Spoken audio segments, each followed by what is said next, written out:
leave sideways. Now I was taking a shit and doing the show sideways. That's it. When I heard my dog whelp that way, I heard my dog whelp. When you hear a dog whelp like that, everything in my body died. He had to die. But I had to walk to kill him. So when he went down, I fucking kicked him in the jaw 50 fucking times. And then I called the cops myself. You did? But I knew. Yeah. Oh, you did? Okay. But I was a convicted felon. I knew that this didn't look good, but this is also an attack on me. Yeah, it's an assault. Yeah, of course. It's an assault on me. But somehow, because I'm a felon, they're going to turn this around. So I called the cop I knew. I thought he was going to fucking call the cops. And fucking, he's like, let's put fucking cellophane in my trunk. And we'll drop him off in front of the hospital. We put him in the trunk. We drove to the hospital with the trunk open. No. Yes, we did. He was a cop. Yup. You threw a guy in the back of the trunk with a cop. This ain't the first dude you put in the trunk. And he wasn't on duty. You drove a fucking guy to the hospital with the cop in his trunk. But he knew what was going on in my life. I had a couple cops that were my friends, and I told them what was going on in my life, and they knew what was happening. So when I fucking called him, he came over and he goes, fuck him. He deserved what he got. You know, when I told him, bro, when a cop comes in Colorado, when you tell somebody that somebody hit your dog, guns are gonna come out. Yeah, right. You know what I'm saying? Yeah, I'll bet. My dog was still walking weird. I remember him looking at my dog and looking at the guy and kicking him again. Just out of fucking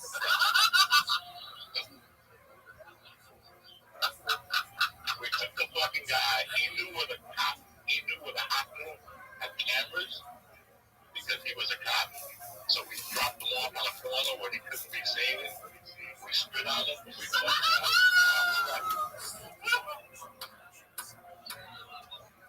So the next day, they attacked me on a Saturday night. I was supposed to get my daughter on Sunday mornings. They thought I was going to call them and cancel. I never called and canceled. They showed up, and they were like, damn, when they showed up. I didn't say nothing. But did you know before that, or is that when you put two and two together? Oh, I knew it was that.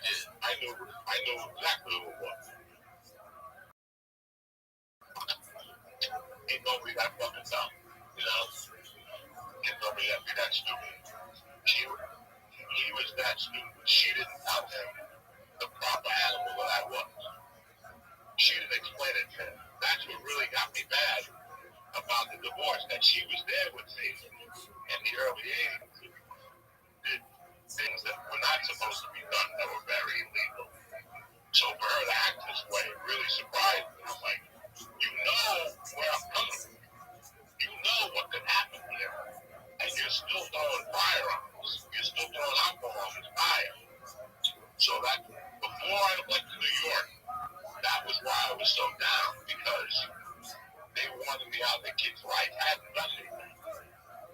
But I'll never forget when they came to pick her up that Sunday. I put the kid in the car, and I looked at them, and I told them that somebody had attacked them. And they both turned pale. I pulled up my shirt, and I showed them it was purple. It was just purple. I couldn't even really move my arm. And they were like, oh my God, we hope you're okay. And I'm like, I'm fine. I got the guy's license. He's from Idaho. And the guy, child, a boyfriend was from Idaho. I go, aren't you from Idaho, John? And that was the last word I said, because the first man who speaks after that loses. I just left it at that and walked away from the car. And now they knew. That you knew, yeah. And now it's on. Now we're taking it to a different level. It's on. I wasn't wise about it. I wasn't 58. I would have handled it differently today. How did you handle it? By leaving. Okay. I left by leaving because it kept escalating. And I knew in my world, because that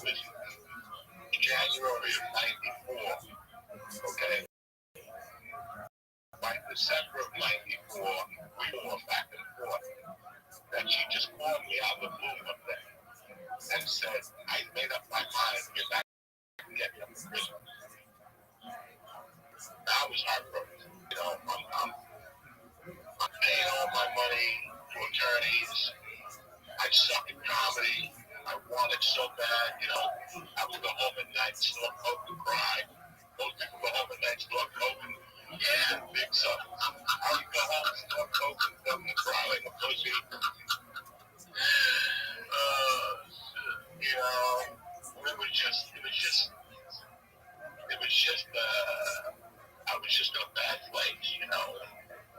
I wanted to be a guy. I wanted to do comedy, and I wanted to fill my obligation. But I could tell that they weren't happy. So, Christmas of '94, I get a call like the 22nd. Let's just call it the 20th. And it was her attorney saying that she decided not to give me the baby. I called her like a man and said, you know, why you this? And she gave me like a reply back because I didn't hung up on me. Ryan's sick right back. First of all, she moved the guy, she moved the baby into the man's house without my consent or knowledge. If that was to happen anywhere from Baltimore to Boston, I could have shot her in the head, blown the cops, and the cops would have arrested me. They would have said, we understand, you can't move your child into another man's house without permission. It's general human decency. You know what I'm saying? Yeah. I can't see your wife moving your child into my house without us meeting. No. That should never happen. And they've already sent fucking henchmen over to fuck you up on top of it. Yeah. So I had to go to war. I had to go to war with these people. So they called like on the 22nd. That night I went out. I did my comedy and I was heartbroken. And I fucking the 23rd or the 24th. One of those days, maybe like a Friday or a Thursday. I have to look it up. I was so broke that I didn't even cook in this house. All I had in this house was fat tire beer. That's all I had. Fat tire beer. I always ate out. I didn't even have a knife. I think I had a fork and a spoon. Maybe one night, not a steak knife. Just a one night. I went to a friend's house, a friend of mine, and they were getting ready for Christmas. They cut shit. I had no idea.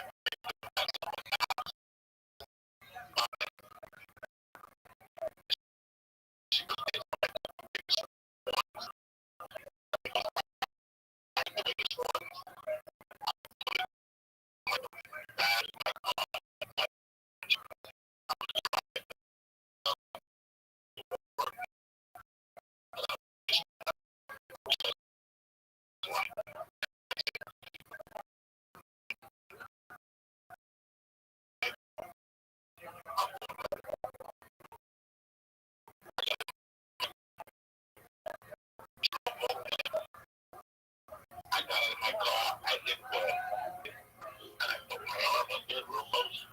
There was kind of a security guard on the thing. I went to the receptionist. I said, where can I find John? Blah, blah, blah. From this company. She told me upstairs. I didn't ask her to sign nothing. There was a couple elevators that walked up. When I got to whatever floor, I went to his office. When I walked in, the receptionist was there. And she's like, can I help you? I go, I need to speak to John, such and such. And she goes, oh my God, if you look in the hallway, you probably just missed him. He took an early lunch today. And I remember that. I just didn't even reply to her. I just turned around and I got on the elevator. And I went outside, I looked around to see if I saw him. And when I didn't see him, I walked to my car and I just broke down and started crying. Because God just saved my life. Well, no, he saved two lives. He saved two lives. I was already prepared to go to prison, and I thank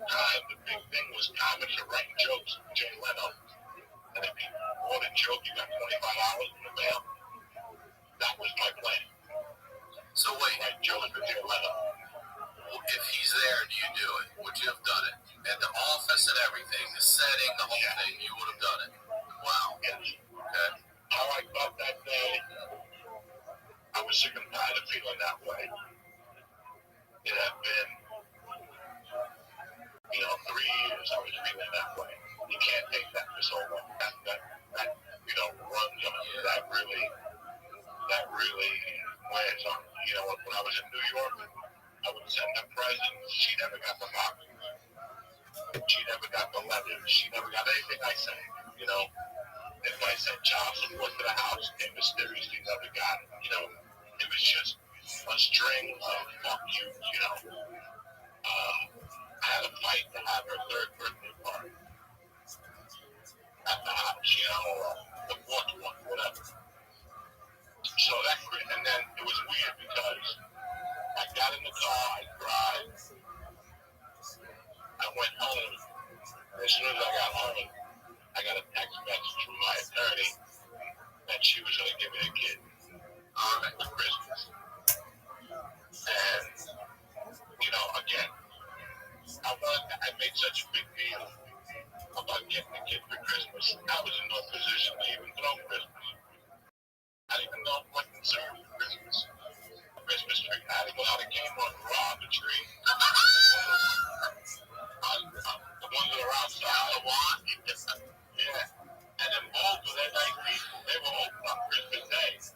They had an envelope on the wall. And it said, take the tree, leave the money in the envelope. I went in there and people had actually left cash.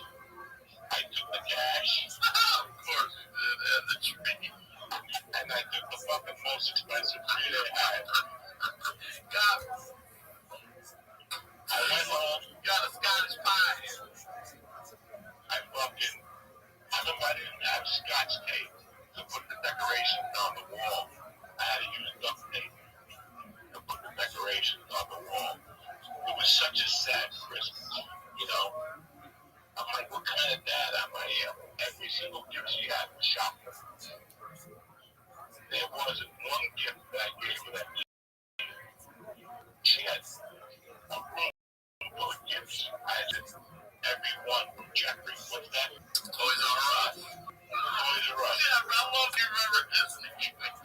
Those Jeffrey dollars. Jeffrey, Jeffrey. Fucking, and looking back, it was fucking embarrassing. I ordered Chinese food. I had it from 2 to 5 on Christmas Day. What a fucking, just what a heartbreak, When she left, then I'm driving a car, I got to close my car, I got to put a bungee on the door. Oh, hold the door shut. And she pulls up in a Land Rover or something, like one of those fucking cars, with her soon-to-be husband.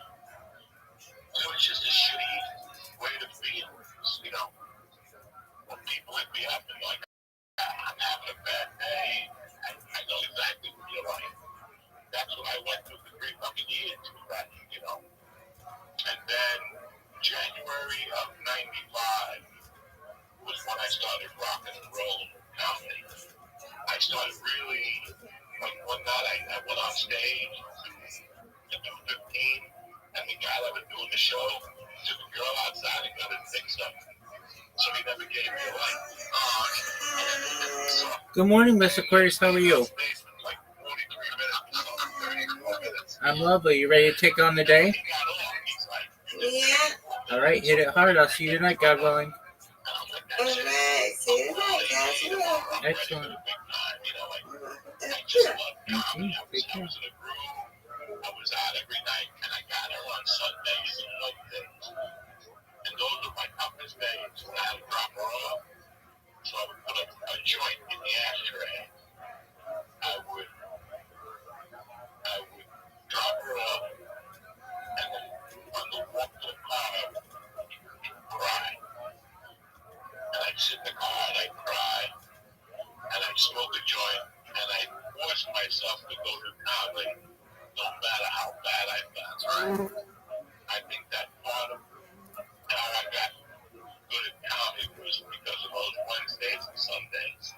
I forced myself to go to the worst two comedy spots in the world.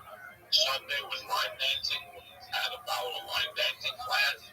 And Wednesday, I had to fucking, you know, it was just a bad time in my life, you know. Everything was except my coffee, you know. And then, like, in March,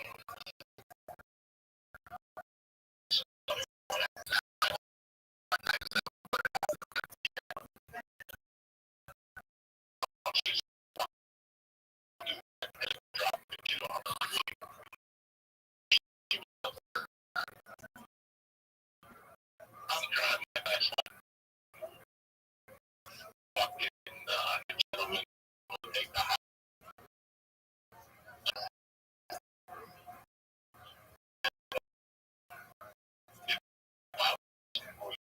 They're going to see Jurassic. And I just right in his fucking face. Like, he was sitting in the car, and he like, used like that, you know, what do they call that? What up, Frosty? White privilege, yeah. Yeah, it's like, I don't mind how you talk to me. There's no white privilege thing here. Because it's not going to work out for you. How you living, pimp? White privilege thing. And I mean, I didn't say a word. I just had like a snot in the back of my throat. I could feel it, but I had to spit. And it was like automatic. I just spit right in his face. Because that's the point of my life. What was that? Like, we're going at it. We're done talking. There's no reason for you to make small talk. You don't like me. You're trying to cut my legs out and talk to me. Now you're telling me about a movie. Don't talk to me. I just spit in his fucking face. And I still remember him looking at me for like 3 minutes. And the spit rolling down his face. He didn't even have the heart to wipe it off. Fucking nut that he was, you know. I'm not mad at no more. It was a different time. It was a different place. And then she took me to court because he was scared. He claimed that he was scared to come. After they send people out to fuck you up, he's scared. So I had to hire a girl to meet her to get the kid. It was a fucking nightmare. And one day she decided, don't worry about how to do it. Because it wasn't working for her. She wasn't instigating me no more. It was perfect. Now I wasn't seeing her at all. She didn't want that. She wanted to get me going. Yeah. She wanted to round me up. So it's about April 95. I fucking go to the Comedy Works one night. And I'm in the Comedy Works now. I'm not a regular, but she's giving me star spots during the week. And there was a manager there that didn't like me. On paper, he liked me, but deep down inside, he didn't like me. Because at one time, we were neck and neck. And then I just got way funnier than he was. So he got into the management business.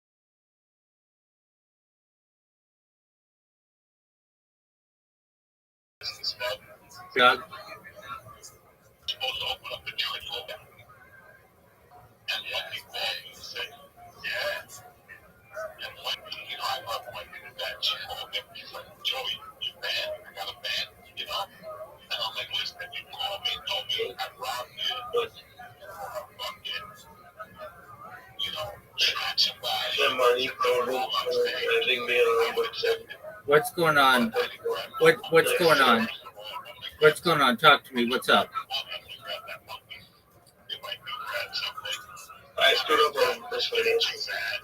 They got nobody. You know, it was like everything. Like nobody, everything, nothing wanted me there and then running. Like, now I didn't do comedy now.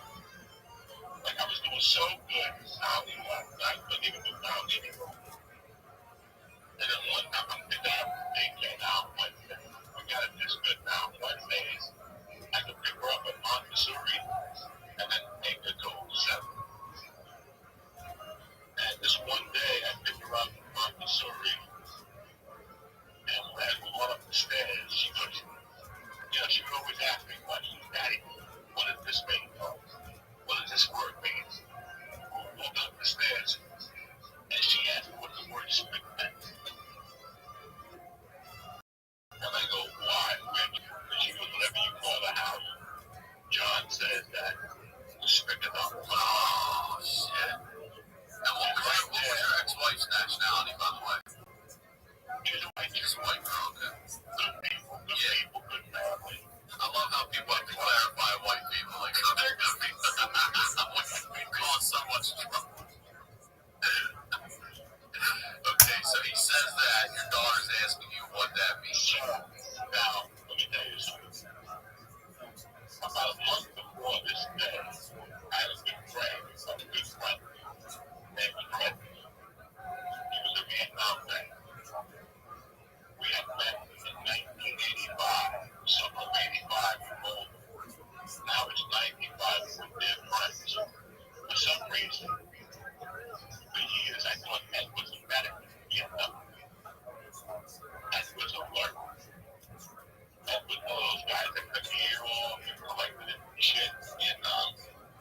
this motherfucker let the bears, the tigers eat.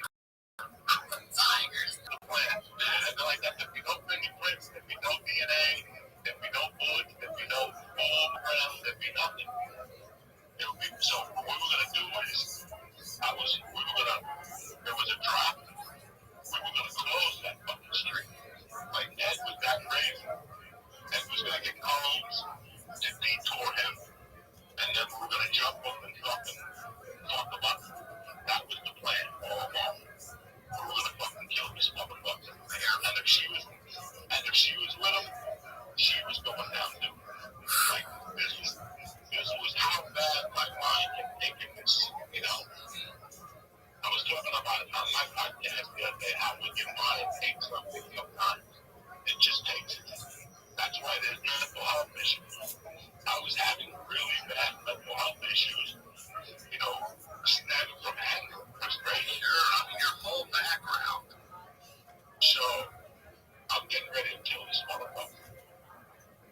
And now I pick up my daughter, and she's telling me he's calling me a stick. He's got to die today. Like, I'm like, he's going to die today. I don't even have time to call Fred. I don't even have a cell phone out of nature. You know, I never got cell phones like in walking right. I mean, if there were, I didn't have one. I didn't have that type of money. So, me and I did what we usually do. We went to a bar, you know. We went to North Boulder Park. I'll never forget that. And the reason why I remember North Boulder Park because there's a little,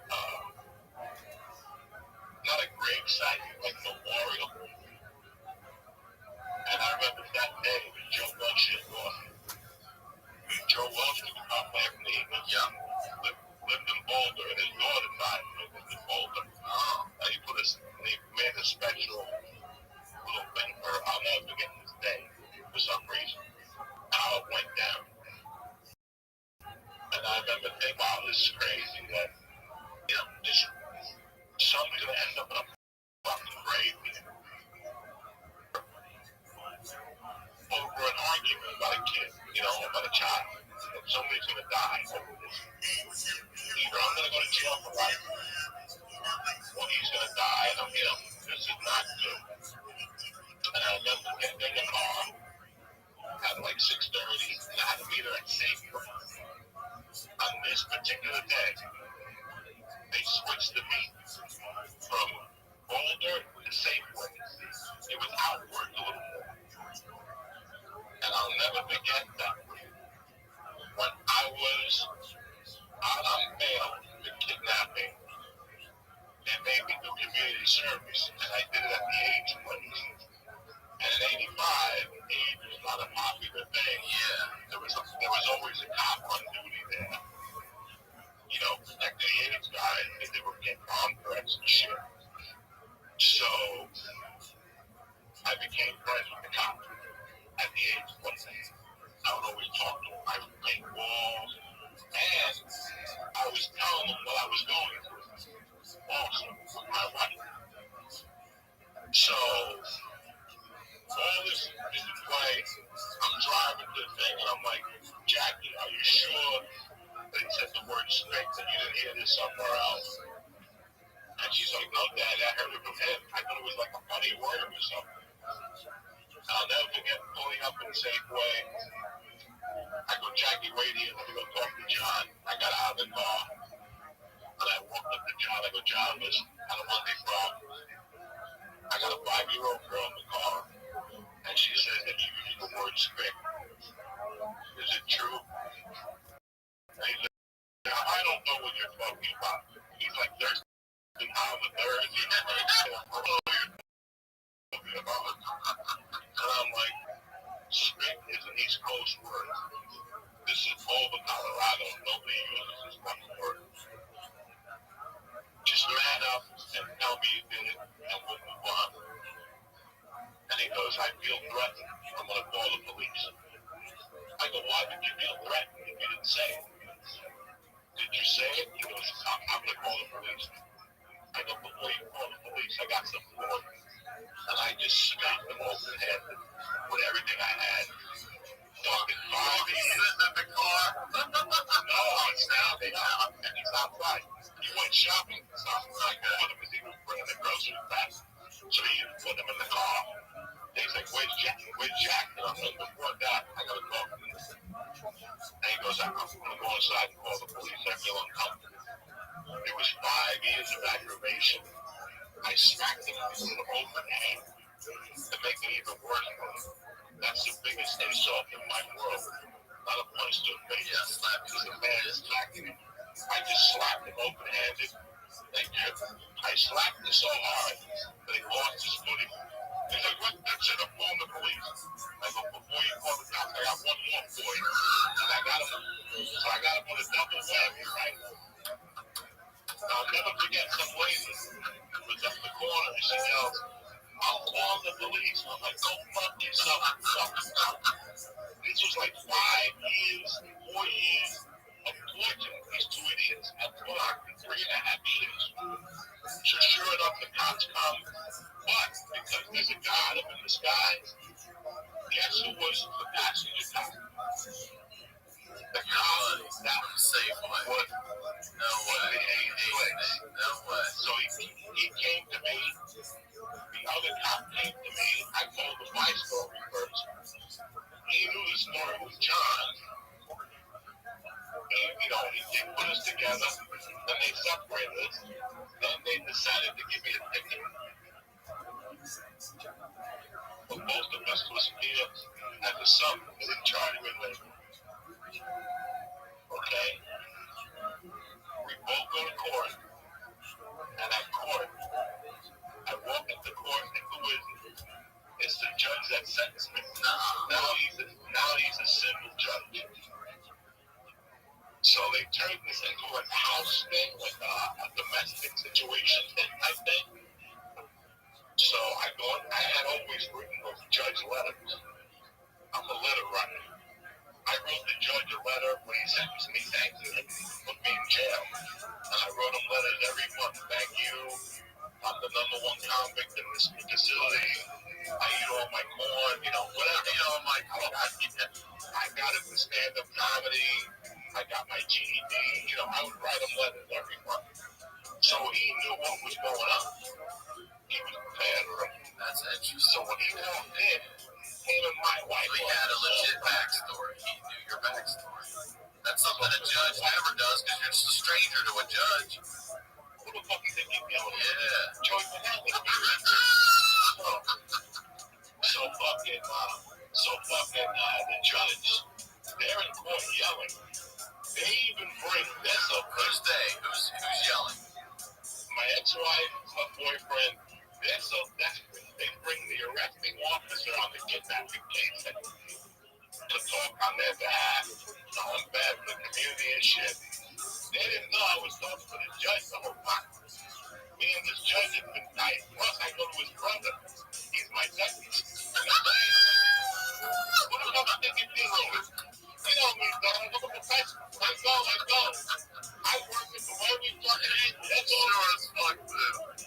The mafia is from working at the every angle. So, we're in court, and the judge whips up summons. And he goes, there's only one problem here. There's a Boulder County law. You can't use a racial slur in the city limits. Is that right? I smacked him 1 block into the city limits. So the court got thrown out of court. And then her and the cop started yelling at the judge to reprimand me and all this shit. I'm like, I'm not having it. The judge looked at my wife and he goes, weren't you in here a couple of years ago singing his praises? Now you want to come here and tell me he's a bad guy? I'll tell you what I'm going to do. The next time you miss a visitation, I'm going to find you $1,000 and throw you in jail for contempt of court. So she starts crying. My boyfriend starts crying. He's crying. And now Joey Diesel. There was a long walk out of that fucking courtroom. It was about a 100-yard walk to the car. I didn't stop saying shit to the car. I kept walking saying, tell your husband I used to put up your ass with carrots. Tell him I used to put. I as shit. I never put a carrot in her ass. But I had a fucking, it got so bad, he walked away from her. Like I was saying so many things to her, like a pussy smells like feet. He walked away from her. That's how embarrassing it got. He was so embarrassed. I got in my car. I didn't feel too good about what happened. But here's the thing that after I smacked John and the cops came, I remember looking at the car and seeing my daughter, and she was crying. She was upset. I saw my dad, my stepdad, beat up a guy when I was 6, and I was jumping up and down. You know what I'm saying? That was my world. Yeah, right. That was my world. This little girl, this isn't her world now. So all these factors contributed. I go, they're trying to put a family together.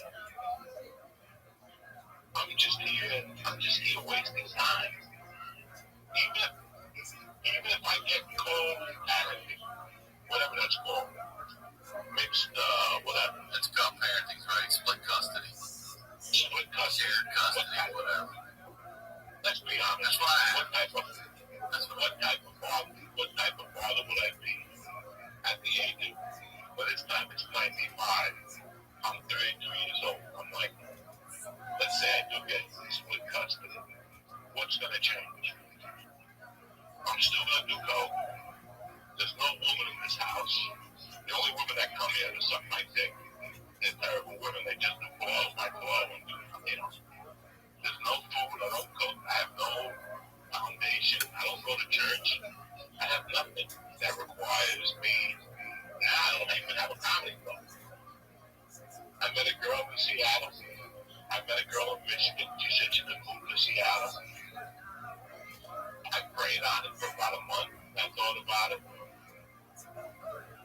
This was going to end. This thing in Boulder was going to end. There was 3 ways this is going to end. Me being dead, me going to jail, him dying, or both of them dying. And then my daughter has to be raised without a parent. I put it in the Lord's hand. I said, you know what? I'm going to do an extended triple run. I took a 2-month triple run. I paid my rent off for September. Yeah, you did what, all the Pacific Northwest and shit? Yeah, the potato run 1, potato run 2, the whole thing. And I said I'm going to put it in God's hand. And I'm going to be a comedian. And I'm going to make her proud of me. I'm going to prove whatever they told her wrong of me. And then I'll be her father. Well, 30 years later, I proved her wrong. But I still don't have her. But God drew me the 18. God drew me another little girl that fills the void. Now I have a real family. I act like a real man. I'm not a savage anymore. And that's it for today. So now we're in June of 95. I'm writing it down. June 95. All right, Joey Diaz, I fucking love you. What an episode. Again, what an episode. One more time, promote everything, the Patreon, all that stuff again, please. Patreon and Uncle Vinny's at Point West the whole month of March on Wednesday nights. All right, bro. 37 tickets. You're in no danger of getting COVID. The spaces at BYOB. It's a great club. I love Reno. And that's the only place I'm performing at right now in Jersey.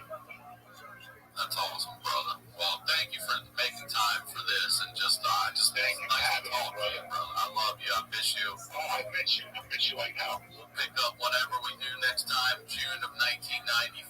As always, Ryan Sickler on all social media, RyanSickler.com. We'll talk to y'all next week.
the Do. The Honeydew with Ryan Sickler.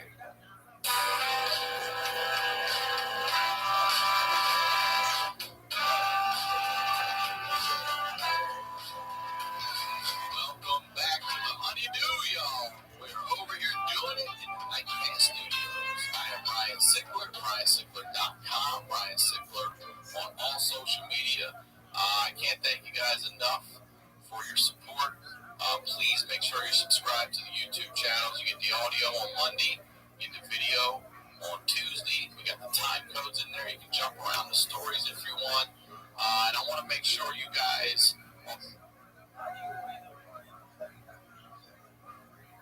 This episode of The Honeydew is brought to you by Helix, Upstart, Honey, and ExpressVPN. More on that later. Let's get into the do.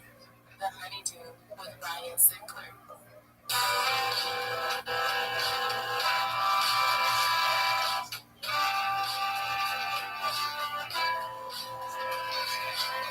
Welcome back to The Honeydew, y'all. We're over here doing it. Studio Night Pants. I'm Ryan Sickler. RyanSickler.com. Ryan Sickler on all social media. Just a huge thank you for all your support. We just finished 100 episodes. We're about to kick off the first of the next 100. So I just want to thank you all for your support. Thank you for making this such a fun show. Thank you for all the messages, the emails, everybody. I sincerely appreciate your support. We're going to keep on doing the damn thing. So get over, subscribe to the YouTube channel. You'll get audio here on Mondays, video on Tuesdays. Don't just watch, subscribe, and you're going to get some more content coming soon there as well. If you're a fan of the time codes, if you look in the description underneath YouTube, you'll see stories you can jump to if you'd like. The Patreon show is growing. Thank you so much for your support there. The Honeydew with you all. Doing the Honeydew with you all out there. I've heard some amazing, crazy, funny stories. If you or someone you know has a story that has to be heard, please submit at honeydewpodcast@gmail.com. We're going through all of them. We will get to you. There are a lot. We'll keep on doing that show too. So if you're on board for it, you can subscribe for a year, save yourself some money. I know that $5 a month is a lot for some people. $60 a year. A lot of things going on out there, but you can subscribe for a year and you'll save over a month of episodes. You'll get them for free. It goes back to you, y'all. So subscribe to that as well. The Facebook fan page, make sure you're subscribed over there for updates, clips, all that stuff. Make sure you're following me on Instagram. Can't thank you guys enough for the iTunes reviews as well. All that stuff helps, man. You guys are the shit. TheHoneydewPodcast.com is the website for the show. All the merch is there. It's also on RyanSickler.com, but the night pants are there. The Night Pants Nation Champion sweats are there. The hoodies, the t-shirts for the Honeydew, the t-shirt for my Ryan Sickler, the fist bump. That's a fist bump shirt. The appreciation really cool design. Upstate merch is the shit. Zach designed some of that stuff for us over there, so thank you. And I record here at the Santa Monica Music Center. You know, I like to give back. So if you live in LA, if you need musical instruments, you need musical lessons, this is the spot for you or your kids. Take a lesson with your kids. Go to SantaMonicaMusic.com. You get online lessons. Use the code Honeydew, and they will waive the registration fee, and they'll give you one free lesson when you sign up for a package. All right? That's the biz. If you're new here on the next 100 shows, what we do over here is we highlight the lowlights. These are the stories behind the storytellers. We're shedding a little light in that darkness and laughing in the face of adversity. And this guy is no stranger to the do. Ladies and gentlemen, excited to have him back. The saga continues. Joey Diaz, welcome back to the Honeydew, Joey. Great to have you here, brother. I'm saying you look so good. Jersey looks good on you. You look like an old swamp gangster out of Vegas right now in his twilight years coming into his own. You look good, dude. You do. It's tremendous. It's a different life. I got this thing in LA off me. My daughter's in school. She's happy. And the show yesterday, 33rd anniversary of the kidnapping in Kent, November 18, 1987. Really? So yesterday was the anniversary. Yeah. This episode we do is brought to you by Upstart, My Bookie, and more on that later. Let's get into the news. The Honeydew with Brian Sinclair.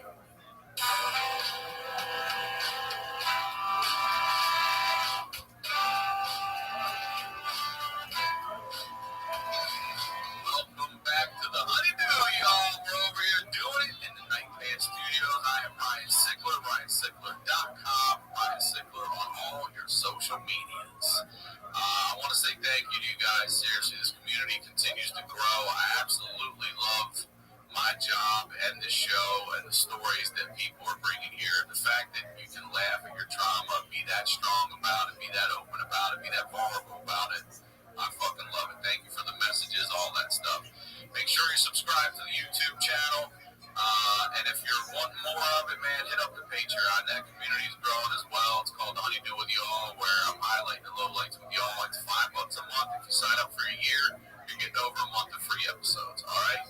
If you or someone you know has that story that needs to be heard, submit it to honeydewpodcast@gmail.com. Hopefully, we'll get to do a story with you. All right. Now, I want to talk to you about something real quick that I'm very proud of. You know, I record here at the Santa Monica Music Center, and working on it with a nonprofit here with Lana called Outreach to the Arts, ANA, which is at-risk youth.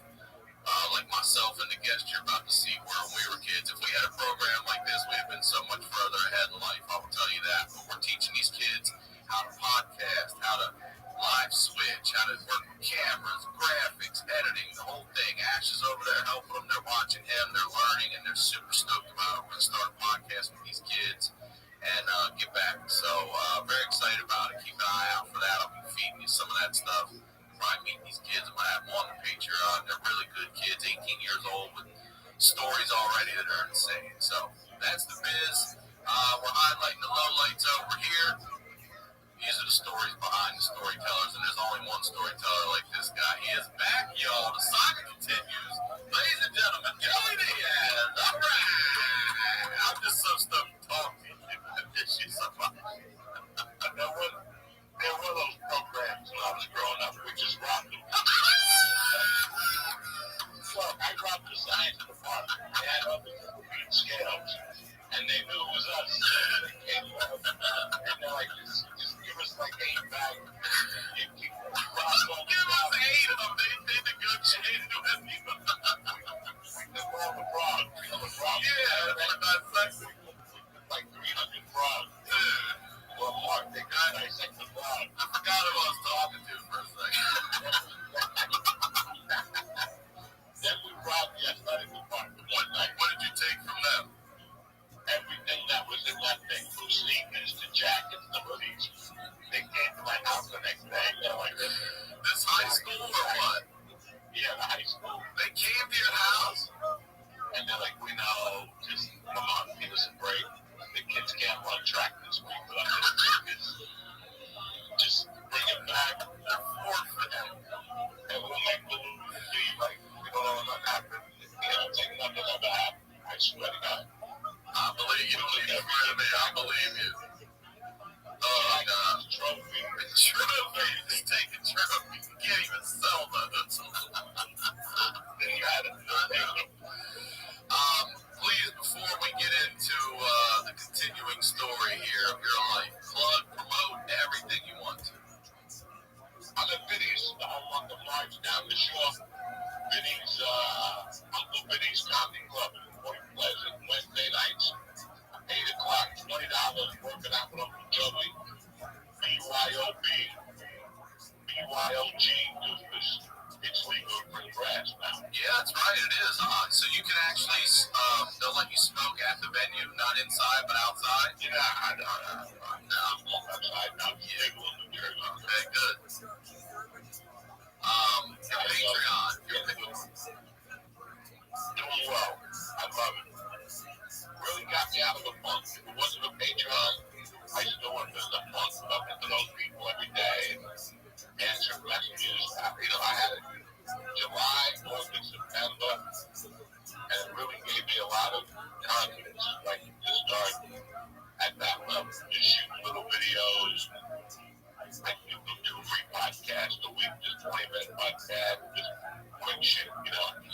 just do an hour. I do an hour once a week, and they're great, man. They're the diehards. So how much is yours a month, Joey? 3.5. 3.5 and people don't get the t-shirts, which is a pain in the ass. It's just content. And like you and like Jimmy, I'm doing the same with my Patreon. I'm helping out new comics, a couple retired cops. I use cops to give me rides to gigs, and they're retired, shit like that. I donated to the restaurant there. Yeah. For 14 now, I'm donating to Yummies. That's what my Patreon is for. Help out a few people that they like, Yeah. So now you're doing it twice a week and 20-minute episodes twice a week? Yeah. That's great. It's more music-based, shit like that. Well, make sure you subscribe to that. And, what you're referring to. So, John Menadakis and Jimmy's Famous Sea from Baltimore took a page out of Portnoy's book and did what Dave did in Baltimore, raised money for local restaurants and stuff because they shut the city down, but they didn't shut the county down. That bullshit. So he raised over $500,000, and today I get to make a call to a bar I used to go to back in the day called Al Mary's to let them know that they're about to receive some money to help save their business. So I'm stoked on doing that. I love everybody out there helping. Who you're gonna rely on it? You ain't relying on the government. You're relying on the people, man. The people. I told them in the beginning, I go, listen, guys, I know they're going to promise you employment. Who knows how many people are going to call, go get a job for now, but go stock shelves until this clears up. And sure enough, people in Jersey are hurting for unemployment.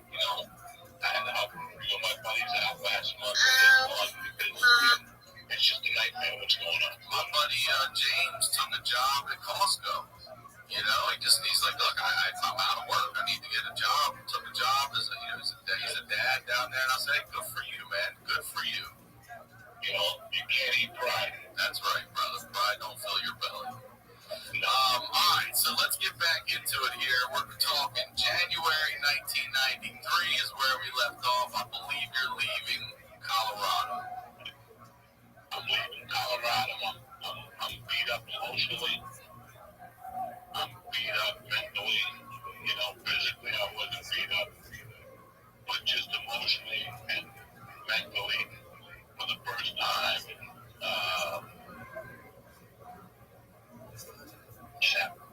For the first time in 10 years, I had just gone through a big chunk of life. A lot had happened, and I was ready to move on. And Joey, sorry, just as a reset, how old were you in January of 93? Whatever. If I take away 58 from 93,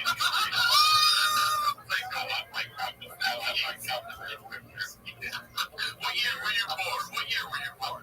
I'm 30 years old. All right, you're very young. You're still young. You're 29. I got nothing going on.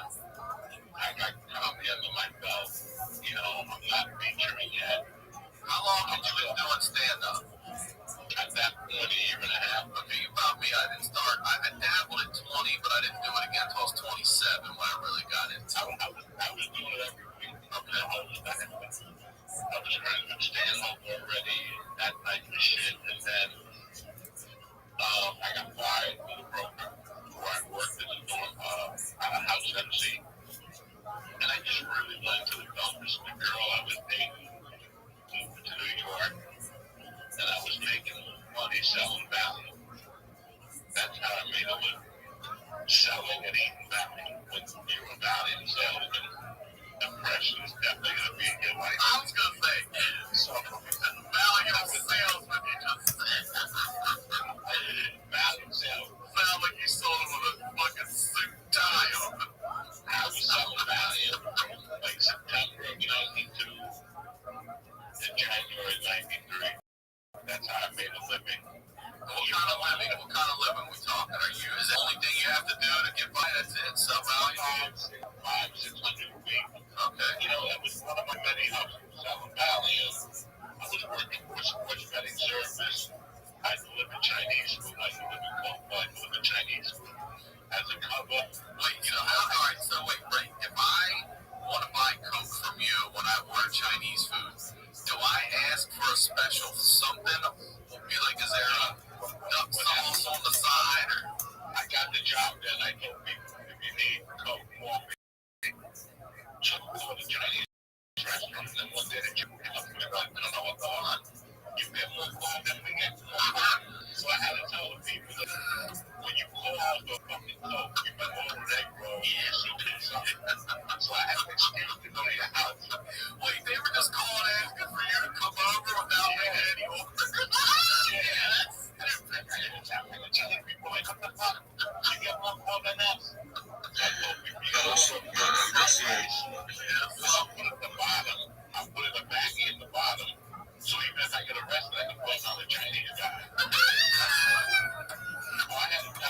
meet my Colombian friend there. You don't want your coat. You were right. You go, yeah. I go, yeah. I'll give you the broker. I'll give it to the broker. No. You were going to pay for a ticket to come to the comedy show.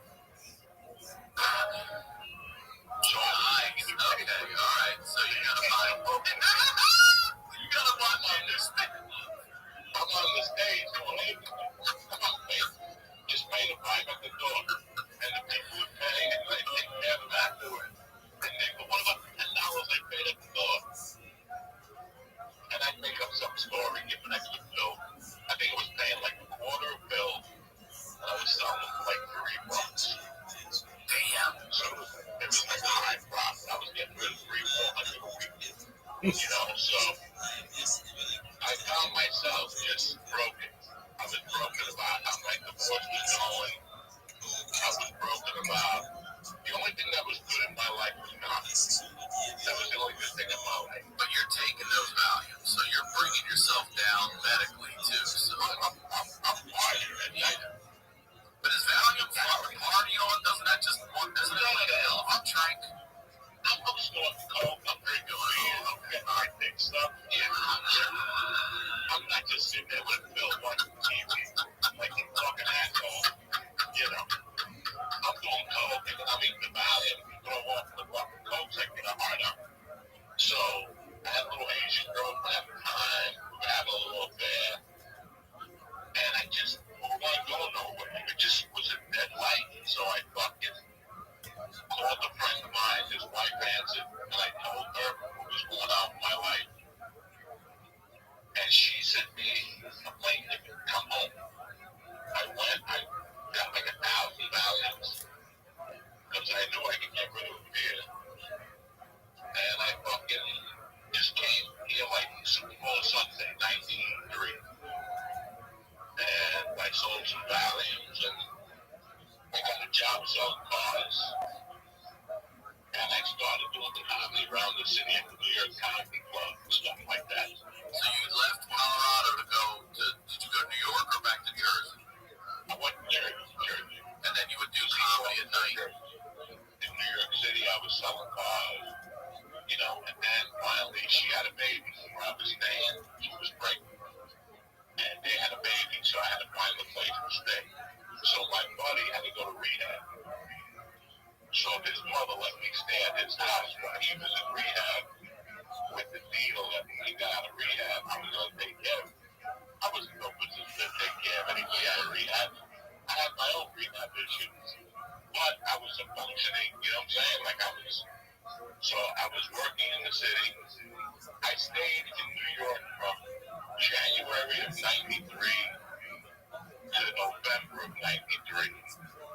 I probably got on stage 12 times in those months. Not as many as I should, you know.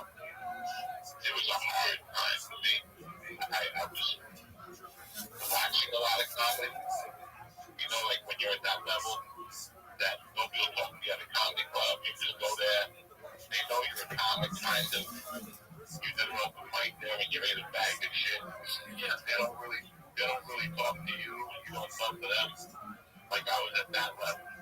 So I was going into like Lucian's Club, stuff like that, and watch.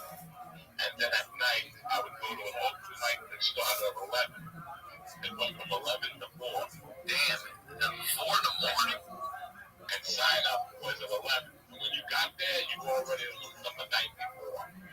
Holy shit, yeah. It was like 6-minute spots. It was called your old triple in. So I would sign up and I would drive a limo. And I would go to Kennedy Airport and pick up the last Asian, because Japanese people usually fly in late about 1. I'd pick them up, I'd drive and drop them off, and then I'd go to your old triple in. And my spot would be ready. It'd be like 2:30 in the morning. I'd be like half an hour away from doing my spot. I remember being on stage and seeing a chick give a guy a hand job. Like that's the type of place you want. You know, so I've always wanted to do stand-up like at one of those old Blues Brothers places where they put the cage fence up and people can throw shit. I've always wanted to do that. This was the place. Without the cage, it sounds like. Let me ask you this question real quick. You're going through what you're going through. you're in a dark place. What is that 6 minutes doing for you? When you're getting on stage and at least getting to fucking tell these jokes, does that 6 minutes helping you more than any drug or, you know, how you feel? Yeah. You want to keep going back, right? I was really at an all-time low. You know, pain. The only thing that was keeping me alive was my day job. You know, I like my day job. I got a job working for a dear friend of mine who owned a sandwich place, and he wanted to start a delivery business. So I would go to all the businesses in the area, take their phone number, and I would fax them the menu for the day. And I tripled the delivery business. So I would work from 10:30 to 1, 2 o'clock, and make about $800 a week there. And then I'd either drive a limo in the afternoon, 4 o'clock, 12. And that was it. That was my thing. I was also going into the city for drugs with people didn't like going into New York City and buy drugs. So I charge you a fee. So grams and coke for $35, $45, you know. So you would pick up and deliver? Yeah, I'd pick up. I'd walk over the bridge in those days. Really? I used to walk over the George, because the George Washington Bridge, you could walk over that back then. Can you still now? Can you walk that bridge? Yeah. Oh, you can. I don't know if I'm in the shape to do it now. It's going to be a long walk. But back in 93, I used to do it back and forth, you know, an hour and a half. Cop, stopping, Get up over on to the other something side. easy playing it. So everything had gotten out of rehab. And he's my best friend. We're still best friends. We talk every day. His daughter works with me on Patreon. Oh, nice. All right. He went to rehab. So it was me and him and his grandmother living in a 2-bedroom apartment outside Park, New Jersey. So when he got out of rehab, he was hitting on heroin. So it was like a joint family as a group. So his grandmother, his mother, his sister, and his aunt were like his support system and things, you know. But it was me and his grandmother who lived there with him, right? So every night, you know, he didn't have a job, he was on disability. He didn't have a job in the city like Rothschild at that time. He got paid like once a week. Then he could go buy heroin for I love that heroin dealers will take food stamps. There's an asshole heroin dealer taking Bitcoin and shit today. You know that guy's out there. So George would sit there at night, we'd be watching TV, and he couldn't wait for his grandmother to go to bed. That was our whole goal. You know, like if I walked in at 12 and grandma was awake, George's face was red because he was dying to shoot. Because his grandmother was awake. So I come in and I go, Grandma, what are you doing up? Letterman time. Go watch David Letterman. And he'd look at me like, thank God. And then she'd go in her room, close the door, and she had a cat. She had a cat on the room, on the bed, and she would just sit there at night, snacking like eating popcorn. And I would wait for George to go in the bathroom, and I'd time it perfectly. You know, I'd let him burn it, let him put the fucking thing on, and then I'd shoot spitballs at him.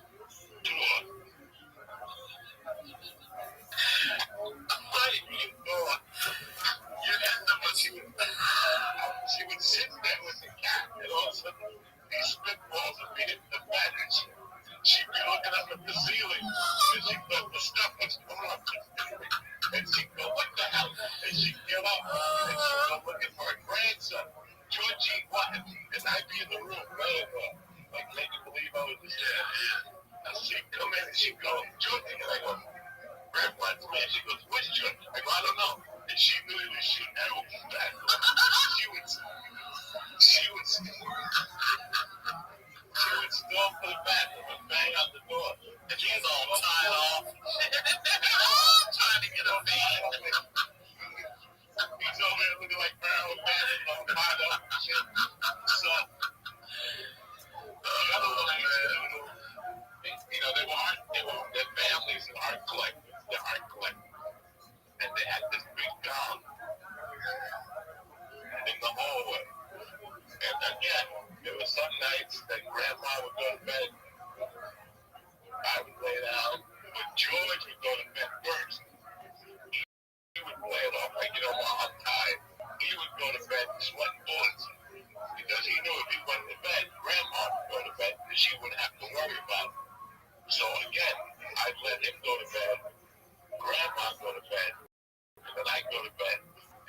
some joint, get up, put up time to cook the heroin, and tie up his arm, and then I'd walk out to the hallway with a hammer.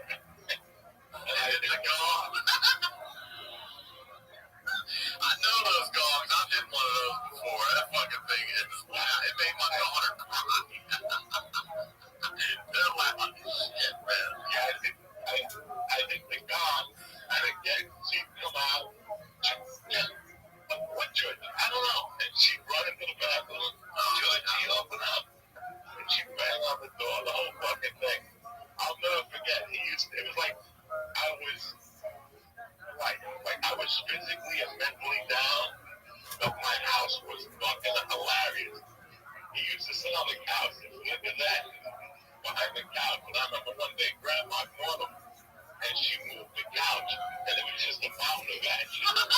like you know the action it has to be a mound. Yeah. Like there was ashes on top of cigarettes. He was just throwing cigarettes back there, and ashes. It was just a fucking, it was a horror show. I had to be in the city. Some days I had a free ride to New York because my friend's father was a bus driver. So I had to learn the schedules. And I had to get on for free. Yeah, that's nice. His son is dead now. He's alive then. And it was just my education at the time. It was those 9 months in New York. Like, it was a lot of fun. I did a couple crimes. We'll go ahead and talk about. All right. like ripping off drug dealers. Yeah, the friend that was still into it. Let me ask you this. All the crimes that you've committed in your life, from kidnapping to dealing to whatever, what was the one that was most nerve-wracking? Would it be the kidnapping, or would it be knocking off a dealer? Because I feel like knocking off a dealer is dangerous. Knocking off a dealer, and that's what I was doing. My buddy had gotten DEA badges. He was getting involved. He was getting his info with the DEA agent, and it was like stealing. And so you gotta just go make those hits. Yeah. On Tuesday, he's gonna get a delivery at his office of a kilo. He's got 2 guys. Then bring 4 guys. You've got, you know. So I did that like 2 or 3 times, and I was like, I'm out of it. Yeah, I mean, doesn't that just fucking, aren't you always looking over our shoulder then? I'm a fucking comedian. I'm done. Yeah. And then, like, August of 93, I was like, what the fuck am I doing with my life? I had a daughter back in Boulder, you know, this comedy thing. I just came and looked behind. I looked into the mouth of the tiger. This requires a lot of work. It's going to be a lot. I can stay here and work really hard, or go to Colorado, be closer to my daughter, and work, and do better work. Like, I don't have to do regular shows. Like, I knew people do shows every week at bars and stuff like that. And it was crazy. I quit the job at the deli at the end of the summer, and I got a job selling Nissans, Lincolns, or something like that. Montans, goddamn. In Englewood, Cliffs. It's a high-end area. And one day this girl came in with this guy, fucking beautiful girl, Puerto Rican girl, just like 12. Body-wise was 12, and this kid just a little, you know, like, as I saw him in the car, they just graduated college, he's a drug counselor. He's like studying to be like a half a bag. Studying to be. She was beautiful, you know. And I called her 2 days later to see how the car was going. As a salesman, you always have to call and see how the car is doing. Is there anything else I can do for you? Conversation. You know, and she goes, I want to come see you stand up. I saw. And she came by herself. And I go, where's your boyfriend? And she was like, me and him broke up. I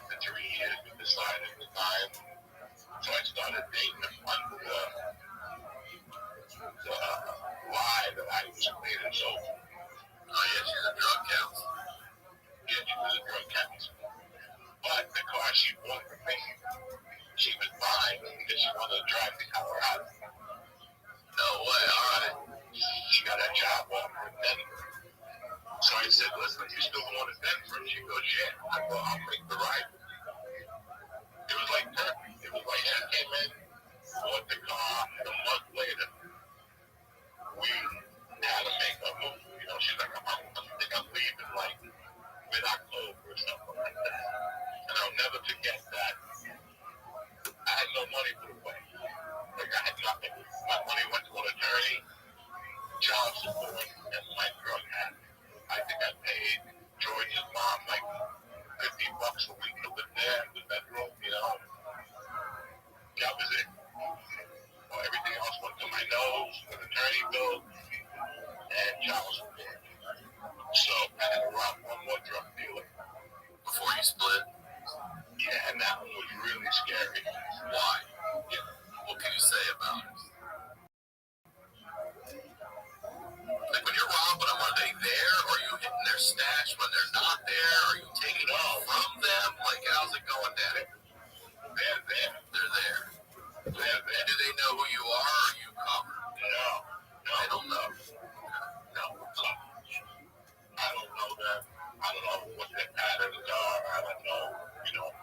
So that's the scary thing. Yeah, I needed money. I needed quick cash. And I remember we busted in there. It was the weirdest thing because this is how weird life is. I would work, if I didn't work at the deli, if I worked at the deli, I would meet a certain kid and he would take his car. He would rent like a car that resembled the cop car and he would park 3 or 4 blocks from their stash house. And he wanted them to see him, right? Because in their mind, we wanted them to think we were cops.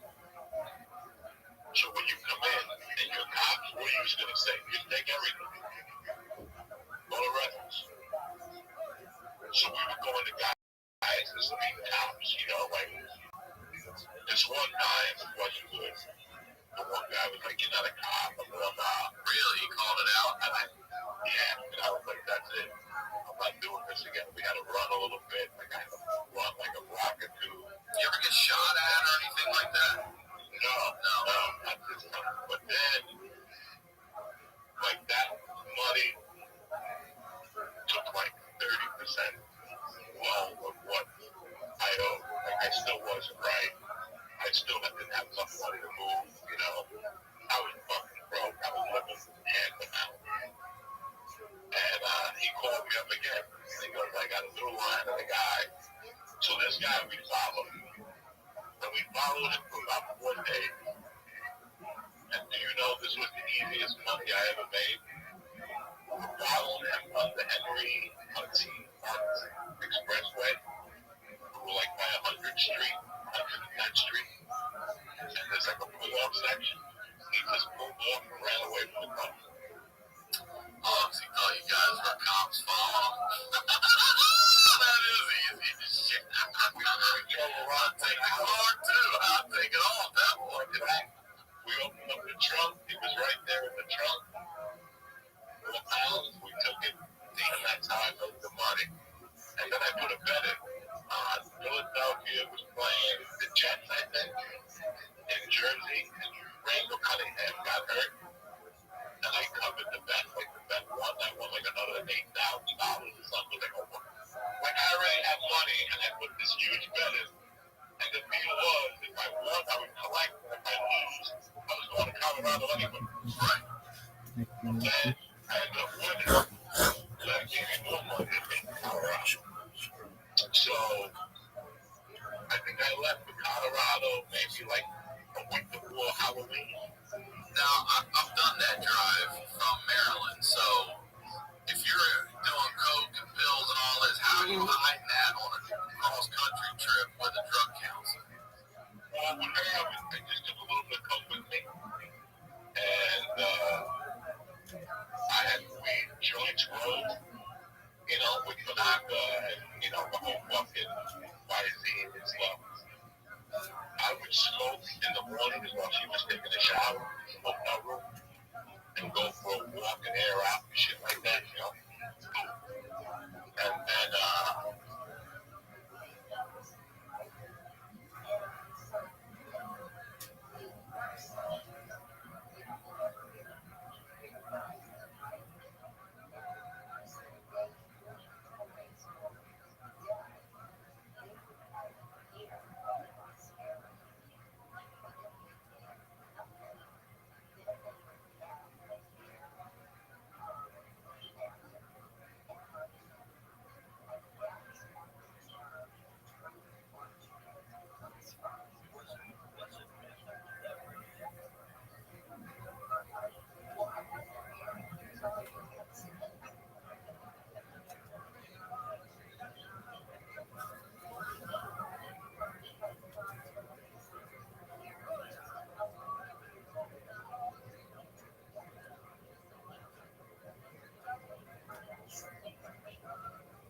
Nashville, Tennessee, Lexington, Kentucky, thank you so much for all the love. It was great to see you all out there. I really appreciate all the support. I am bringing the Night Bands Nation tour to Boston, March 31st to April 2nd, and Minneapolis, April 28th through the 30th. Get your tickets for those shows and all shows at RyanSigler.com. The Honeydew with Ryan Sigler.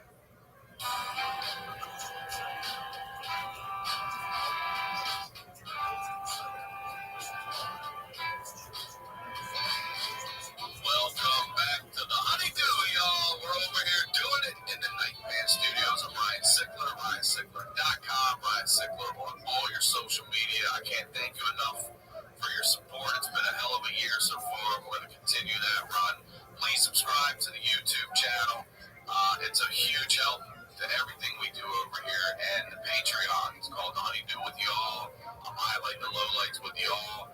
The stories are unlike anything you've ever heard. I promise you that. It's $5 a month. If you sign up for a year, you're getting over a month free, and you're getting the Honeydew a day early, ad-free, at no additional cost. All right, that's the biz right there. You guys know what we do over here. We're highlighting the lowlights. I always say these are the stories behind the storytellers. All right, ladies and gentlemen, it is a pleasure to have the legend back, the one and only Joey Diaz. Everybody, welcome back to the Honeydew, Joey Diaz. Well, I'm Ryan Sigler. The Russians are coming. God damn it, they are, boy. How about that ghost of Kiev? Dan Van Kirk told me about this guy last night. He's called it, I think it's the ghost of Kiev, they call him. He's a fighter jet that shot down 6 Russian jets yesterday alone. And they can't get this guy, they can't see him. But he's like the Red Baron up there right now in our times. This dude's like a badass, and he's knocking them all out of the sky, and they can't fuck with him. He's like a Tony Hawk of fucking fighter pilots.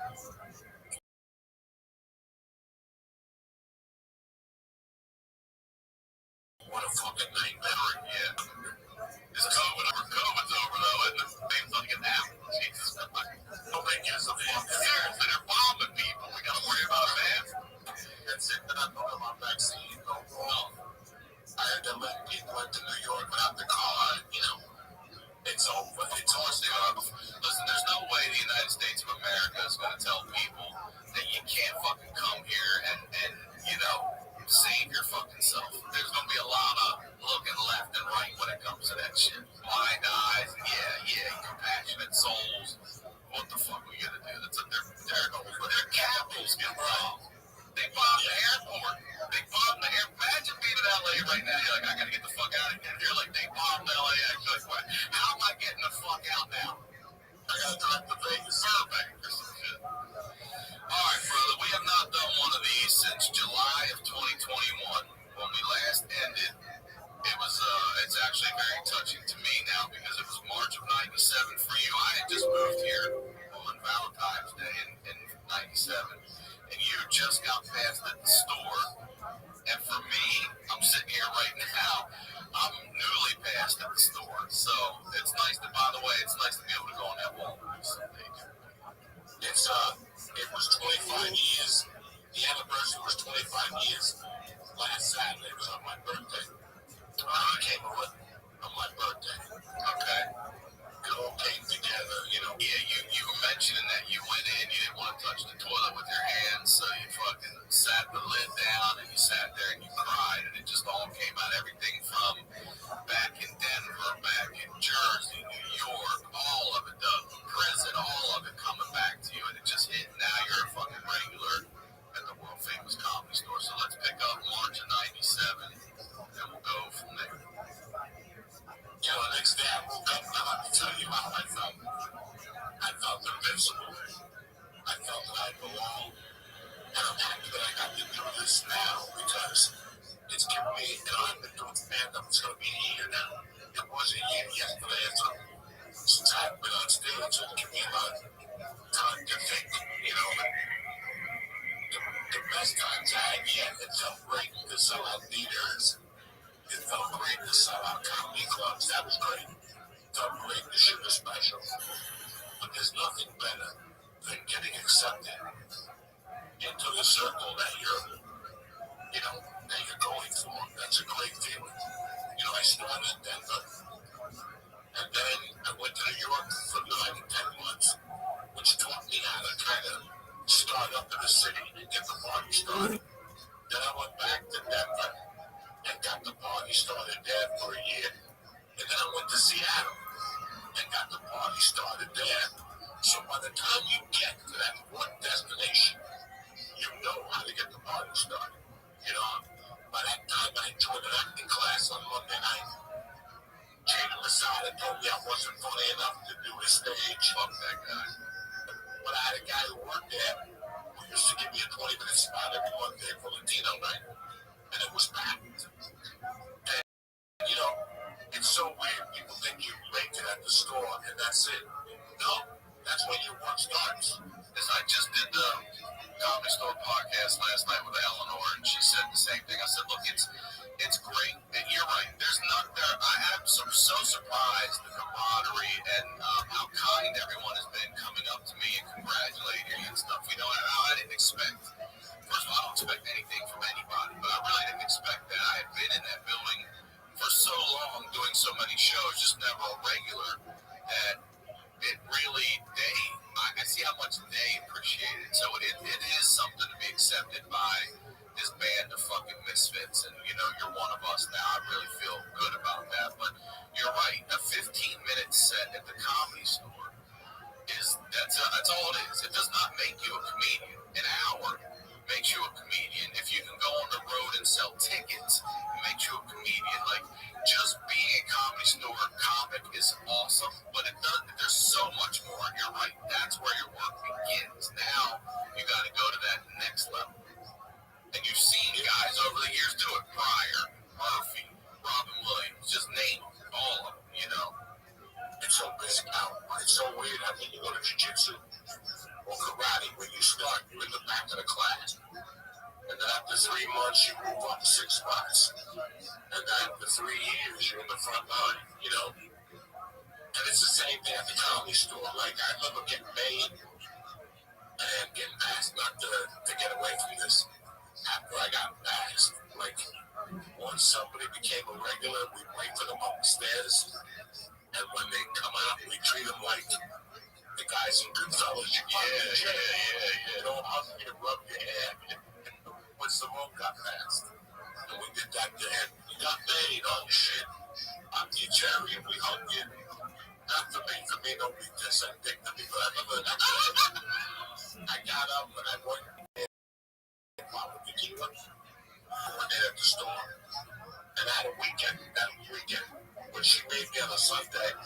And that following weekend, I had a weekend in San Francisco. And somebody told me, don't cancel that motherfucker. Because you don't want to get paid and then disappear on it. And then she forgets about it. So I canceled it. And my goal at that time was to become a good comedian. But to be honest with you, the way you have to think when you walk into the Comedy Store, well, the improv, regardless of what you think or what's happened to you in your life, you have to go, I'm gonna give myself 5 years. I'm gonna be the best comic I've been. in the store, all the belly room shows. For people, the more exposure. Right. So my world become the comedy store. I was, the felonies got expunged. That expunged everything. That was. When was that? In 97 also? No, 97. Yeah. No, I'm saying that becoming a regular took away all the sins. It took away a lot of the pain. It took away a lot of things. Now my fucking goal was to become the best in the store. We fucked the ladder from the 1 o'clock spot to 10:15. And I'll never forget. One day I got a spot. That Monday, my first Monday, they gave me a spot. Like at 11 o'clock. Boy, was I fucking happy. I got Josh Wolf. I got my other buddies. I got Brody.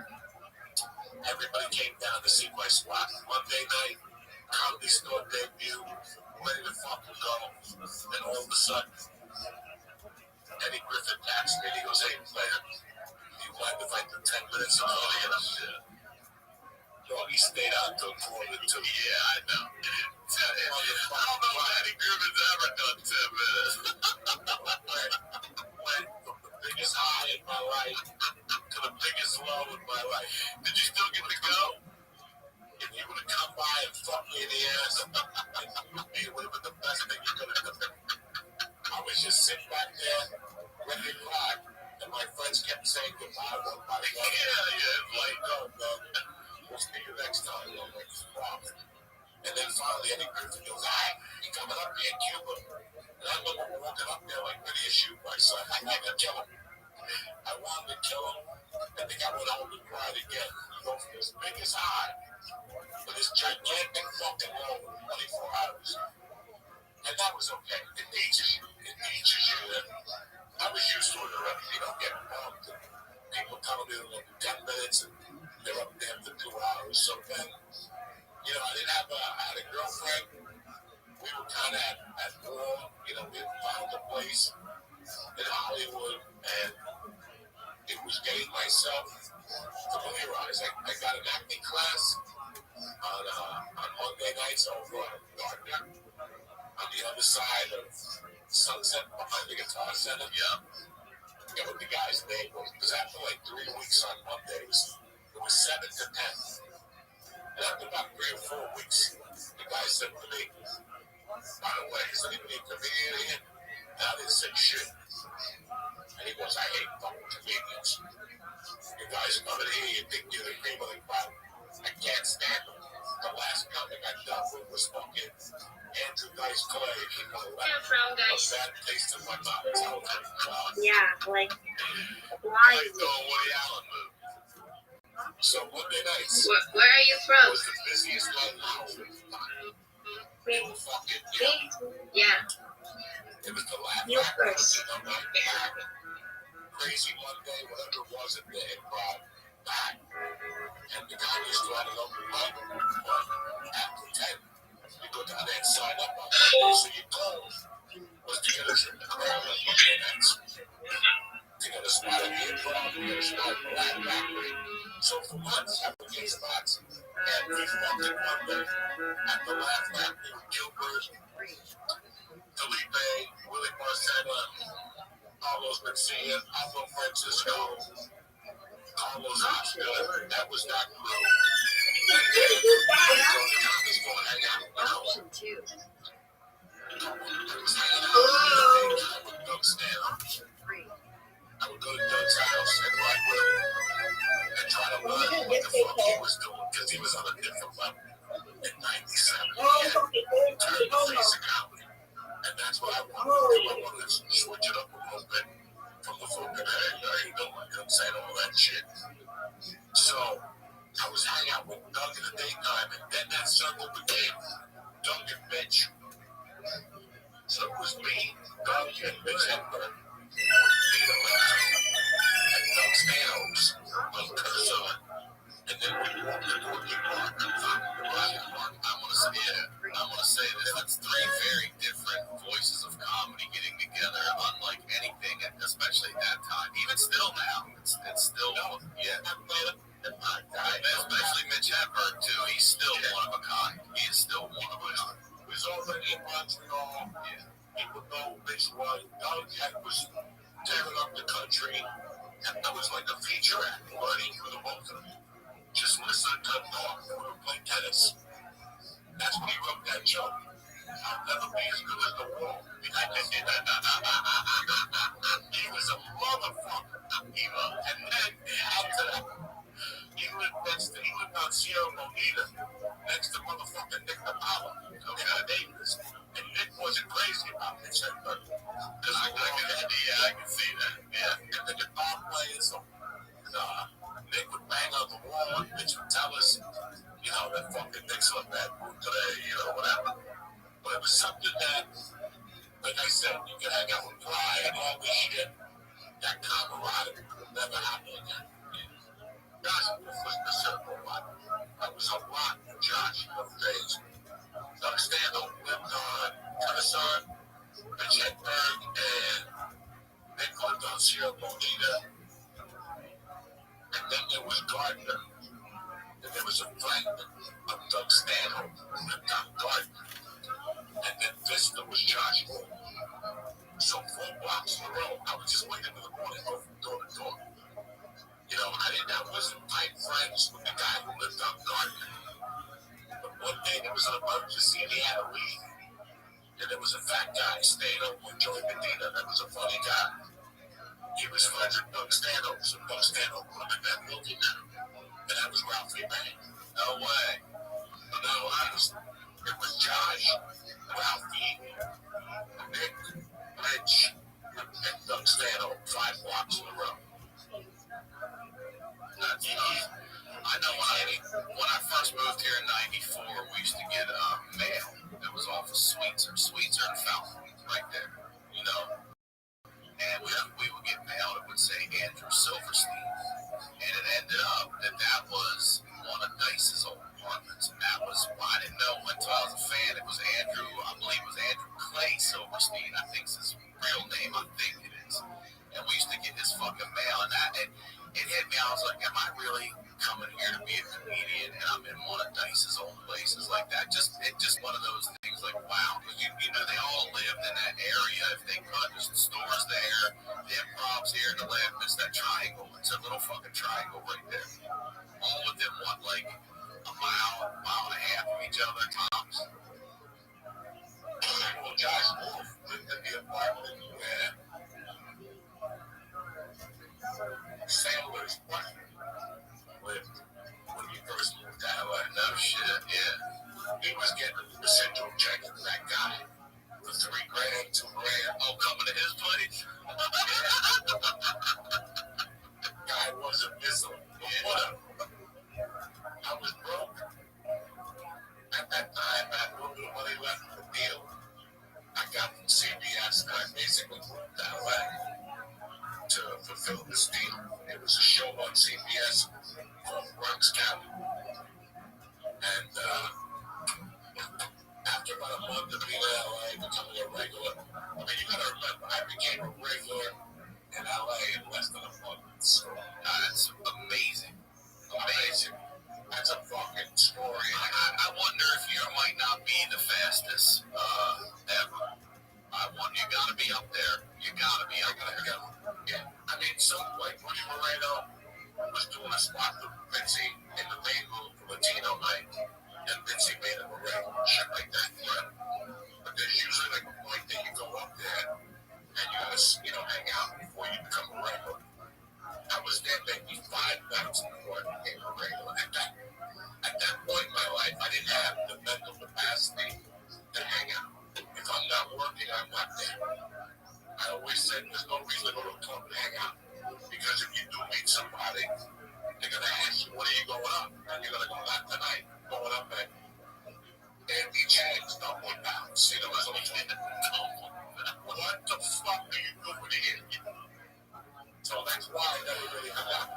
Everybody always says you got to hang out and talk to people. Fuck you. You want to do it with somebody trying to roll the Arts Club.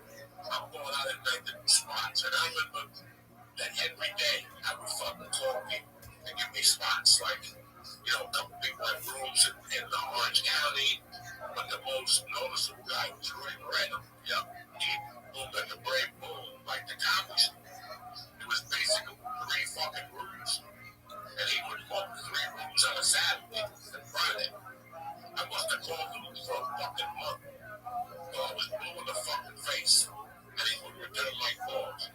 So I borrowed a car one night and I actually went to the Brave Bull. And I go, who's really fucking crazy? And I go, how fucking dare you not call me back? I could see if I was some white animal or something. So that was like, white animal. And he's like, okay, I'll put it up. I love it. He's great too. I did a lot of his shows at the Ice House early on coming up. He really did also book a lot of shows, gave a lot of comedians spots. If you're waiting for the right time to buy your first home, I've got news for you. Things are only getting crazier. Rents and house prices are skyrocketing. Interest rates are going up, and no matter what stage you're in, you should start planning now. I look every night out here. I check Zillow. I check Westside Rentals. I check Apartments.com. I check Craigslist. I check all of them. Rents are insane. The cost of living is insane. Okay, I recommend that everyone listen to the How to Buy a Home podcast. This is an incredible free resource with everything you need to know to navigate this process.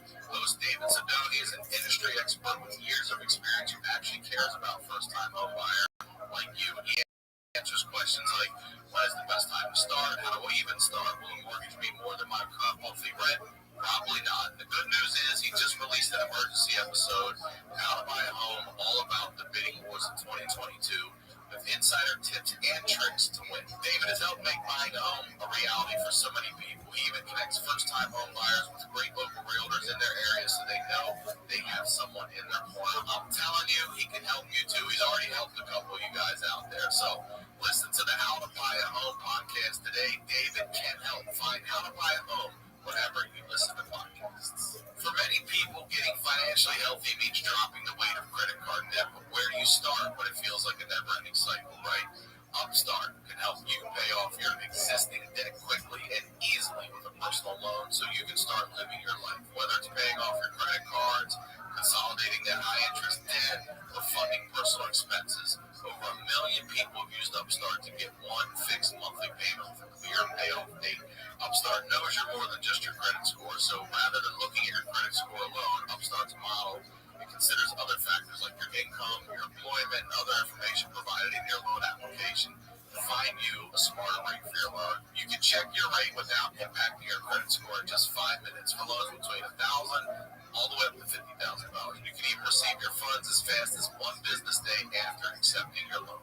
Find out how Upstart can lower your monthly payments today when you go to upstart.com/honeydew. That's upstart.com/honeydew. Don't forget to use my URL to let them know I sent you. Loan amounts will be determined based on your credit, your income, and certain other information provided in your loan application. Go to upstart.com/honeydew. Now, let's get back to the deal. Well, you used to give me 3 spots a week. I used to torture and work them. While he was on stage, I sit behind the stage and go, Rudy.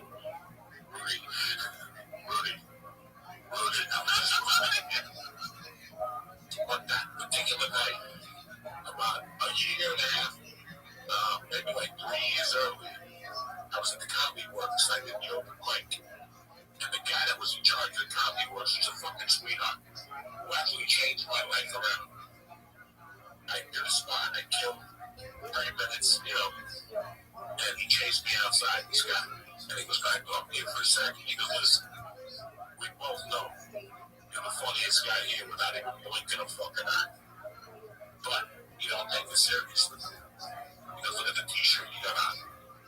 You don't come to the writing classes. You're not involved with us at all. You just come in, roll the room up, and fucking leave. That's great. That'll work. It ain't gonna work for a while. Not for a room. You gotta write jokes for a while." And he told me, he goes, "You're a good comic, but this isn't what you want to do. You're not putting the right work in. You should just quit if you don't want to do this." And I remember I had my hands clenched. I was ready to knock this motherfucker out. Like, look at this guy telling me.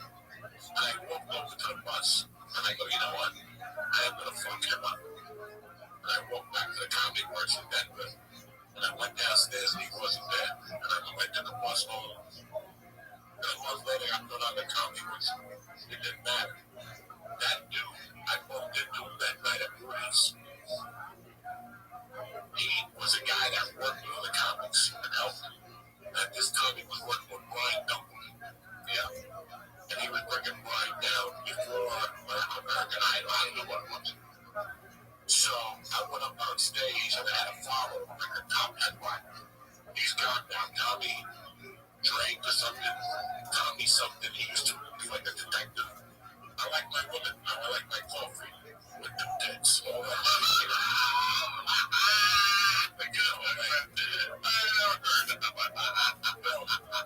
He was a funny dude. I had seen him at the improv a bunch of times.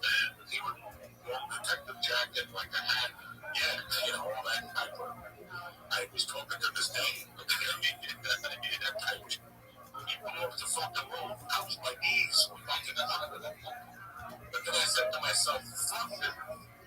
I'm like a comedy story, fucking thing. Following savages. At the time, they weren't the savages that were when I was there. But they were savages, you know, be at the store. At 10:30, you gotta be a fucking savage.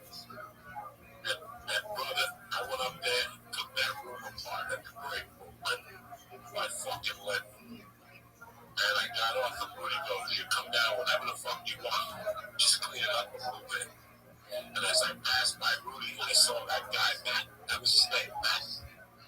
And he goes, what the fuck was that? And at that point, I accepted what he said to me and I moved aside. And I go, you don't know how lucky you were at that. It wasn't a fuck. I go, I'm a fucking nut. And you destroyed me that night as a human being. But when I got home, I thought about what your words were, and you were right. And you're the reason why I'm here tonight, so thank you. And he gave me a big hug, and I never saw him again. Matt Woods, great comic. He came up with Matt Berry, Roseanne, Todd Jordan, Rick Kurtz. They were fucking, you know, when one of the country guys, Larry the Cable Guy, did the karaoke, all of them, the comics material. Oh, that was him. Yeah, they were great writers. All those guys. Rittenhouse with the hook. They got the hook up on stage. Fucking brilliant writer. Yo. So it was great. It was great. How old are you? But after I saw that guy and after I knew I could do it, because before you come to LA, you hear all these things. I like your writing. On the road. You know, don't go to LA. You gotta be 18 to be in here. Hi. Get love everywhere. I got love at the improv. Before I got love at the store. I was already getting spotted. There was a guy named Cooper, who was the talent coordinator, who was a drunk, great guy. And he saw me doing Latino night, he made me a regular. And then I was in the Laugh Factory, so it was, I was rocking and fucking rolling 3 months in. I was starting to shoot the pilot. The director of this pilot for CBS, they gave $3 million. So I thought the show was definitely going to work. You know who the director was? The guy who played the doctor in jail. When the guy from The Sopranos was in prison. Wait, remember Johnny Sack? Johnny Sack, yeah. Johnny Sack was in prison. There was a guy with glasses that was fucking making his bag and all that shit. That's the guy. That guy is a badass one. He's also in Eyes Wide Shut, that dude. He's been in 1,000 things. He directed. So when I got there, I was playing a bartender that had, he gave information to the cops. He was the eyes and ears of the neighborhood. He was a Spanish guy in the Bronx, you know. And I remember going to the rehearsals, and every time I would say a word like that, people would shake their head. I was bad, right? Second. It was like 2 weeks of rehearsals. Every time I picked it, my lines got shorter. Wait, hold on. You would see them shake their heads when you would do your line? That's brutal. That's brutal. Seeing about that, I was like, God, it was terrible. You know, I had never had it before.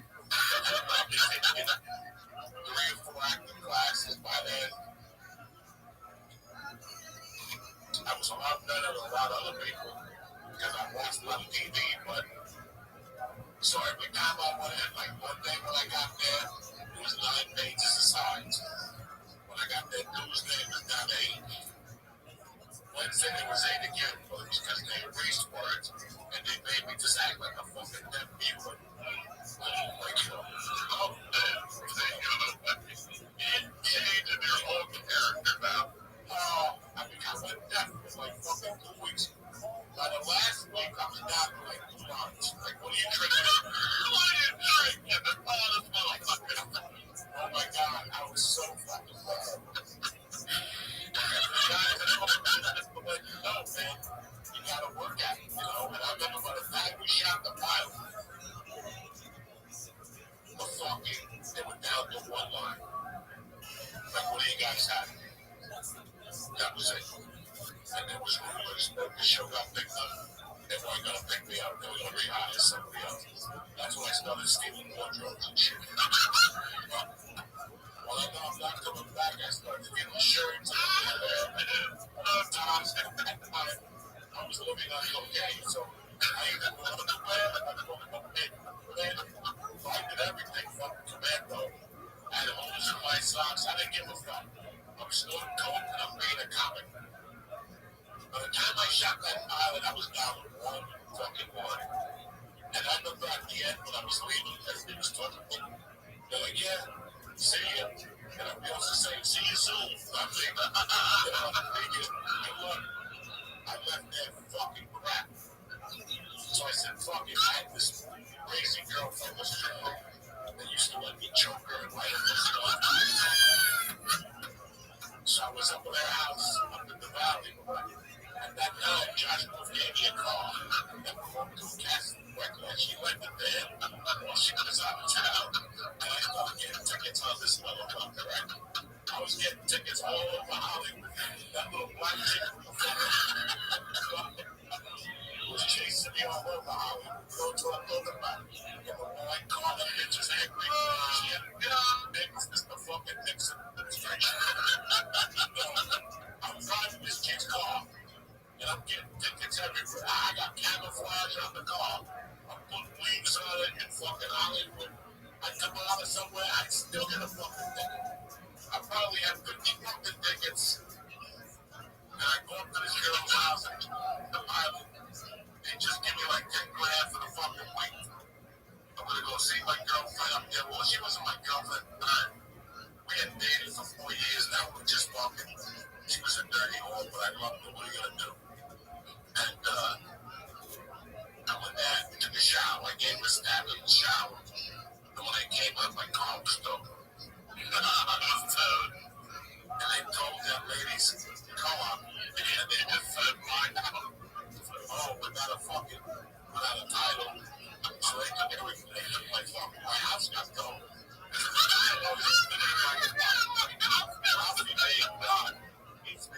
And they used to say, your house got stolen. I was looking at everything, headshots, demo reels, fucking clothes, boxing gloves,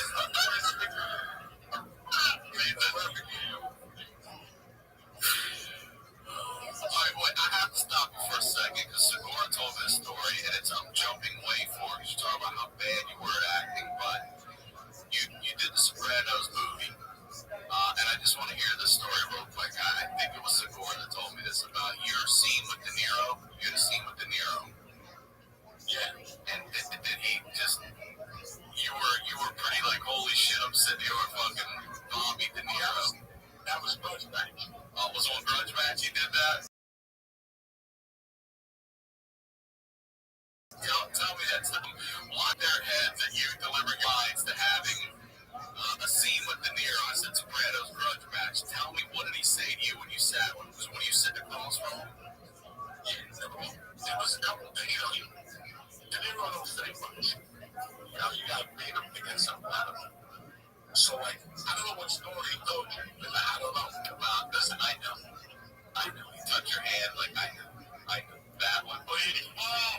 What happened is, when I got to New Orleans, I got there, and I always read that Gene Hackman would always go straight to the set. He would never go to this dressing room. And I thought that was interesting. But I read something by Gene Hackman that said he wanted to always be close to the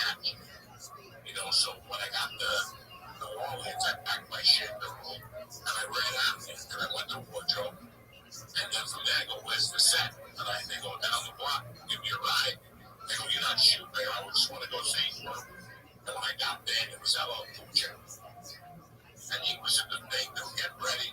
And also the Nero came in. And LL Cool J, they were all fucking each other. You know, they're hugging and kissing and fucking telling each other stories. And I'm 30 feet away. I'm just watching, bro, trying to learn something. And they're like, all right, let's do this, guys. And they're talking 20 minutes, you know. They say action. The hero walks up with fucking LL Cool J. And LL Cool J starts stuttering like fucking, you know, like Spider. Cut. Action. Let's do it again. Action. Second take again. Fuck, I can't move my legs. Cut. You know, and it was that I noticed. I'm like, what the fuck was that? I mean, LL Cool J was rehearsing when I got here. They rehearsed the scene like 5 times.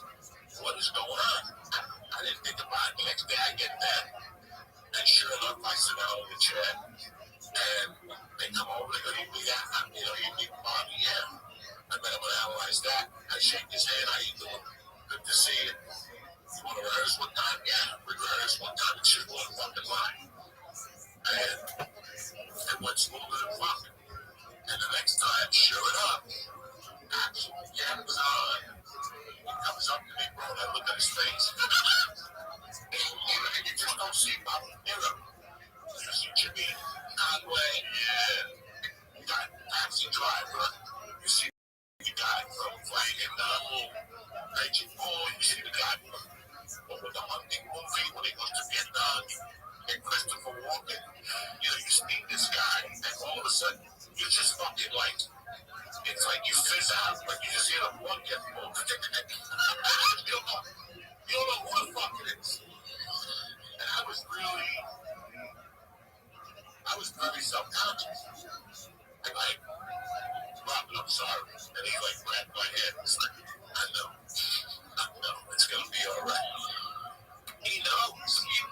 Everybody's honest. He knows that you're sitting here with Robert fucking De Niro. It's gonna take you a minute, but no, not because it's in the head with 1,000 feet. Amazing. That's the reaction. So I'm like, bring it down. But don't worry about it. Yeah, I'm like, I've done it with Dave's when he cracking. Because once you see his face, you don't even know what line is up. You know, home against your shine box, you don't know what to do.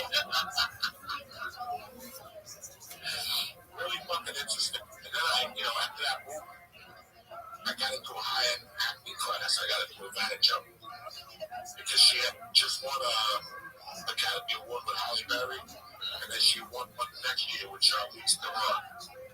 So everybody said she was really good, and she was very good for character actors.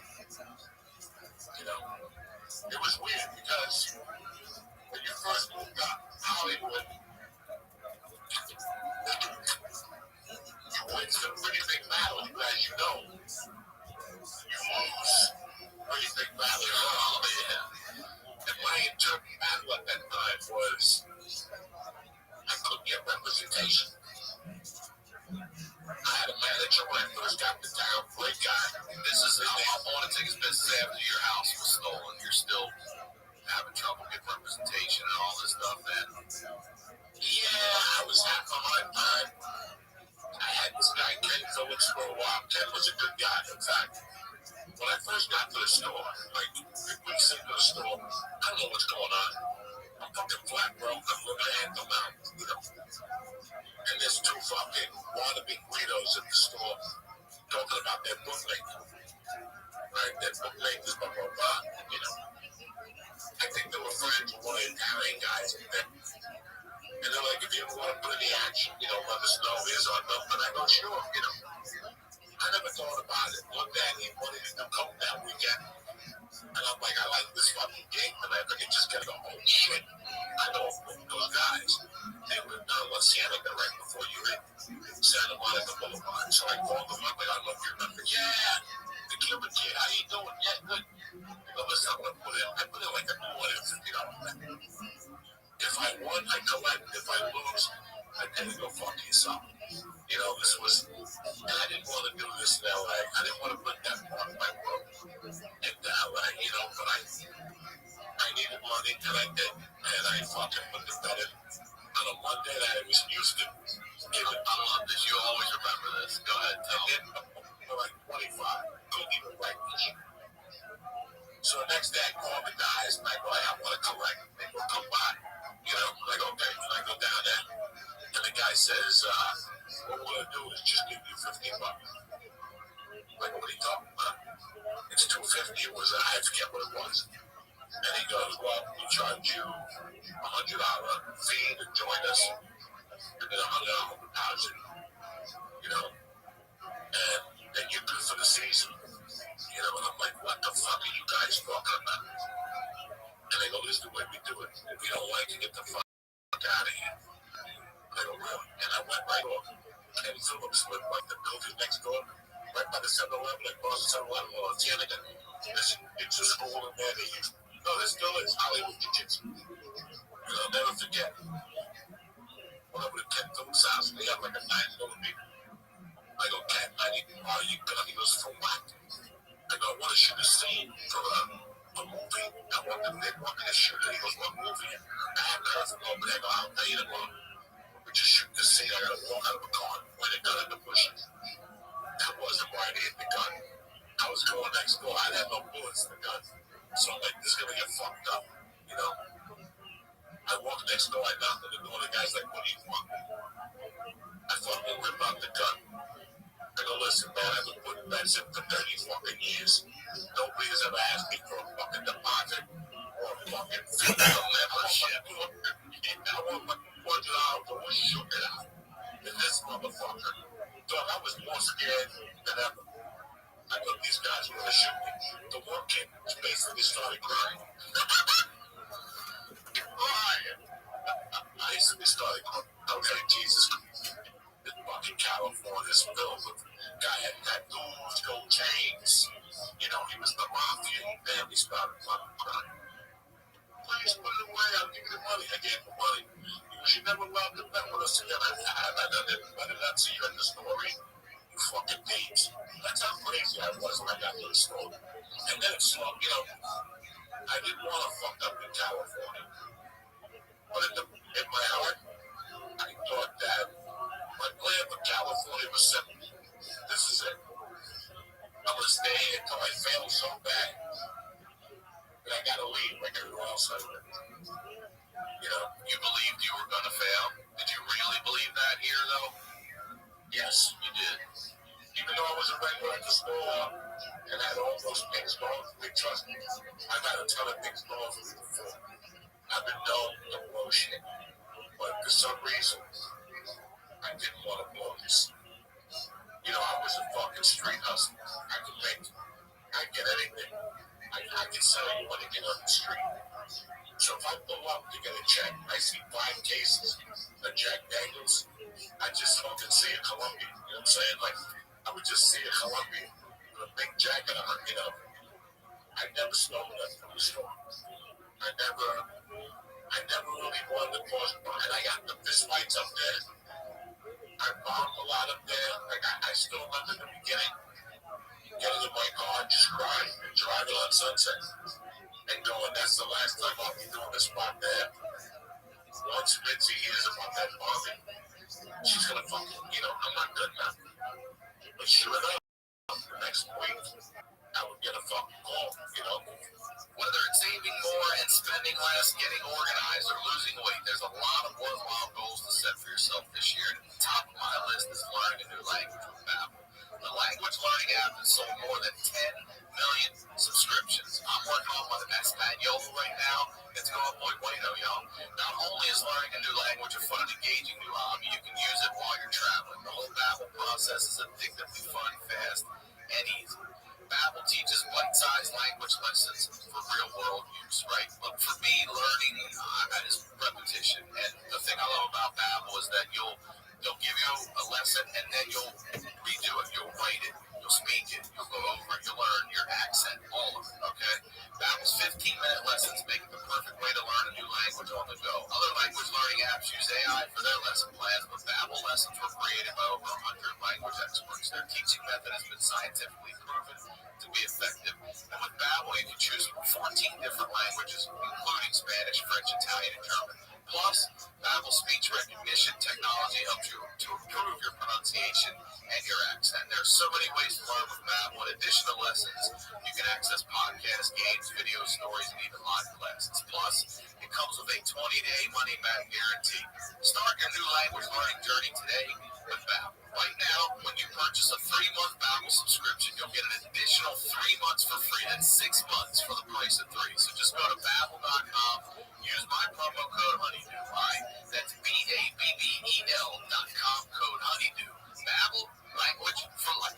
Today's program is brought to you by Athletic Greens, the health and wellness company that makes comprehensive daily nutrition really, really simple. With so many stressors in life, it's difficult to maintain effective nutritional habits and give our bodies the nutrients it needs to thrive. We've got busy schedules, we're getting poor sleep, exercise, the environment, work stress, or simply not eating enough of the right foods can leave us deficient in key nutritional areas.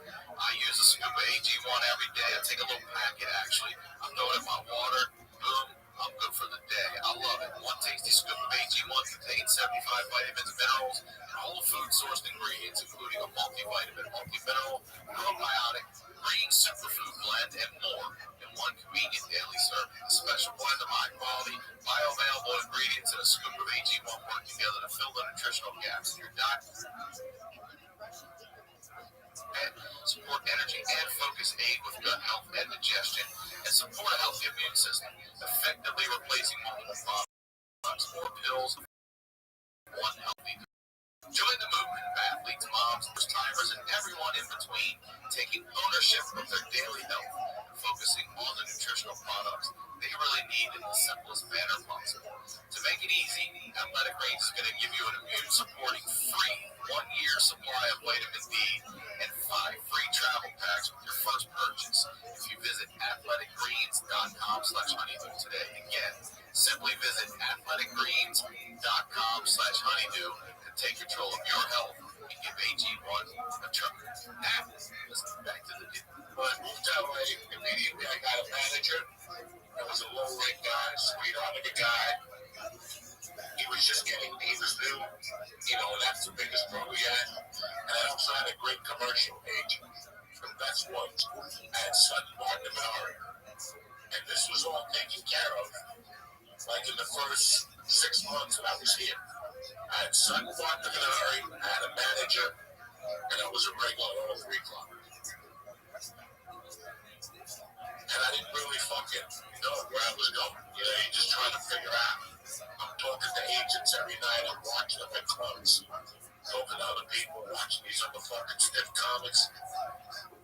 So one day I got a call from Sutton Martin Minari, and they started sending me out for commission. They made me do like an hour workshop at the agency. And they started sending me out. My first audition was with Church's Chicken on Sunset Boulevard. Yeah. I get you so naive. You think you're gonna fucking get something, but I kept going on auditions. In those days, Ryan, you were going to 3 commercial auditions a day. That's how different the budget was back then, like country. You were going on 3 commercial auditions a day. You were probably hitting 13 auditions a week. They had me 2 theatrical auditions a week. That is what it was. I would get a call Friday that I had a commercial audition Monday at 11. By the time I was leaving that audition on Monday, he would call me another audition. 1:15. Go to whatever. Go to show this. Oh, we got a 5:15 downtown LA. It was fucking amazing. And we didn't know how lucky we were. We had no idea that was as good as it was going to get. Ever going to get. Yeah. Ever going to get. We were complaining that I can't book nothing. But I kept going on auditions. I had already a TV show under my belt. But I couldn't get an audition for a movie. And bottom line, Judy Brown called me in for an audition for the Jenny McCarthy show to be Jazz Momentary's driver. Okay. She just thanked me for coming in. Thank you. That means you're son. Yeah. I'm not mad at Judy Brown. She thought of me. And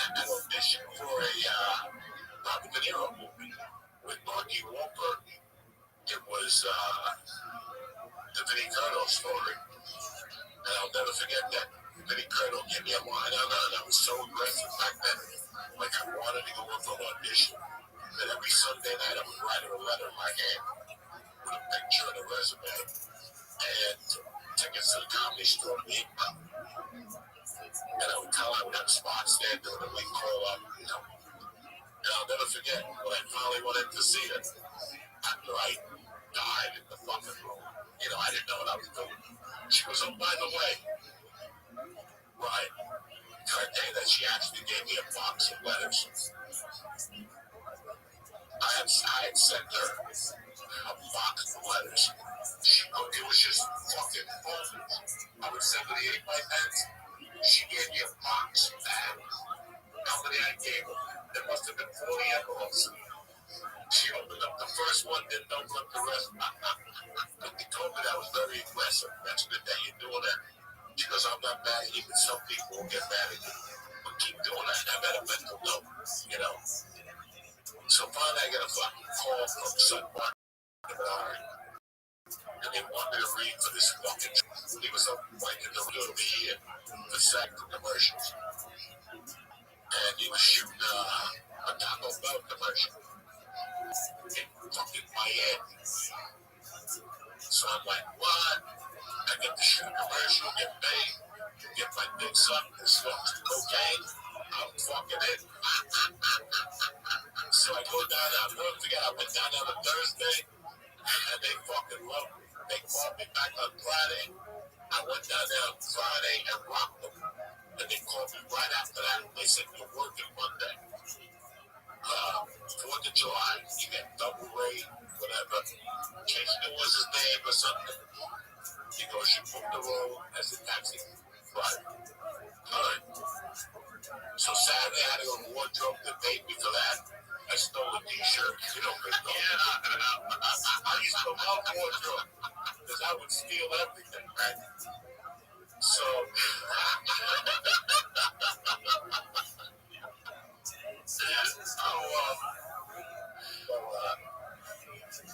they called me Monday, 7 o'clock call down at Abbott Kenny in Marina Del Rey.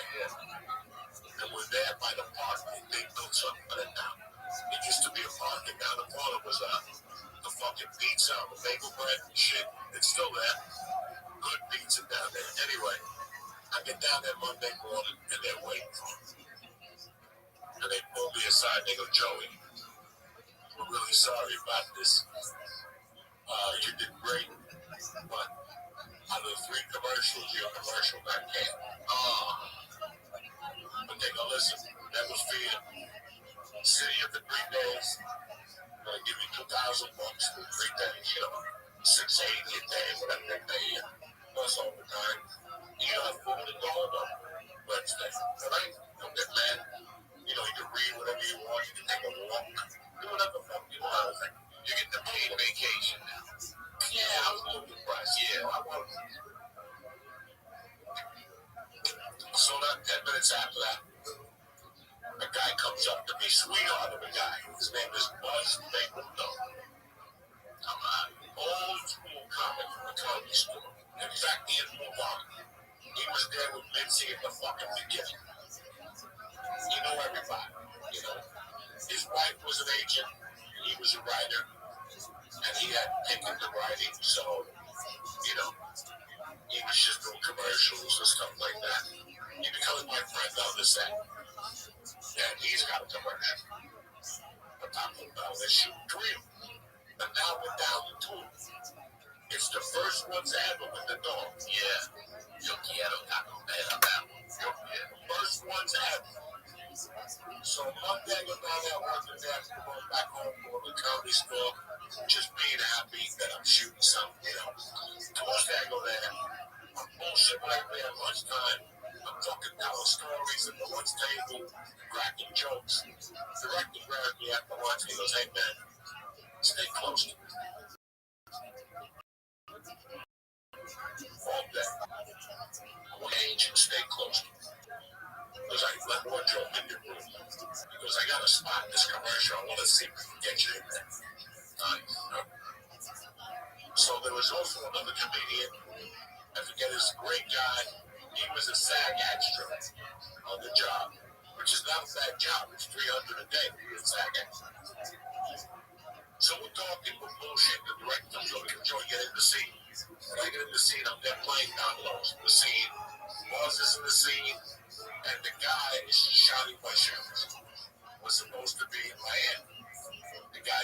Like shoes off, the whole thing. I shoot with them. We have a great time. The dog walks by. We go home. That's all. Isn't it Carlos? I can't. That does the voice, right? I always fuck his last name up. I also Rock. Yeah.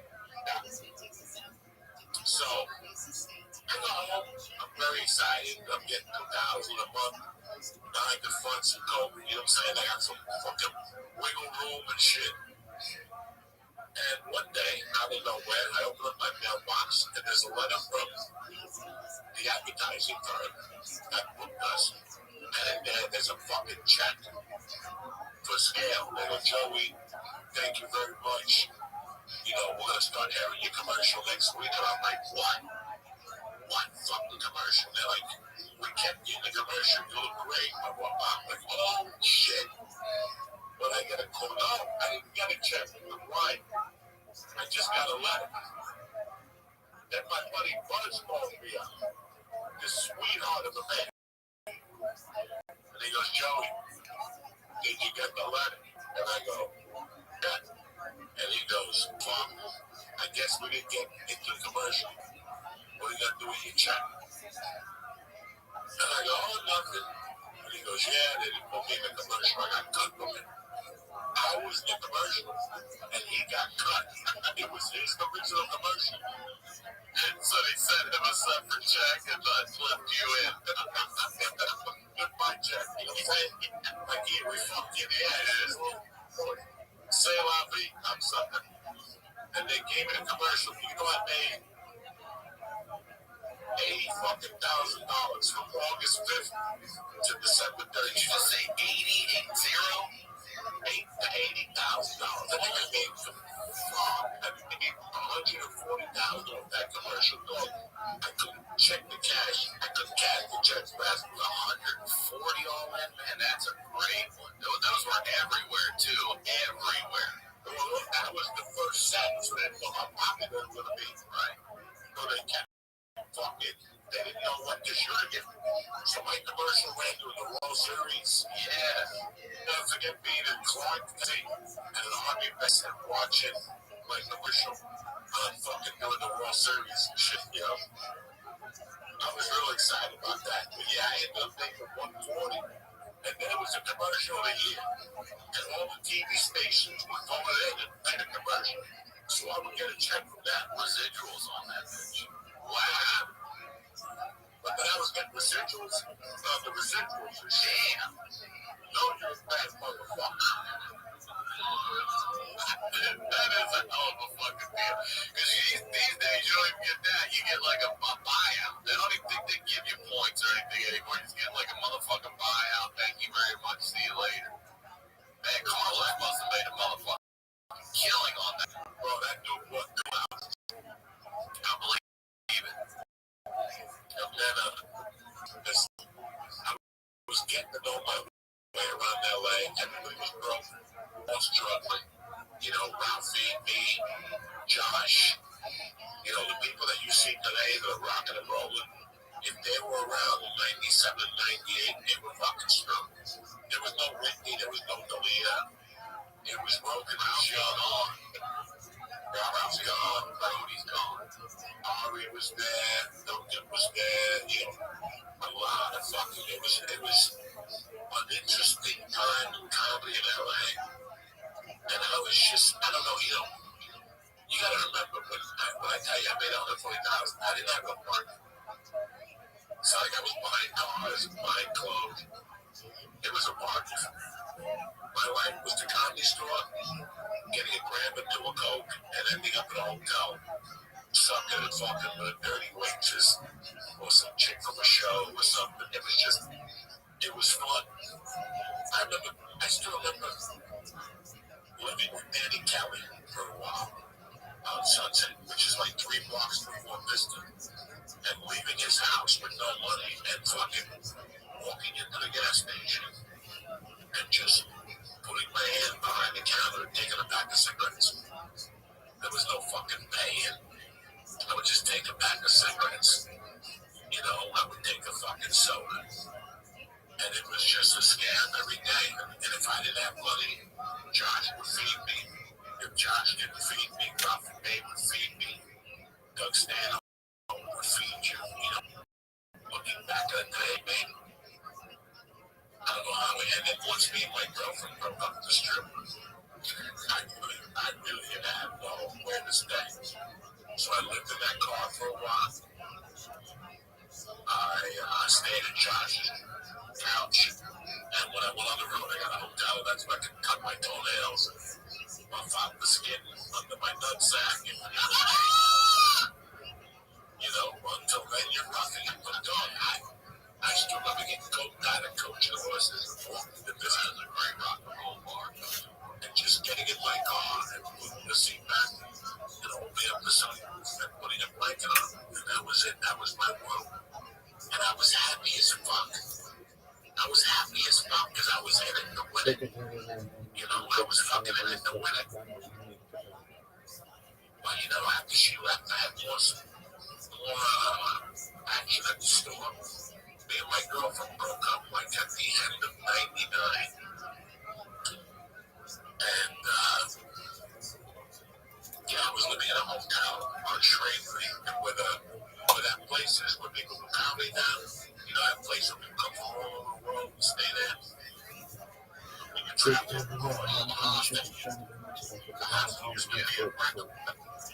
that's where I was staying there when I got the movie Basketball. Really? Yeah, so what happened was I'm still with Ken Phillips, the commercial, blah, blah, blah. And Ken Phillips called me. He goes, there's an agency that's interested in you.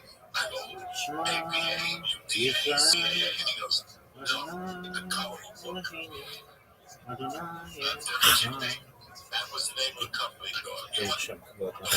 So the injury, they were a fucking kids agency.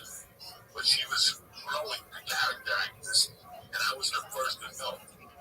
Your resume was all different papers. Like you had to make your resume out like pink, yellow, or orange paper, and you had to be different colors. It was a nightmare getting your. I used to go to Dr. Fu, the Chinese guy next to the Mexican restaurant. They used to make copies for you then. And I used to go in there and make a bunch of copies. She was a great lady. She was black. Her partner was black. It was a black agency. I mean, that's how bad things were. I couldn't even find a white agent inside. It was a black agent inside me. They were kids agent. The niggas just keep coming, guys. I don't want you to think that anybody gave me anything. So there I am with the coverage book. I still look me behind the comedy store. And people are double dirge. I'm with the coloring book.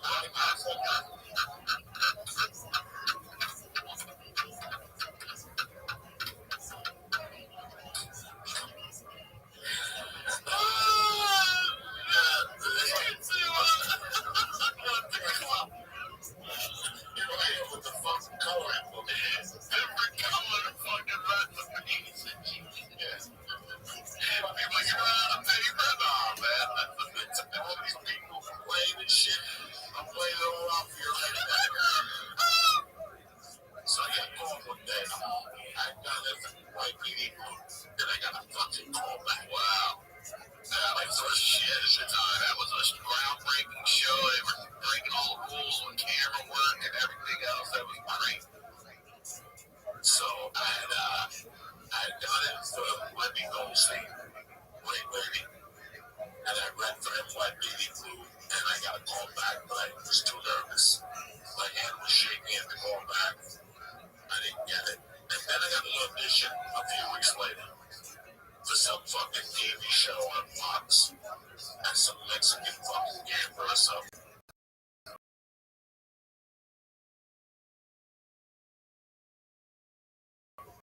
And I ate a bag box. It's fucking big mouth. So I went to that this wanted some fucking theories.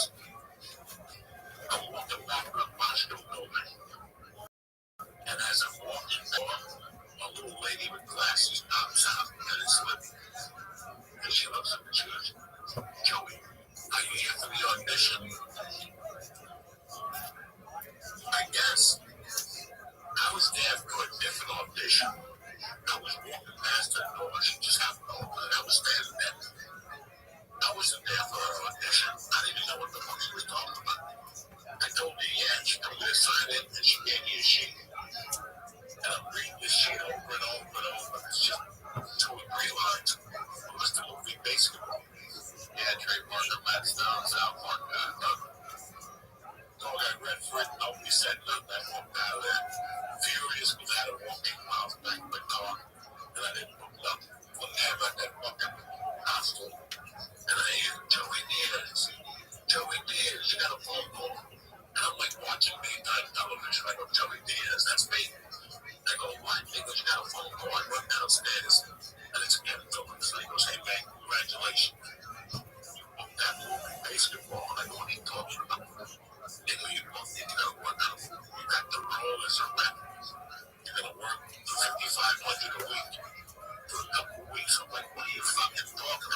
goes, I took care of it.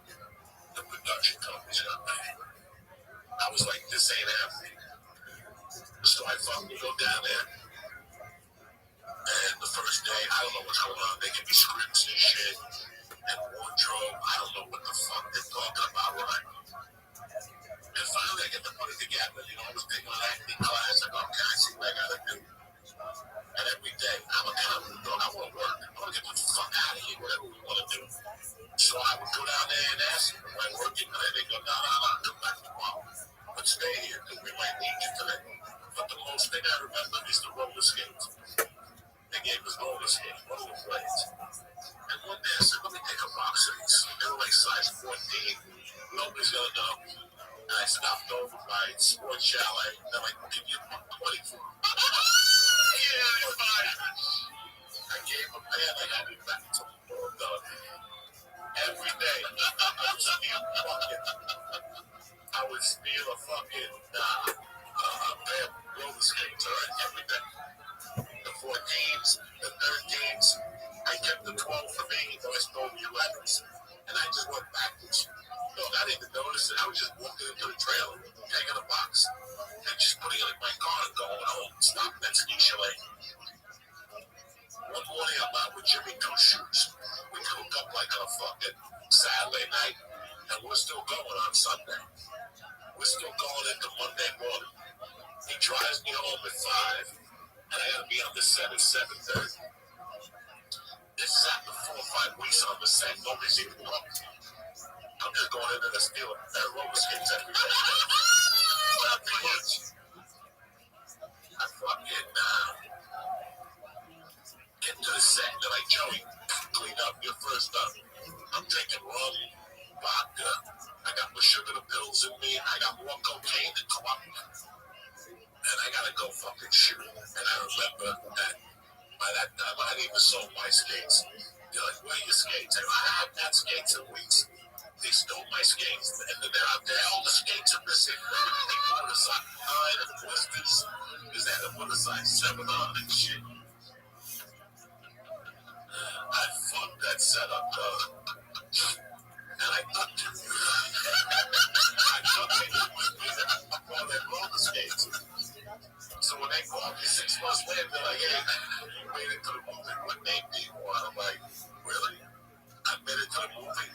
And they had a pair of arms on wear roller skates with the man just to bust their balls. They didn't even invite me to the fucking movie. I didn't get any ride, no roller skates. I'm lying to you guys, but I must have stolen 40 cents a fucking God. There was no fucking roller skates left when I got through that movie. But my daughter's walking in the door. Can we do this again in 2 weeks? Of course, that's where we're at. Well, hold on, let me just timestamp this. So we're in 1999. You just wrapped on the basketball, or you've just made it into the basketball movie. That's where we're gonna pick up next time. I love you. Thank you so much. Is there anything you want to promote, plug, anything at all? My reefer cocksuckers. Baffy Gas at the ice cream shop in Ventura. They got a weed called Rainbow Ruts. It's 37%.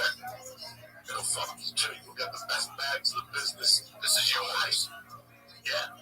It's called Cocoa. There's 5 different flavors. Cocoa, Rainbow Ruts, Sashimi, Memphis, and there's another one. I don't. What's your favorite? Rainbow Ruts. Rainbow Ruts. Stoli. God knows. Well, these are indicas, sativas, what are they? Indicas and islands. All right, great. I love it. I'm going to go get some. We're going to make a field trip out there. I love you, brother. I love you too, and thank you for doing this. We'll pick it up again. Go ahead. Very proud of you.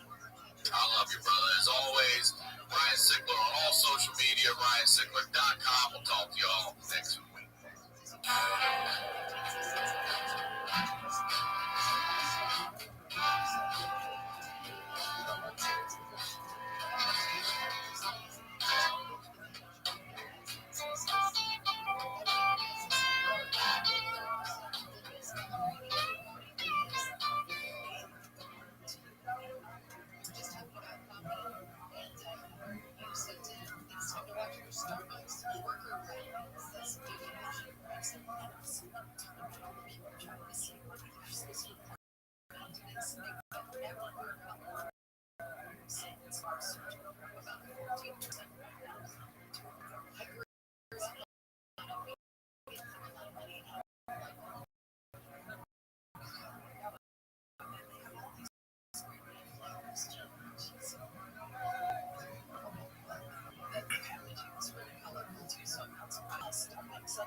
happening now is presented by On It. Bidets are back. The Church of What's Happening Now is proud to introduce you to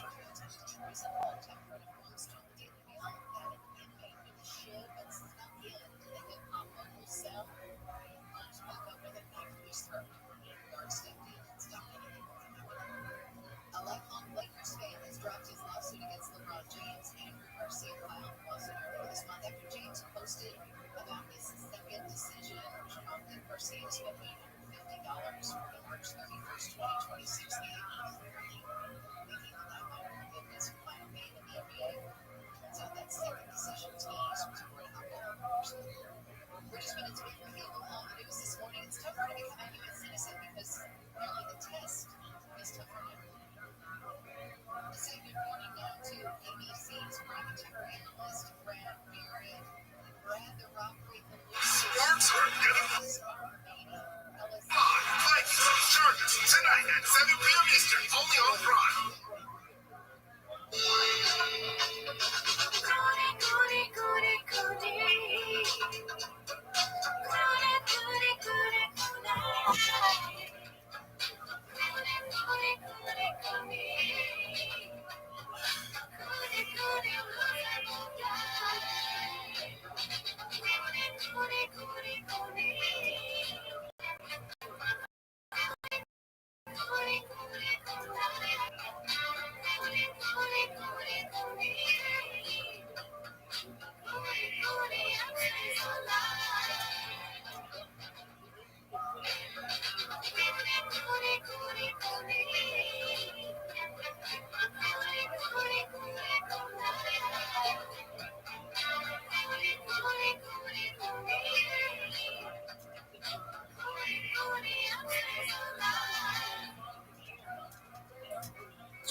Welcome back to Tendon. Thanks for tuning in. As always, join the Patreon, join the Reddit, join the Discord on this week. The Patreon. Why are you laughing so hard? Am I not on camera? Because it came on and you were just sitting there. Nah, guy, I can't nail it every week, okay? We do it in one take last week. I usually get it right, okay? This is the first time it's ever happened. I've never done anything wrong before.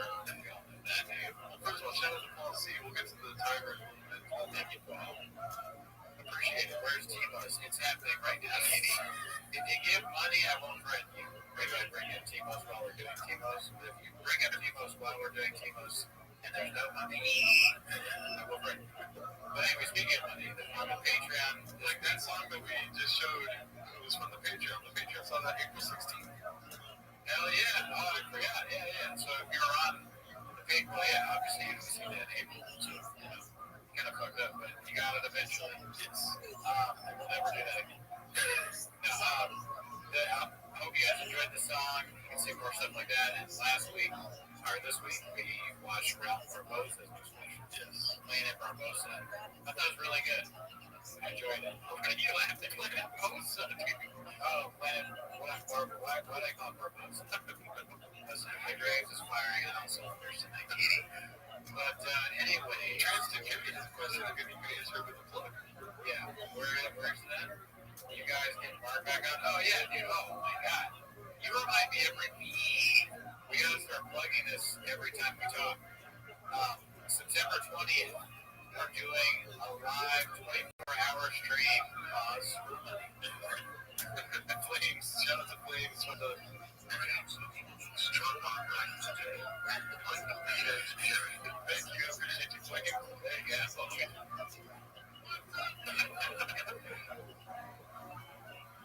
That's funny. Maybe small teeth. It took me so long to figure out the meaning crouching meaning delta thing there. But back to it. That's not why they're here, though. They're here September 20th. God, I didn't even read it. My goddamn white bar lecture. Mark should be here. Alan should be here. Meaning delta. Checks out. Hopefully, Brad Walsh, Sean McCorkle, guide him, but guys, we're looking at number one.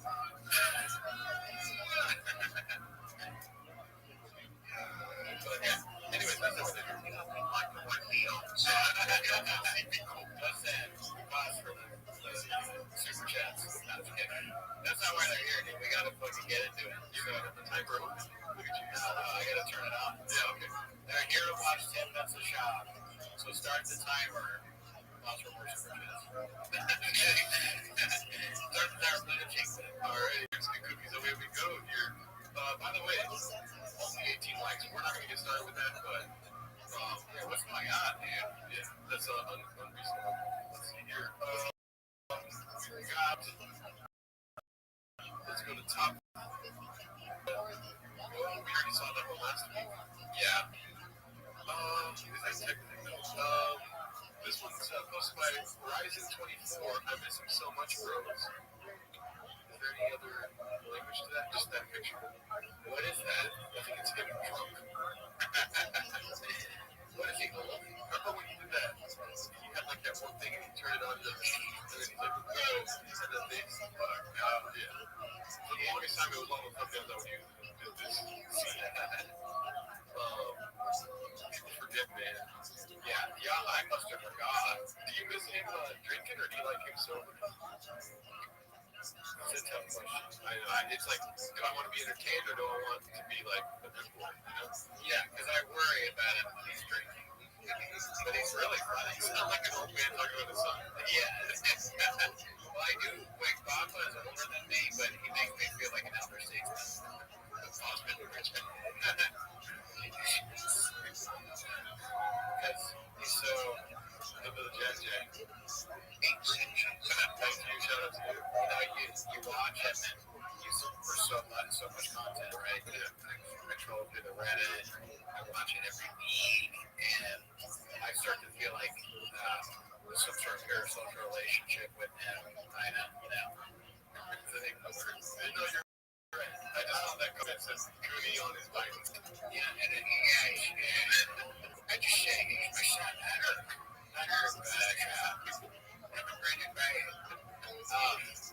I just anyway, we made that here. Sure. We made that here. What's it called? Alright, let's see what else we got here. I do miss those days though. I think I miss not the cringe, but the actual thought that he put together and what it looked like when we saw it on film. You know what I mean? Yeah, he wasn't thinking even harder. Yeah, like there was like even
He found it. Oh, that's false advertising. No, and then we don't know if it's real, if it doesn't have 3Cs. Yeah. But yeah, that's funny. And these things, they gotta put in the contract. Hey, you have to keep his haircut for like a year or something. Yeah. Of course, doesn't pay attention to anything. But what they do, the CEO of the CBD company, he's his deal. Yeah, he's working. Yeah. He's doing the same thing to this unfortunate rewinding. But it's cool that they give a shout out here. You know what this is? Underneath medium brown. But water, weed, liquid hair. Right there. Yeah. I think it's funny that this picture, like, you think this is a photo.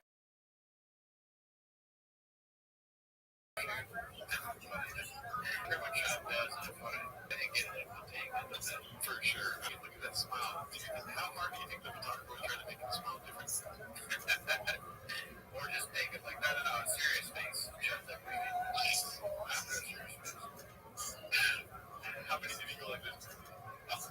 We don't need you to, like, move your mouth at all. Or at least take your hands. At least take the straw out of your mouth. I need these weird food in my life. I should get some rewinded and, get rid of my grays. You got grays? I have a lot of grays. Grays for days. You already saw that one? This one's hilarious. I already read it. It's posted by Google Locker. DoorDash driver says Papa is cheap and a fraud. Let me just read this. You're going to consume it and then go, sure.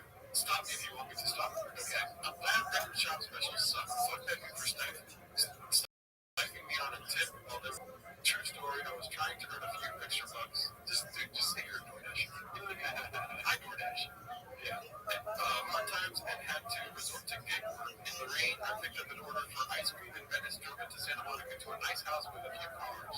The order is to the tiny guest house way in the back. The sign on the door says, "Do not knock, baby." It should say, "Do not knock, daddy." Yeah. So I don't know if it's ready to jump, but so I'm standing there calling their phone like an asshole for 10 minutes. It sounds like Reddit's ready. I'm shocked. And I was getting a car, no truck, but yeah, there's a lot of difference. The wife sees me through the window, and he comes running out like a threat. I hold him back, he snaps back to normal, looks me in the eye, says that he appreciates it. It's fun, right? He appreciates you, but and that he will tip me in the app at 0. It was all facade. The house wasn't his car.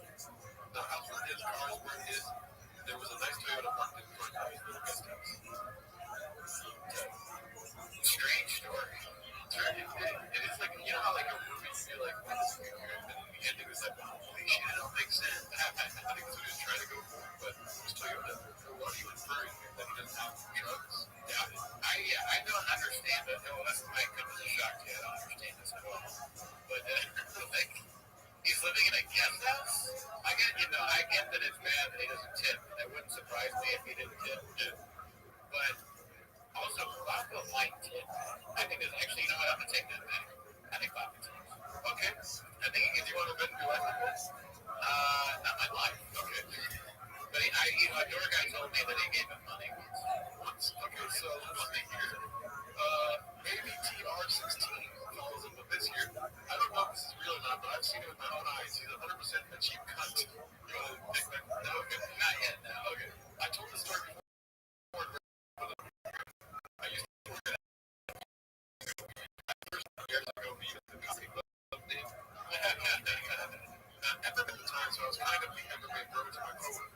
One of the servers comes up to me and goes, "Hey, if Fighter's here to see the show, Joe Rogan and Red Show." I'm like, "Get the fuck out." He says, "I don't know. He's here, and they say he has a famous coffee podcast." I was like, "He's 100% Brandon."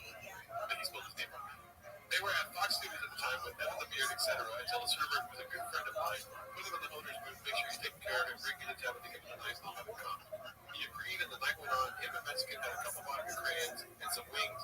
Would have been maybe $40. I'm ordering for the bill. I comment and tell him to tell Brandon that a T-Fat campaign on staff got his bill tonight, no more, no less. So he's still telling me. End of the night we're out, and my boy just coming back to feed it and goes, "Dude." He just said, "Oh, thanks, brother," and they left without leaving a tip. I mean, not a dollar. God damn it, I was so fucking embarrassed. I apologize profusely and tipped him 20 out of my own tips. I came home that night, put on my apron, and hit the fires. I've been here ever since. I mean, I don't It's a great story. I'm not sure if I believe that either. Brandon, if two people call you a crackhead, you might be smoking crack. Shut up, it wouldn't shock me if he's like that. But, and also some of the lines sound like something you'd say, like, thanks, bro. Yeah. But if we know what we know about them, if somebody worked in the comedy company, we'd have heard of it. Here's the thing, though, like, karma is... Oh, yeah, I only have 40 likes for these hawks. Thank you, James Freeman. Appreciate that, brother. Yeah. How do we only have 40 for these hawks? Thank you. Here's the thing. It's just like, it happens way too often. I think this is another one. I have first-hand knowledge of a girl I know at a cafe who used to drink in LA. She was a barista, although she says he did tip average $100 for a coffee, which is normal for common folk. Her grab with him was the way he carried it. She said he pulled up like he was a celeb who would park if handicapped and available. You walk in there and always be on the phone talking to somebody with the baristas in the area and say hello. He said, give me the huge. Oh, usual. Now that I say it out loud, it makes sense. I thought he said, give me the huge, like a big one. Right. And when I literally just yelled, wait, that's hilarious. I'm going to start doing that at my coffee shop. Granted, she says he never complained about the time if they were busy. He just sit and wait as a talk. And when they call him, they go up and pay, not say bye or things, and drive off, and always with the truck blasting loud music and drive directly to the little market. So that sounds a lot more believable, I gotta say. Okay, well, it's got 56 uploads. The other one has 100, so who you believe? They're all funny. I enjoy the stories. It's funny to live in the world where you talk about different things that Shop did years ago. And so I can totally picture Shop going in there with a phone and just blaring the conversation because there's two reasons. One, he's a loud idiot, and so he can't help that. And two is he wants the stories that are definitely true for the whole, like, hey, I'm Brandon Shaw, and I just got a call, and like he wants everybody to know. They just like, is that your takeaway? Yes. Okay. Well, here's the thing. He does think this way. You know, he's not only getting coffee, but why is he getting coffee? So because so many people work for him, he's got to stay, you know, busy. Good that you were wrong right there, because that's also true. There's another reason to have coffee. He's got a pod for 9 hours straight. Oh, yeah, that's right. Like, at one point as well. 12 hours straight pod, you won't get a tip on top of that? Like, I'll give him a life away. Is that not enough? You know? Yeah, he might feel like he's giving so much back already to the community that he's like, what more do you want? Yes, I got a family. Everywhere he walks, he's like, that's what's new. Yeah. So he can get away with that pod. Well, you're tipping. If a guy comes to my meal because he's a fan, I'm going to tip him. Yeah, I will absolutely. You would tip just because they're a fan, but it makes us money. What's the difference between daddy and father? 8 inches. That's Charleston, Texas, or Charleston, Hey, ask Jay. Question about that. Yes, so I'll give you a hypothetical. Give it to me, Daddy. You have the choice of a good tip, whatever job you're working, very good tip, or a story about Brendan Shaw. Something like where he does that. He comes in, he orders all the shit. You tell him that you're a fan, he still the tip because they run over to him, hug him, kiss him, call him Rabbi, Mari, Abi. Beautiful.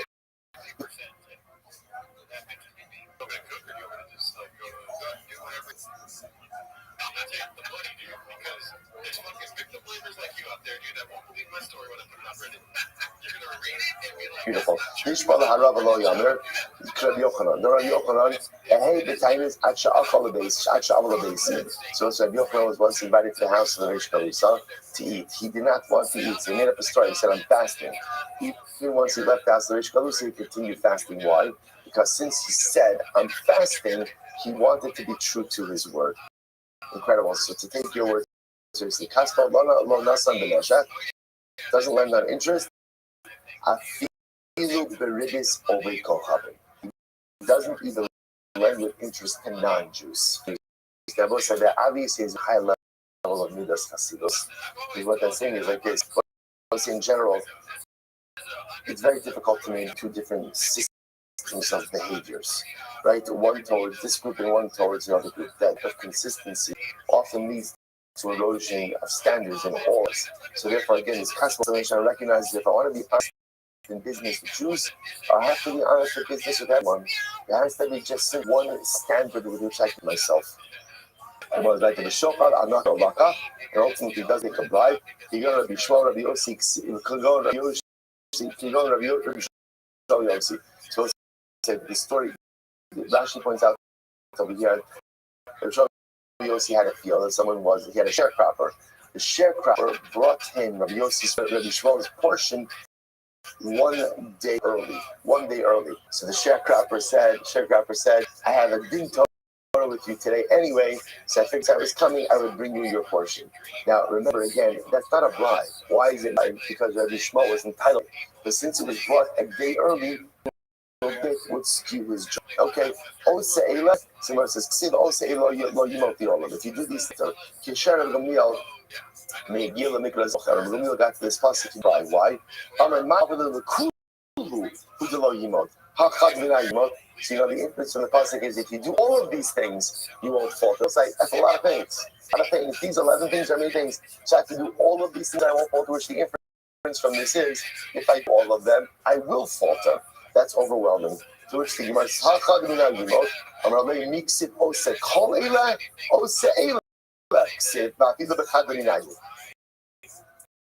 it doesn't say you have to do all of them. Rather, what does it say? It doesn't say Osa Kol Eila. It says Osa Eila. Why? Dilo Temaki. It's just a moment. Sit crack in another pasuk. Al Tatamu B'Kol Eila. The pasuk says, do not defile yourself with things. It's only if you touch all the shratzim that should become tamei. If you touch one of them, that's not the case. You see that kol eila can mean one. How can that mean ba'afas mikol eila? So I say, the ideal is to possess all 11 of these traits. But even if you just possess some of them, that gives you the strength to lead a successful life. But 11 is still a lot.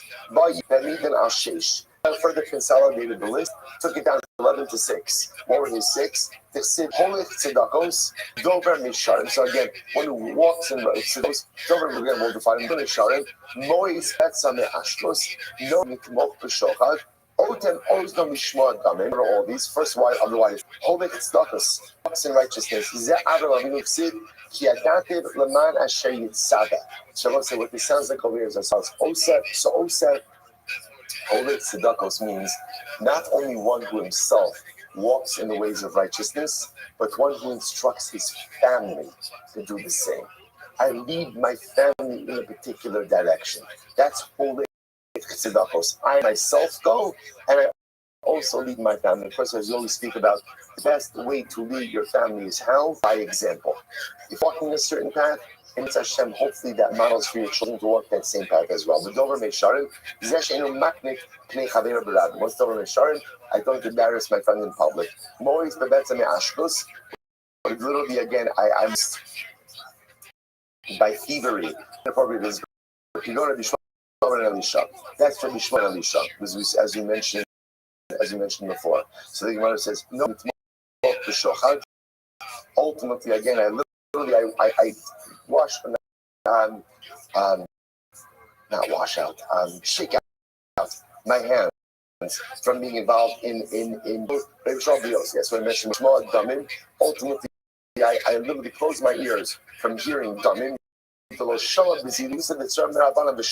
Ultimately, I don't hear the disparagement of a Talmid Chacham and in silence. In other words, if someone disparaging a Talmid Chacham, I speak up. When it says Kigon, Rabbi Lazar Shimon, like Rabbi Lazar Shimon, we'll say Rashi points out over here the story of Rabbi Lazar Shimon who died. His body did not decompose. His family kept. We saw this tomorrow. His family kept in the attic. His family kept him in the attic. His body was not decomposing. One day his wife went up to the attic. Rashi points out she saw a worm coming out of his ear. She thought that his body was decomposing.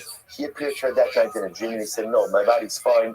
The worm out of the ear was a punishment because one time I heard someone disparaging the Talmud Chacham and I didn't say something.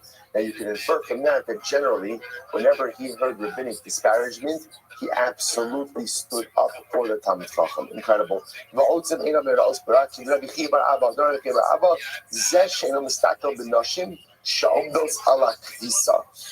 So what does it mean?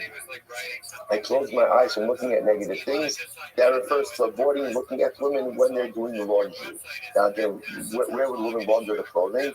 By the river. But by the river, what they would do is they would pull up their dresses in order so the dresses shouldn't become wet. So a person who sees a woman with her legs exposed, obviously it causes inappropriate thoughts. So a person who is careful with what they look at. Ksiv, hu miromim yishkol. A person to these ideals ultimately again will live in the highest of highs. So we'll say, Ba Micha, then even on Shalosh. So still that's 6. That's still 6, right? So David HaMelech had 11, Yeshua had 6, and again we'll say you see the overlap. No one's really introducing, you see new ideas. So really just consolidating. Micha comes along and further consolidates with 3. He gives the Adam, Ma Tov U'ma Hashem Dorish Mincha. What is good and what they want from you? So Micha says, Kiyim asos mish, do justice, va'avas chesed, v'atznei ches im Hashem elokecha. Right? Ultimately, again, and walk with humility. Or mati, asos mishpat, zehadin, means be a just person. Be a just person. The Gemara says, Avas chesed zeginilas chesed. Be a person chesed. As well as again, you might think justice takes it from chesed. So he has to be both just and vatnei lechas zautzas ameisos kala. That ultimately are going to refer to helping to bury the and helping to marry off. So I will say now, what does this mean? So balod ram kavachomer umad dvarim shein dakon lasos b'tzina amar Torah.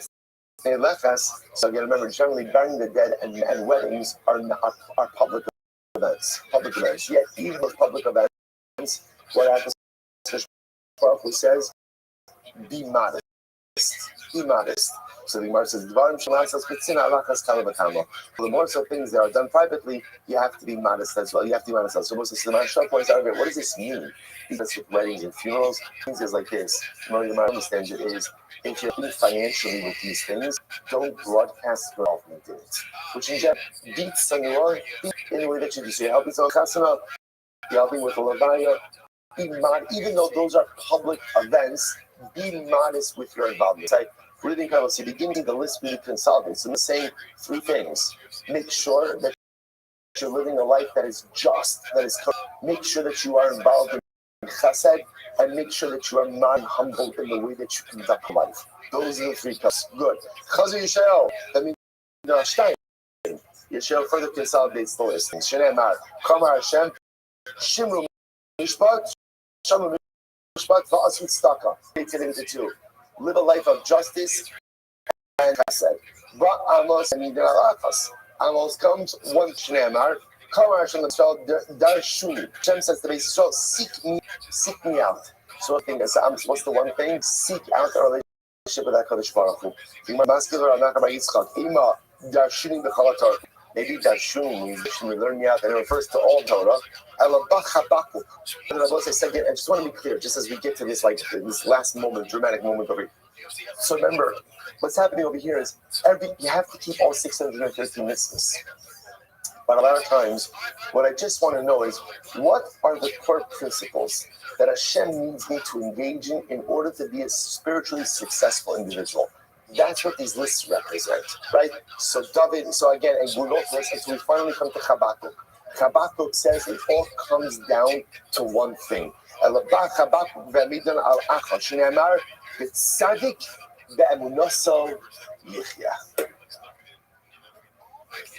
Listen, do you want to know what all Yiddishkeit comes down to? All Yiddishkeit comes down to one thing: Emunah.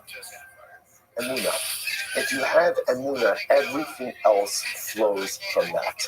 If you have Emunah, everything else stems from that. Sadik be'emunaso yichya. That's what it is. Because if you have Emunah, then ultimately, again, you have all of these other qualities. If you have Emunah, everything else closer now. Especially what kind of emunah? An emunah pshuta. Simple emunah. Simple emunah that says, Hashem, I love you, I'm yours. I love you, I'm yours. Tell me what that you need. I am your plea. I am your vessel. Fill me up with your bracha, that's best of you. Give me cut, and I am yours to execute whatever it is. That's it. That's it. So the Gemara goes right to Shneimar. I'm Rabbi Yossi Rechanina. I put Gzeros Kazer Moshe. So by the way, I just want to point out, like, one of the most dramatic Gemaras, like in the entire Shas. Let's move on. I just want to point out, and again, we're not doing these Gemaras required, but you understand, all of Yiddish in one phrase, Tzaddik, Bemunoso, that's it. I would say because, again, by the way, David Melch says this also. What does David Melch say? Achos sha'alti me'es Hashem osa rakesh, shifti b'veis Hashem. One thing, what's the one thing? Shifti b'veis, to dwell in the house of Hashem. What does it mean to dwell in the house of Hashem? I mean, I want to be close to you. I be close to you. V'ani kirvas elokim litov. At the end of the day, Tzaddik b'emunaso yichya. That's it. You might goes right there. I'm going to go see. You know. Moshe Rabbeinu made 4 Gzeros of Yisrael, and 4 subsequent prophets came along and negated them. Moshe Amar, V'yishkol Yisrael betach, Badad, and Yaakov. Moshe Rabbeinu said, Klal Yisrael should dwell all alone. Va'amos u'bitla, Shneimar, Chadona, miyakum Yaakov. Ksiv, Yicham Hashem azos. So Habakkuk, Amos came along and annulled it, and ultimately again Hashem agreed with Amos. Moshe Amar, U'kol Yimahem lo sargia. And these nations ultimately again, Klal Yisrael not be able to find their footing. By Yom Yavamar, Halo Klal Yisrael. Moshe Rabbeinu said the sins of the fathers should be visited upon the sons. But Yecheskel Biklo, Yecheskel Kimor was in the battle that Hanefesh Hachotas Hikamos. No, person sins, they bear their iniquity for their sins, but it's not passed down to their children. Moshe Amar, Moshe says Klal Yisrael will be lost amongst the nations. Vayishav Omer Elamu Yitaka b'shofar gadol Ubala in the Eretz Ashur. Yishayahu says, Yishayahu says, Klal Yisrael will not be fully lost. Amarav Mistafina mehaykra. Rav said, I am so scared of this pasuk that out of the Klal Yisrael will be totally lost amongst Maskevara Papa Ka'aveda HaMispakeshes. It's not a bad thing. Sometimes you lose something, and we'll say what happens when you lose. The owner constantly tries to find it. So it's so beautiful. We are lost. But here's the most beautiful thing. We're lost to HaKadosh Baruch Hu, and the Rebbe Shalom constantly seeks to find us.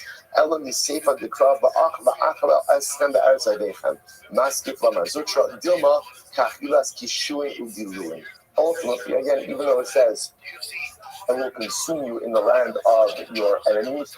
Maybe it means so. Maybe it's like the consumption of cucumbers and gourd. So apparently, when you pick cucumbers and gourd, don't pick all of them off the vine, but rather you leave some of them on the vine itself. So Klal Yisrael, there will be losses, but you will never be totally decimated. I must say, by the way, sometimes you see Machlokes in the Gemara, and you don't see exactly how it resolves. So you're prophesizing, Klal Yisrael will be lost, and some Nabi and Michelle and others saying no, not truly. That was one of the petitions. That Moshe Rabbeinu's Zira B'Yinov. So we'll say what happened.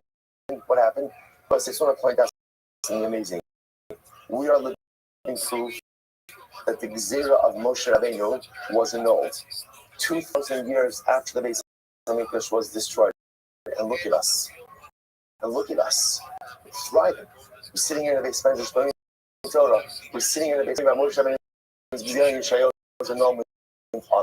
And again, and if there's no good lost, then look at us. Look at the proof to the midst of now to Christ. Are we up to the fact that HaKadosh Baruch Hu, the shepherd, is looking for us to flock every single day?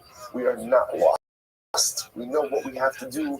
We know where we have to go. We know what we have to become. We're not yet there, but we are the sheep. Look at the shepherd, and the shepherd consistently and constantly.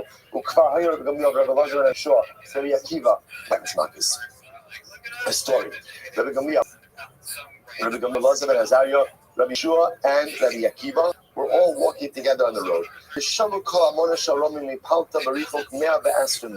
They heard the celebrations from the Roman arena, from the arena in Rome, and it was so loud that they heard it at a distance of 120 mil. Incredible. And I was like, they obviously understood. Now, how could they know what the celebration was about? But what they felt the celebration was about was the victory of Rome and the downfall of Klal Yisrael. They began to cry. Rabbi Akiva Masachik, and Rabbi Akiva began to laugh. He said, Akiva, why are you laughing? Why are you guys crying?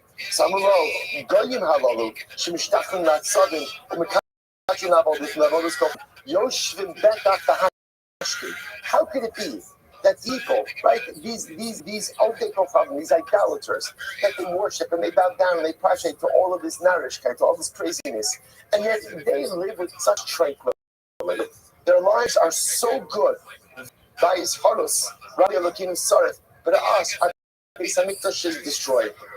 By with fire, below Nifkan. So they're wrong. They're wrong, and yet their lives are so good and so tranquil. We're right. We are all Shem, and yet our Beis Hamikdash lies in ruin, and our Yerushalayim has been destroyed, and our people have been exiled. How could we not cry? Rabbi Akiva says, why I laugh.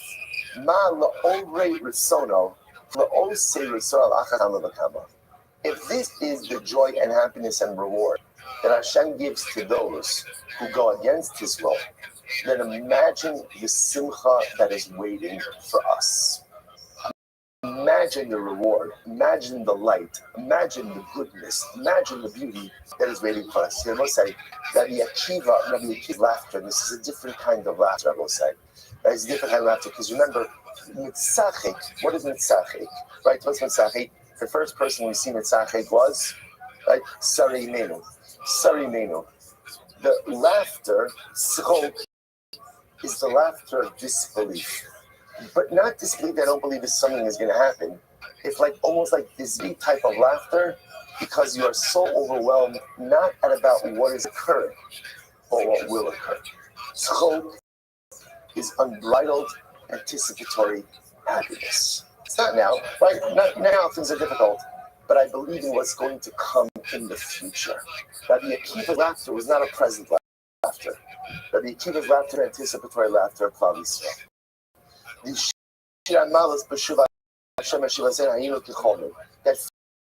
That future-oriented simcha, the power is I can grab the simcha of the and bring it to enlighten my presence. That's what Rabbi Akiva was doing. Rabbi Akiva wasn't, I think Rabbi Akiva didn't see all the destruction all around him. Of course he did. Akiva died in that destruction. Rabbi Akiva was killed in the midst of Hadrianic persecution by the Romans. Rabbi Akiva understands this. He's not making light of the situation, but Rabbi Akiva is saying is the power is to look into the future and to draw from simcha and bring it into your presence. It looks like David Hamelech says this also. I trust that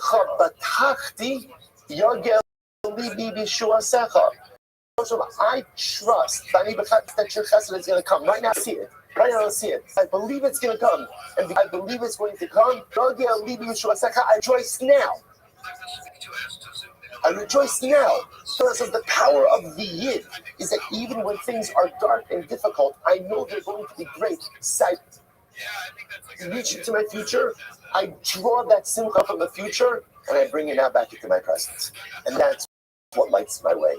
That's Rabbi Akiva. One more story. There was a shupam. One time they walked through Yerushalayim together. They were literally ascending to Yerushalayim. They came to Har Tzofim, and what happens? Karu Big Dayan. And let's say now from Har Tzofim they saw Yerushalayim, and also saw the Harabayis, which was destroyed. Kavan Sheikhu the Harabayis, Rosh Shual, and they tore their clothing as a sign of mourning for the destruction. They continue to walk further, and they come to Harabayis. Rosh Shual Shiatei is Kashi Akadoshim. Ultimately, again, they see a fox emerge from the Holy of Holies. Rabbi Akiva Mitzachik. Everyone begins to cry, and Rabbi Akiva begins to laugh. They said to him, Akiva, how can you laugh? How can you laugh at a time like this? So the keeper says, why are you crying? They said to Rabbi Akiva, Makom shekasu v'azara karet yubas. Ultimately, again, the place that says that a non-Kohen who comes there will die. In other words, this is the Makom where no one was allowed to enter except the Kohen Gadol on Yom Kippur. The Akshav Sholem Ruchuvah, now the foxes, right? The foxen are walking around, right? The foxes are just walking around everywhere. This desolation. Hello, Nifke, we can't cry. Rabbi Kiva says, this is why I laugh. Let me tell you why. That's one of the most beautiful Gemaras. As Uriah HaKohen Zechariah ben Yevarchiyahu. So the pasuk says like this. Pasuk in Yeshaya. I will bring for you witnesses, Uriah the Kohen and the Navi Zechariah. Now the Rabbi Kiva says, Uriah into Zechariah. Uriah and Zechariah were not contemporaries. They weren't contemporaries. Uriah the Mikdash Rishon, Zechariah the Mikdash Sheni, and Zechariah was the second base on Mikdash. So why does the Navi Yeshayahu bring them together as witnesses? Ella, Tala HaKasav also shall Zechariah, and also shall Uriah. Rather, the Navi goes ahead and literally links the prophecy of Zechariah with Uriah. What was the prophecy of Uriah? Usiv, Lachin B'Alpem, Sion Sadet Tefrash. Unfortunately, Uriah was the one who prophesied that Sion, that Yerushalayim will become like a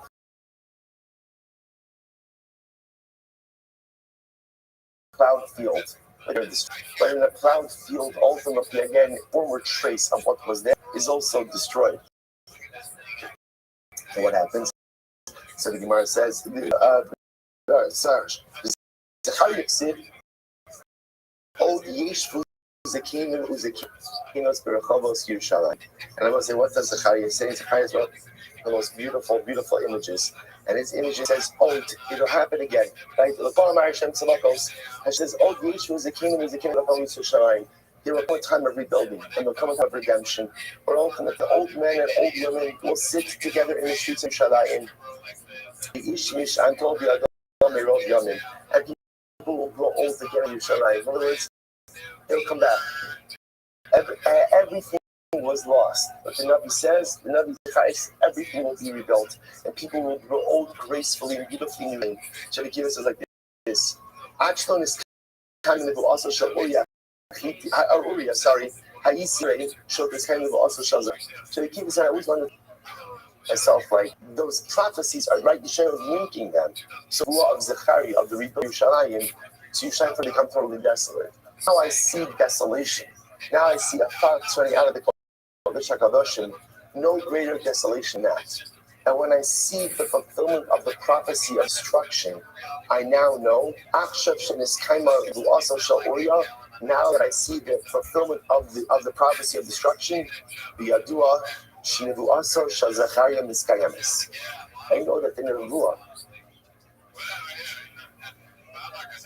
the Nevuah of Zechariah is going to come true as well. Now that I've seen destruction, now that I've seen literally again the fox running out of the Kodesh HaKadoshim, I know with all of my heart that the prophecy for rebuilding will come true as well. I will say once again, God was a Rabbi Akiva. Rabbi Akiva wasn't in Maz. You know, there's a concept in psychology called toxic positivity. Toxic positivity is where someone is, I'm having a difficult time. I share with someone, I'm really having a difficult time in life, and they say, don't worry, it's going to be okay. Right? Generally, if you're on the receiving end of that, what do you say? What do you say? What do you say? Is shut up. Right? Stop it. I know it's going to be okay. That's not what I need right now. The person means, well, toxic positivity is like, always like sometimes like I need to mourn and I need validation in what it is that I know it'll be okay. Of course it'll be okay. That's not Rabbi Akiva. Rabbi Akiva is a chevra. It's okay. Rabbi Akiva is this profound and deep Davidic like anticipatory simcha are so bleak, but I also know that if things are so bleak in the future, they're going to turn around. And I can reach into that future, grab some of that simcha, and bring it back to the here and now. can do that and reach into your future and bring back some of that future city present. That's the only way you get through. Because the only other alternative is to lose yourself in this. Rabbi Akiva teaches us ultimately how to reach the future, which is going to be beautiful and great. Take hold of that brightness, bring it back into a dark present. And they said to him, Akiva nekantanu, Akiva nekantanu. Rabbi Akiva, you have consoled us. Rabbi Akiva, you have consoled us. And Rabbi say, those words are not just simply true for that particular episode. Rabbi say, these words are Rabbi Akiva. This mindset, this approach, this mahalach has been a source of consolation for Klal Yisrael throughout the ages.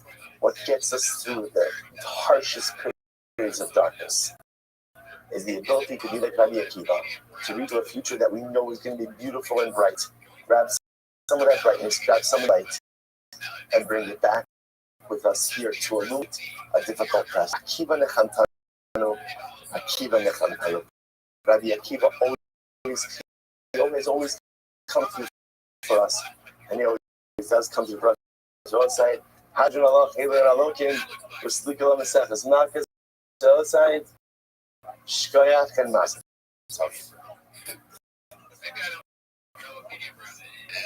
All right, Chevron Zoom. Have a great day, everyone. Mazel tov, an acute thing out of Shabbos. Which is we go from next. So we celebrate all of our future together. We shall have in the world.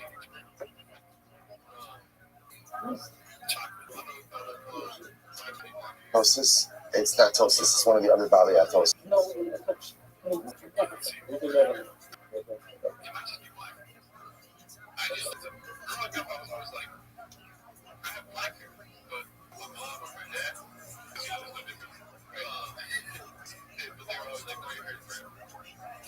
People always fuck that up. I mean, my own father, I remember when I got a passport, he put the color of my hair in blonde. And me and my mom looked at him like, are you, what? What are we doing here? What, how do you not know that? My dad was born. That's what he said. My dad was born with hair. He had blonde hair when he was a kid. All right, Joe, say good morning. Good morning. Let us begin. Begin by thanking all of our sponsors for this morning. Sure to thank our annual Talmud Torah sponsor, Tilson Mishpach Eretz Yisrael, for dedicating all the Shurim and Torahs this year. Thanks for the start of Torah to all of our Yisrael. Talmud Torah sponsors for the month of Iyar Haba, Shmuel Rabbi Barak, Commission of the York, like the Shmuel's father, Mr. Leonard Barak, Lipa, Ben, Kaskala, Cohen, and Tikkun Lebracha, in the merit of our Talmud, all of the Neshama Staff and Aliyah, and let's say, of course, we our learning today in this chos of being able to celebrate Yom HaAtzmaut. However one chooses to mark this particular day. Speaking about this every year, although there's so much controversy over what to say, how to say it, how to know, with a bracha, without a bracha. It's important to always remember those details. Those are details, important details, but details. The ikar detail is for us to go ahead and have Shavach and Hodah, for us to have tremendous gratitude, tremendous sense of gratitude to HaKadosh Baruch Hu for what He has given us. That we are Zocha to live in times in which we have access to Eretz Yisrael, in which Mir Hashem is not as the famous words of Rabbi Biyadenu, that we're under Yom Yerushalayim. It's not just me Harab Biyadenu, it's Eretz Yisrael Biyadenu. But ultimately, we have Eretz Yisrael. This is in the shir for Biyom yesterday. There's no port telling which Jews can come in, which Jews can't come in. There's no one standing at the port. Right, with quotas, a number of people who come in, we forget this because we took for granted a little bit of the miracle that HaKadosh Baruch Hu gave us with the founding of the state. Is the state perfect? Far from it. Is there work to do? Absolutely. But in life, just because something is not perfect doesn't mean that it's not absolutely magnificent. So it may not be perfect. But how do you know? You go to Eretz Yisrael, you walk into the airport, and you find that larger than life mezuzah that's waiting for you. I think we have the second largest mezuzah here at our shul. Right? You find that larger than mezuzah waiting for you. that we have the source walking and be able to put your hand on that mezuzah as you enter in Israel. When Mashiach comes, Geula will come, the Beis Hamikdash will come, that'll be even better. But just because it's not exactly as it should be, does not mean for a moment that it's not absolutely magnificent. My grandfather Zichron Livracha was a survivor of the war. Whenever anyone would say something critical of the government of Israel or something about Eretz Yisrael itself, he would always go ahead and silence. He would always shut down the conversation. And just to understand, it wasn't, my grandfather wasn't wearing blue and white, Matzmut and engagement and all that. It wasn't.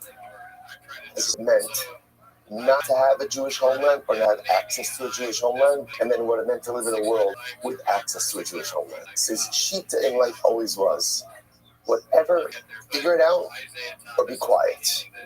But don't run around talking about negative things or difficulties or problems with our beautiful homeland.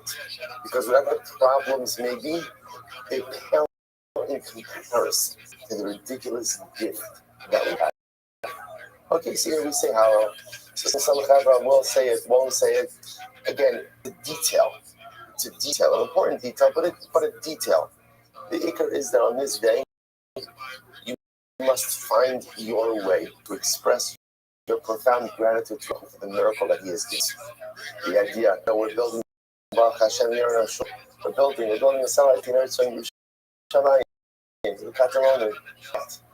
Who would have ever thought? And I'll tell you like this: a grandchild of survivors,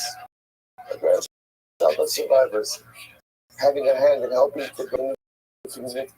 Would have thought less than 100 years after our ancestors were put into gas chambers and ovens and systematically annihilated, or almost, that Baruch Hashem, we live in a time where we could contemplate satellite community, where we could contemplate just purchasing a ticket and go, where we send our children to learn. We go to learn. We go to vacation. We go to spend young life. If you don't see the miracle in that, you need a new prescription. To contemplate that we live in a time where we contemplate Aliyah, whether you're making Aliyah or not making Aliyah. Just understand, you could think about that decision. 2,000 years, the Jew would have said, I'm going to Israel. They said, really? You want to live with the Ottomans? You want to live with the Turks? You want to live with the British? You want to live with this? You want to live with that? Now, it's whether it's good for you, not good for you, that's your own decision. But you could think about it. Understand the miraculous nature to contemplate that decision. Something that for 2,000 years our ancestors did not have, but we do. If you can't see the miraculous nature, once again, you need a new prescription. It's not just the footsteps of Mashiach, like footsteps, people talk about the footsteps. It's like that. If you listen carefully, you can hear like the pitter patter of Mashiach's foot coming closer. It's not a pitter patter. It's pounding. Mashiach is around the corner. Geula is around the corner. What we see holding in front of us each and every day is nothing less than an overt, spectacular miracle. The miracle is not complete, and there's no question that many things are still in a state of imperfection. But we are so much closer than ever. So the same last month on this day, when we celebrate the founding of the modern day state of Israel, of us is absolutely unequivocally not a schalta to Geula, not the beginning of Geula, the moment that the Beis Hamikdash was set up, but an important step, continuity of the progression of Geula. We daven for one thing. And that's a rule should keep evolving and unfolding. And that the Shema hostages should come home. That our soldiers should stop to give their lives to Israel, to Eretz Yisrael. Should be mothers, be sons, be brothers, be husbands. The Geula started many years ago. founding of the state was an important step that propelled us forward. We continue to take the Gula, the continued evolution. We Hashem Lashana Haba, Yerushalayim Habenu, with Am Yisrael together, with Eretz Yisrael, Yisrael unified, to rebuild Yerushalayim and rebuild the Beis HaMikdash in Rabbi Yameinu. Okay, so today's daf is Chav Gimel 3. We're picking up Amir Hashem on Chav Beis on the days. A lot to do today, Baruch Hashem. We are picking up the two dots about 5 lines up before the lines get wider. No, sorry, actually, that's the last short line. Sorry, thank you. So the Mishnah says as follows. So let's remember again, the Mishnah had a very interesting case. Let's say again they assess that Reuven is capable of getting 39 malchus, for argument's sake. Right? And then what happens? They started flogging him. And they realized, you really can't get the full 39. So what's the halacha? Whatever he got. And that's the end of it. There's nothing more that happens. And we'll say, as opposed to what? As opposed to saying, okay, let's take a break, right? And flog him the rest later on. We don't say that. So they went to loka in, loka lo. But let's say they went ahead and they judged him for 39. And before they started flogging, so they went ahead and they revised their assessment. So in that case over here, halacha l'maisa, we would go ahead and give him the full set. So the Gemara says, so lo or minu, Morizikasha, do the kavla if let's say again they didn't assess that he was capable of getting 39 malchus, and then what happens? And then they changed or they revised, they updated their assessment and said that he can't. So halacha potter. He's supposed to get anything. So the Amdul Kabel Shmona Esrei. The Chazul Amdul Shechal Kabel Arba is interesting one. Let's say the original assessment for 18.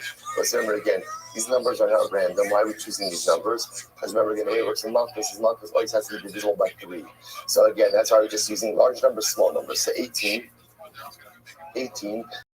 Because of Amdul Shechal Kabel Arba, and they say no, we can really go ahead and stand 39. Potter, the halacha is that he's potter. So we'll say what that sounds like is, if they change the assessment, even if they did not begin flogging him, he's still potter. How do you reconcile this? Contradiction. So what says is very interesting is, the word says like this: everything depends on when the second assessment is occurring.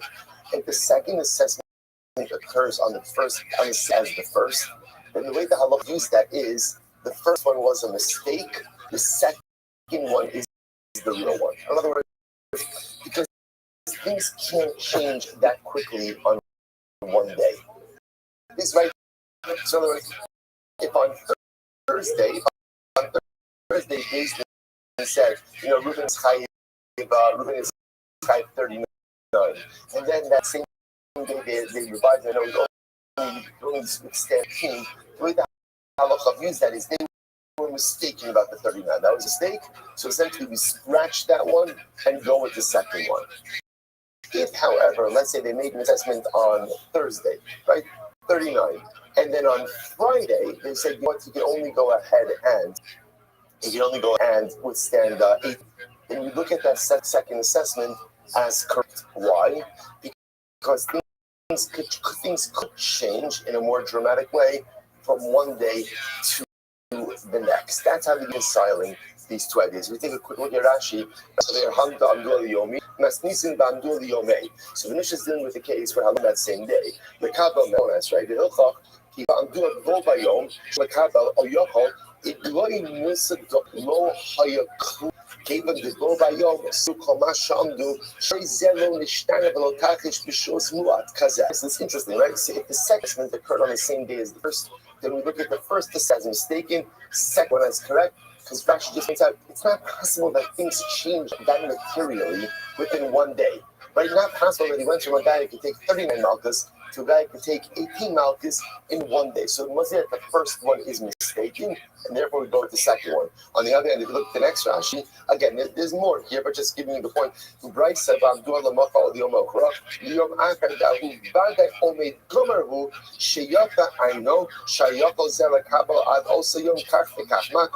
Ela Nishtana, the Hiffish, Hilchach, Yamdu Ali Arboim, Ad Yom Flori, Kishire Yom Flori, Undu, Shin Yakal Kaba Klom. Omed Rishon, Omed Gamar. Because it's interestingly enough, halacha l'maisa. So in the case, I'm sorry, I guess it's actually wrong. So in the second case where they gave him an assessment, let's say for 39 on Thursday, and then gave him a second one on 18 on Friday. In that case, let me correct myself. In that case, halacha l'maisa, the first assessment stands. Now, the reason why I'll explain what that means in just a moment. The first assessment is correct. In other words, we don't view the first assessment as being flawed. Why? Because things could change one day to the next. So on Thursday, you could take 39. Maybe something happened. I don't know, you got a cold, you got sick, on Friday, you could only go ahead and do 18. So the first assessment stands. Now, what does that mean? So we're going to give him 39 malchus. 39 malchus when Beis Din now says on Friday they can take 18. No, so that's what Rashi says. And therefore, Potter, in that case, interestingly enough, he'll be Potter. He won't get anything, even though he did not get any malchus. Why? Because he was already having touched on this fully. Get to the short beat. A lot of what malchus accomplishes is degradation. And the kapara itself of malchus comes through the degradation. So the Gemara suggests the following. When he got an assessment for 39, right, and then the next day got an assessment for 18, that first assessment for 39 correct assessment. Okay, something happened now that he can't give it and he gets the 18. The degradation of having been assigned 39 and now being downgraded to 18, that degradation suffices to accomplish the punishment that we're seeking to impose upon him. And therefore, Allah he's potter from all malchus. So we'll say fascinating idea. So let me just zoom out a little. So essentially what's happening over here is as follows. What happens when Beis Din initially gives one assessment of malchus and then reads their assessment? First, suggests that it's two cases. If the revision takes place on the original assessment was flawed, therefore scratch it, and therefore only go with the second assessment. When the second assessment happens on a different day than the first, then we assume essentially they're both correct. Right? Assessment number 1 is correct, assessment number 2 is correct, and what Rashi's pointing out over here is, in that case, interestingly enough, he'll be part because we assume again the degradation occurred just simply through the higher malchus allocation of day 1. Fascinating. I will say that there's one important caveat with this. What's the important caveat? If at any point in time malchus started being administered, and then in the middle of malchus, Beis Din says, okay, we made a mistake, he can't take 39. You only do 9. What's the halacha? We stop, obviously, and that's it. In other words, we do not make him recover and then give him the rest of his malchus. So that's the caveat in this. All of these discussions is where malchus has not begun to be administered. Okay, good. It happens to be the halacha l'maisa on this is a little bit different than how the Gemara is highlighting it, but if we have time, we'll come back to it. All right, that's the Mishnah. That's the Gemara. Fine, Mishnah. Avar avish poshnei lavin. So what happens when a person violating that that has 2 women associated with it? So the Gemara says, do all omed echad. So what it says here's the issue. A person went and did something, and now they are liable. Rashi says over here, "Kigon chorish b'shar b'chamor b'kilayim b'karet." This goes back to yesterday's Mishnah. I'm plowing with an ox and a donkey, and I'm also plowing kilayim. So again, I'm chayiv now for plowing with an ox and a donkey. Right? I'm sorry. And also playing kilayim. So now I've done one act which results in two lavin. So now I am liable to 2 sets of malchus. So what's the halacha? So I'm doing let's say they brought me to Beis Din, and Beis Din assessed me a set of malchus. If that's what they did, in other words, if they kind of judged this case as one lavin, gave me 1 set of malchus. Okay, that's it. I gave myself malchus. Now, but they love located misrape the chosek located. If not, if the case was adjudicated as 2 distinct then halacha l'maisa, again, I get my first set of malchus, then recover, and then get my second set of malchus afterwards. Says the Rabbi,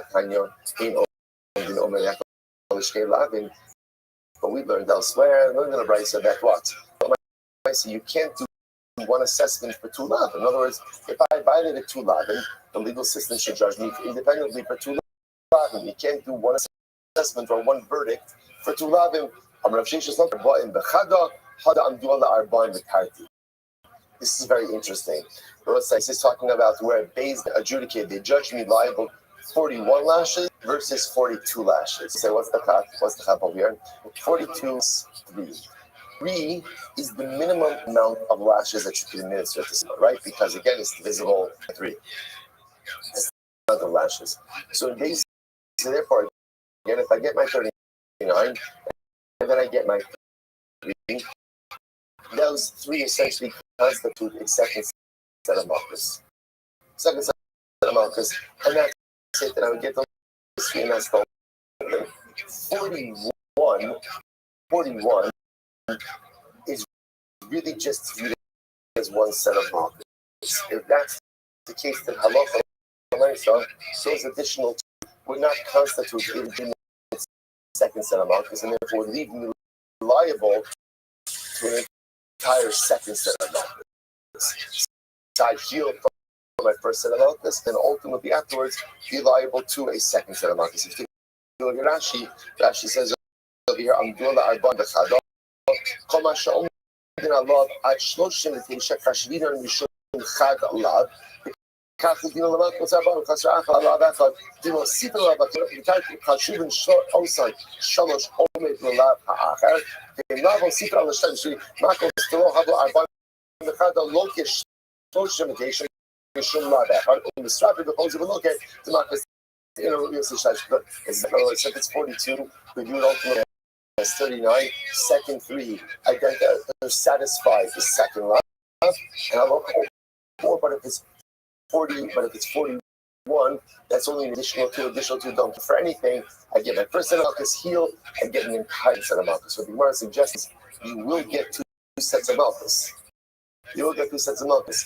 Just depending on how the basin takes it, if the basin doesn't want to throw the book at me, they can be liable to 42 malchus. And the beauty of that is that's 39 and 3 that satisfies both lavin. If basin only gives me 41, that's kind of throwing the book at me because then essentially that's 39, heal, get a whole second set of 39. Incredible. Mishnah. This is fascinating Mishnah. Kate said Malkin also. Let's see, how do we give a guy malchus? What's the process? So we'll say, so apparently there's a pillar. And what we do is we tie the guy's hands to the pillar. Right? So he's tied to his hands are tied to the other, one hand on each side. The Chazan says, okay, to the Gada. In Nikru, in Niframu. Go say that just before we go on. I meant to mention the Gemara's distinction before, because it's a tremendous Musar skill. The Gemara's distinction before, remember again about where Beis gives multiple assessments. Basically, 2 assessments on the same assessment is flawed, second assessment is correct. 2 different days, assessment is still correct, second is still correct, the first assessment still remains correct. Why was the logic? Logic was things can't change that dramatically in one day, but day to day they do change. So I will say it's such a profound result for us in life. Things can change on a dime. It can change on a dime. And at times, they do change very quickly. Generally, it's not the way things happen. It's change that we want in ourselves, or whether it's change that we want at life. Change absolutely could be effective. The issue just is you have to be patient. You know, if it's the Heinz that says page of virtue, the Heinz. Oh, good things for those who wait. Good things, not just true, Chuck. In my telling us is that dramatic change by the day. change could happen to the next. And this is so incredible. It's like we want to accomplish great things. And we want it now. And we become so impatient. It doesn't materialize now. No dramatic change could occur in one day. Generally, it doesn't happen. Change takes time. In yourself, to affect real change, you have to have that level of patience. Back to the Gemara. So anyway, back to the pillar. We're tying into a pillar. The Chazan HaKnesses, the version is going to standing behind him.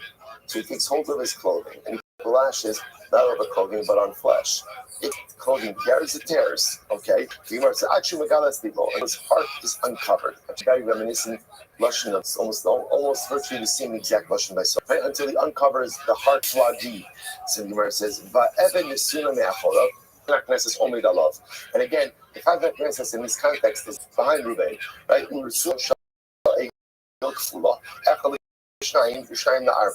And the whip itself is made out of calf hide. Now again, we're going to discuss that in a couple of hides. Calf hide, and the strap is folded into two and then folded into four. And there are two straps of donkey hide that go up and down. The handle is one tefach, and the width is one tefach. And the top of the whip, long enough that it gets to a site. There's an interesting focus about how a person gets whipped. Does a person get whipped along of their back or across the width? In other words, essentially, is he standing behind and whipping him like this and moving in front of him and the whip goes on his back, top of the whip goes down like this? Or no, he's standing a little bit to the side, flogging him on the sideways so it goes across the width of his back with the straps coming along this way. Rashi understands the latter. It's the and Reuven gets with the width of his. So therefore, again, the Chazan HaKnesses a little bit to the side, and he doesn't whip like this.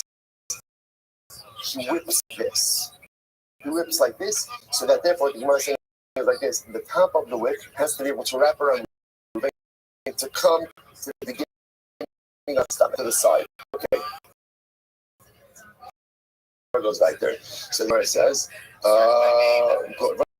Maki also shlish. You get 1/3 of the lashes on the front of your body, 2/3 on the side, 2/3 on the back of your body. And again, the flagi Reuven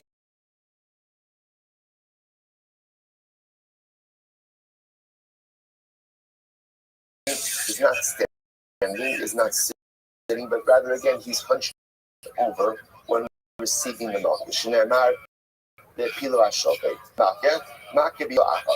Chazan HaKnesses in the milk is interesting, right? This is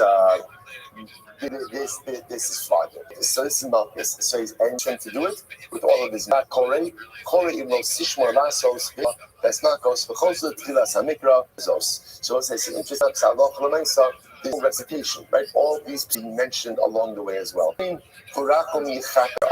how does he end? He ends ultimately again with the pasuk, he was compassionate, ultimately again will atone for you. And I will say, a very profound to close out the Malchus also, recognizing that the goal of this punishment, of course, is what? Is the mechaper, is to atone. The Chosot Tchilas HaMikra. Again, I will say, obviously we'll see, depending on the number of Malchus you get, depends on the number of times you have to recite these psukim. Okay, miskalkel, being the right and the right. Let's say I will say that the person getting Malchus soils himself. Which you can imagine would happen over here, either because of just like right of the Malchus or ultimately again, maybe anticipation of the Malchus. Right, so what's the halacha over here? Oh, did I skip? I skipped. Sorry. Thank you.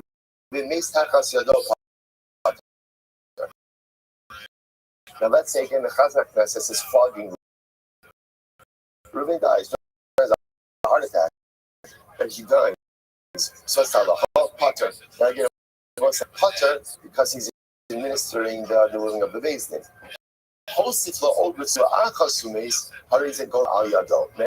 Interestingly enough, when is he exempt?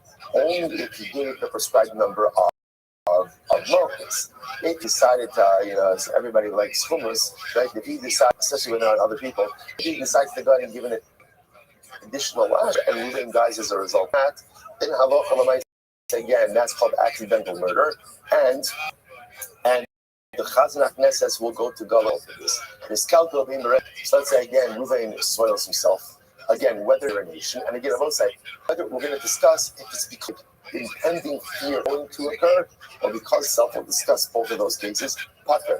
So ultimately, again, degradation. I will say now, it's the large outside. Any further Malchus, right? What's why I look at Rashi? Because once remember again, what's the point over here? What's the point of your Malchus? Nikla means Malchus is being embarrassing. Malchus is supposed to be humiliating. So if the guy soils himself, ultimately again, he's part of Malchus. So you may be thinking to yourself, oh, that's something over here is talking about, right? So just do that, right? So just do that. Let's say, just understand. Malchus is a public thing. Malchus is a public thing. There's something to be said when you're in public. Take it like a man, right? Like do not get, because if you're the guy who soils himself, trust me, that's probably following you, right? That's probably when you're walking through Shul that Shabbos, right? I don't think you're getting Master Yonah. I'm just saying, like that just understand the degradation type of that is pretty significant. So I thought that's like, hey, that's a fantastic get out of jail free card. Or you're just like literally just make that happen right now and just go home and be happy. I can't also say just understanding the public nature of everything, it would be quite degrading. Okay, so it's like top of Chapkilah. Let's go. Says the Gemara. Sorry, actually, Rabbi Huda. Sorry, Rabbi Huda says. Rabbi Huda said the Omer Ha'isha Berei Ha'isha Ba'isha. Sorry, Ha'isha Berei Ba'isha. Rabbi Huda says no. Depends on how you soil yourself. A man, if he soils himself with defecation, that's degrading enough. That degradation has been accomplished, done. And Isha, a woman who's obviously covered, is a little bit more sensitive. Even if she soils herself with urination, ultimately, again, if you cut her from any further markers. 23. My time up. So let's say, here's what's interesting. No one knows what to do with this line in the Gemara. No one. It's my time up. The Gemara. No one's my time of what? The Gemara says Yishum Nikla. Okay. It's just Yishum Elizabeth Azariah. How do we know that the width is made out of calfskin? So it says the pasuk says you get 40 malchus. The son of Clay will sack some shabadisha. And juxtaposed to that is don't muzzle an ox when it threshes. Okay, so the juxtaposition says of calfskin. I'm not sure. It's the Shemar Elazar. I mean, I read Bamishnah when you push the close middle, so that it be a bama. I can also say Reuben's married to Rachel. Reuben dies, and now Reuben has no children. Reuben has a surviving brother, Shimon. Let's say Shimon is covered head to toe boils. Head to toes. Now, so obviously it's fair to make Rachel. Not fair to make Rachel go ahead and marry him. So how do we know that we don't compel Rachel to marry him? So the Gemara says, so we'll say, interestingly enough, juxtaposition of the Lo represents like he's making the animal do something muzzle. So to speak, we don't muzzle the Yavama, so to speak. We don't silence her protestations and marry up to the Yavam if this is a compromised union. Incredible.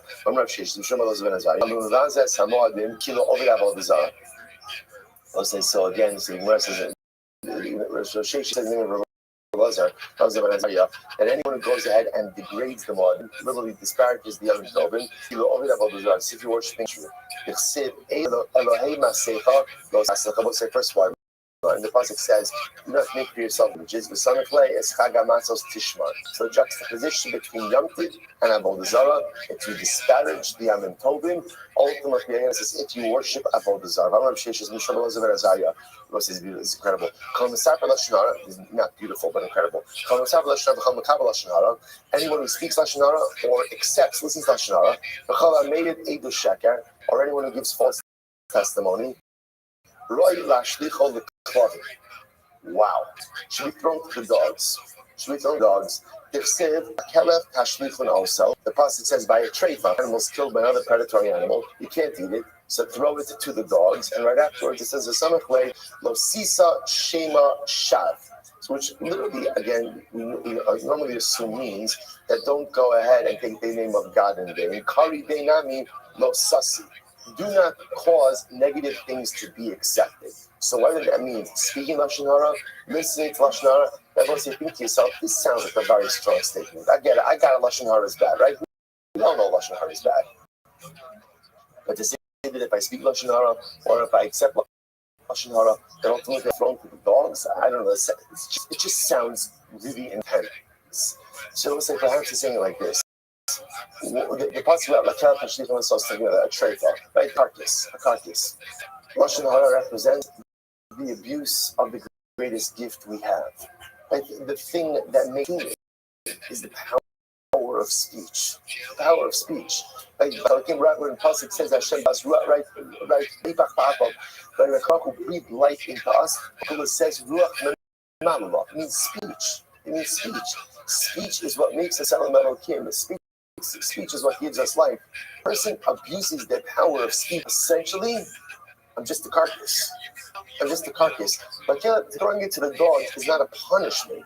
It's descriptive of what I am if I use my power of speech. A human being without the power of speech, essentially, is an avela. And what do you do with an avela? When I misuse that greatest gift that HaKadosh Baruch Hu gives to me, by definition, I'm no different than an animal carcass. What do you with an animal carcass? You feed it to your dog. Not a punishment, but descriptive of a state of being. Incredible. So remember again, the Mishnah then said, also the Gemara teaches that the made out of the hide of a donkey. So why do we have donkey hide? So the Gemara says, listen to this. The Pasuk says, Yada shar koneu, v'chamor avos ba'alav. So literally again, the shar, the ox, knows its koneu, knows its owner, and the donkey recognizes the trough of its owner. Now the Navi over here, remember again, the Navi over here is describing, Navi Yeshaya is describing how animals have hakaras that told them to understand they're beholden to. Remember, the rest of the pasuk is Yisrael lo yoda ami lo hisonan. The hakaras of Shadashu.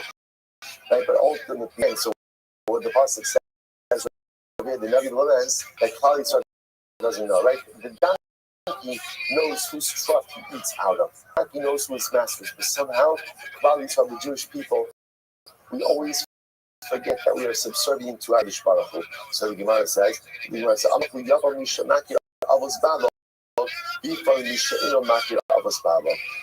so literally, let the one who recognizes the trough of his master, the donkey, come along and go ahead and exact punishment from the one who has forgotten whose trough he eats. Which I will say, if you think it is really profound, that what is sin? Sin is a lapse of God awareness. Like the Balatani writes, right? Sin is a lapse of awareness. That if I have God awareness, I have everything. But the moment I lose God awareness is unfortunately when every negative thing depreciates, which itself is a non-kosher animal, but itself uncommon exact punishment for one who forgot who his master is, and as such is in this situation. The other tabach, also again the handles of tabach. So let's say, so what it sounds like over here is based in must have been like a custom whip, right? Because remember again, the whip has to be long enough to go around your side and come to the front of the stomach. So obviously every person has different proportions. So everybody must have had a custom whip. So the Gemara says, I don't know, maybe you get to take it home. Well, if that's the case, then David's going to have a lot of whips. That doesn't make any sense. No, we'll say it was an adjustable whip.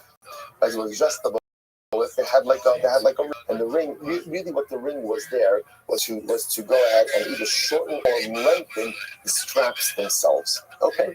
The Gemara goes back to Malkino. So once I say, so remember, we get 1/3 of the Malchus on the back, 2/3 on, 1/3 on the front, 2/3 on the back. Where do we get that from?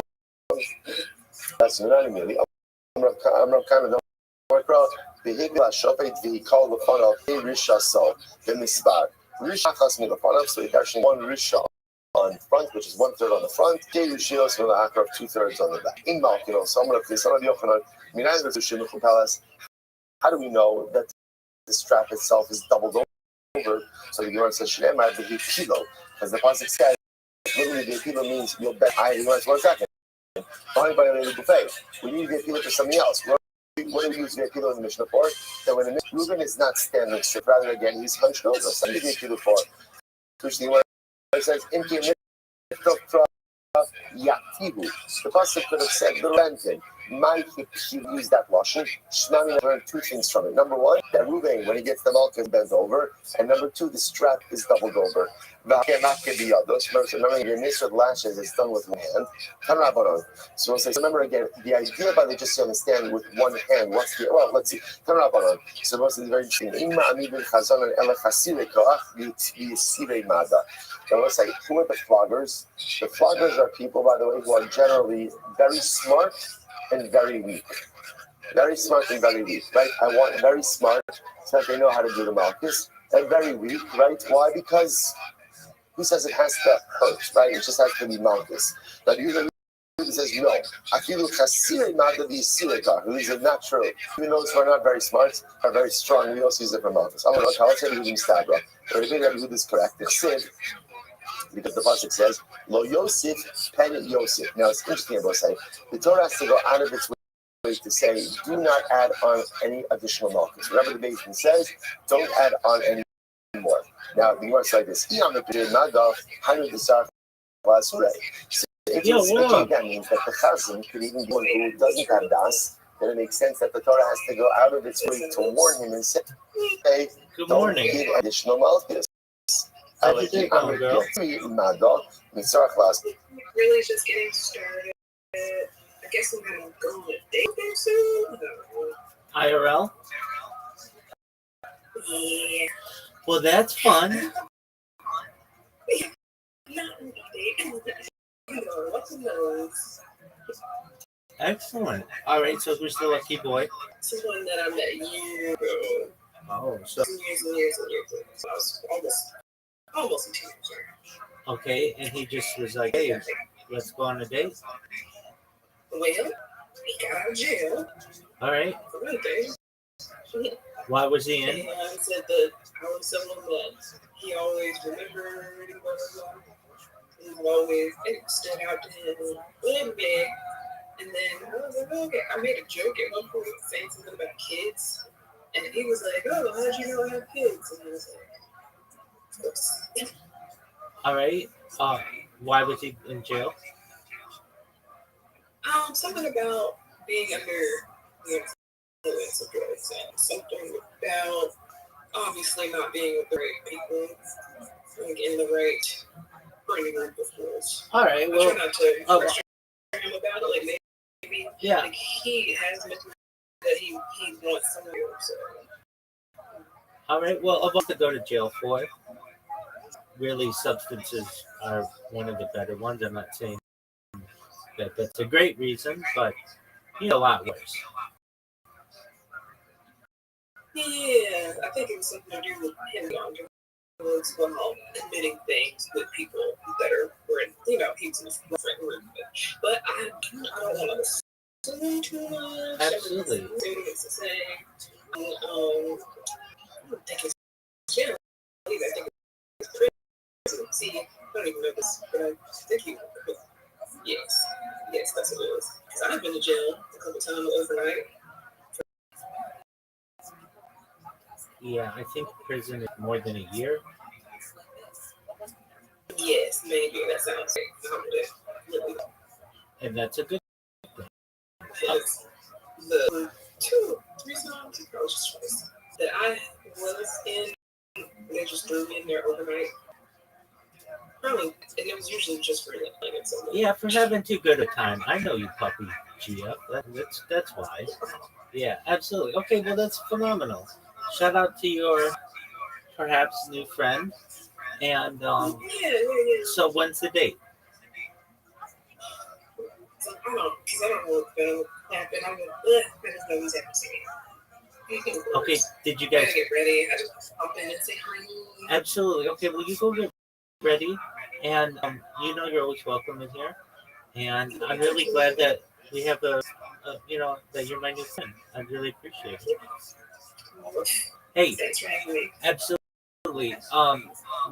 Next time we play, okay, I was really disappointed with Discord's game options. So maybe you'll. I know you don't want to, but there are other people in here. We might be able to convince you. You download this other app. It's got a lot more games on it, and they're really easy to play. So I'm just planting that seed in your head to consider it. Okay. If I get another phone, maybe. Okay. All right. We'll work on that. But thank you for the offer, Absolutely. nonetheless. Okay. So you are gotta get ready. All right. So is your date today or just sometime in the future? Oh, will I be returning today? No. Is your date today? Yeah. Oh, it's Yeah, I wouldn't really call it a date. Catching up with the work, right? If friends want to take me out for coffee or whatever, sure. Oh, okay. So this happened really quickly. Oh, yeah. I messaged him this morning. And, yeah, and then he messaged back and he was like, what are you doing today? Because, I mean, we had already planned to finally do something when he got a chance to. So, today's the day. Yay. Okay, excellent. Was he able to contact you when he was in prison? I wrote him a letter, and then, yeah, that was it. I don't know when he got out, or if I think, in my mind, it seems like he went to prison, got out, something else happened, he went back. But I'm going to get the details. Okay. Like, when did you get children? Oh, you're so sweet. You wrote somebody in prison? You're like the nicest person. Okay, well, good on you. I just did again for somebody else. It's trans girl. Just did that a couple weeks ago. Yeah. Well, you have a good heart. Yeah. Okay, well, you give me all the tea when turned, and I'll to hear about it. And I really wish you the best on whatever kind of event you've got coming up with him. Yes. And you eat well today and get your stretches in. How you do? You take care as well. Excellent. All right. I will bid you adieu until we meet again. Later. Peace. Take care, Puppy GF. Shout out to Puppy GF. Shout out to her friends.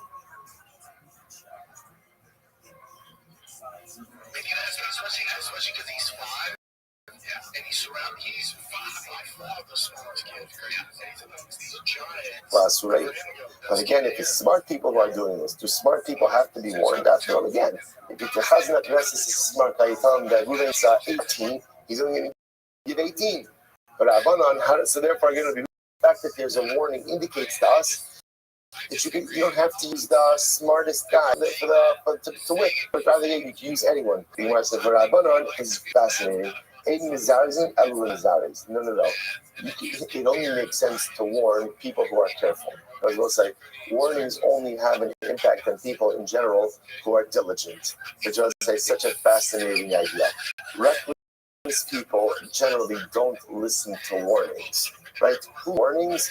Careful, diligent, or vigilant people are the ones who. So again, when the Gemara says that's Yosef, who's it talking to? It's talking to Yisirei Das, someone who's listening. Okay, so if I'm listening, again, we'll say it's so profound. This is why we often encounter this. You can't help someone who doesn't want to be helped. This is in general in life, right? You can't help someone become better if they're not interested in what it is that you have to say. Because hadracha, in general, we'll call it, what do you want to call it, counsel or advice or warnings, only work for people who are interested in that. Only work for people who are open-minded to that. But if someone is closed off, you could talk, you could be espousing the greatest wisdom in the world, it'll make absolutely no difference, which is why in life, one of the most important midos is also what Chazal say, who is wise? One who is able to know every person. What does that mean? What does that mean? What tends to be the kind of person who is receptive? Like most of us are not really receptive. I don't want feedback. I don't want constructive feedback. Deconstructive feedback. Nice feedback. Caustic feedback. I don't want even compliments. Right? A little bit like look askew at that. What is that? Because most of us are closed off. Like I don't want to hear anything. Important midos in life is to be open. Because if I'm open to things and I can hear the warnings and I can hear the advice, there's so much that could be learned. When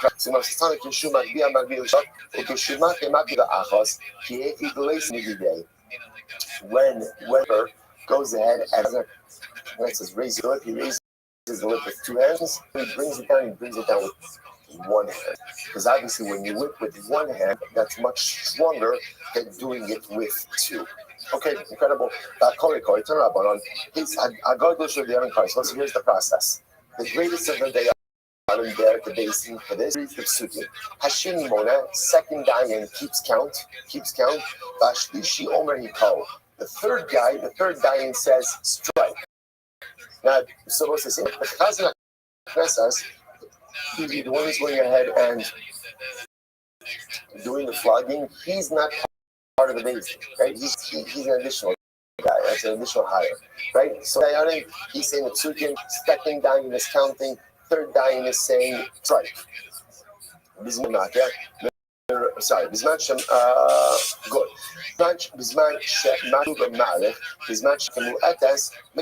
So what's this interesting enough to the halakha is, but the psukim themselves, when there's a focus, so the reader reads very slowly, right? When there's two numbers, he reads very quickly. So the idea over here is we want to match up the recitation of the psukim to the duration of the malchus. But we learned in the Mishnah that it's okay, even if you finish, just repeat it again. So why do we need to measure the recitation and duration of the malchus? So that's what I'm saying. Below it's saying, if possible, it is best to align the reading of the actual malchus being administered. If that's not possible, okay, so you'll read it as many times as you need to. Make Rabba. So what says Lashon where the pasuk is Arvim Yakenu, Yosef Lakosa Maka Rabba. So Torah says, do not add on two to the decided number of malchus, because if you do so, you're going to create Maka Rabba. So must be the Ela Maka Rabba. Maka Mu'etes Minai. So what's that? Maka Rabba. How do I know that I can't say Maka Mu'etes? Tamulomar. Right, in other words, so you thought Maka Rabba means like you can't add on another 10 lashes. But if you add on another one, it's not such a big deal. No, you can't add on anything. So why does it have to say Maka Rabba? Ultimately, the teaching will say that the initial malchus are done as a makarab. What does that mean? That when you flog with all of your might. Right? When the whipping is being administered, not being administered, the Chazak Knesset does that with all of his might. Miskalkel. So it says, remember again, last part of the Mishnah dealt with the person being flogged soiled themselves. So in those circumstances, what happens now with the malchus? Can you hear me? Yo, dog, can you hear me? Can you hear me? Yo, do you speak? Can you hear me? Yo, how are you? Hello? Hello? How are you? How are you?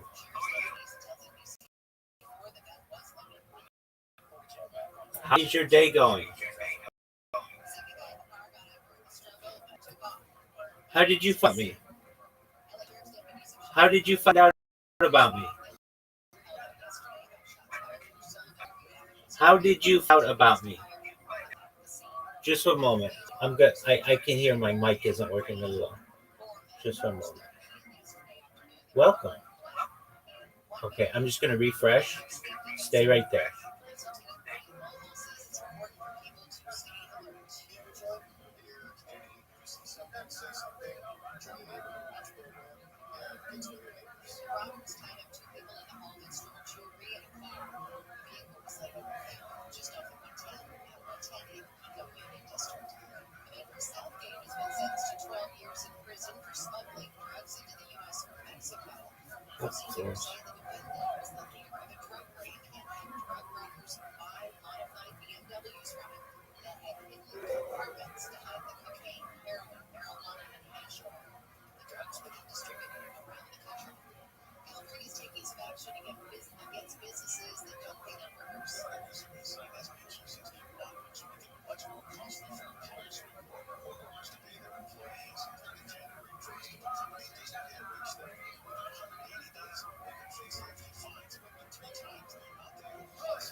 The Meir says that again, soiling oneself with defecating is enough of a degradation. That's it, mission accomplished. No pure malchus are necessary.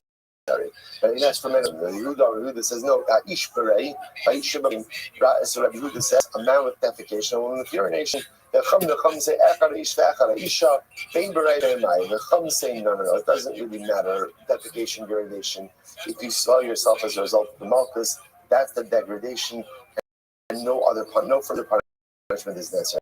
I bought Yehuda Omer Ash ve'echad isha berei. Yehuda himself, right? Because it's stated elsewhere saying that is defecation. What Rabbi Yehuda was saying was both men and women are the same when it comes to defecation.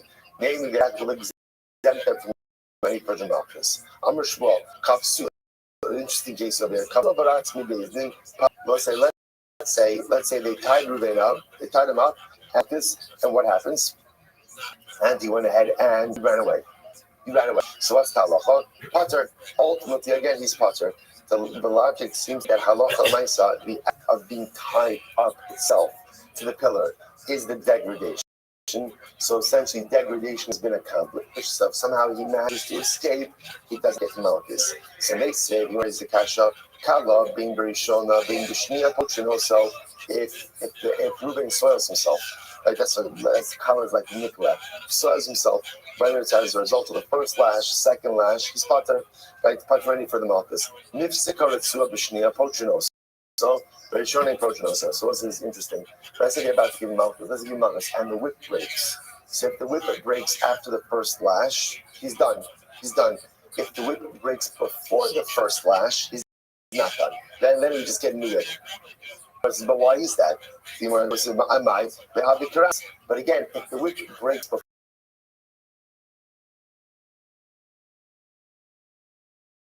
the first lash, just like a Bezdin, now Baruch Hashem is plugging else. Why does it say, look here, the whip breaking before the first lash, ultimately again, is like running. To which the Gemara says, no, there's a big distinction. Hasam rat, hachalo rat. There's a big distinction. When he ran away, he ran away. Here he did. What says, the Gemara understands over here the act of like running away with your hands tied, your toe being torn, and running out of Bezdin. That's embarrassing. There's an embarrassment in that because the factor is there. Therefore, the punishment has been done. Amdua b'chishiyilke kala potrinoso. So this is interesting. Let's say Bezdin says fascinating. Let's say Bezdin says Reuben is strong enough to withstand whatever 18 malchus, but he will soil himself the moment that he is flogged. I don't know however they're able to assess that, right? So the halacha is potter. Ultimately, again, then he'll be from malchus. But if she eats him, kala malkinos. They say that when he leaves Bezdin, he's killed himself, not as a result of the malchus, then we still flog him in that case. Now, I say, if the soiling comes as a result of the malchus, then that's grounds for soiling himself, I don't know, nerves or whatever else. But with malchus, just leaving Bezdin, we'll still flog him. So Shneimar the Kalu the Nikla the Moshe Loka Kvar Bezdin. Furthermore, again, it's interesting. The Gemara says not only that, but even if halacha l'maisa he saw it himself, we'll still flog him, right? Why? Because halacha l'maisa the pasuk says v'hikav v'nikla v'lo shlaka kvar bezdin. So otherwise, the idea over here is the only time that soiling exempts you is when it's a result ultimately of the malchus. But if he soiled himself before them, that doesn't exempt him from getting malchus afterwards. Okay, Mishnah. We'll say now I want to point out from now to the end of the Masechta Me'etz Hashem, some great halacha, magnificently beautiful agarta. Magnificently beautiful agarta. This is going to take us just with malchus. Go chayvi kriso shalako nifturi di kriso. Krisasam. So Mishnah. Amar the nikla akicha leina. So this is incredible. Any person who's chayv karis. This is a dramatic Gemara. Any person who's chayv karis. Once, now remember, for karis, you get malchus. At least according to, well, everybody agrees with that. But again, Tanakama says for kares you get malchus. You get malchus. Malchus absolves you of kares. It absolves you of kares. Why? Shneimar the nikba achicha le'einecha. Your brother will be degraded in front of your eyes. The Gemara says kishiyilke hayu ka'achicha divrei Rabbi Hananya ben Gamliel. Once he is flogged, Once he is fought, he is once again your brother. The punishment itself of Malchus restores him to the status of your brother, and therefore, halacha l'maisa, again, he is restored, and therefore he's forgiven. We'll say very dramatic. This is Rabbi Hananya ben Gamliel. Rabbi Hananya ben Gamliel, ma'im ha'over avera achas noto nafsho aleha. So Rabbi Hananya ben Gamliel went on to say that, a person could do one avera, and one avera can make you chayiv misa. Right? There are averas that have a chayiv misa associated with it. One avera can make you lose your life. And it's va'achas halachas kama shetino nafsho. So if a person goes ahead and does a mitzvah, halachas kama the power of the mitzvah. Right? If an avera can make you lose your life, then how much a mitzvah could restore your life? What a beautiful Gemara. Shimon says, and come over Shemar, the nikrasu and the fashos haosos. So the pasuk says over here that ultimately, again, whoever engages in these abominations, what I was talking about, they will suffer kares. Oh man, the pasuk says, I'm a big asher yasa osa adam b'chayim. So we'll say, so listen to this. Interesting enough, then the pasuk says, if a person ushmartem es hukosai vis mishpatai asher yasa osa adam b'chay b'hem ani Hashem. So we'll say, so again, these two not in direct juxtaposition, but in indirect. So again, one pasuk talking about if you go out and you engage in these toivos, these abominative behaviors, misa, and then it says if you keep my halachos, ultimately again b'chay b'hem. Now there's an interesting juxtaposition. The Gemara says, what do you see from here? Now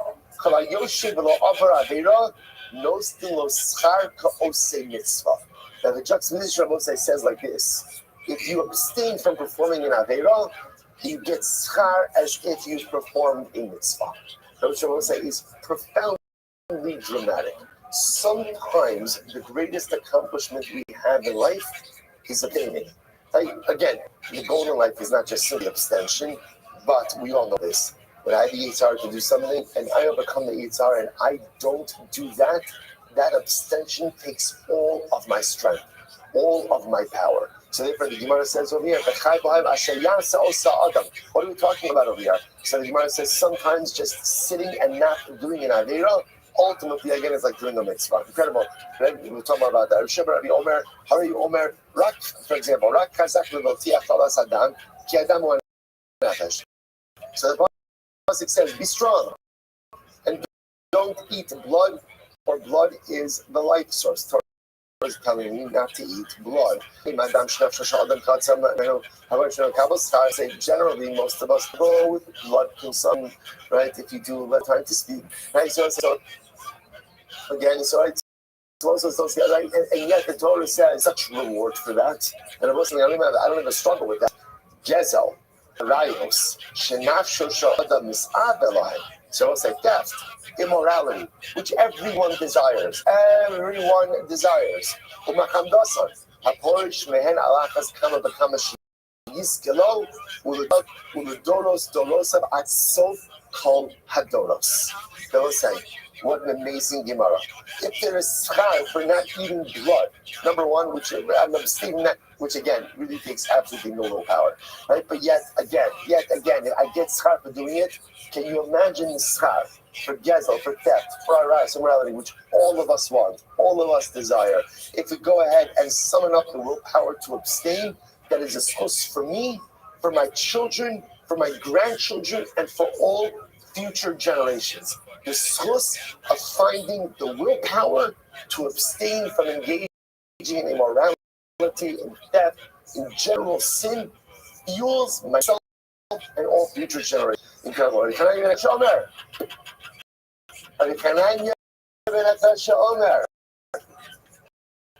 HaKadosh Baruch Hu L'Zakos Yisrael. But he wants wanted to provide tremendous zechus for Klal Yisrael. L'fikach, here v'alem Torah u'mitzvos. Before he gave us many mitzvahs. So what's talking about over here?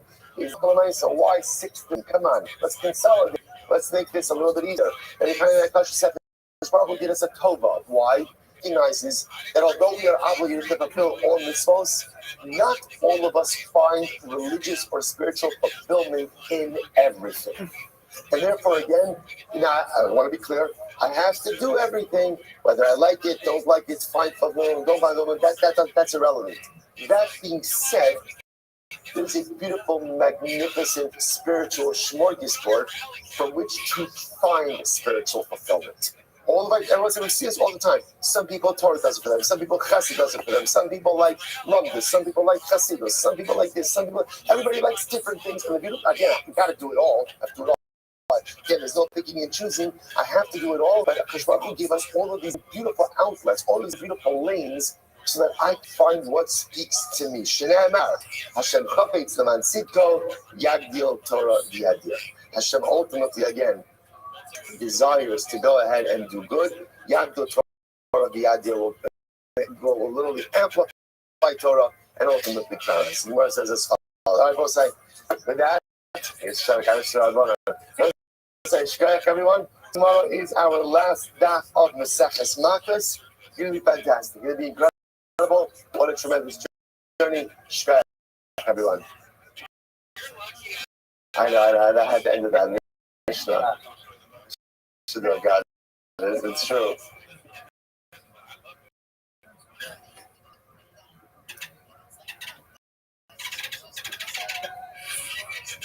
It's a plane. I don't even have to fight. It sucks so bad. Like you got hurt to get out of. Even that makes it worse. It's the worst water bottle ever bought. Trash. Shout out to you guys. Hopefully you like these parents on the community episode today. We're going to try and do another one next. We got to figure that out. We got a couple of lines out. What did I say? Let's talk in the chat before we get out of here. All right, we'll say good morning. Good morning. Let us begin. Begin by thanking all of our sponsors for this morning's share. Thank our annual account sponsor, the Telstra Shbach of Eretz Yisrael, for dedicating all the Shur and Josh this year as a chos for Besorah Tavos for Am Yisrael. Our Talmud sponsors for the month of Iyar HaBalim L'Tovos in commemoration of the Yard's father Leonard Karat Lipa Ben Yecheska HaKohen Zichron L'Bracha. We hope that in the merit of our Talmud Torah, the Neshama Havan Aliyah, the family in the Chama, all of those who need a refuah should have one together with Kol Cholei Yisrael. Hashem, bring home all of our hostages. Allow our holy soldiers to be successful. And of course, on this day of Yom HaZikaron, we remember the tremendous price that Klal Yisrael has paid. Since the establishment of the state of Israel, over 25,000 precious soldiers, victims of terror, who have given their lives. Akadushas Hashem Ha'am Va'ai. You know, when a little boy comes in for and he has a bris, you say to him a fascinating phrase. You say to him, V'amarlach b'damai chayi, v'amarlach b'damai chayi. He will tell you, with your blood you will live. It's such a strange thing to say. Welcome to the Jewish people. Take care, big man. B'damai chayi, you will live with your blood. Come back in like But it's one of the realities that we know. As anything that we want, and anything that we want to hold on to, and anything we want to achieve, only comes through tremendous self-sacrifice. Zikaron is about the power of the self-sacrifice of Klal Yisrael. That's what we will do for each other, and what we will do for our people, and what we will do for our land. Knows absolutely no limitations. I think that, I think up until October 7th, for so many of us, Yom HaZikaron was something that really reflected a historical event or historical events, reflected perhaps people, individual losses here and there, and all of that changed since the start of this war, where we have seen so many precious, young, idealistic, committed soldiers willing to run into battle, willing to run to the fight, willing to go ahead and literally put everything on the line. Why? For you, for me, for Am Yisrael, for Eretz Yisrael, for Torah, for HaKadosh Baruch Hu, religious, not religious, all kinds of different people, just willing to sacrifice everything for Jewish eternality, Jewish destiny. That's Yom HaZikaron. That's Yom HaZikaron. So it behooves us on this day, whatever it is, we speak of this every year, whatever it is that we bring, with our particular political or hashkafic ideas or associations, so much of that is just simply irrelevant. Yom HaZikaron is a day in which we remember that we live in times where young men and women, victims of terror, all of them are willing to give their lives for us for Amis, and that requires us to have tremendous hakaras hatov, and that requires us to make sure that their sacrifice is worthwhile, that we are maximizing our opportunities, our lives, given the fact that they are willing to pay the ultimate price to sustain that and preserve that for us. So we hope that in the merit of our Talmud Torah, their precious Neshama Shavna Aliyah, in the merit of our Talmud Torah, Merit Hashem, as you mentioned before, our holy soldiers should be successful in the merit of our Torah, Merit Hashem Baruch Hu should shower on Yisrael and Eretz Yisrael with the sense of peace. And remember, on this day, when you go in here, if you've ever been there, it's like Yom HaZikaron. It's like the pasuk says, "In Bayis Ashrein Sham Nes." Everyone has a chilek in this day. Everyone has a chilek, whether it's an immediate relative, an extended relative. Everyone's going to the cemetery for someone. Everyone's going to the cemetery for someone. It's important for us just to be able to participate, at least spiritually, in that sacrifice. So we hope that in the Torah, the precious Neshama Shavna, and the merit of our Talmud Torah, Halavai Neres Hashem, Shira Malas B'Shuv Hashem, Shira Sinayinu Kechol. All of the losses, when Shiach comes, Chazal tell us that all of the losses will be like a dream. All of the losses, all of the pain will simply evaporate. And Halavai Yishuv and Neres Hashem to see that day. Meher Rabbi Amen. Well, so with that, let us begin. We have a lot to do today. Baruch Hashem, today's daf is Chaf Beis 22. We are picking up the Meres Hashem on Chaf Aleph on the base 21b. And we left off a little bit at the Gemara. So Amar Rabbi by Amar Yosef, Poshet Velovesh, Lovesh, Manish, Wafilu Matnis Umotzi Beis Yad Unkel Shalom.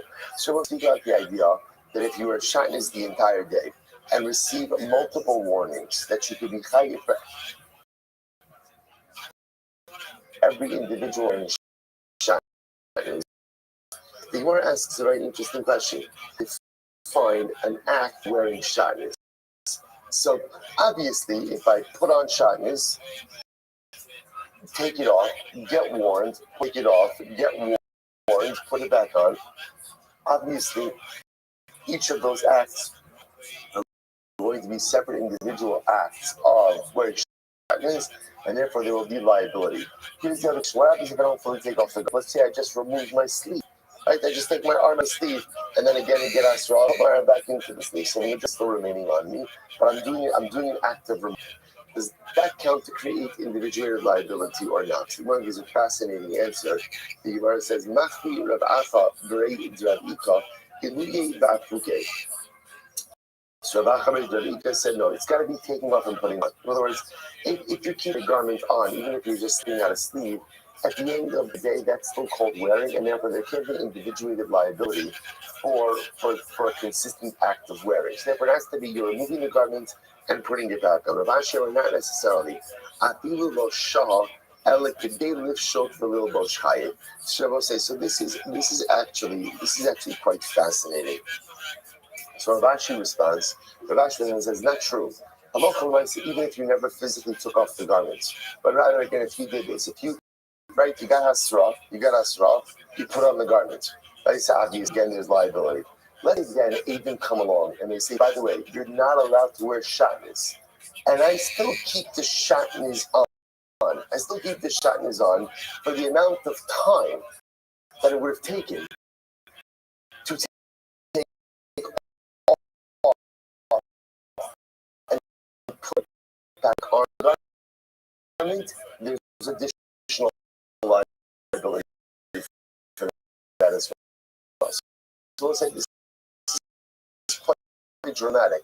So Rav Ashi does require, in order to remember, we're looking to see how do you create a case of individual liability for a sustained act of shatnez wearing, right? The shatnez we're looking to find. So the simplest idea would be you put on, you take off, with separate Asra before each. Rav Ashi says even if you keep it on, consistently show up and say, by the way, you're not allowed to shatnez. If you're a shatnez, you chayiv malchus, and I still after that I'm going to keep the garment on long enough for the amount of time to have taken it off and put it back on.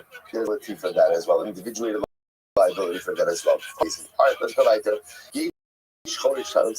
we got this interesting part of the Mishnah where the Mishnah said for one act of plowing you could be chayiv for 8 different lativ, 8 prohibitions, and then the Mishnah went through those different prohibitions. Says the Gemara, all right, the chabura nimnu, in our chabura, the chabura nimnu v'gamru. It was decided. Now Rashi points out, what's this chabura? She says in the third wide line, Mira li yom asifa or yom bad hayla shikorin chabura. This chabura was like a yachikala. Right? In other words, right? So it was a yachikala. It was where they got together. They got together for a day, right? Rashi says this is very interesting. Yom asifa, a day of gathering, or yom vad. Yeah, a day of gathering where again they got together to discuss issues. And they will say, and they decided the following idea: that if one covers kilayim, you're looking. I will say, now what does this mean? What's the classic case of planting kilayim? Right, classic case of planting kilayim. You take 2 dissimilar seeds. Right, what do? You dig a hole in the ground, you put it in, and then you cover it. That's kilayim. Okay. So I say, so what about, let's say again, seeds are already in the ground. Let's say they're already there. And then what? I come along and I cover the seeds. So I did not put them in the ground, but I covered them. Is there ability for that? So the Rabbi says, we decided in the Chabura that even get malchus. That's our Mishnah, right? What did the Mishnah say? Listen to this.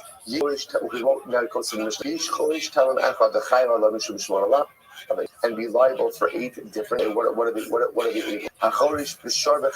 right? I'm plowing with an ox, so that's again kilayim of animal. And they're consecrated. Kilayim bakeret. I'm planting a forbidden structure. So the Gemara says, by the way, what's the case ultimately which makes you able to kilayim? That what's really happening over here is that as I'm bringing the plow is actually covering the seeds with dirt. Because if you think about it, you can't plow and violate planting forbidden mixtures. Plowing is going ahead and making a hole in the ground. So how can I plow and violate kilayim? What's the answer? The answer is if as I am leading the animals, which are pulling the plow, ultimately again the dirt covers the seeds. Then that's going to be an active kilayim. So what do you see from here? That even covering seeds ultimately again is kilayim. So this is what Rabbi Yochanan says. Amalei, so this is great. So Rabbi Yochanan says, Rabbi Yochanan, okay, shkayach, ilav didiloi lecha chasba mimeshkach. I'm sorry, idloi didiloi lecha chasba mimeshkachas maganisa to say. This is a great expression. So Rabbi Yochanan says back to Rabbi Yochanan, had I not lifted up the shard, would you have discovered the jewel? In other words, you don't remember the discussion over here? Rabbi Yochanan says we decided in the Chabura that even if you cover up kilayim, ultimately again you're going to be liable. You're liable for kilayim. Rabbi Yochanan says that's not such a chiddush. It's in the Mishnah. It's in the Mishnah. That's the case of plowing where you're liable to kilayim. To Rabbi Yochanan said the only reason you're interpreting it that way is because of my statement. Had it not been for my statement, you would not have known. You would not have known that particular reality. It will say it's such a great line. The Gemara says, right? So had I not removed the shard, you would have never found the jewel. It will say so many times we accomplish things, we see things, we discover, understand things, and we often fail to recognize and fail to realize is that the accomplishment of the present are only due to the Mesiras Nefesh and to the sacrifices of the past. Only because someone came before me and lifted up a pottery shard do I have the ability to discover the jewel. And I will say again, we just spoke a few moments ago about Zikaron, this idea that, you think about this, sometimes we see all of the machlokes that happens in Eretz Yisrael. Right? All of the machlokes. And again, sometimes it's hard to know from the news, what's real and what's not. In general, whenever you follow the news, you think that the sky is falling. But when you go ahead and you sometimes look at the news out of Eretz Yisrael, and it feels like Chas v'Shalom lo Aralistan Sinas Chinam is going ahead and rearing its ugly head. Right? And just today, if everyone's following the news, they evacuated 5 communities along Route 1 today in Yerushalayim because of wildfires that are burning. And it's almost like sometimes like the Rebbe sends us these news that there are too many fires in Eretz Yisrael. There's two fires, and not talking about Hamas, not talking about Hezbollah, not talking about the Houthis. Have you heard of the Houthis? I still can't figure out who the Houthis are. Right? So, it's not those fires. Like you should have to be someone significant to start up with the Jewish people. Right? You can't be just a bunch of towels and just you should have to. Anyway, so there's so many, not those fires. There are too many fires inside of Klal Yisrael. Too many fires Klal Yisrael. And it's almost as if HaKadosh Baruch Hu is sending us this message that extinguish the fires. Extinguish the fires because you're taking for granted what you have. Eretz Yisrael, what we have in Am Yisrael today is such a pearl. Why do we have the pearl? Because those who came before us, so many of those for whom we mourn on Yom HaZikaron, came and removed the pottery shard.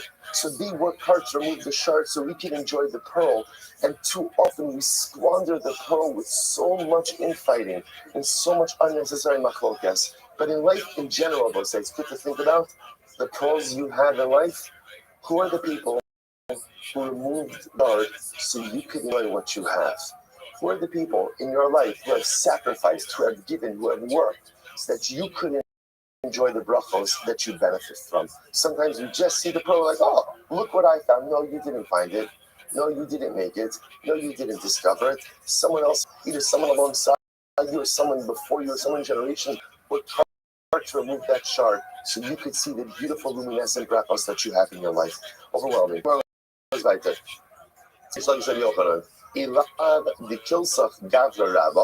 listen to this. So Rish Lakish said to Rabbi Yochanan, had not that we praise the big man, have Amina Masnisin money. I would say, who does our Mishnah? Who's it? Does our Mishnah really reflect? Rabbi Akiva. What does Rabbi Akiva say? The Amar Hamakayim Kilayim Mokeh.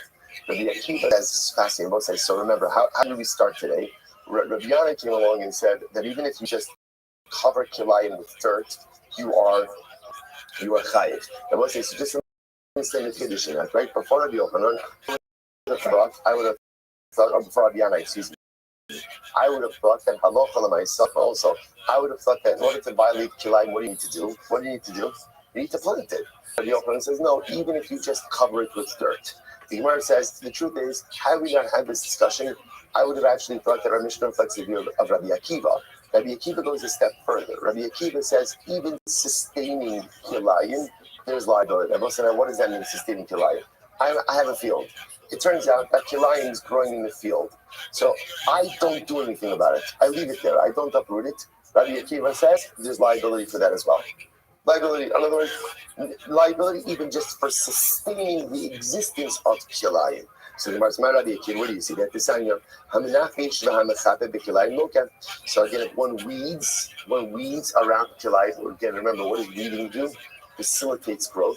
So if there's kilayim growing and I weed around the kilayim, so that's to facilitate the growth of the kilayim. Mechata.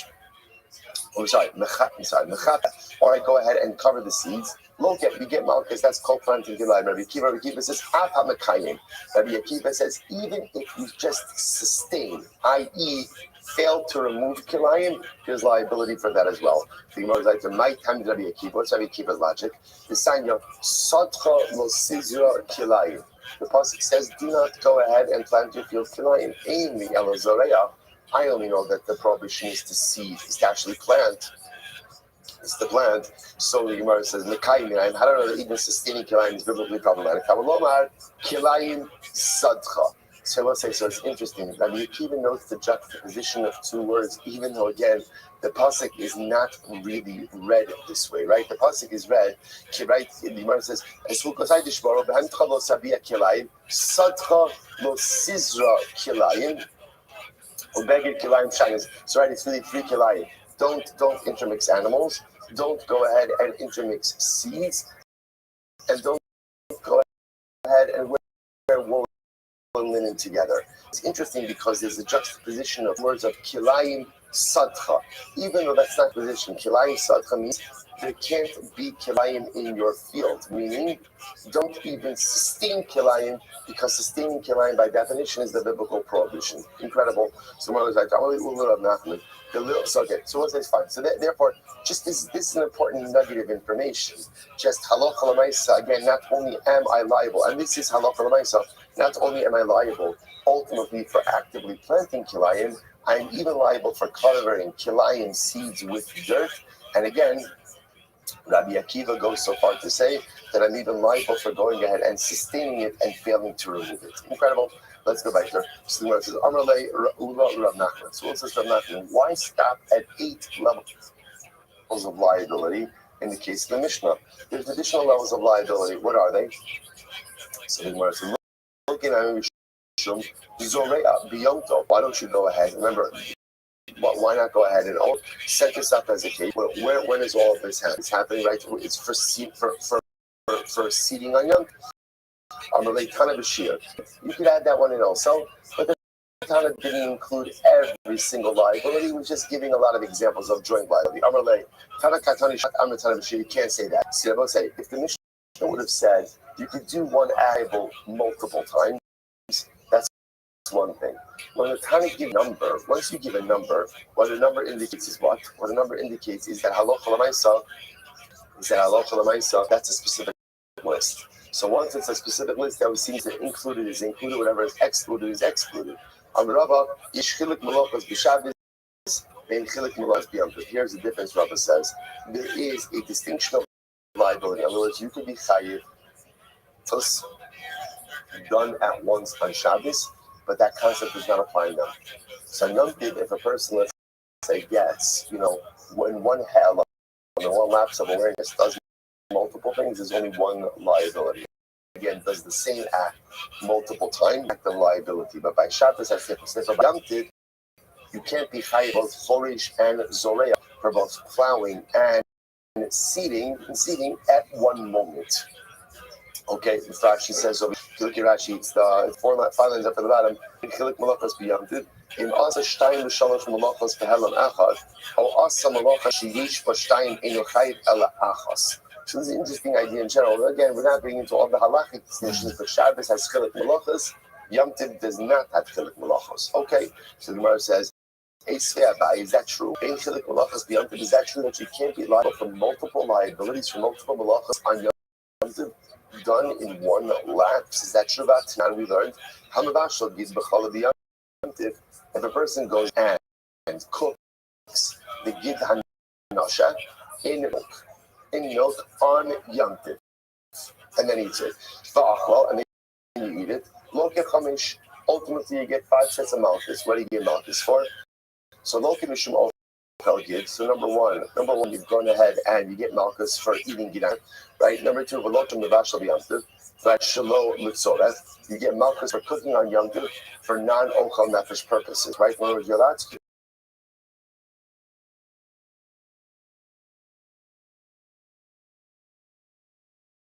on Yom Tov, it's good for Ochel Nefesh, but cooking something that is prohibited for consumption.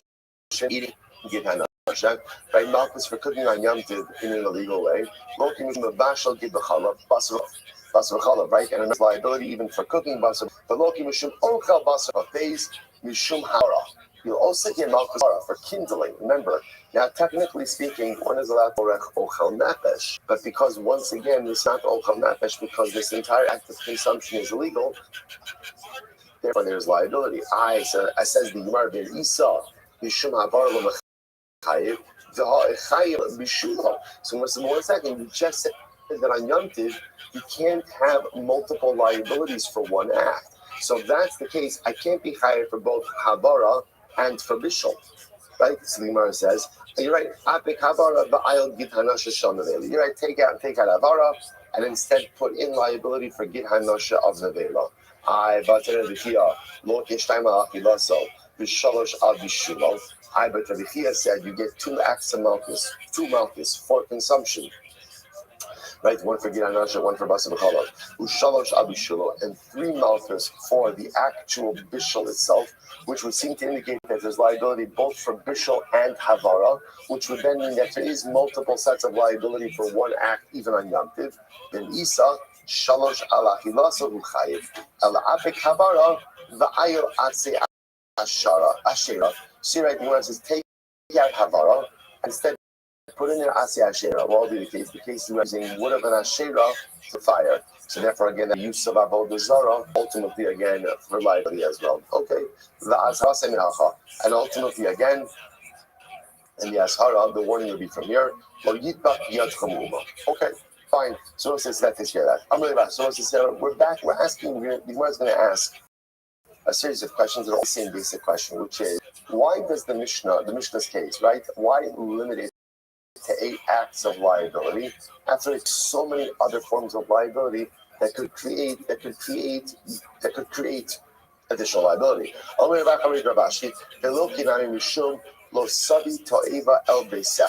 So let's say, so what about the following idea? Why not go ahead and get Malchus? Ultimately, again, for this prohibition, do not bring an abomination to your home. What's the case over here? The case we're dealing with over here is we're actually, no. The cooking wasn't done. I'm sorry, we're not finished the Yom Tov case. The cooking wasn't done with wood of Ashira, rather it was done with wood of Hegdish. Okay, sorry, this is still back in the Yom Tov case, I apologize. And the warning is from here.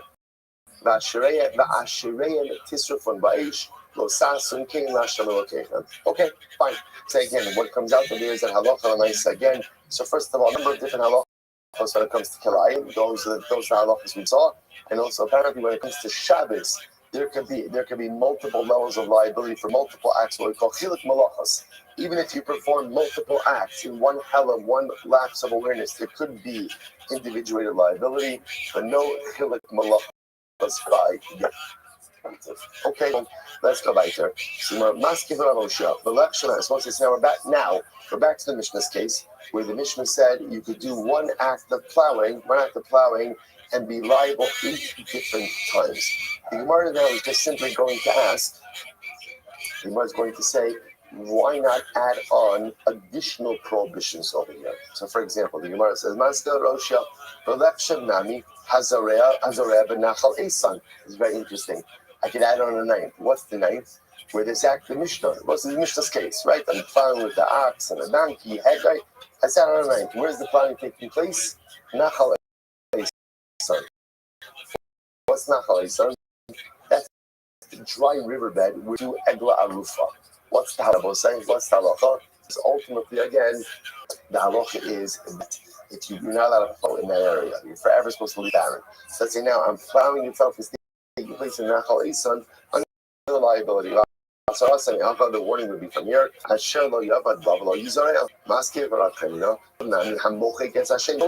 give you another case.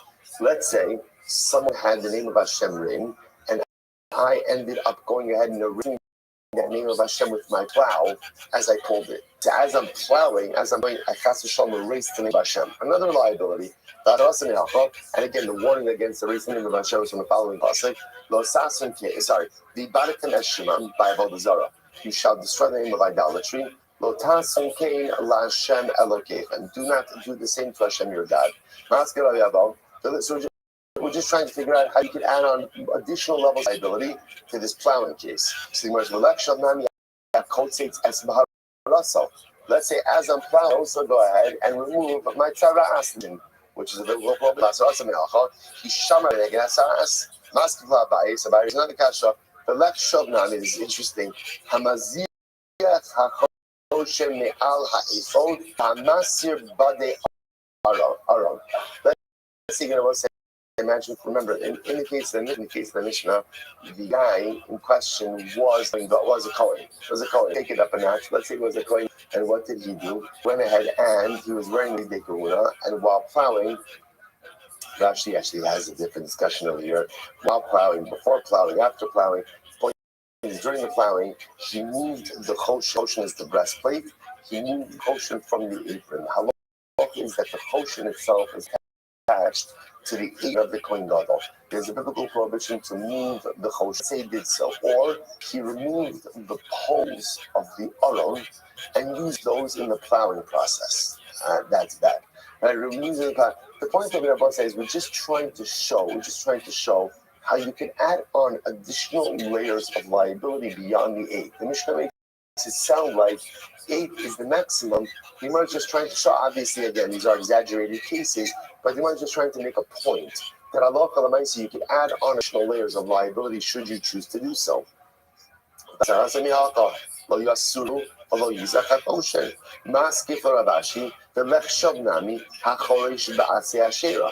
add on another example, right? One is plowing ultimately again with Asi Ashera. The word of an Ashera tree. Let's say my plow is made out of Ashera. So I'm using Avodah Zarah in the actual plowing of the field. That's Rasami Hachal. Lo Yidbak Yadcha Uma Mastaradina. Balak Let's see, I have another one. Hakotzitz Ivanos Tovos. Let's say in the plowing, I end up cutting down perfectly good fruit trees. Or for that matter, perfectly healthy other trees. Batashlis. Basarasini Haka, Kimimeno Socha, also Sichros. Okay, Amalira, so the Rabbi money. Amalira Rabbi Zira money. I'll add another one. Keep going. Shmur Shalo Akrosh Biyah. Let's say in this guy in question. So again, I will say, all we're trying to show is how you can add on even more prohibitions. So here, Rabbi Z, this is an interesting to have money. If I was maybe we're talking about a guy who made an oath, he made a shvur. I mean, attractions in Eretz Hashem B'Shmitzlachos. He made a shvur. He swore, I will not plow on Yom Tov. Then when you're plowing on Yom Tov, in addition to all that levels of liability, what else has he done? Transgressed his shvur. Not liability. No, that's not a good one. I'll tell you why. Shvur, mushba ba'olim nahar sinai. That shvua actually does not work. Why doesn't that shvua work? The most is the concept of mushva ba'omed. Mushva ba'omed means, and we'll get into second shvuas, if you are already obligated to do something, ultimately, again, an additional shvua does not devolve upon that act. Like, for example, let's say a person swears, I'm going to put on tefillin this morning. So we'll say, according to this approach, that shvua is inconsequential. Why? I'm already obligated to do so. That's called mushva ba'omed. I'm already obligated to do so. So therefore, taking an oath that I won't plow on Yom Tov, and then plowing on Yom Tov, I'm liable for a lot of things. I'm not liable for violation of the oath. Why not? Because I'm already a gerb, so I'm already obligated to not plow on Yom Tov. So that shows inconsequential. Amalei, Kigon Damar, it's very interesting. We'll say first why line. Kigon Damar, Shvur Shelo Achrosh Bein B'Bein Yom Tov.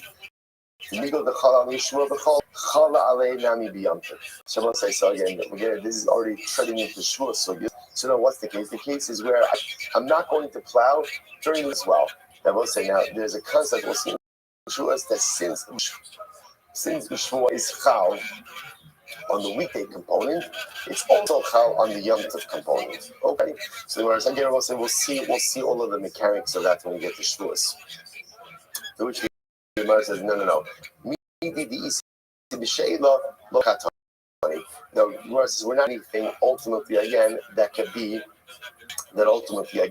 have she'ela. She'ela means that you can have it revoked. So therefore, again, or annulled, I should say. You can have it annulled. So any prohibition that can be annulled is not included in this list. So really, is that true? Hello, hektish. I have a hektish. Right, if you go ahead and if you make something hektish, you can have that vow annulled. You can have that sanctity transferred in certain circumstances. The bechara, the hektish we're talking about is if you're using a bechara animal. The bechara animal says kedushasim irachem. Its sanctity again is in utero, and therefore it cannot be annulled.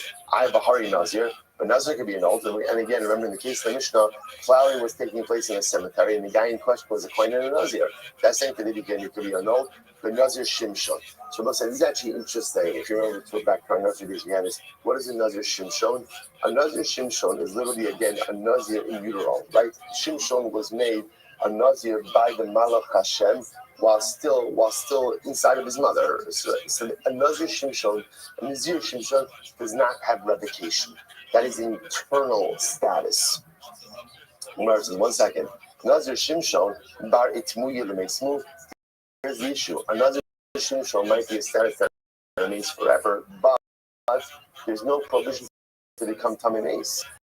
Another shimshon doesn't have tumas mace, or doesn't have a prohibition of tumas mace. And yet, in our Mishnah, clearly you're getting more from the fact that he's going to a cemetery.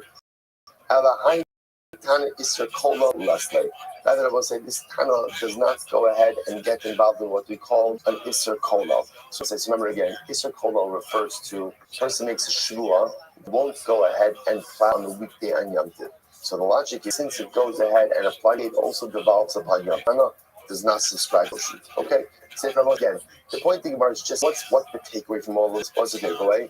Takeaway just is, even though the Mishnah said 8, and usually when a Mishnah says a number, usually what's the number? What's wrong with a number? To say this and no, that doesn't apply over here.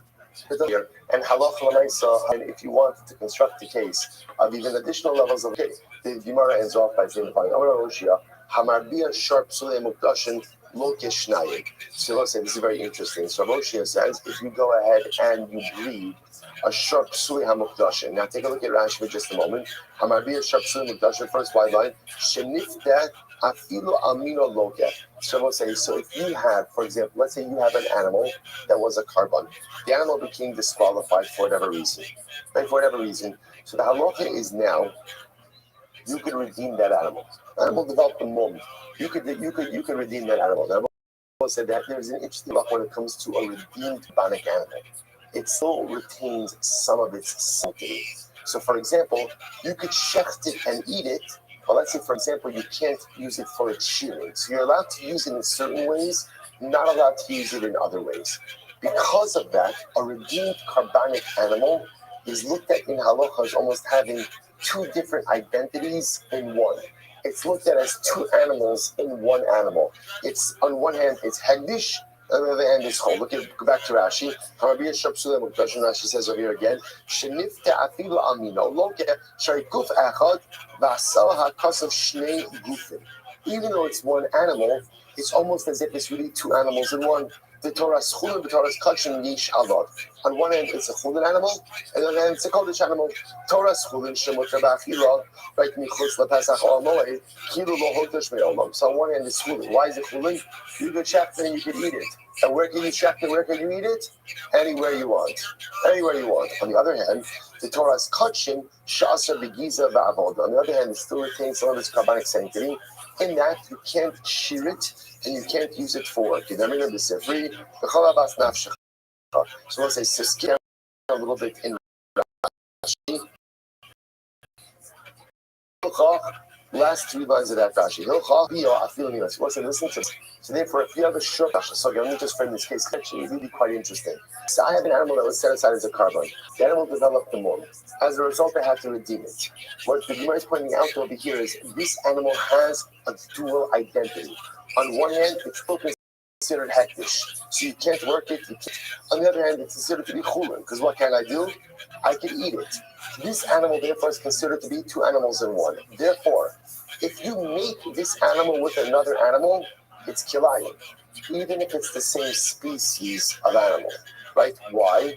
Because this animal is considered to have this dual identity, and therefore, again, if you mate it, well, you can't mate it with a hagdish because that's just a hagdish. But even if you mate it with a chulin animal, that's considered to be the mating of two dissimilar species. Now, the chiddush over here is that two different statuses have the equivalent of mating two different species, which is interesting. So finish up Rashi. So Rashi says, therefore you can't mate it even with its own species. Mishum kilayim shemar bia chulin al kachim or kachim al chulin. So says that's the halacha. That's the halacha. You can't go ahead and make so sharp slim Russian. You can eat it, but you can't work it because or you can't shear it because it's hektish. You can't mate it with anything else because that's kilayim. Back to the Gemara for the moment. We're not finishing right. Similarly, I'm going to be called hamanig b'sharp slim Russian lokah shariguf. So too, I will say, so too, your plow, right? You can't even plow that animal. Not only can you not go ahead and, not only can you not plow with that animal with another, you can't reach another because that's kilayim. You can't even plow sharp sulim hamukdash itself. Well, firstly, you can't do that to work that animal, but even if you were to do, that would be tantamount to what? Plowing with a side of sharp sulim hamukdash. A redeemed, disqualified carbonic animal has a dual identity. So because that the Gemara says, number one, you can't mate it with any other animal, as that is called kilayim because of the dual identity. And you can't even use that animal to pull your plow by itself, because that animal is the equivalent of two animals. And therefore, you get an animal to go in and pull your plow, ultimately, again, will be an issue of kilayim as well. That's how Rashi ends off. He says, that's why even if you put the same type of species under the plow with that animal, or you leave that animal itself, it's still kilayim. So bottom line, what's the takeaway from this? The takeaway is that a sharp concussion, a disqualified animal, has a dual identity. Because it has a dual identity, therefore you can't use it to pull your plow. Again, you can't use it to pull your plow anyway, because you're not allowed to use that animal for work. But if you were to use it to pull your plow, not only would you be in illegal use of consecrated item, but it would also be kilayim. And if you try to mate it, even with its own species, all called kilayim. I will say this is one of the most inspirational, beautiful gemaras one could come across. Why? I will say, because remember, I will say, if a shar has this dual identity, when you hear this, what does it remind you of? What does it remind you of? It reminds you of yourself. Right? Don't be hamukdash. This, on one hand, I will say, on one hand, it was Kodesh Kadashim, right? Just a day ago, where was it? Just a day ago, inside the Beis Hamikdash, inspired, ready to fulfill its shlichut, ready to do what it's supposed to do. What happened? It developed a mum. And what happens with that mum? That casts it out of the Beis Hamikdash. That mum removes it from the Mizbeach. And now it's kind of just walking around outside, right? Feeling all dejected, right? Feeling abysmal carbonic fear. And then what happens? Mr. Daf base comes along to say to the Shar, what does he say? Sharla, don't worry. You're still Kodesh. Right? It's inside of you. Okay, you're not the same as what you once were. But lest you think for a moment that womb totally divests you of your Kedusha, there could be nothing further from the truth. Once Kodesh, always Kodesh. Once holy, always holy.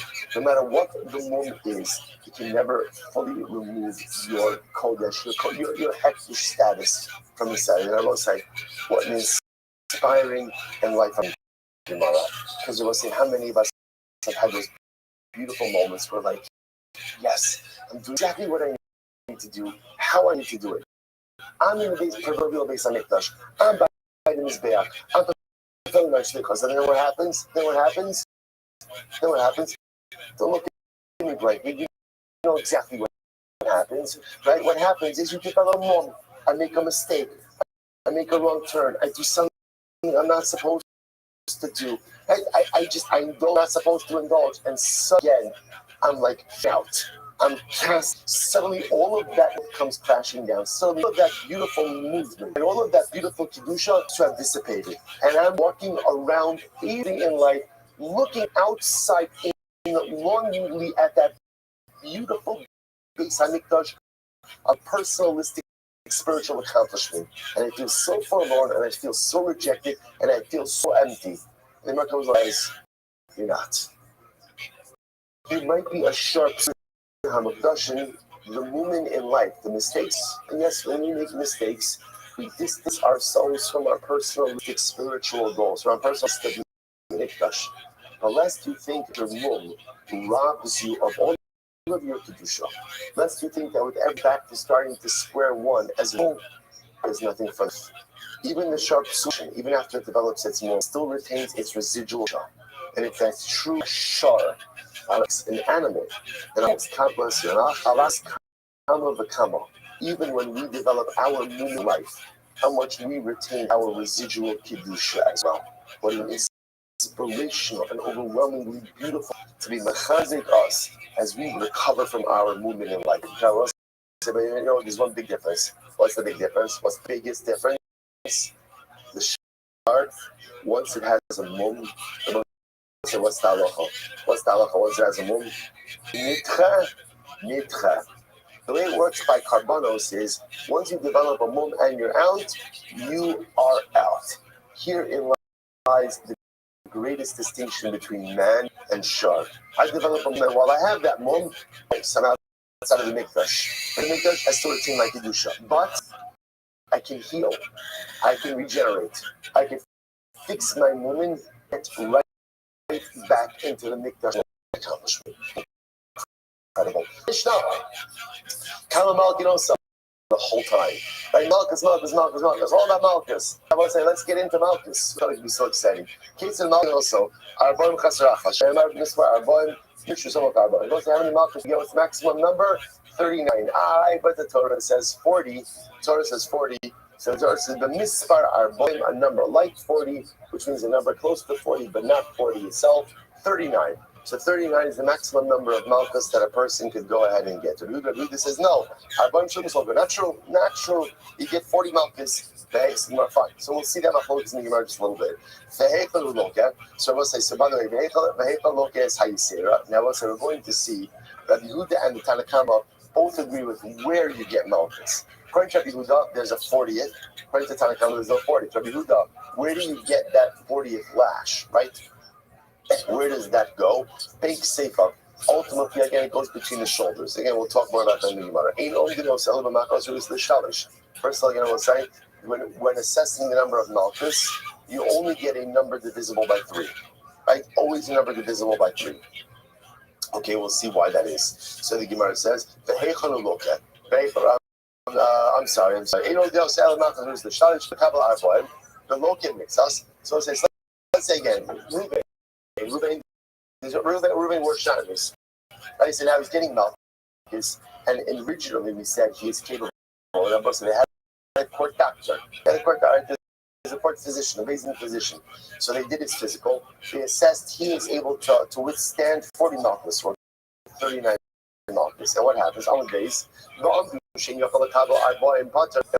Listen, now what ended up happening?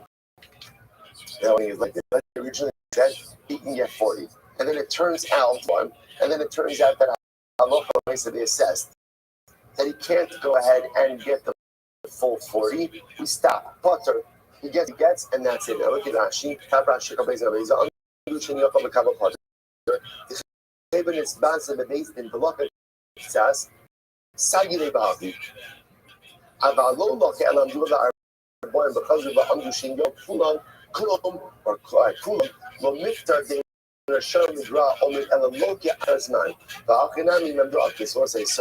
the Mishnah is interesting halacha. Let's say Beis Din decided Reuben could get 39 malchus. Lashing him, he has a negative reaction to the lashes. He can't take any more. So I said, okay, we stop. And we don't make him get the rest. That's the let's say they assessed that he's getting 18 malchus. And then what happens? As they start flogging him, like, hey, this guy holds up well, right? He is capable, right? He is capable, much more durable than we thought. He's capable of getting more malchus. We don't do that. In other words, whatever the initial assessment was, that's what we stick to. But the finish over here is that if he had initial assessment, then once we start the flogging, they recognize that he can't maintain that. We don't go ahead. We give him what he got, and that's it. Now we'll say, now Rashi points out. Let's see the Gemara. My time up. So first of all, we have major machlokes over here. Machlokes in Tanakh and Rabbi Yehuda. How many malchus do you actually get? Tanakh says 39. Rabbi Yehuda says 40. So what's the my time up? Each city, I will say, the truth is, there's not a catch on Rabbi Yehuda because the pasuk says Arbein Yaken. The pasuk says 40. Right, 40. So Rabbi Yehuda is not Tanakh. Ultimately, again, why did they get? Why did they say 39? So my time up. So the Gemara says, Iksiv arboim. So Iksiv arboim b'mispar, avamina arboim b'minyana. So again, if the pasuk would have said arboim b'mispar, 40 in number, I would have said that means 40 lashes. So the Gemara says, hashtag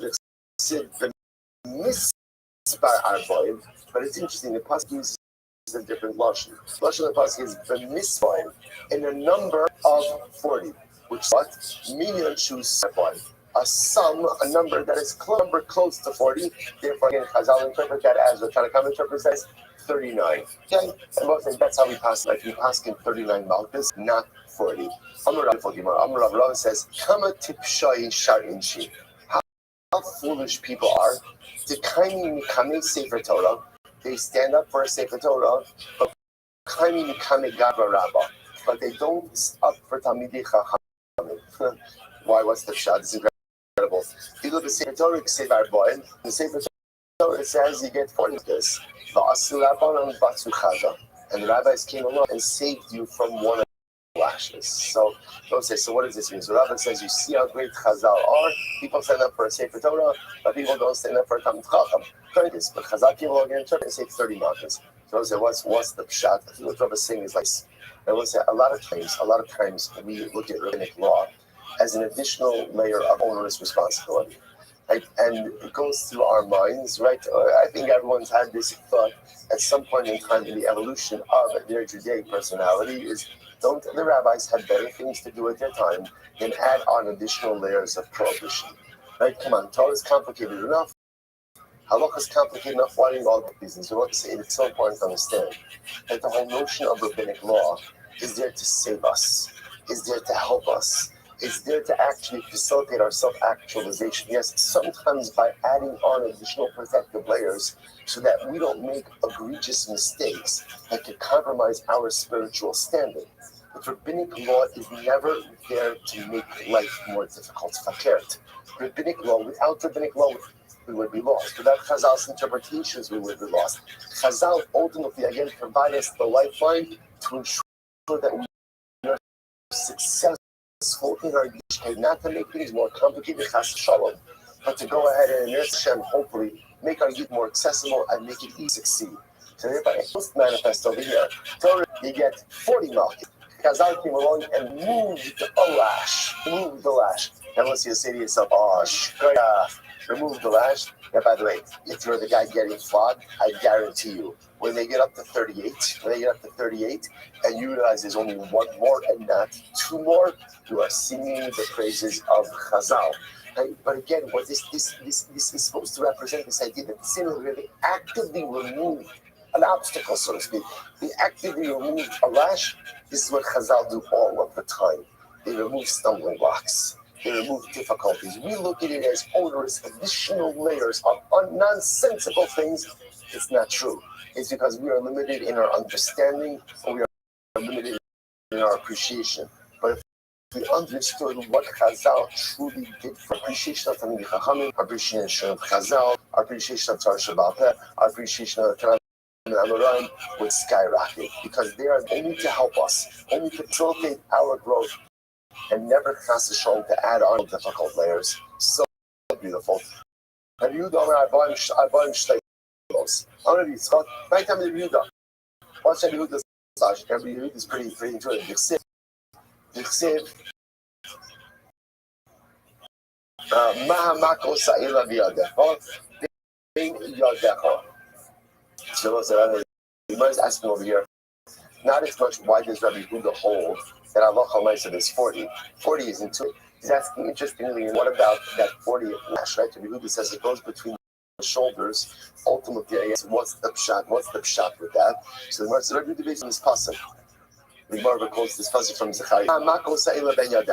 What are these makot? So Amar Asher Kisi Beis Ma'avai. I have been flogged, I've been hit by my loved one. So it's very beautiful over here. It's understanding that even the lashes that come about in Din are there for what purpose? Are there for love? Are there for instruction? So again, Rabbi Yehuda is bringing this as a logic. He's talking about a lash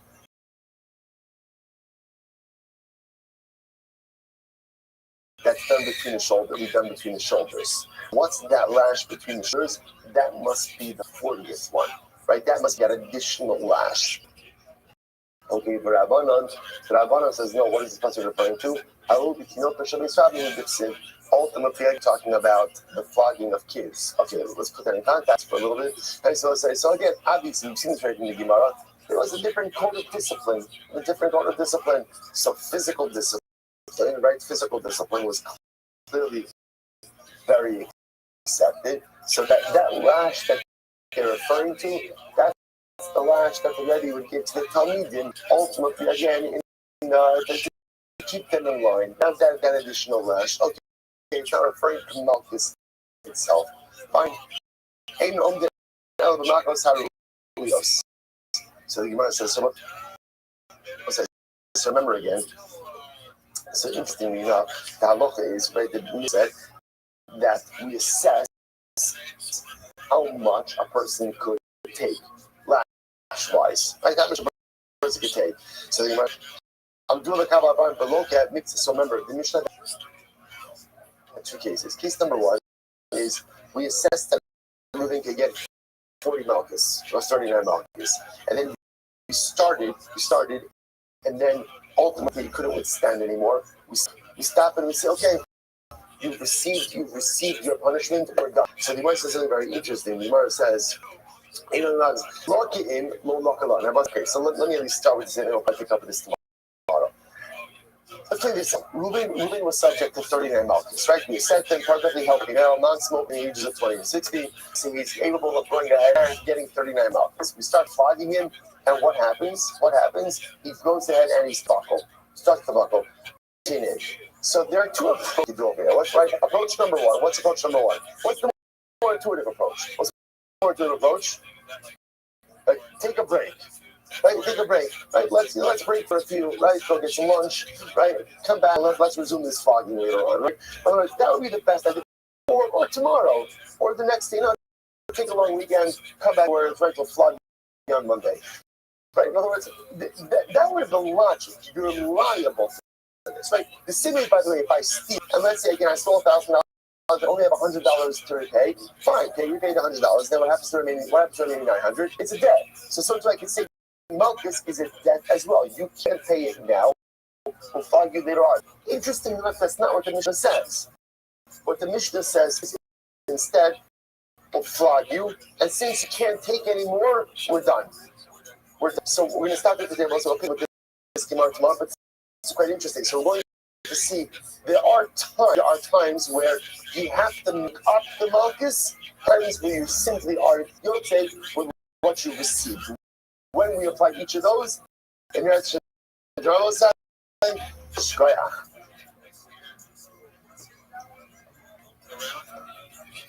All right, have a good day, everyone.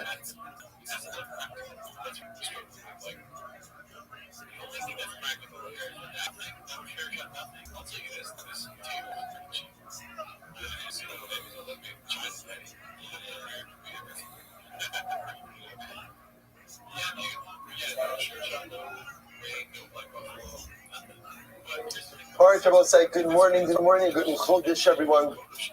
So, Baruch Hashem, to begin. It's only month of Iyar Abba Min Latova. Beautiful Mesechus Machas. Begin by thanking all of our sponsors to thank our annual Talmud Torah sponsor for Tafshin Pei, the Tilson Mishpacha, so for dedicating all the Shurim and Drushos this year as a Zechus for all of Am Yisrael. Talmud Torah sponsors for the month. Abba Min Latova, Rabbi Karapkin. In commission of the archetype of Shmuel's father, Mr. Leonard Karapkin, Lipra Ben Yecheskel Akoin Zichron the Bracha. We hope that in the merit of our Talmud Torah, the Hashem will have an Aliyah, the family, and the Pama. Still opportunities in Meretz Hashem for Talmud Torah sponsorships for the month of Iyar. Tremendous month, tremendous skula to sponsor Talmud Torah in the month of Iyar. Iyar doesn't have anything else associated with it. Right? There's no Yom Tovim. So because of that, again, the way we could add additional Kedusha to the month of Iyar, Meretz Hashem is through our Torah, through our Avodah, through Baruch Hashem, our tremendous stop each and every day. So if you'd like to sponsor, please feel free to direct message me act now, and we will not. In addition, we hope that in America, our Talmud Torah, all of our precious hostages will Meretz Hashem come home, and our holy soldiers will be successful. But with that, let us begin. We have some incredible Gemaras today? Today's daf is Chaf Aleph 21. We are picking up on Chaf Amud Beis 20b, 2 dots towards not the last 2 dots, not the second to last 2 dots, third to last dots. Says the Gemara. Hamakif Pas Rosh. Remember again, one of the things that Mishnah is talking about is literally translated if you round out the corners of the head. So ultimately, again, there's no this. Obviously, what does that mean? I will say, well, let's see. Okay, I'll tell you now. These are some very important that have to do with hair cutting, shaving. So Mir Hashem, I have some good visuals that I'm going to put on into. But right now, we'll just go through the video. So Tarabanan, Parosho. What does it mean that you shave off the corners of your head? So this is what we classically call the obligation to maintain. So what does this mean? What does it mean, the corners of your head? Here's the imagery. If you imagine, I'm the wrong person to illustrate this on, but if you can imagine someone with a hairline. So remember again, if you can imagine, essentially going from your hairline, taking the swath of hair between your hairline and between your temple, and for a moment going ahead and shaving that back, that area over here, really between the hairline and the temple, that's what we call the payas. There's a different halacha about the obligation to maintain what we'll call sideburns or payas going down. Often when we think about payas, it's interesting that often what we assume that is that's the area from the temple down. There's an obligation to maintain a certain amount of hair from the temple down, but that really falls under the obligation of not, quote unquote, destroying your beard. And again, I'll show that the visual later on. The idea of maintaining your payas means this area of hair between the hairline and between the jawbone, right opposite the forehead, cannot be shaved. Or cannot, I'll call it, to be cut, right? It could be cut, but it cannot be shaved in a quote unquote destructive way. What that means is an interesting discussion. So clearly, here's what I know what it means. I can't take a razor to this part of my head. I can't take a razor to that. Obviously, even if I'm not using a razor, there's only so short that I am permitted to cut this area of my hair. How short? We'll get into. But that's Makif Pas Roshal. The Gemara says, by the way, what is this? Right, so Sefer Chinuch actually brings down that this is the way the priests used to go ahead and cut their hair. They still have it. Some of these, you still see this type of haircut. Essentially, again, I'm sorry. No, not our Kohanim. Yeah, we call them Kohanim, right? We call them Kohanim, yeah. Right, so not our Kohanim, correct. If you notice again, the way the haircut they used to have was they would essentially shave the hair, really again, between the hairline and between the temple, and would leave like this on top. So in order not to edit the haircuts of the priests, ultimately the Torah precludes this. The Gemara goes like that. The Gemara says, this is very interesting. So now the Gemara says as follows: whether the person is getting the haircut or the person is receiving this illegal haircut, both get malchus, which is fascinating, right? So if I go for this type of haircut, I say to the barber, shave off what we'll call the payos, right? The area here between my temple and my hairline, take that all the way back. I am liable to malchus, and again, if it's a Jewish barber, he's liable to malchus as well. So the Gemara is getting attention. Lucky. The expression is the one who eats dates out of a bowl should get malchus. So an expression that what's the issue with eating dates out of a bowl? What's the issue? None. There's no issue with eating dates out of a bowl. So this is the expression that's often used is you did nothing wrong and you should get malchus. In other words, what is asking? What did the barber do? Right? I'm sorry. What did the haircutty do? Right? What the barber chair and I'm getting a haircut. Do it myself. I didn't do it myself. So am I getting malchus? Money. Opinion is this ready? Okay, answer number one. It's Rabbi Yehuda. And what does Rabbi Yehuda say? Even a lav she'ein bo ma'isa, even a lav without an act or without any dynamic activity, you get malchus. That's one answer. Rava says b'makif li atzmo v'divrei hakol. Oh, what's the case over here? I'm giving myself a haircut. So because I'm giving myself a haircut, therefore, of course, there's going to be liability. But Rash says b'misayeya v'divrei hakol. Rash says no. There's a simple answer over here. Misayeya. So what's misayeya? I'm getting a haircut. So on one hand, the barber's doing the work. I'm assisting him. How am I assisting him? Whatever it is, I'm I'm saying, cut a little bit over here, cut a little here, and I'm bunching the hair for him. So if I do something to assist him in the haircut, then halacha l'maisa there's going to be joint liability. Incredible. Mashchis pas zikano. So a person goes out and destroys his beard. What's the definition with destroying his beard? Tarabana pas zikano, tzot zikano. So pas zikano means the ends of his beard. So the Gemara says that Be'ezu's sof zikano, one is considered to be sof zikano, shibolas zikano, the pointy part of his beard. So we saw it already in the Mishnah. There's an interesting amount of machlokes as to what exactly, which areas prohibited over here. For the beard, we'll just go with the classic understanding that the prohibition of the beard is of 5 parts, right? Two temples, it's called jawbone, right? Jawbone area over here, right below the ear, the jawbone, and the chin. Now, what that means is those areas cannot be shaved in a destructive way. Now, what's the definition of destructive way? So you might have noticed that Chassidim don't shave. Again, there's an understanding that any form of closed skin shaving will be problematic, including a shaver, like an electric razor will be problematic as well. So many don't pass in that way, including many of us, which is why we shave. But what you definitely can't do is you can't take a razor to those parts of the face. Now there's a machlokes, right? So again, you cannot shave with a razor on the temples, jawbones, and cheek. There's a whole bunch of machlokes about every other area in between that. So because of that, the Shulchan Aruch says we do not use a razor anywhere on the bearded area of the face. What that does allow for is, technically speaking, a person can use a razor on their neck, right? So on the back of the neck. Again, bottom neck, one could go ahead, but anywhere on the face, a razor would constitute potentially a biblical prohibition. Everyone agrees biblical prohibition on the 5 spots, because that's called, again, what's the difference between shaving with a razor and shaving with your Norelco razor? With the razor itself, it's considered to be hashchasa. That's destructive.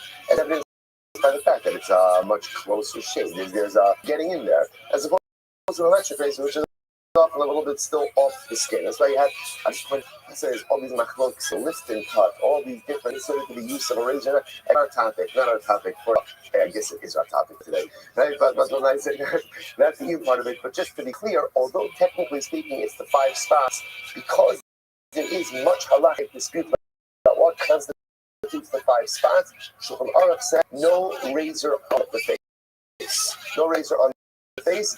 On the head, now again, you could use a razor on your head. Where can you use a razor on your head?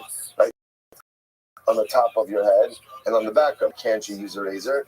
Anywhere, again, in the paya area over here. And that's not just the razor, by the way. That would also apply to very close haircuts, even with a trimmer that doesn't leave enough hair to be able to pull on. Again, there's a lot of discussion about this. Is it a number 2? Okay, like I said, well, this is a good shear because this is very lemaisa, but that's the idea.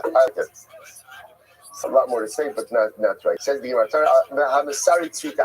So next. So now remember the dead, right? Remember again, this is not just in general. One is not permitted to inflict harm upon themselves, right? That we know. This idea of srita is dafka laceration, a display of mourning. That's what this is. So turn on. Seret. That's what we're saying over here. You might have thought, let's say a person has a their boat sinks at sea, carrying all their cargo. My business was just lost, or chas v'shalom, person's house fell down. What happens if a person was so destroyed with financial loss that what did they do? They lacerated themselves. So you might have thought that that's the biblical prohibition. Talmud lomar lenefesh. So therefore, the Torah goes out of its way to say what laceration is. V'set lenefesh lo tibiv sarchem. Sarchem is only laceration over the dead, right? Only laceration as a display of mourning that is truly halachically problematic. So the Gemara says, "Talmud lomar lenefesh einu chayv alal meis." Only chayv you lacerate as a form of display for the dead. How do you know that if you lacerate yourself 5 times for one death, If a person loses someone they love, and they're so distraught that they lacerate themselves 5 times over one person, I'm chayiv for every single laceration. These phrases in the singular, l'chayiv al kol srita v'srita. That I'm chayiv for every single lesson. The big Yossi Omer inside srita achas al heimesim shu chayiv akol. That even if you lacerate one time or 5 deaths, right? The person is mourning 5 deaths with one laceration. How do I know that halacha l'maisa again? I am chayiv l'chayiv al kol srita v'srita. How do I know that I'm chayiv for every single laceration? I'm sorry. Shu chayiv al kol talomar l'nefesh l'chayiv al kol nefesh d'nefesh. Because what the Torah says, seret l'nefesh. Every person whom you lacerate for, even if it's one laceration, 5 people, you chayiv time. It's incredible. 1 second. Va'fikse lebeso shenafal. I'm sorry. Va'fikse lebeso shenafal. 1 second. You just used that already. You just used the nefesh to teach me that what? That there's only liability if you lacerate as a display of mourning for the dead. But to exclude the fact, let's say somebody's mourning over their lost boat or their lost home, right? Lost finances. Ultimately, we just use the nefesh to teach me that I'm not for a laceration over financial loss. How can we use it over here? Top of Chaf Aleph, 21a. Kasar Rabbi Yossi, Srita ugdida achasi, uksid hasam lameis. It's interesting. So we'll say. So remember again, what I want to point out is as follows: the Torah uses two expressions over here. That the seret la nefesh lotiv and lo tiskodedu. So there's ambiguity as to what these things mean. Rabbi Yossi holds lo tiskodedu and seret la nefesh are the same thing. They both refer to lacerations. Because they both refer to lacerations and both of them is death. So one of them again could be used to teach me that I'm chayiv for every single dead person I lacerate for. One laceration over 5 people, I'm chayiv 5 times. And one teaches me that halacha l'maisa, I'm only chayiv for laceration if it's a display of mourning for the dead. But if halacha l'maisa, again, it's a display of mourning for financial loss, there's not biblical liability. Again, I must say, there may be other liability because the person can never engage in any kind of self-harm. There's them all the natural say. You may be in violation of an assay, but not in violation of this. What's very interesting. If you lacerate yourself with a clean, with the utensil, it's a liability. So it says over here, the Gemara, Rashi points out that the Sarkli Chayiv, Ha Vadai Chita L'Kuli Amad De'ikar Gedida Mashma L'Kli, De'ikar Srita Mashma Biyad. So let's say this is very interesting. So this goes back to what we said before. There's a little bit of ambiguity, a little bit of focus. Exactly what is Srita, what is Gedida. What's interesting is Rashi's pointing out over here that it could very well be that the distinction is not as much about, they're both lacerations, rather than the distinction a lie in how the laceration is performed. Rashi points out over here that Gedida, inference of being done with a utensil, and Sita has an inference of being done by that. So Shmuel comes along and says, I'm sorry for Chayiv, where is the Kashem Mesvei, Gedida Achasi, Sita and Gedida are really the same thing. They both refer to lacerations over the dead. Svita biad ugedida bekli, but svita is done by hand, and gedida is done with utensil. The Gemara says, "Gudam Rabbi Yossi." Ultimately, Shmuel was Rabbi Yossi. Tani Tana comes Rabbi Yochanan. Ames being biad being bekli chayiv al chayiv. So as I say, so listen to this. They talk about Rabbi Yochanan the following idea over the dead: whether that laceration is done by hand or that laceration is done with utensil. There is biblical life. Okay, that's very important to understand. What happens if one lacerates themselves as a form of for avodah zara? So what's the halacha? Biyad chayiv b'kli potter. Ultimately, if you lacerate by hand, you chayiv. If you lacerate by kli, you're potter. I said to Gemara the but we learned just the opposite in the pasuk. What does it say in the pasuk? Vayiskodadu kimishpatam becharvos uberamatim. The pasuk over here is pasuk from Malachim Aleph, and it talks about idolatry, and it says that they were lacerating themselves in accordance with the laws of their idolatry, with swords and with spears. So it sounds like for idolatry they were going ahead and lacerating They were lacerating with utensils. Ella ema biyant potter bekli chayev. Rather by avodah zarah. Supposed to say interesting. So this interesting distinction over here. By avodah zarah, if you lacerate by hand, you are potter. By kli, you are chayev. What's the logic over there? By avodah zarah, you're only going to be chayev for laceration if it's done in the normal form of worship. If you do something, remember how it works by avodah zarah? No, of course not. How would you, right? Okay, so how does it work by avodah zarah? By avodah zarah, you're only chayiv if you worship the idol in a quote-unquote normative way. Now, there are certain forms of worship that will always be prohibited, right? Prostration is always prohibited, right? Kneeling is always prohibited. Karbanos are always prohibited, right? Offerings, libations, things are quote-unquote normal forms of worship. Even if the avodah zarah is not worshipped in that way, you're liable for that. But then you have unique practices, right? So unique practices are liable if you do them the way the avodah zarah does it. So laceration is not a way you worship a god. That's why by avodah zarah they got to did it with the kli. So with the kli you're going to be chayiv, but b'yad you're going to be pater. When it comes to laceration as a form of a mourning practice, chayiv being b'yad, being b'kli. Does it with your hand, utensil, there is liability. Incredible. Chayiv ala rosh. Next. One is ultimately again for creating both spots on the head. So Maki Rav Sheshes being Pirkei Reisha. So Rav Sheshes went ahead and pointed out over here, again, it's also pays as well, by the temples.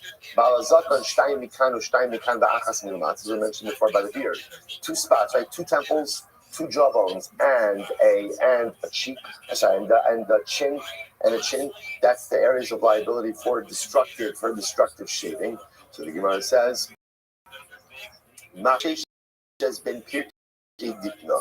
So Sheshes just demonstrated this again by looking at the different parts of the beard, or by discerning the different parts of the beard. All right.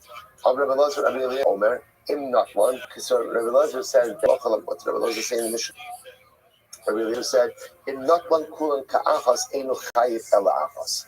Rabbi Eliezer said, if you were to remove the 5 spots on the beard at once. So I will say, so remember again, let's say you were to go ahead and to destroy the two jawbones at once, right? That could be that depilatory case, right? Depilatory case, right? Again, you put it all in your fingers, and you go ahead and you touch all 5 spots at the same time. So Rabbi says you only chayiv once. Now, why is that? The Gemara says, Kasavar chad lavu. He holds all 5 spots are considered to be one lav.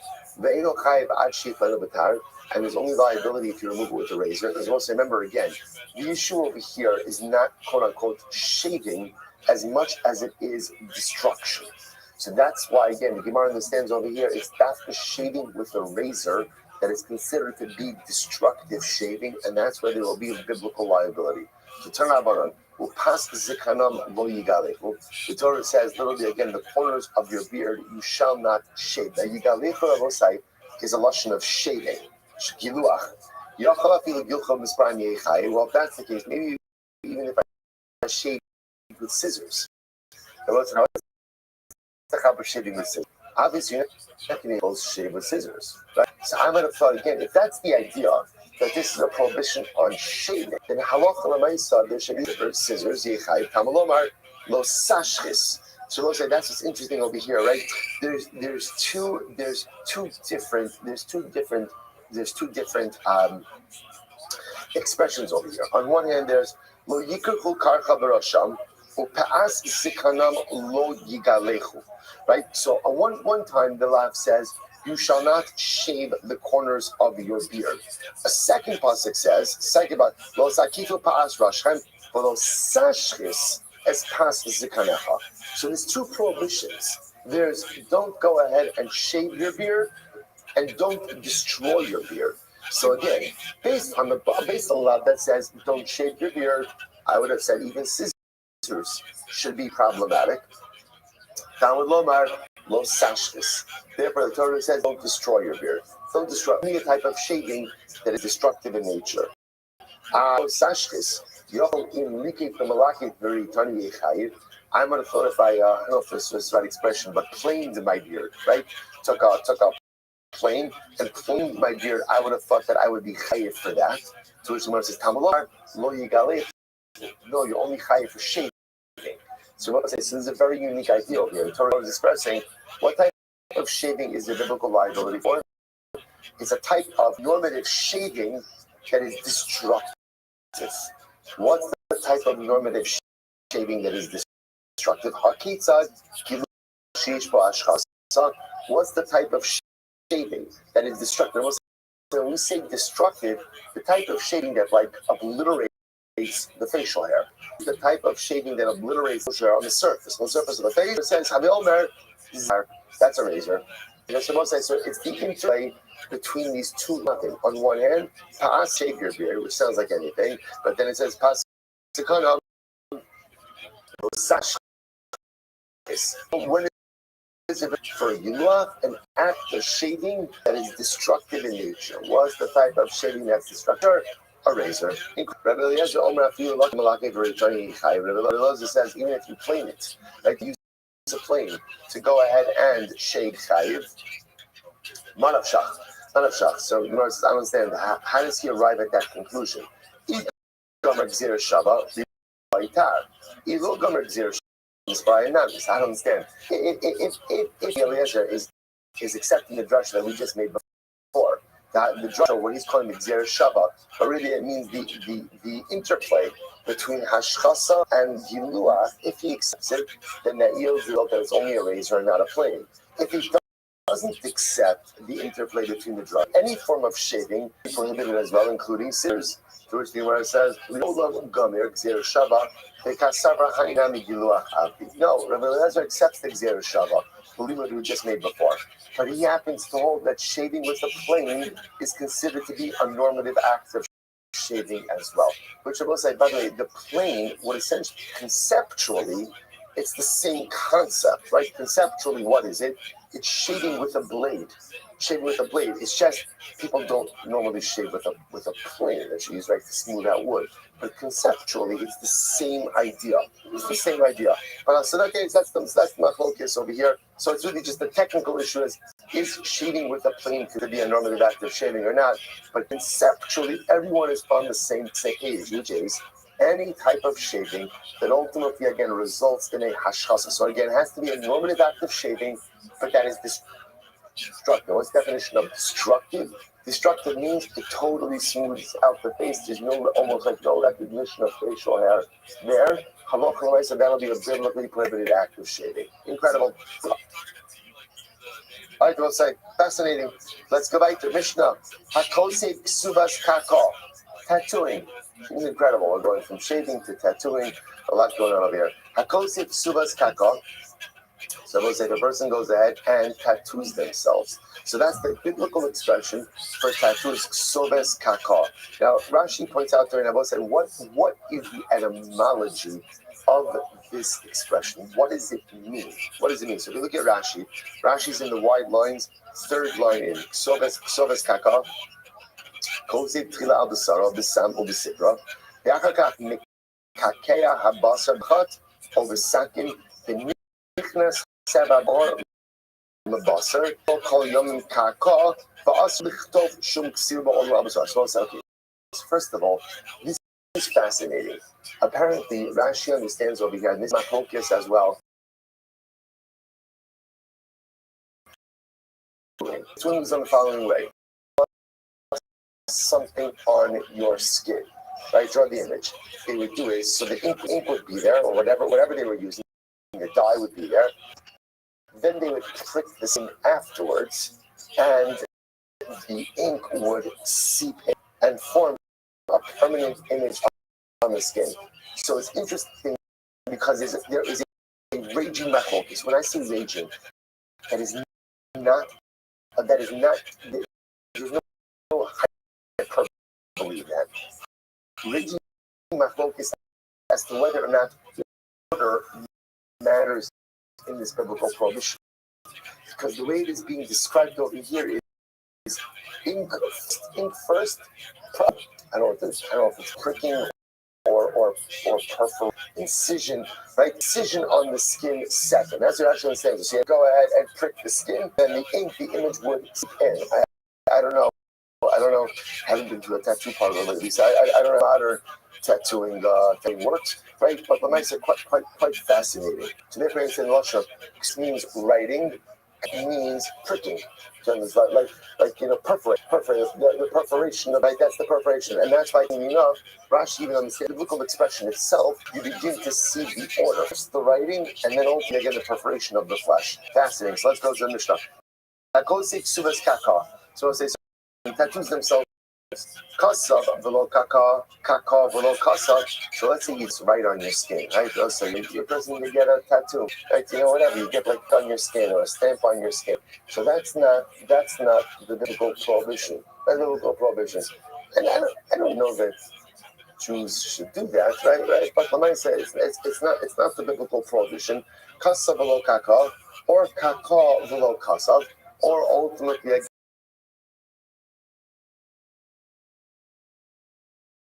Again, or if you treat this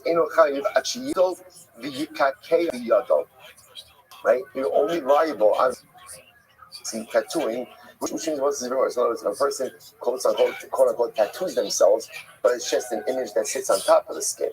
Right? There's no perforation of the flesh. That's not the biblical prohibition. The biblical prohibition is only if there's ink, and then again perforation of the skin. The Gemara says, furthermore,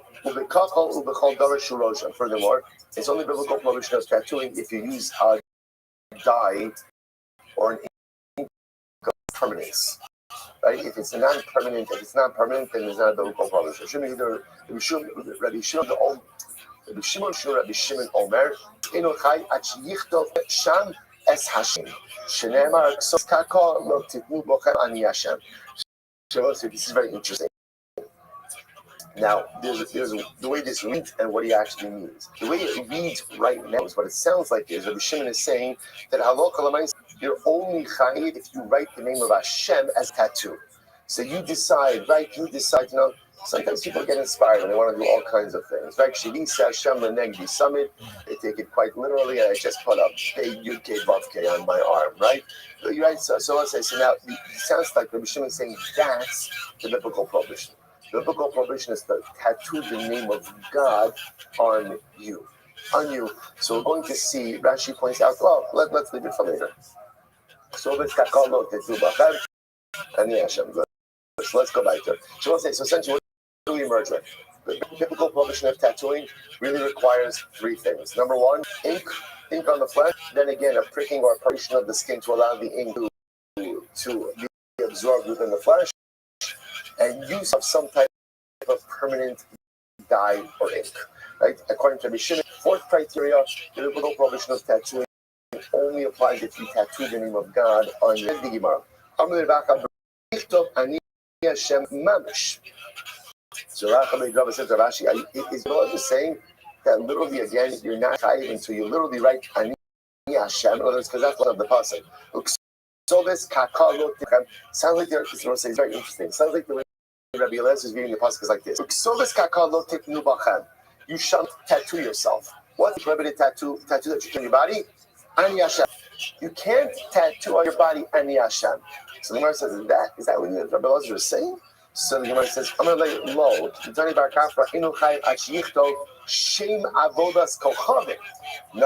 No, it's just the opposite. Actually, what it means is like this. The biblical prohibition is to tattoo the name of idolatry on your body.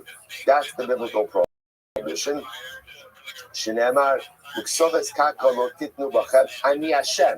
Don't tattoo the name of another God on your body.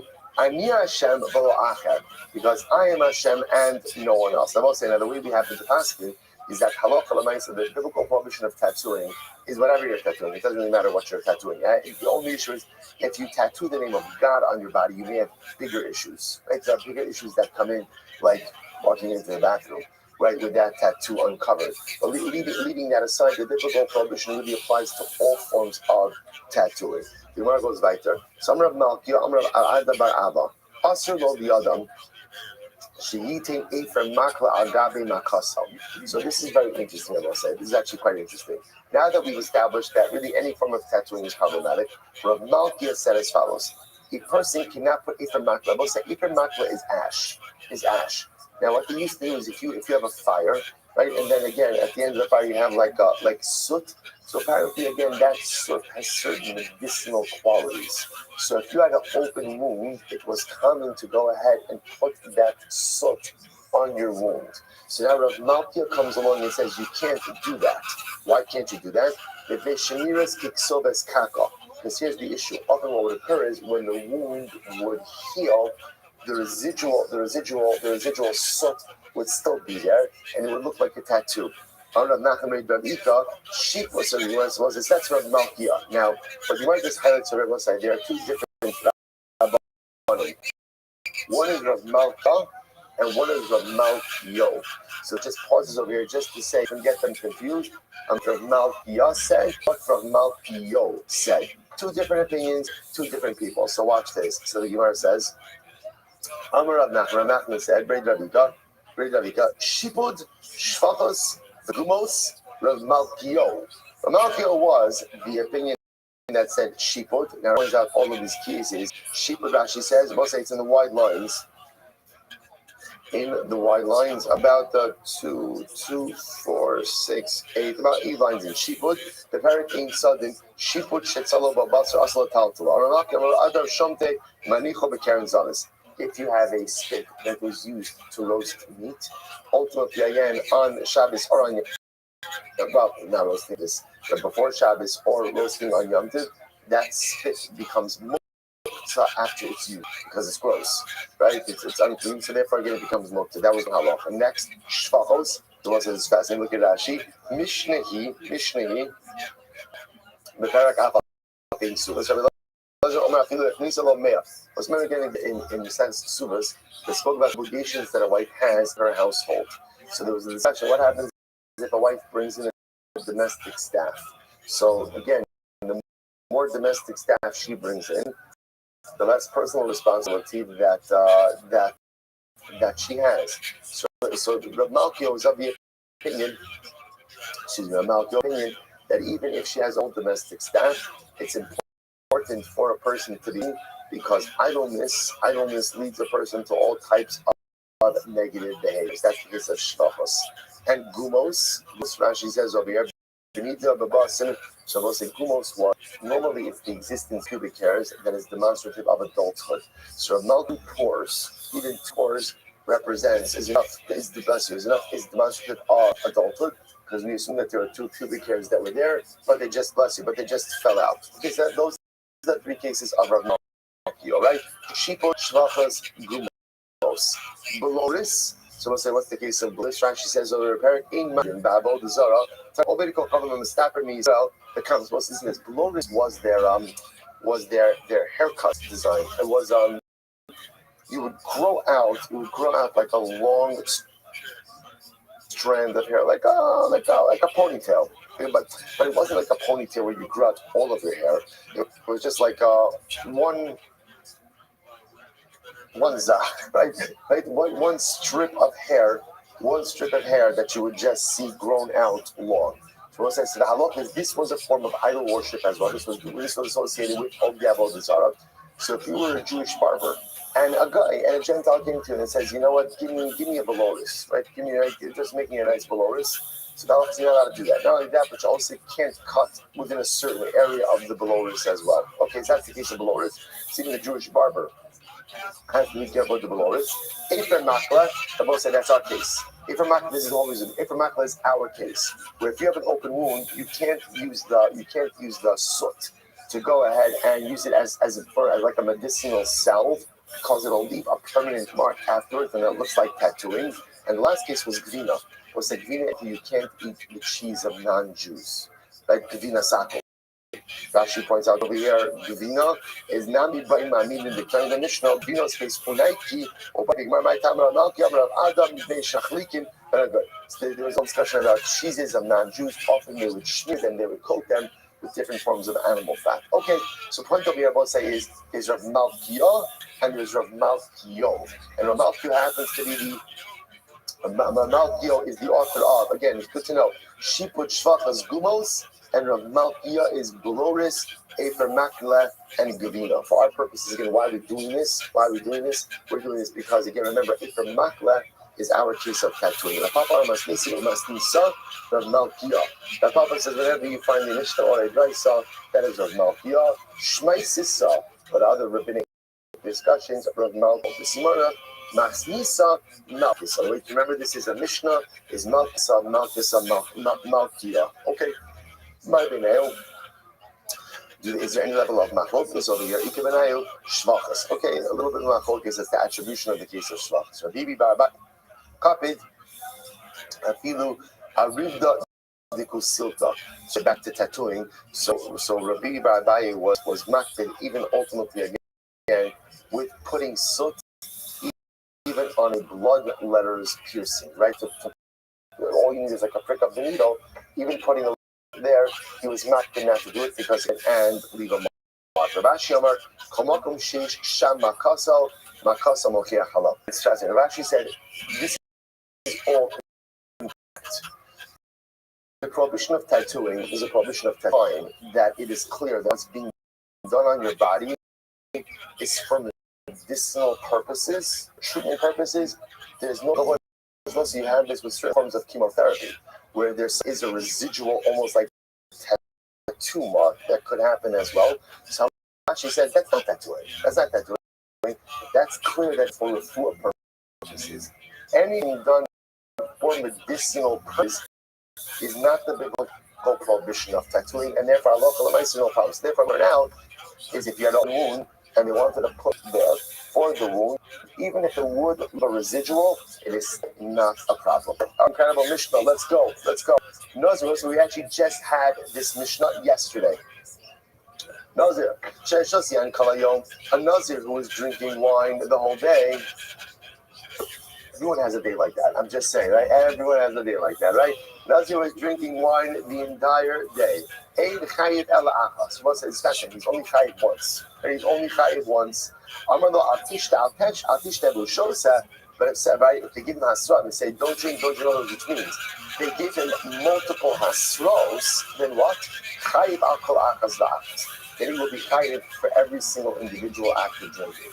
In the time of the Mason part, so again, if you have a Nazir, and the Nazir keeps going into the cemetery, it's just great happening, right, that day. I don't know if this is with the wine or without the wine, right? But the nice thing is going from grave to grave. So we'll say even for repeated acts of ritual defilement, he's only going to be chayiv once. But this individual has struck each chayiv. Okay, same idea. Let's see, have a Nazir again who is shaving the whole day. And remember, Nazir is not allowed to shave. He's only chayiv one time. But if they say to him again, don't shave, but he shaves, he will be liable ultimately again for each individual act. If he was kelayim the entire day, so let's say this is very interesting. Let's say a person was wearing shatnez.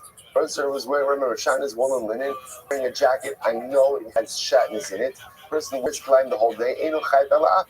He's only chayiv once. Amru lo al tilbash. If they tell him don't wear shatnez, and it sounds like for the Mishnah, he takes it off and he puts it back on. Ultimately, again, he will be liable for every individual act of wearing shatnez on the base. So I'll say this is very interesting. Yish chodesh talon echad v'chayiv Allah mishum shmona lavin. Sometimes you could plan one furrow and be liable for violating 8 lavin. Right? 1 furrow, 8 lavin. Better be growing something good. Hachoresh b'shar b'chavar. So number one, I will say. So right, number one, I'm flying with an ox and a donkey. So already again, that's biblically prohibited because you're not allowed to plow with 2 different animals. You're right, hooked up to one yoke. So shar b'chavar, that's number one. Ve'ein mukdashin, and they're hektish. Number 2, use of hektish items for unconsecrated purposes. Kilayim b'keren. And what I'm planting is, let's say again, wheat and grapes, for argument's sake, right? Right, prohibited mixtures. Right, next, that's 3. Shviyas, and it's a shemitah. 4. Yom Tov, and it's also Yom Tov. You're not allowed to plow on Yom Tov. Right, Kohen, 6. Ben Nazir, 7. So right, again, the base on Tumah in the graveyard.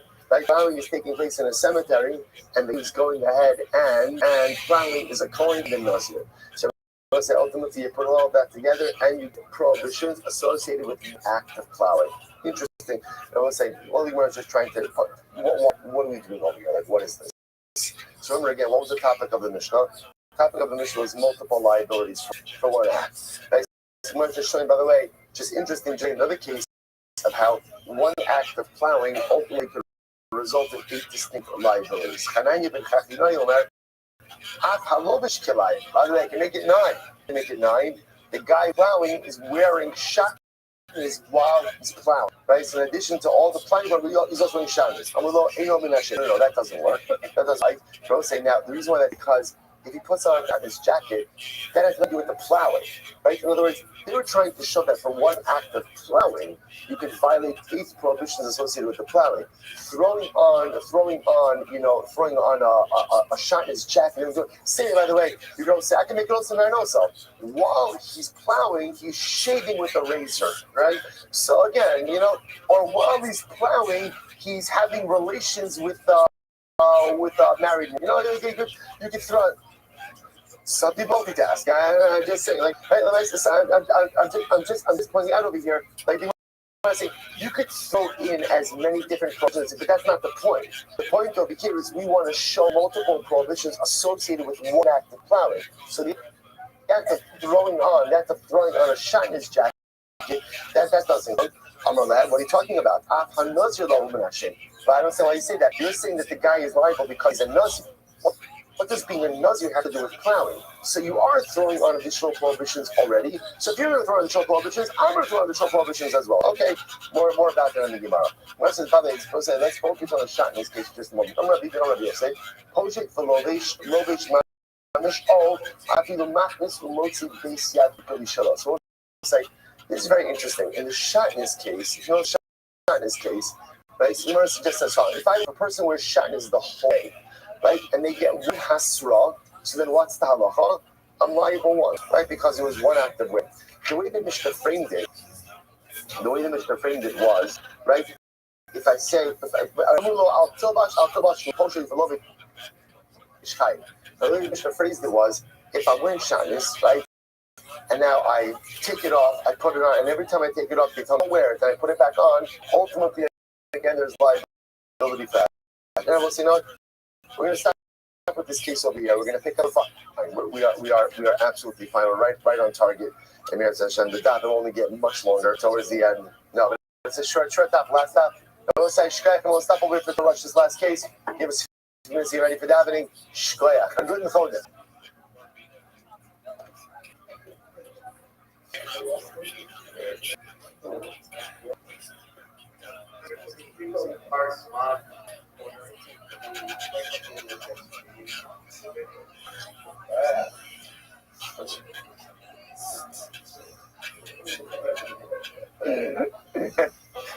Look, you've really had a tremendous impact.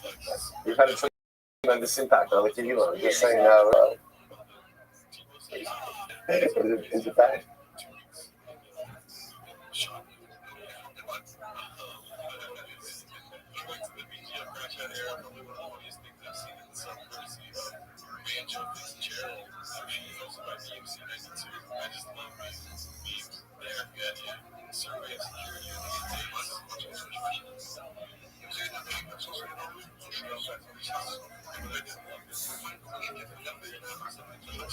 All right, so say, okay.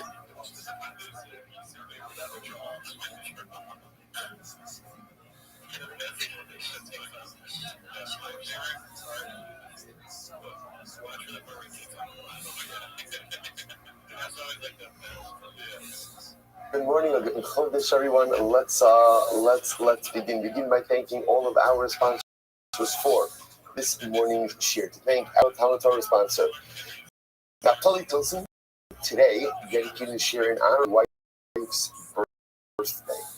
Hashem, incredible! It is the gift that keeps on giving. Baruch Hashem, beautiful for birthdays, anniversaries, bizarre levels for all of them. Whatever it is, Baruch Hashem, thank you to us all. This tells Hashem, yes, Hashem, have a very happy birthday. Yes, Hashem, Baruch Hashem, keep a year with mazel bracha, hatzlacha, Besoros Tovos for Haim Shpacham Esim Shanim Tovos. Our Talmud Torah sponsors. Last day for the month of Nisan Tova. Paul Pollock, the celebration of Nisan birthdays. His wife Kathy, granddaughter Tikva Esther, and birth of his grandson Yosef Menachem.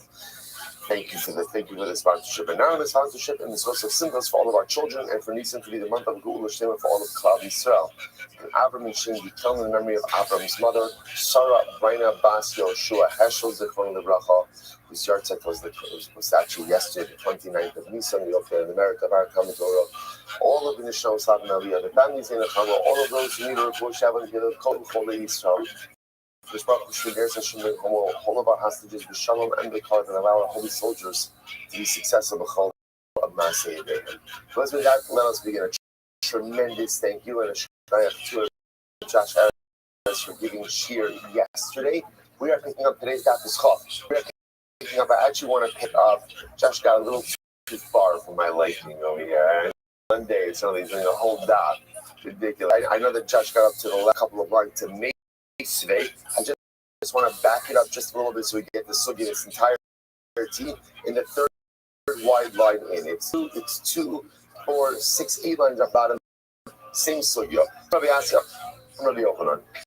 Meiser Sheni was a Hayav and Allah. So let's remember again, the Mishnah said that if you got Meiser Sheni outside of Yerushalayim, ultimately again you get Malchus. So I asked the Gemara, so at what point exactly is there liability for Meiser Sheni? So I said, this is actually a fascinating Gemara. Not the Gemara, you actually have absolutely no idea there is this construct from reading the Psukim. So watch this. Gemara says, this is Rabbi Yochanan, Yishra, we have a chumah. So listen to this. There is no liability for eating Meiser Yerushalayim. First, Meiser Sheni first has come to Yerushalayim and then been removed. So the prohibition of eating Meiser Sheni outside of Yerushalayim first brought in, then taken out and consumed outside of Yerushalayim. So when it says my time, what does this mean? So Rashi says over here, look at Rashi 6 lines up on the bottom. Rashi says over here, actually I say within the walls of Yerushalayim, and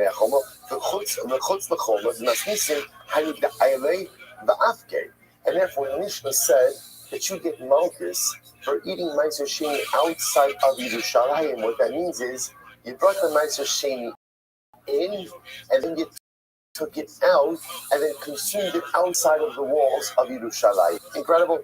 So the Gemara, who would have thought, my timer, I just want to point out, again, before you saw the Gemara, you assume what does it mean to eat Meiser Sheni outside of Yerushalayim? What does it mean? I separated my sheni from my produce, right? 2 choices. What are my 2 choices? Either bring the produce to Yerushalayim, or redeem the produce onto money, bring money to Yerushalayim and spend it on food in Yerushalayim. But again, the assumption, mistake that the prohibition of eating Meiser Sheni is in that initial stage. I separated it out, and now again, I failed to bring it. I ate it. And the Gemara says no. The Gemara says no. That's not what happens.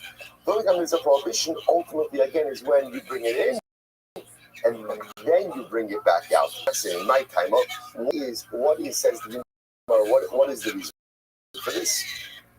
My time. Damakra. Pasuk says, before Hashem your God, you shall consume it. The cook said, you cannot eat Meiser Sheni within your gates, in your own communities. Wherever you have a fulfillment of for Hashem you shall consume, i.e., when Meiser Sheni has already brought in front of the Beis HaMikdash, in front of within the walls of Yerushalayim, only once the Meiser Sheni has come before God, i.e. in the wall of Yerushalayim, is there a prohibition to consume the Meiser Sheni within your own confines, within your own gates. But wherever the Meiser Sheni has not been brought within the walls of Yerushalayim, lo karinan bay, lo suchal le'echol b'sharecha. We do not go ahead and say about it that you cannot eat in the confines of your own community. That was incredible. This, I don't know. This to me might be one of the most shocking things I've encountered in my life in the last 4 minutes. This is like so this is overwhelming because again, it totally changes the construct the way we think about Meiser Sheni. So again, up until this Gemara, I would have assumed prohibited consumption of Meiser Sheni means I separate it out of my produce. I fail to take it to Yerushalayim. I ate it in my backyard.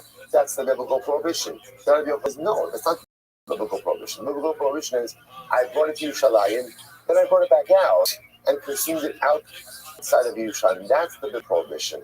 Says there's a kasha. It's also very interesting Gemara today. They say, Rabbi Yossi says, listen to this. Coin shall also be in a shal.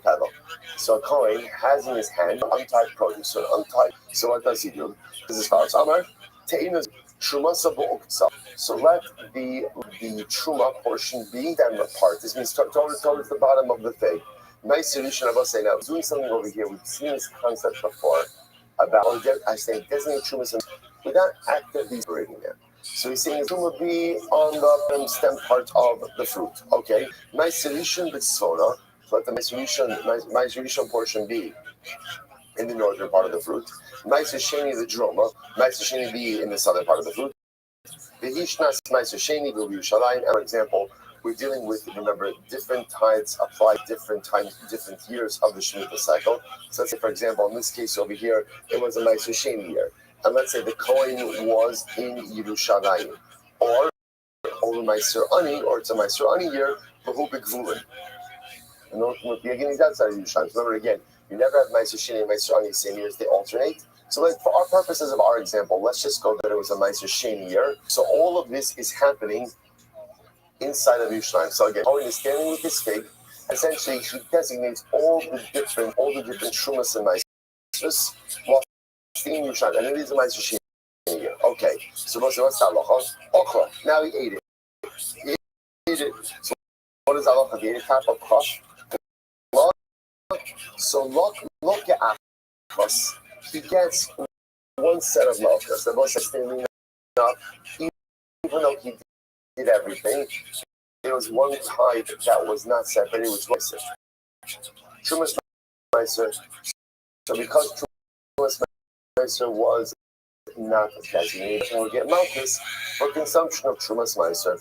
Okay, the Zar Sha'achla, but if a non-Kohen ate the same thing, look at ultimately again, because, so just understand, what is he getting? What is the coin? The status of tevel is only removed if you have one tithe left untied, unremoved. So then the produce itself is still titled or still designated as tevel. So therefore, the coin in this case was an excellent effort. He got almost everything, but because Trumas Meiser wasn't separated, therefore again he will get malchus, one set of malchus for consuming tevel.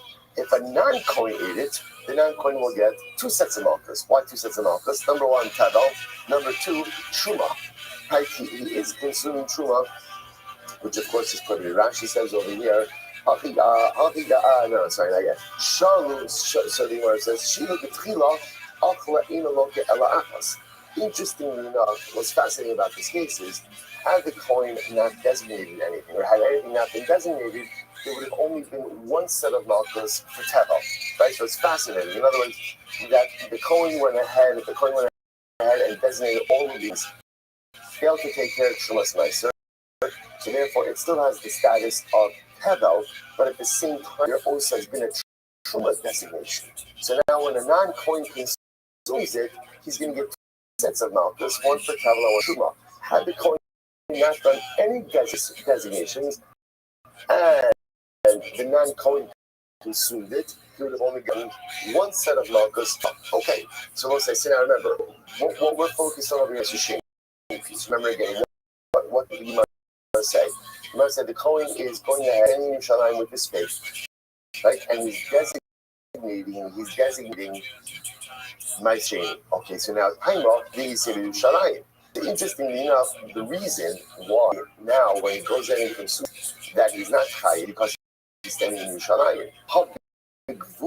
Interestingly enough, had he gone ahead and taken this pig out of Yerushalayim, consumed it, ultimately again, halacha l'maisa would have gotten 3 sets of Sheni outside of Yerushalayim. The apa gav the lav ro'eh shnei choma. So first, take a look at Rashi just for a moment. Rashi's Haki Garcinon. You see that it's like a Divya Maskell in the middle of Rashi. It's almost right across from the Gemara. Time with the Ma'aser Sheni Yerushalayim Ma'aser Big Bulin. How Ma'aser Sheni Big Bulin Loke Shalosh. So what you see over here is as follows. The reason why, in this case, there's only three sets of malchus is because for Ma'aser Sheni, he's consuming it in Yerushalayim. The inference from this would have been, had it been a Ma'aser Sheni year, and all of this was happening outside of Yerushalayim, there would have been three sets of malchus. Right? Why three sets of malchus? Let's go with the Zar. Right? Number one, for Tevel. Number two, for Truma. And number three, for Ma'aser Sheni out of Yerushalayim. What do you see from here? That there is a biblical prohibition for Ma'aser Sheni, even if the Ma'aser Sheni never came into Yerushalayim. That's the raya. So this is a steer. This is a contradiction. Remember again, Rabbi Yochanan said the only time you are liable the only time you're biblically liable for consumption of Ma'aser Sheni in Yerushalayim is if it was brought in walls and then taken out. What we're inferring from this case over here is the case that the way the Gemara set it up is the guy who is eating the fig in Yerushalayim on a Ma'aser Sheni year. That's why he's not getting malchus for that. He'll only get malchus, and I'm calling the Zar will get malchus for Tevel and for Truma. But the inference from this is, if this whole thing was taking place out of Yerushalayim, he would have gotten three sets of malchus. One for Tevel, one for Truma, and one for Ma'aser Sheni, even though the Ma'aser Sheni never came within the walls of Yerushalayim. What do you see from here? You get malchus for Ma'aser Sheni consumption, even if Ma'aser Sheni never came within the walls. First one.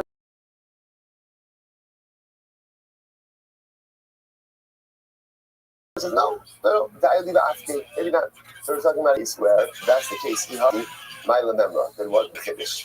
What's the Kiddush? How come I ask you about this? Is very interesting. This is fascinating. How come I ask you? No, the case over here is very fascinating. The case over here is the pig was brought in, but the pig was brought in, the produce was brought in a kevel. Now, what does that mean to Rashi? The Rashi is just a bit further down in the still in the short line. The Ivy B'Kivlei, of Yerushalayim, they call Tua Mechitzos Hasheni Ha'asid Litram Mimeno. So we'll say this is quite riveting. You might want to suggest the following: that the case over here is where the fig was initially brought into Yerushalayim. Now, when it was brought into Yerushalayim, it was brought in as Tevel. One wants to suggest that perhaps the way Halacha views tithes, we look at tithes that will be designated, even if they have not yet actively been designated. What does this mean? Now, when I bring a fig into Yerushalayim, the Halacha rests that at some point in the future, part of this fig is designated as Ma'aser Sheni. So we view that Ma'aser Sheni designation as existing already now at the time it was brought in, even though it's not actively designated.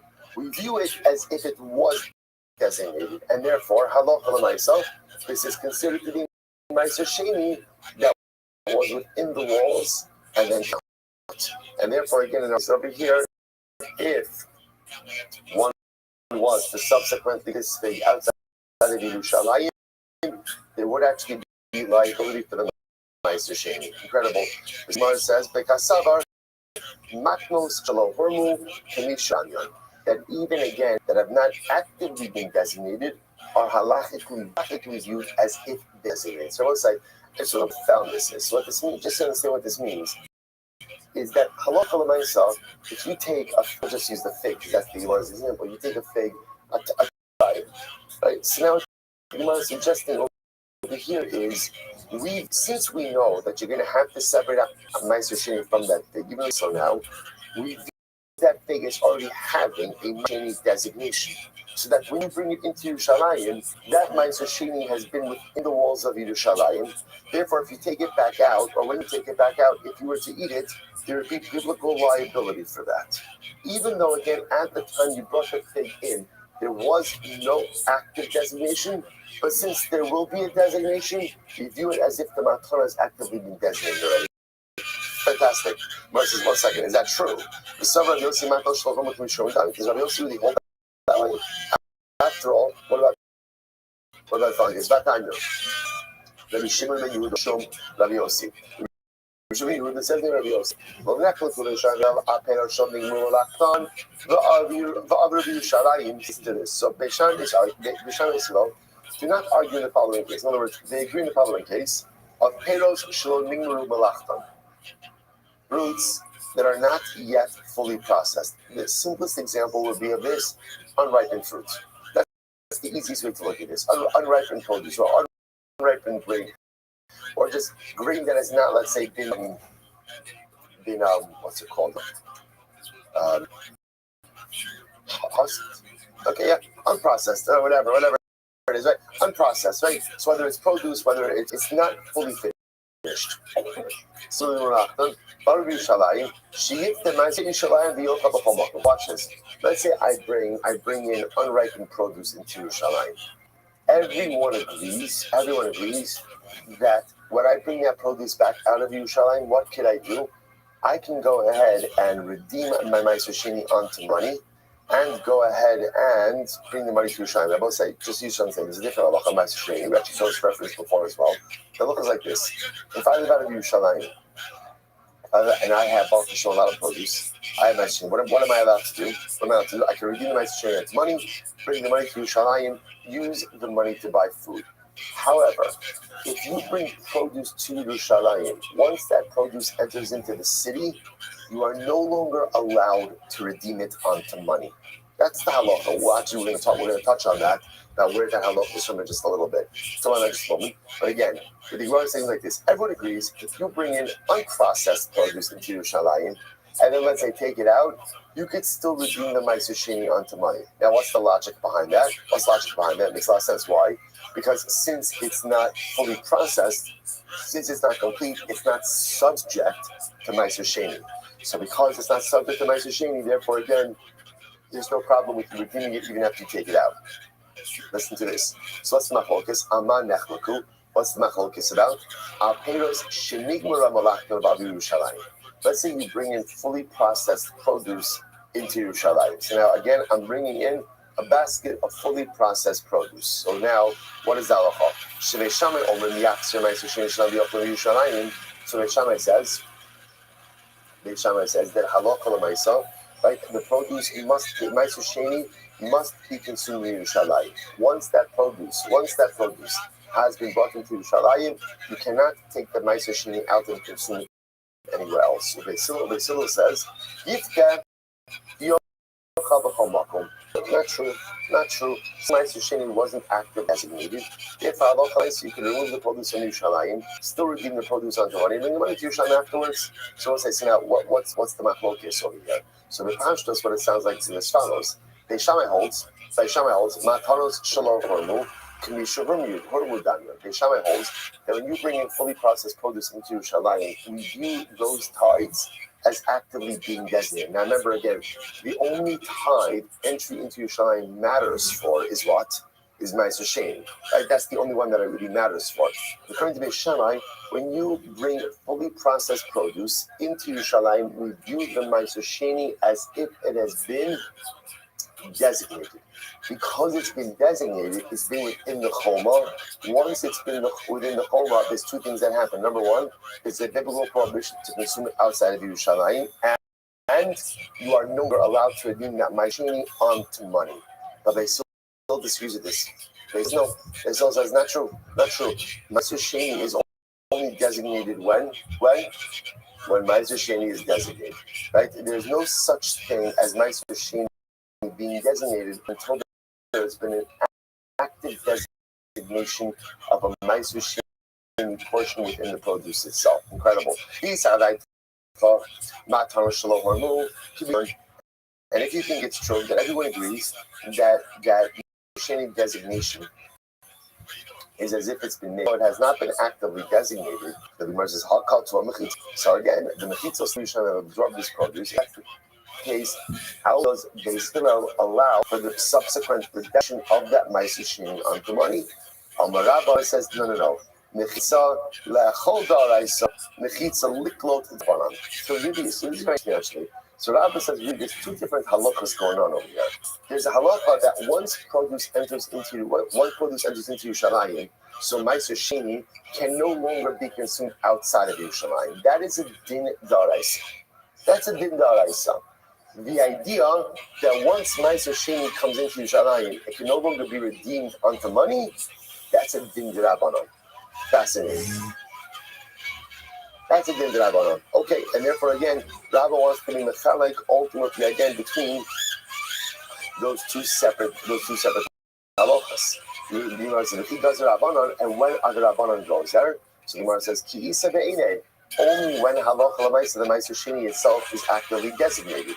However, the Gemara says ki isa be'inei. If he does the Rabbanan, ki isa be'inei. The tiblei lo gaz Rabbanan. However, again, when the produce itself is still tavel, ultimately again the Rabbanan not goes there. And that's how you can explain Beis Hillel's position. So Beis Hillel could technically agree that even matanos shalom that even though you are not yet separated, Meiser Sheni, if it's been separated, and therefore once that into Yerushalayim, you can no longer consume that Meiser Sheni outside of Yerushalayim, but you are still allowed onto money.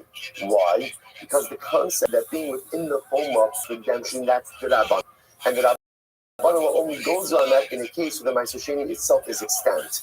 But the Sheni has not been designated, the rabbinic prohibition, the rabbinic obligation does not apply. Fascinating. So Rabbi is if Rosh Kidon did not get the kanya. So this is interesting. Rabbi says, no, what's the case? The case over here is around carrying, and how am I carrying it? Says, yes, how am I carrying it? On a stick, like they have, like cartoons, you had like a stick and you had like a little tie on the end, right? And what happens again? I walk into Yerushalayim, and again, but my tackle is outside of Yerushalayim. So most I say, remember, because Rabbi says, what's the law is? The law is since person entered into Yerushalayim is considered to be as if what? As if your Meiser Sheni entered into Yerushalayim. Okay, fascinating. The says, by the way, once we do that, the Tifshon Bayid Rav Papa. This will answer the question of Rav Papa, because Rav Papa has an exact question, right? What happens if the person enters into Yerushalayim, but the tackle that he's holding ultimately again remains outside of Yerushalayim? So now we see what's the halacha. When you enter Yerushalayim, your tackle enters Yerushalayim with you as well. Absolutely incredible. So we'll say, by the way, just you appreciate what beautiful, just metaphorical significance that has. Right? In general, as we go through life, all of us carry a tackle. Right? We all have a lot of stuff or some of us have a lot of, everyone in life carries baggage. Some people just have a carry-on. Some people have to hire a reporter, with those big things like stuff. But we all have it. But the interesting part about people and their baggage is that we often try not to deal with it. Right? We often try not to deal with it. Either carrying your tackle, in your arms, but on a stick extended by you. I think often is metaphorical for people not really wanting to have to deal with the baggage. So I keep it a little bit at a distance. So let's say what's beautiful over here. What does the Gemara seem to resolve? The Gemara says, once the whole shaila is, if you enter into Yerushalayim and you're buying, does your tackle come with you? Does your tackle come with you? So now it seems to be that Allah the Gemara suggesting that once your person enters into you, your tackle comes with you as well.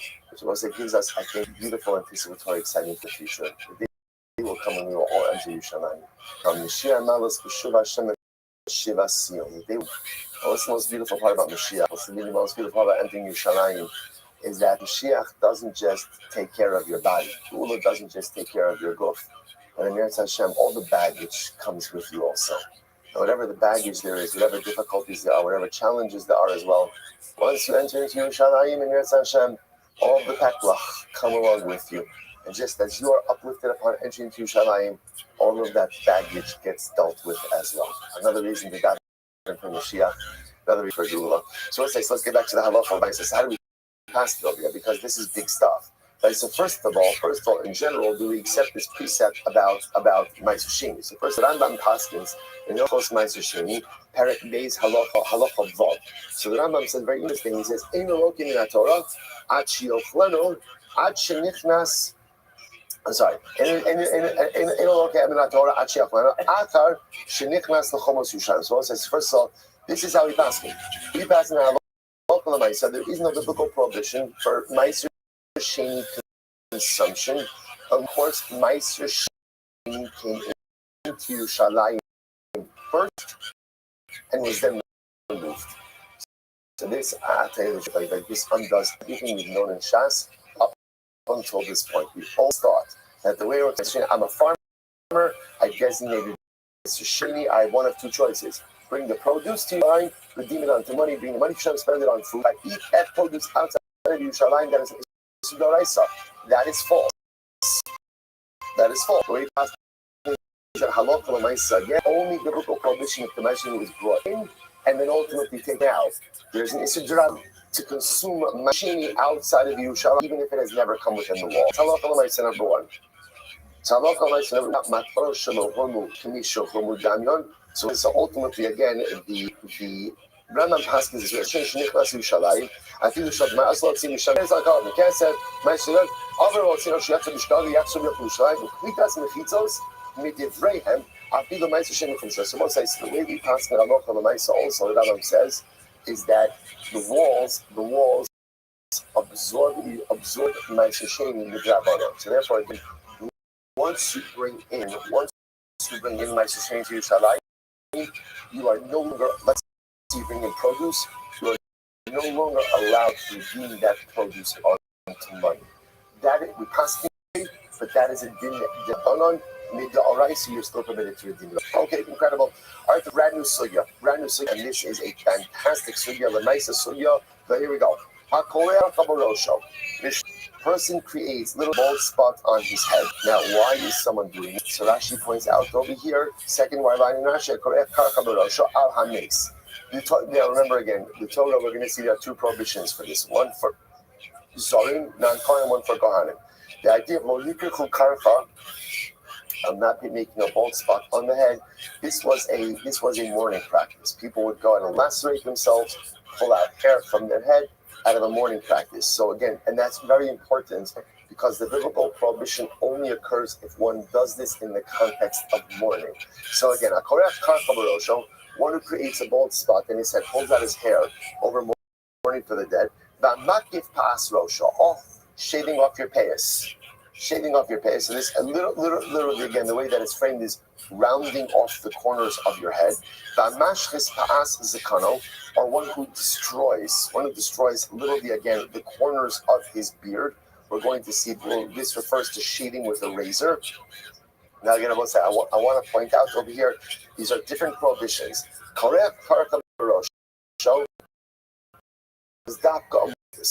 Right? Shayas, makif asro, going ahead and rounding off the corners of your, that has nothing to do with mourning. Okay? Or mashchis pa'asakano, destroying the corners of your beard, also nothing to do with mourning. This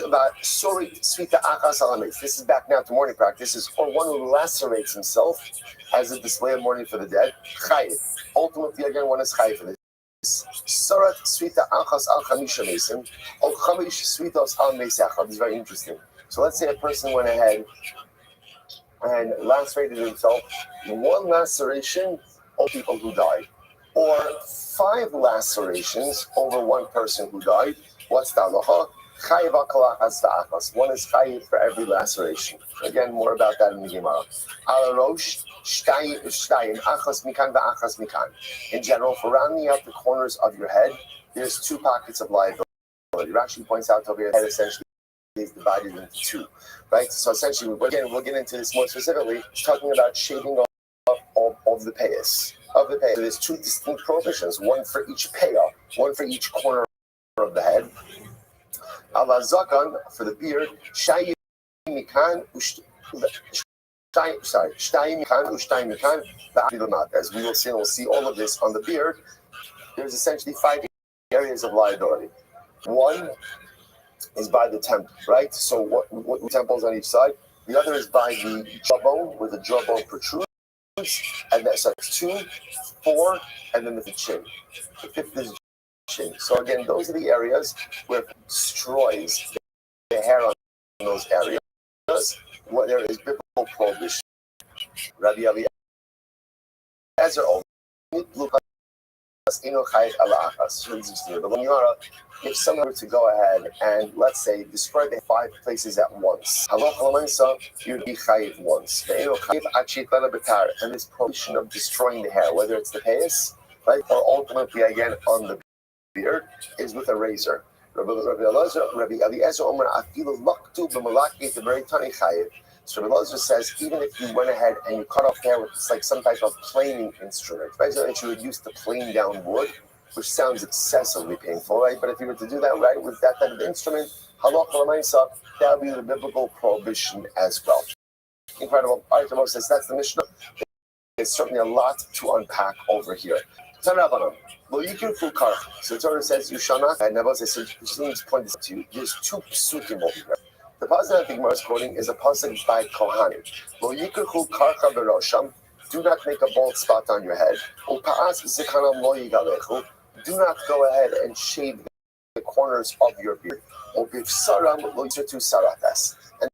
do not make a laceration on your body. That's by Kohanim. Now, what's the pasuk by Gans Klal Yisrael?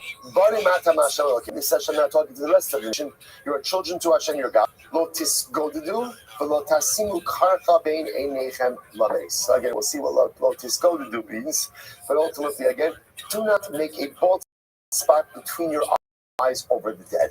So same prohibition mentioned by Yisrael by Kohanim. So now here we go. Says Rabbi, what you careful. Pasuk by Kohanim says, do not make a bald spot. I'm not going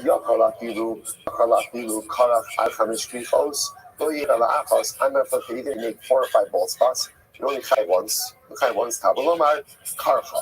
Therefore, the pasuk says karcha on the singular to teach you what? L'chayiv al kol karcha v'karcha. Every bald spot that you make out of mourning for the dead ultimately generates liability. B'rosham on your head. Ma tabalomar. Why does it have to say b'rosham? So the Gemara says, "Shene'emar lo tisgodedu." Since the positive is lo tisgodedu, and do not go ahead and make a bald spot between your eyes. I'm not going to forget there's only liability if I literally do it between my eyes. Gemara says, "Minayin the rabbos kalarosh." How do I know that there's liability for creating this bald spot anywhere on the head?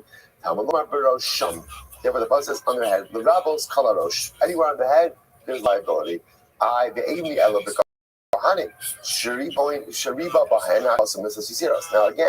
I only know that it's by Kohanim because maybe Kohanim again in general have a lot of additional mitzvahs. That's why there's liability. Which Gemara says Yisrael minayin. How do I know about Yisrael? Nemar kan karcha and nemar la'alon karcha. It says karcha over here and it says karcha over there. Ma la'alon chayiv al kol karcha. Just like over there, it's just like over there. Chayiv on every bald spot. The chayiv alarosh could be and the chayiv on the head, just like between the eyes. Afkan chayiv karcha the karcha the chayiv kabeinayin. Beautiful. Okay. And also, as we said before, the interesting idea about a karcha, about creating a bald spot, is or the biblical prohibition is only if it's associated with the mourning practice. Incredible. So the Gemara says, "Hani dalad behekri chosechidam." So that's what I have. So first of all, we're essentially making zero shava between the pasuk by the Kohanim and the pasuk by Yisrael. That with 2 halachos. Number one is obligated for pulling out hair anywhere on the head, It's we'll say, Naim obviously wasn't talking that they would pull out like eyebrows. Pull out eyebrows ultimately as a display of wood. So I'm chayiv for causing a karcha anywhere on the head, and at every karcha is its own biblical prohibition, but there's only liability if it's done in mourning practice for the dead. Okay, so now the Gemara says, Hani dap ekri chosechidam. So remember again, the Mishnah brought down an interesting case, right? The Mishnah made a case ultimately again that if a person goes ahead and does 4 or 5 pichos, right? Goes ahead and does 5 bald spots at once, you can only be chayiv. You could technically be chayiv once. What's the case over there? What's the case of 4 or 5 bald spots? Even the zach has that. So if again I'm making 4 or 5 bald spots successively, right, and each of them has their own hasra, then pshita, then obviously there's going to be individual liability for each of those. Ella, listen to this. The will say, what we're looking for the case is 4 or 5 bald spots for which there would be individual liability. So what's the case? What's the case? If you're talking about, I do bald spot one, right? Hasra, bald spot one. Hasra, bald spot two. Hasra. Obviously, there's going to be individual liability for those things. So again, if halacha l'maisa, if it's one hasra, right? One hasra, and then I make 4 or 5 bald spots, I should only be chayiv once. Why? Mark the passage in just the case. Would you be chayiv individually? But now we know this. Nazir shahaya shosei yayin kolayom. Sometimes when you fall big, right? So the Nazir, he's not just making a l'chaim, he's all in. He's all in. So, right? So he's drinking the entire day. So I will say, so what's that? Eino chayiv elachos. He's only going to be chayiv once. He's only going to be chayiv once. So the Gemara says, however, on al tishta, they kept giving him individual house before every cup. Nazir don't. Chayiv akol achas v'achas. Can only be chayiv once. You must say, what do you see for more repeated acts? Only yield one liability. Most house before multiple acts yields individual reliability. So what's the case of 4 or 5 bald spots? So you might listen to this. Lo tzricha v'sach chamish etzva'osav nasha va'osvinu b'bas achas. This is fascinating. We'll say, what's the case? The case where the guy took nasha. Rashi points out over here, nasha perush sam shemishir es haseir v'asach mimenu eino tzomeach seir begufo. So what happens? The case over here is he takes a cream, a hair removal cream. He puts hair removal cream on 5 fingers. And what does he do? He applies the 5 fingers to his head all at once. So 5 individual acts, but done simultaneously. This could be a case where halacha l'maisa, there can be 5 individual liabilities. The hadile hasra l'chol chad v'chad. Ultimately, again, the hasra, you count for each and every act. Take a look at Rashi. Rashi says, almost right across. The hema komos. So again, like the guy takes the cream on 5 fingers, puts the cream on his head, or puts his fingers on his head at once. So Rashi says the hekri komos. And there's one hasra over here. The chayvin to the bas achas ka'avid. My chazes the chayle hasra high etzbot feme high. So it's very interesting. So essentially, over here, that one hasra that he's given before the 5 acts, that one hasra devolves upon each of the acts because there are 5 separate bald spots. So one hasra working to devolve upon 5 individual acts, yielding 5 individual instances of liability. Riveting. Okay. Now, by the way, the Kamashir Kaka, how much is a bald spot? Rafuna Amar, Kedeshira Mirosho says you pull out enough hair that you can see your scalp. Okay? Rabbi Yochanan Mishum Rabbi Shimon, Kigris.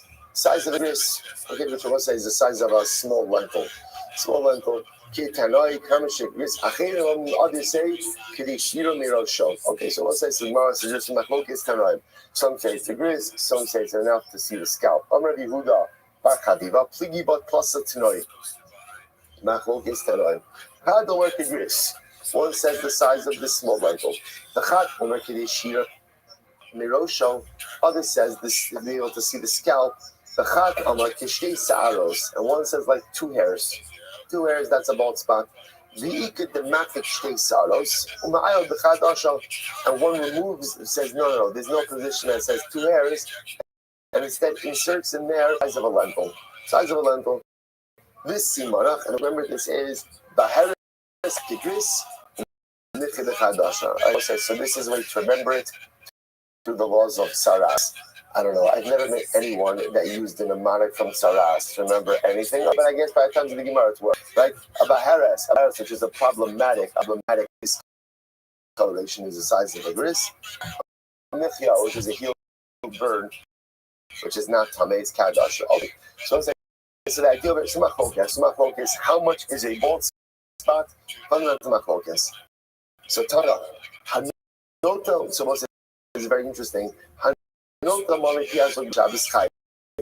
Interesting, we'll say, if you go ahead and you remove a scissors worth of hair on Shabbos, you are chayiv. Now, what are you chayiv for? You're chayiv for gozes. Right? One of the 30 is gozes. Gozes means shearing. Shearing is the act of removing any type of a place where it grows. So, of course, the paradigmatic example of this was the removal of wool from the sheep in order to create yirios, the curtains of the Mishkan. Right? But again, the application of this could be a person pulling out hair from his head on Shabbos. So Allah again, now technically, if you were to pluck out hair, that would not be the rice, that would be a dirabbanan, because the way that hair goes in with a kli, utensil. So then the Gemara says, Tana, if you remove a scissors worth of hair on Shabbos, that is biblical. Look, how much is a scissors worth? 2 hairs. But we learned elsewhere that for a bald spot is 2 hairs. You're right. The ema, the chayim shtayim. Say just like by Shabbos, the shear of prohibition is 2 hairs. So too again for a bald spot, for karka, it's 2 hairs as well. Everybody that supports this. If one removes a scissors hair on Shabbos, you're chayiv. How much is a scissors worth? Shtayim. We'll say, good. Go to Sivil Shabbos over here also. 2 scissors worth of hair, it lied to that. The Rabbi says, even the removal of 1 hair. They will say, that's pretty wild. Right? Now, again, what's the concept of removal of 2 hairs? Remember, for Hilchos Shabbos, in order to be in violation of a malacha, you have to do something of substance. How do you do something substantive? So like, at least the most basic unit of substance height has to be reached. So again, therefore, the first opinion says 2 hairs. The Rabbi says even 1 hair. You must listen to this. Now, know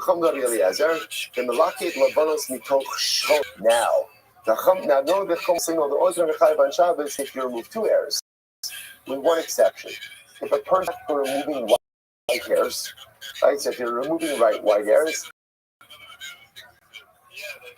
even the removal of 1 white will be a malacha because that's a significant act. I will say now, why is that? Because remember, again, that's called malachas machshavas. Normally, the removal of 1 hair is insignificant. But again, when one is actively weeding out white hairs, then again, even the removal of 1 hair is considered to be a significant act, and therefore there would be Shabbos liability for that as well. The Gemara says, by the way, the davar za'afilu b'chol aser. For a man, removing of white hairs is going to be prohibited even during the week. Why? Because the pasuk says a man is not permitted to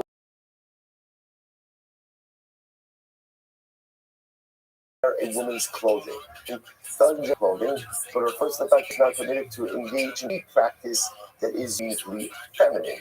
This would refer to, let's say, shaving hair on certain parts of the body that men don't normally do, that women might do, right? Or, for that matter, pulling out white hairs, which is considered to be an act that women do or men do, or by extension, by the way, coloring hair, right? Coloring hair, which is a practice, a feminine practice. Again, interesting discussion in the postscript about whether or not there's biblical prohibition for men to engage in that as well. Different discussion, but the point over here, the Gemara seems to clearly say that halacha l'maisa will remove of a white hair, feminine practice, and therefore again a man cannot do it. So interestingly enough, on Shabbos, the Shabbos is going to be prohibited because halakha l'maisa, the removal of 1 white hair is significant. But even during the week, it will be prohibited ultimately als simas isha. I can say, shkoyach. Should I finishing the parak? Shech, new parak more tomorrow.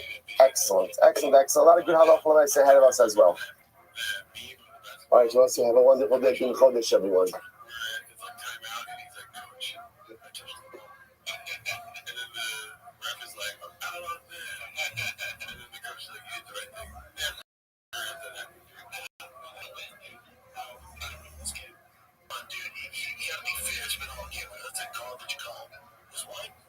That's personal. You made it personal. You're around. Like, whoa, are you serious? He's in Canada. You serious for that? Oh, come on, dude. That's soft shit. That's when he freaked out. So, what's going on there? Definitely affected the game. And that was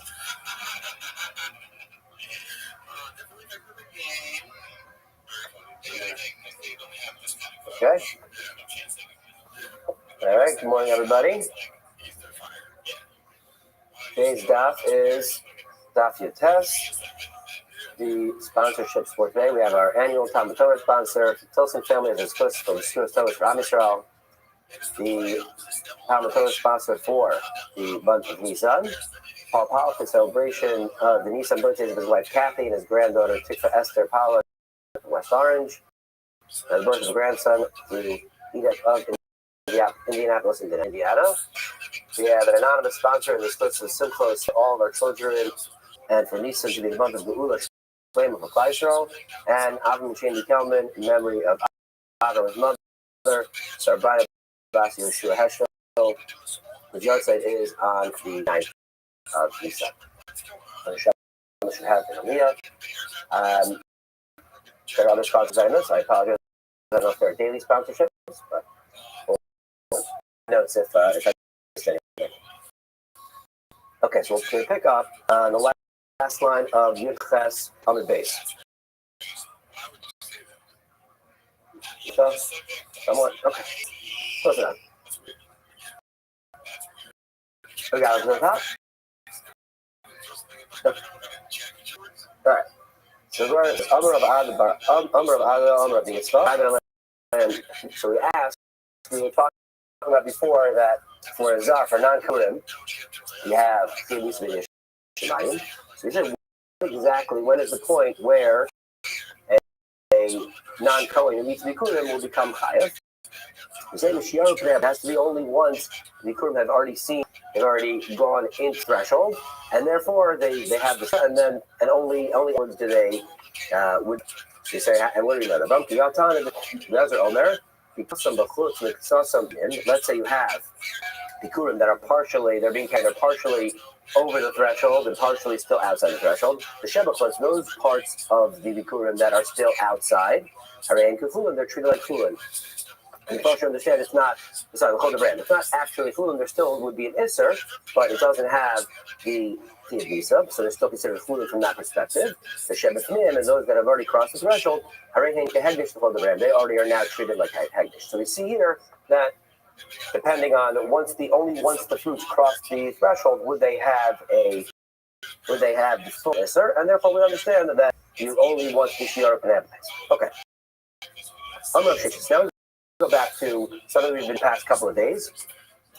When your two parts or two main components we bring the bikurim is first need to be brought and placed on the side of the mizbeach, and there are also a series of psukim that need to be read with the mitzvah of bikurim. So Rav Sheshet says bikurim hanacha ma'akev. So what is ma'akev? What is essential to mitzvah of the bikurim? Would be to go and place them next to the mizbeach. However, the reading of the psukim, it's something that you're supposed to. It's part of the mitzvah. But if it's not, they all of the bikurim. Fine. So come on, who's does it pay? Right? So we bring a brisa that supports this here. Rabbi Yossi Omer. So the Bryson talks about Rabbi Yossi brings down three different neighbors with three different elders from three different Zakanim. And Rashi points out it's a longer Bryson, we're not going to quote all of them, we're only going to quote, which I think is actually the third neighbor that is relevant to our discussion here, which is the name of Rabbi Shmuel. Rabbi Shmuel Omer. I might have thought that nowadays we don't have a Beis Hamikdash, that still the Meiser Sheni can be brought inside of the walls of Yerushalayim and still be eaten, even though there's no Beis Hamikdash. Maybe the din of Meiser Sheni would still exist, and we'd still be able to bring it into Yerushalayim and eat it. So that would be the happening. The din is saying, so we say no. There are a little bit of teaches otherwise. The Chor Tarna Ba'as Makam, who Meiser Sheni Tarna Ba'as Makam. We make a connection, make a hakesh. There. Mitzvah of Bechor requires bringing it to a certain place. For Bechor, it's different. It has to be brought actually inside of the Beis Hamikdash. And Meiser Sheni also has a dedicated place that it has to be brought, which is namely inside Yerushalayim. And since they both have this idea, this halacha, that they have to be brought to a place to be eaten, we make the connection. So we say, what? Bechor Eino Ela B'fnei. It's just like the mitzvah of Bechor is only going be noheg when the Beis Hamikdash is standing. So to my Sheni, we're only going to be noheg when the Beis Hamikdash is around. And at this point, the Rabbi Yishmael taking for granted that we understand for sure that with the mitzvah of Bechor, you have to have a Gemara is later on going to question that or have sources, but for now, the assumption is we know that Bechor only is Noheg when the basis, and we're going to learn from Bechor to Ma'aser Sheni that it's also only Noheg when the base makes.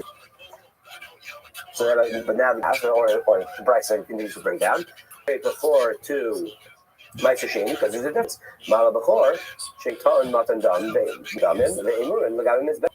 So Bechor has a stringency, right? That the Bechor can only be brought when you have, the Bechor requires sprinkling the blood on the Mizbeach and take the Emurim and be makriv them on the Mizbeach. So we see that Bechor has a stringency that Ma'aser Sheni doesn't have, and therefore we can't learn that just because Bechor requires the Beis HaMikdash to be built in order to bring it, that Ma'aser Sheni has the same din. So we say, no, Bikurim Yochizu. Well, okay, fine, we can't learn it from Bechor, but Bikurim will just prove it, because Bikurim do not record, they don't have blood applications on the state of Bikurim, and there isn't a requirement to burn anything on the Mizbeach. So we see the Bikurim will prove that just like Bikurim will only be brought when there is a Beis HaMikdash, so too Ma'aser Sheni. So the Gemara says, no, Mala Bikurim, she gave to Unin Hanacha. But Bikurim have a stringency of their own. That what do they need? They need to be placed next to the Mizbeach. We'll see where the proof is coming from, but we'll continue to quote a little bit before we get back there. The Talmud we're instead, so how do we learn out then this din of Ma'aser Sheni that is only Noheg when the Beis HaMikdash is standing? Because we say the Achal Lo Pnei Shelokach. The pasuk says the Achal Lo Pnei Shelokach b'makom asher yiftar v'shkein shemasham. And what is the list of what you can eat only in front of the Beis HaMikdash? Ma'asar deganfa kiloshchav yitarachu b'chorat v'karkol v'tzanach. So we see that both Ma'aser Sheni and Bechor are included in the pasuk. And once the pasuk links them together, use the same questions that we had before, because the pasuk telling us that there's a linkage. We have more leeway in terms of connecting them for their halachos, even if there are certain differences, because the pasuk now put them together. So you see, so we ended up learning from the Hekesh that the pasuk connects them, and therefore, just like Bechor requires the Beis HaMikdash to be standing, so too Ma'aser Sheni requires the Beis HaMikdash to be standing. Right? Makish Ma'aser with Bechor, Bechor Eino Elo L'Fnei Abayis, Af Ma'aser Eino Elo L'Fnei Abayis. Okay. Now we go to that's the part of the Bryce.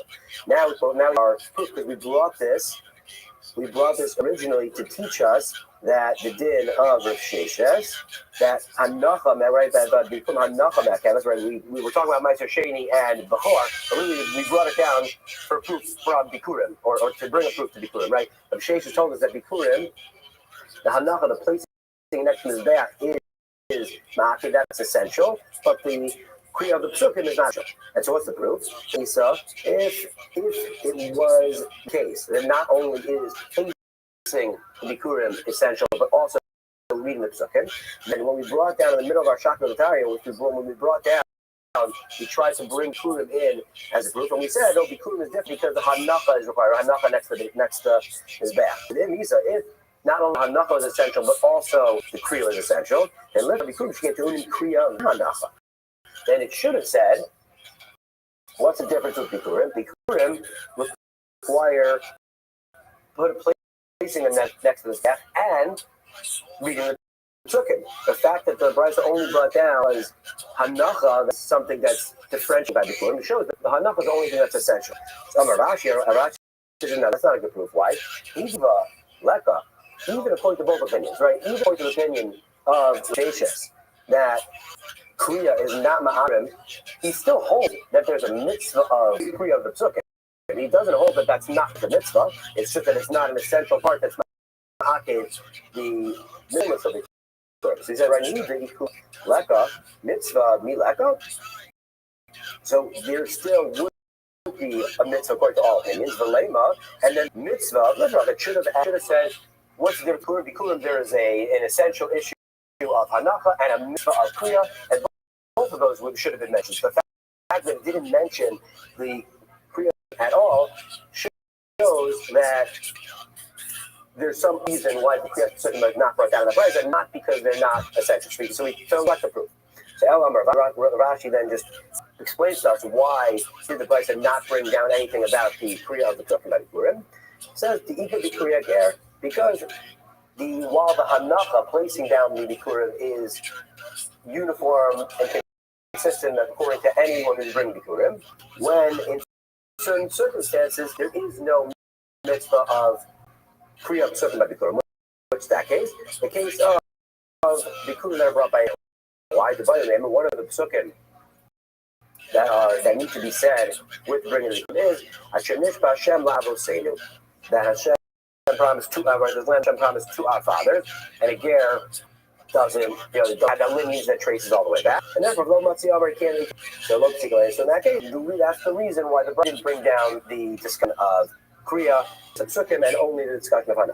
So now we go back. Now the reflected, we've said it's not going to be a proof to Sheikh's opinion, but now we're going to go back and break out a few parts of the Brisa as well. So if we look back, when the Brisa tried to bring a proof of why you may bring Meiser Sheni, that it needs that can only be brought when there is a Beis Hamikdash. So first we tried from Bechor unsuccessfully, then we tried from Bikurim unsuccessfully, and then we went on to a separate Hekesh from the Pasuk. So I'm going to ask, what's our usual pattern? If we say we try to prove from A, and it gets deflected, we say, okay, what about B? B disproves it. What's the next logical step that the Gemara usually brings down? Okay, let's try to bring A and B together, right, from a Tzad HaShavah. So the Gemara asks, we have the Dina, it takes to be a Mahatzad. Why is it the next step to bring down and say, okay, we can't learn it straight from Bechor. We can't learn it straight from Bikurim. Let's learn it from Bechor and Bikurim together as a Tzad HaShavah.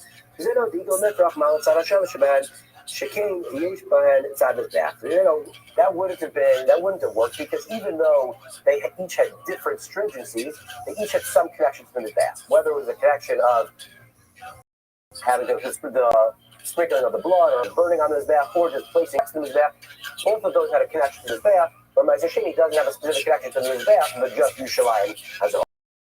Right. Okay? And now, so now we're going to go back. So now the question we had talked about originally was, we had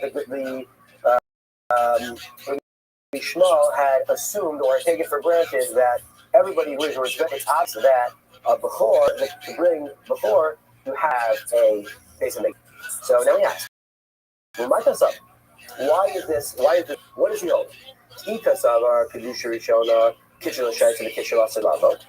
If he holds that the original Kedusha Shai, right, we have authorized us whether when the Beis Hamikdash was built and the Yerushalayim was originally saying Kedusha, even though we don't have a Beis Hamikdash, the Kedusha still remains. That once the Beis Hamikdash was that Kedusha ended, and we need a new Beis Hamikdash to reinvigorate that Kedusha. Then if from small holes that Kedusha Rishon Kitchel to the Kitchel Asalavo, so therefore the Kedusha of Yerushalayim is still intact. So then, or Nami, then in that case, if the Kedusha is still intact, then the bringing of the Bechor should still be allowed, because the Kedusha is still there. So why not bring? Why are we saying that a Bechor cannot be brought unless the Kedusha of the Kedusha still stands? Right? Why are we only worried about Meiser Sheni? We should have understood the Bechor definitely can be brought. Or the Ikas of the Kedusha Kitchen and Shais from low Kitchen level, but if we hold that the Kedusha is no longer there, and therefore because the Kedusha is no longer there, we had a question. Okay, so Meiser Sheni, does it need that Kedusha? And therefore, because the Kedusha is anymore, we can't bring the Meiser Sheni, or maybe the Meiser Sheni does acquire the Kedusha of the Mizbeach, and therefore it can still be brought. That was the question we weren't sure we needed to do. But in that case, I feel before Nami Tivai, why don't we should ask a question? It shouldn't be obvious to us on Bechor. Bechor should have the same question. That does Bechor necessarily require the Kedusha to be there, and therefore no Kedusha, no Bechor, or is Bechor something that could still be brought even though there's no Kedusha? Right? Why do we need a lima to teach us one way or another? So Ravina says no. Olam Kasavar Kitchen L'Shaisa, the low Kitchen L'Shaisa. So no, really he holds that the Kedusha is no longer there. And so why was it obvious to him that a Bechor cannot be brought? Right, what we brought down is before everybody knew it's obvious cannot be brought without the basic Mikdash. You said we have a specific case here. So a very specific case here where the Bechor was brought. The blood was sprinkled. There wasn't a and then the destruction of the base midrash happened, the sprinkling of the blood and the eating of the animal and bringing the basar on the mizbeach. So therefore, now what do we sprinkle on the mizbeach? Because the mizbeach was around, and now it's sitting there. There's no more mizbeach, but you have a basar that needs to be eaten. What do you say?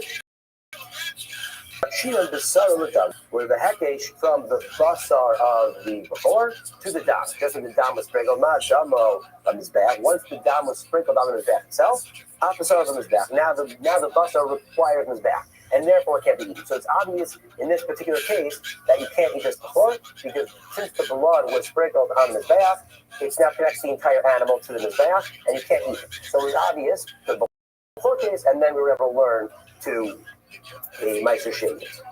And then finally, Makish Meiser before. Once we know before can't be eaten, the hekesh we have from our pasuk that before as well. That Meiser Sheni as well cannot be eaten without the mizbeach. So the Gemara asked on this libud, if he davar lamed the hekesh, chozer lamed the hekesh. Once we have original libud from hekesh, in this case, Makish the dam to the basar of the before. And once we have the principle in kachin that you can make one limit, but you can't have a daisy chain of one limit and then limit to another limit. And if we make the hekesh from da to basar, how can we then go and make the hekesh of bechor to meiser? So the Gemara says no, it's meiser dogon, right? The principle of not making a hekesh and hekesh is within kachin. We that bechor is kachin, but meiser sheni is doing chulin. So Meiser Sheni is who, therefore we can make one hekesh and then another hekesh, one within kachim, one within chulin. On the base, he says so this makes sense. I understand this answer based on the opinion who says we go by the source that is being learned to, right? In any hekesh, you have the source, and then the milamed and the lamed. So if you're talking about the secondary source, which in this case is Meiser Sheni, okay, then we only have kashim in one end, and we have hula on the other end. However, el lamandam or basar milamed as in. But if we're saying that when we categorize the hekesh, we look at where the limit is coming from. Well, then we have dam, kachim, basar of the before, which is kachim. Those are the two, and then we have kachim and kachim. We shouldn't be able to do hekesh and another hekesh, and then we have this. Then we still have that issue. So, Michael, remember what do you say? I'd rather you say dam the basar chadamilsi. So what we have to say is that this principle, when we say hekesh to hekesh, applies when we're talking about two different things. So let's say you would learn from before to another set of kachim, a totally different something within kachim, and then want to learn again. That's when we are not able to. But in this case, yes, we said as a hekesh, basar and dam, but they're both within the same. They're both before, so we're not considering that like a separate entity. It's one, and then we're only making one hekesh from that full entity of the dam and the basar together, and we're making that limud to Meiser Sheni, and therefore it will be allowed. Okay. Now we're going back to analyze in the Gemara said, kachin. The Gemara continued to give a list of tivei machos, and this is the kachin. We're actually going to talk about the rest of that list was Meiser Sheni, but at Meiser Sheni, eating Meiser Sheni, you would get machos for. The Gemara asked, we already had this in the earlier mission about Meiser Sheni, which said Meiser Sheni the hegdesh, or if you have Meiser Sheni or hegdesh that was not, then you eat it. Is the malchus. So why do we need to teach this law again? I want to add Meiser Sheni to the list once more. There's two different cases we talk about. Seifa, the Meiser Sheni tahar, the davar tahar. In the secondary, this case that we brought down in our latest Mishnah, we're talking about a case where we have Meiser Sheni that is fully tahar, a person that is fully tahar, and the gachos plus b'chola. But you're eating it outside the walls of Yerushalayim, and that's the instance that we're talking about here. But Rachel, the first instance we brought that Meiser Sheni, we're talking about Meiser Sheni Tameh v'Davar. I mean, I was talking about when we had a problem with the Meiser Sheni or with the individual. One of them was Tameh, It's a case where even if you're eating Meiser Sheni properly within the walls of Yerushalayim, you still have an Isra Malchus because either the Meiser Sheni itself was Tameh or the person was Tameh. So even though both cases of Meiser Sheni, they're different. So what happened? How do we know that Meiser Sheni would be Chayv Malchus in a case of Meiser Sheni where there's Tumah involved? Again, whether the Tumah is within the Meiser Sheni itself or the Tumah is with the Gavra. The Tanya with Bryce with Shimon Omer, we have the lashon of the Vidu and Meiser. We'll be then in the Tumah. So when part of the Vidu Meiser that said that I didn't destroy it, and destroying means eating. But I didn't do it while I was Tumah, and that's being Shani Tumah. Whether it's a case where the person was Tameh or the person was Tameh, but the Meiser Sheni was Tameh, and both those cases on the Vidui, and therefore that's when we see the source of Meiser Sheni. That see that there is an Isra of Meiser Sheni being eaten the Tumah. So then we'll have to hate something. We find that we see that it's in the lashon of Vidui. The Heifa and Mosar al Achila. How do we know? Where do we see the source where the Achila is? So the Bible says, I don't know. I don't know where that source is. So the Gemara asks, what do you mean? No. Tumas Haguf, adjective. Tumas Haguf is written straight out. We have straight sukkim that show us that if somebody is coming, they eat Meiser Sheni, that is tahar, that they would be chayav. What's pasuk? Nefesh asher sigabo, any person that touches serve a tamah. You're tamei until the evening. Come in a custom, and you can't eat from it. So we see from the pasuk that we have, clear indication that if you have a person who is tamei, you can't eat Meiser Sheni, which is hard. Ella tumas atro minayin. Okay, fine. So that gives us the source for when the person is tamei and the Meiser Sheni is hard. What about the opposite case, where the Meiser Sheni itself is tamei, but the person is tahor? So we have a pasuk that tells us this is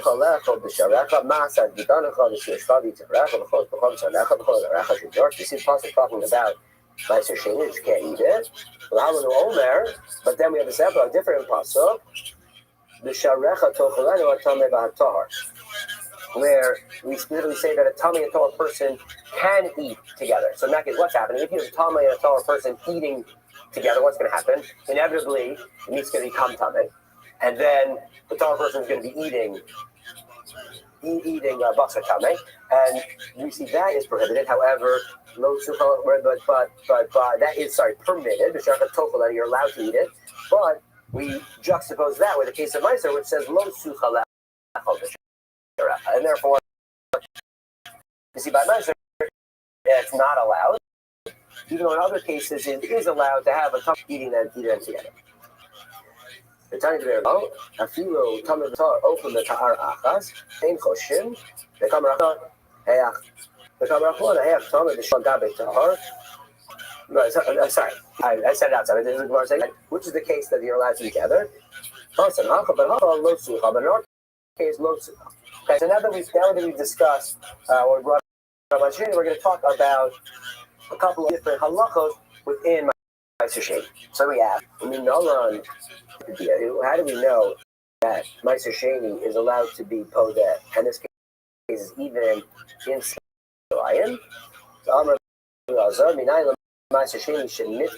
Sorry, we're talking about specifically Meiser Sheni that is coming as we post out Yerushalayim. So Meiser Sheni should nitma should pose us so a female Yerushalayim. Omar says you're not allowed to bring it up and say so. Carry it, but what's the leave it here? In this case, we're talking about say so being achila, being the and therefore we see that if you cannot not eat it, there's when you have to usually put the Meiser Sheni when it's outside Yerushalayim. Why? Because you're not allowed to eat it there. You're in a place where it's not allowed to be eaten because you're outside. Therefore, we allow you to be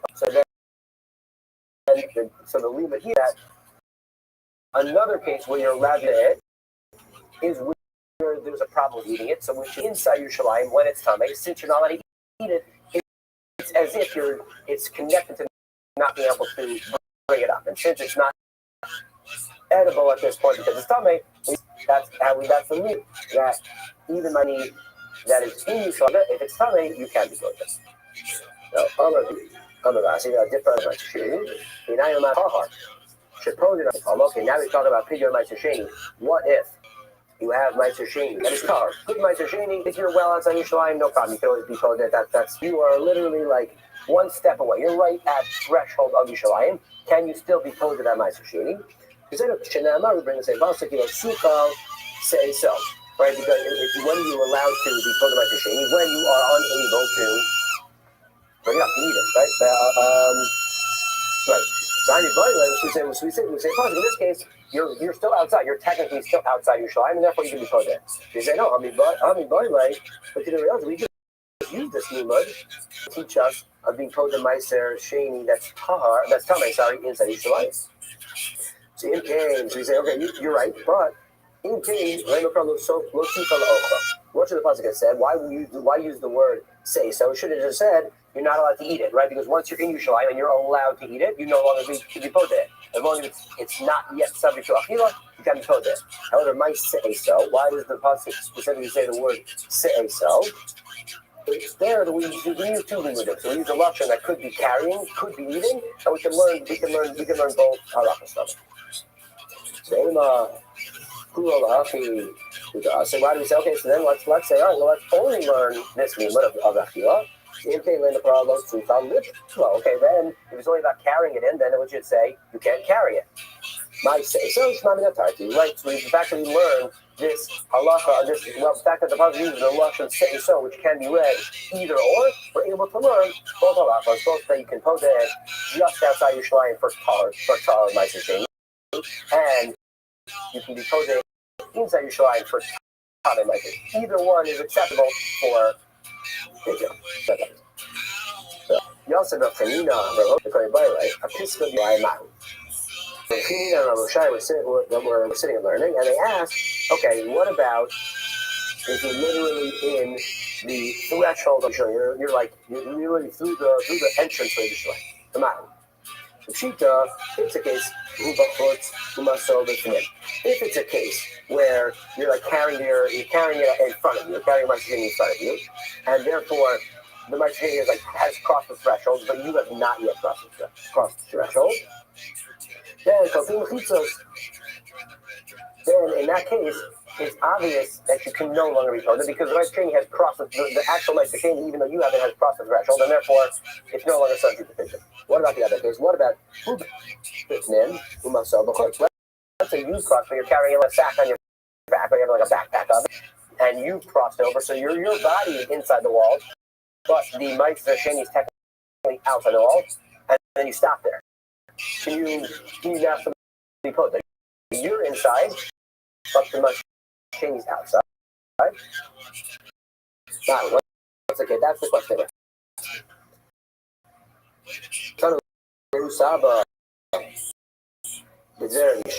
The pasuk says, if a place is far from you, Yerushalayim is far from you, and therefore it has to be your completeness. So in this case, the fact that you've already yourself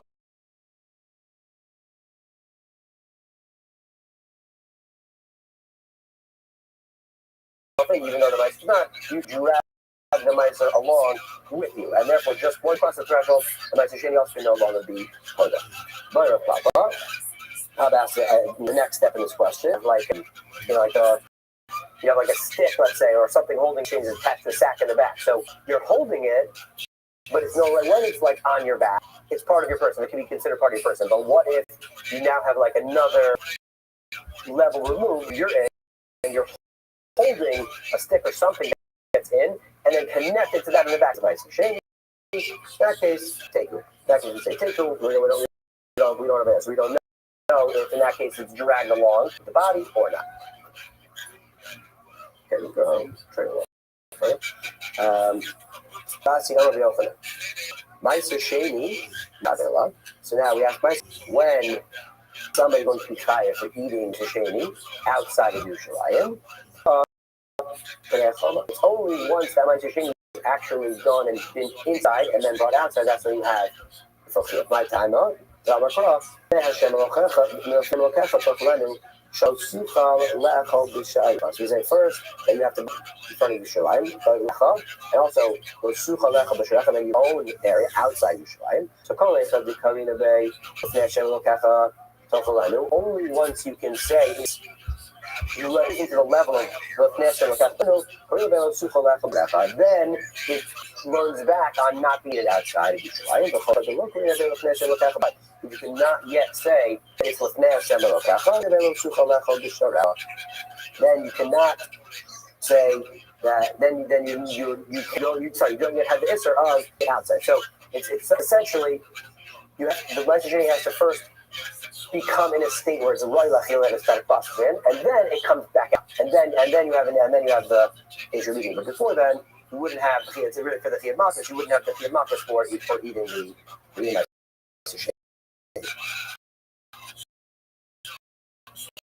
I think we'll stop here before we get. We'll stop here. Stop here tomorrow.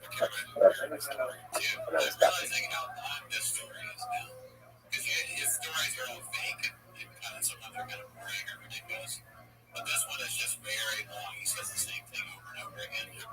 I'm dying laughing at the guy, though. Like, I'm really hitting every time he comes on.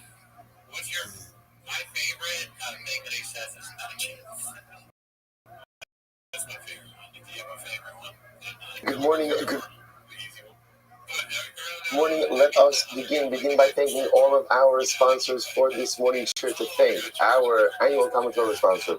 Because Mishpach of Eretz Yisrael for dedicating all the Shum and Drushos as a zechus for Besoros Tabos for Am Yisrael. Our Talmud Torah sponsors for the month of Nisan, Paul Pollack, in celebration of the Nisan birthdays of his wife Kathy, his daughter Tikva Esther, and the grandson.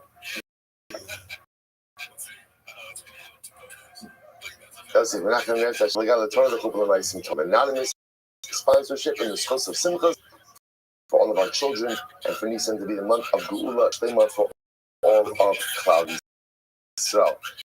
And Avram Mishim, the Kelman married Avram's mother, Sarah Brina Batsishul, Zechon Raha. Of course, in Eretz Hashem, we should be zoching to see the release and the return of our hostages. And that's the Shalom and the Karel, and our holy soldiers be successful the whole of the day. But let us be to do today, some really exciting Gemara ahead of us. Today's daf is Yud Zayin 17, and we are continuing Eretz Hashem on Zayin on the base, pretty much like the love of the daf, the two dots over there. So literally come to the middle of the, pretty much right across from Tosus Visek. So the Gemara talks about the following situation. Where it says follows. Remember again, Mishnah said that if you eat non-kosher for shkasim that are Muslim creepy projects, ultimately one will be chayiv malchus. Amanda, Hayman da achol bein to the karba malkinolay mishum sheretz hashoritz ala aretz. Somebody eats that bein to the kabrash. He says his tolas hanim says bikru, a cabbage worm. One goes in, eats a cabbage worm. Ultimately, again, they get malchus because of sheretz hashoritz ala aretz, for eating a creepy crawly thing that crawls on the earth.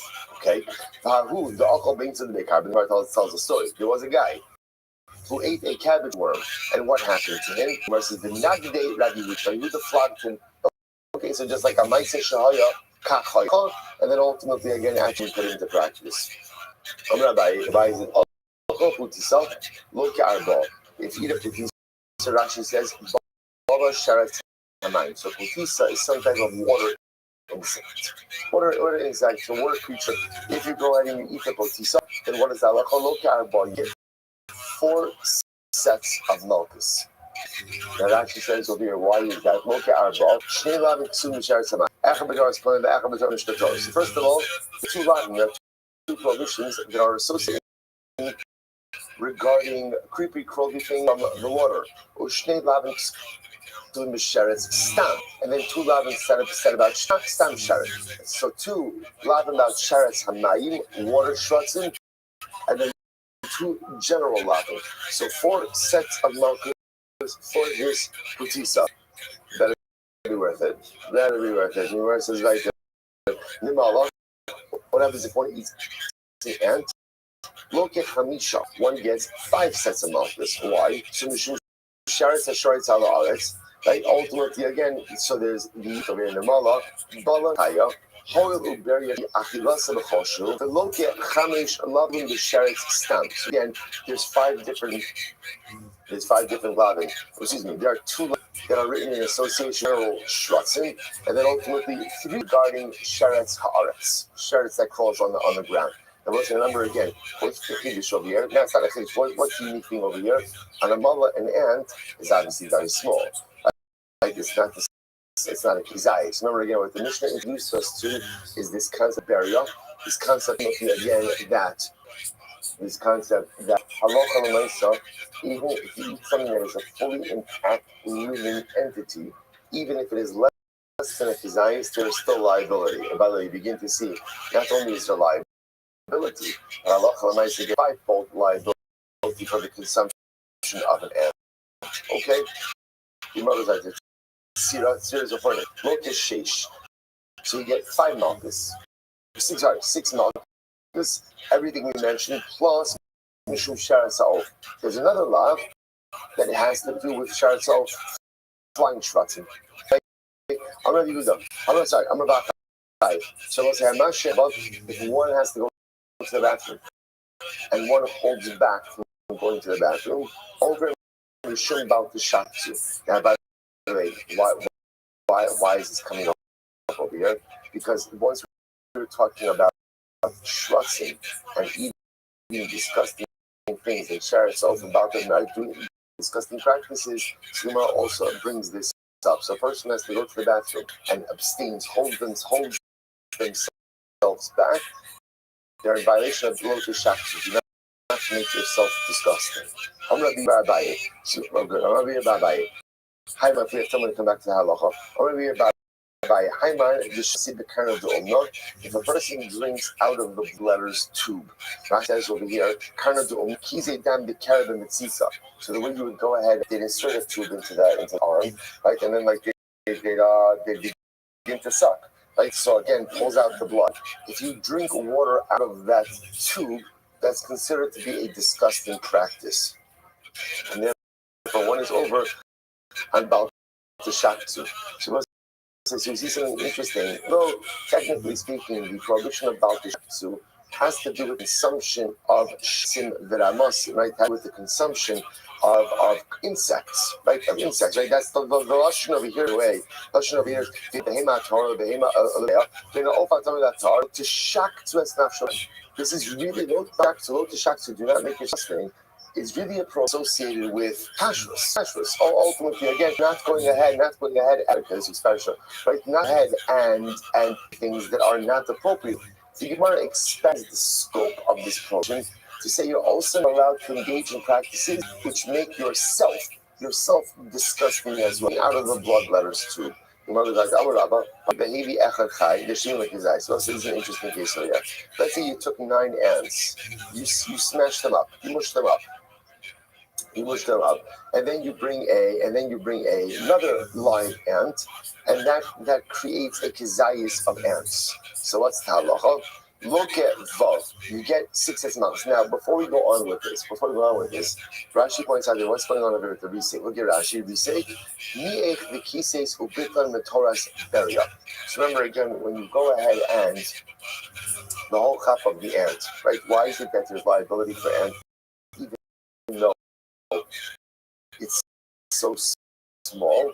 Because it is a distinct entity. It's a distinct independent entity. Interestingly enough, that identity only applies when the item is intact. The moment that it is crushed, it loses its barrier status. Now, what happens when an ant loses its barrier status? What happens? So then it becomes machalas asuros. It just becomes like any other non-kosher item.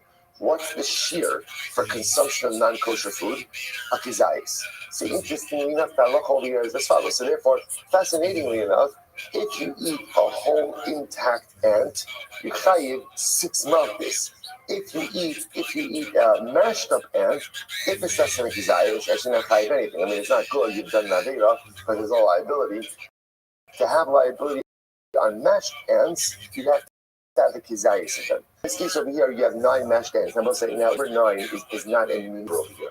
It doesn't matter. 7, 8. The point over here is you have a whole mass of mashed ants, and then ultimately, again, you add in one live ant to keep the shear. Now remember, already before you even go on, in active consumption, what do you have going on over here? Obviously, there's going to be 2 levels of liability. What are 2 levels of liability? Number one, for the whole ant itself that you're eating, there's going to be independent liability, plus the fact that the whole ant combines with the mashed ants to form a kizayis of ants. So there's that dual liability over there. So that's what we say. Look at Vav. You'll get 6 sets of malchus. Gemara says Hishim burial. So again, 5 malchus just for the whole ant itself. 5 malchus for the whole ant itself. And ultimately, again, one set of malchus for eating a kizayis of a non-kosher item. Because Rabbi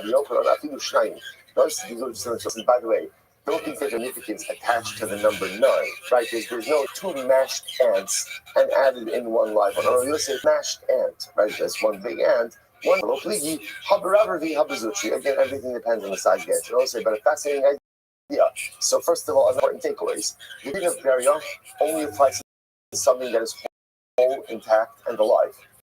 Right? If it doesn't satisfy those criteria, it's not burial. It's not burial. So therefore, again, a live ant will be chayiv ultimately again for 5 sets of malchus. A mashed ant is ma'achalos asurus and therefore has a shear of kizayis. If you take a mass of mashed ants, combine it with a to create a kizayis, you're going to be chayiv for the burial, plus for the kizayis of ma'achalos asurus. So it's when it's supposed to hospital this. You look at these pieces, and what goes through your mind? Why would someone do this? Right? This makes absolute sense. Right? It's such really you can't find some I don't know like that Shabbos. Little tall now you can't directly. This is what you're doing. If you think about this, it makes no sense. So I'll say, what's the tremendous supposed to hospital? In general, chait makes no sense. Any idea that we commit, right? In the moment, in the heat of the moment, right? It makes all the sense in the world, right? In the heat of the course, let's say in any case, after the fact, if I sick myself and I look at what I did, what often goes through my mind? What was I thinking? Why do that? In what world does that make any sense? It's fascinating how, like, in the moment, I can't live without it.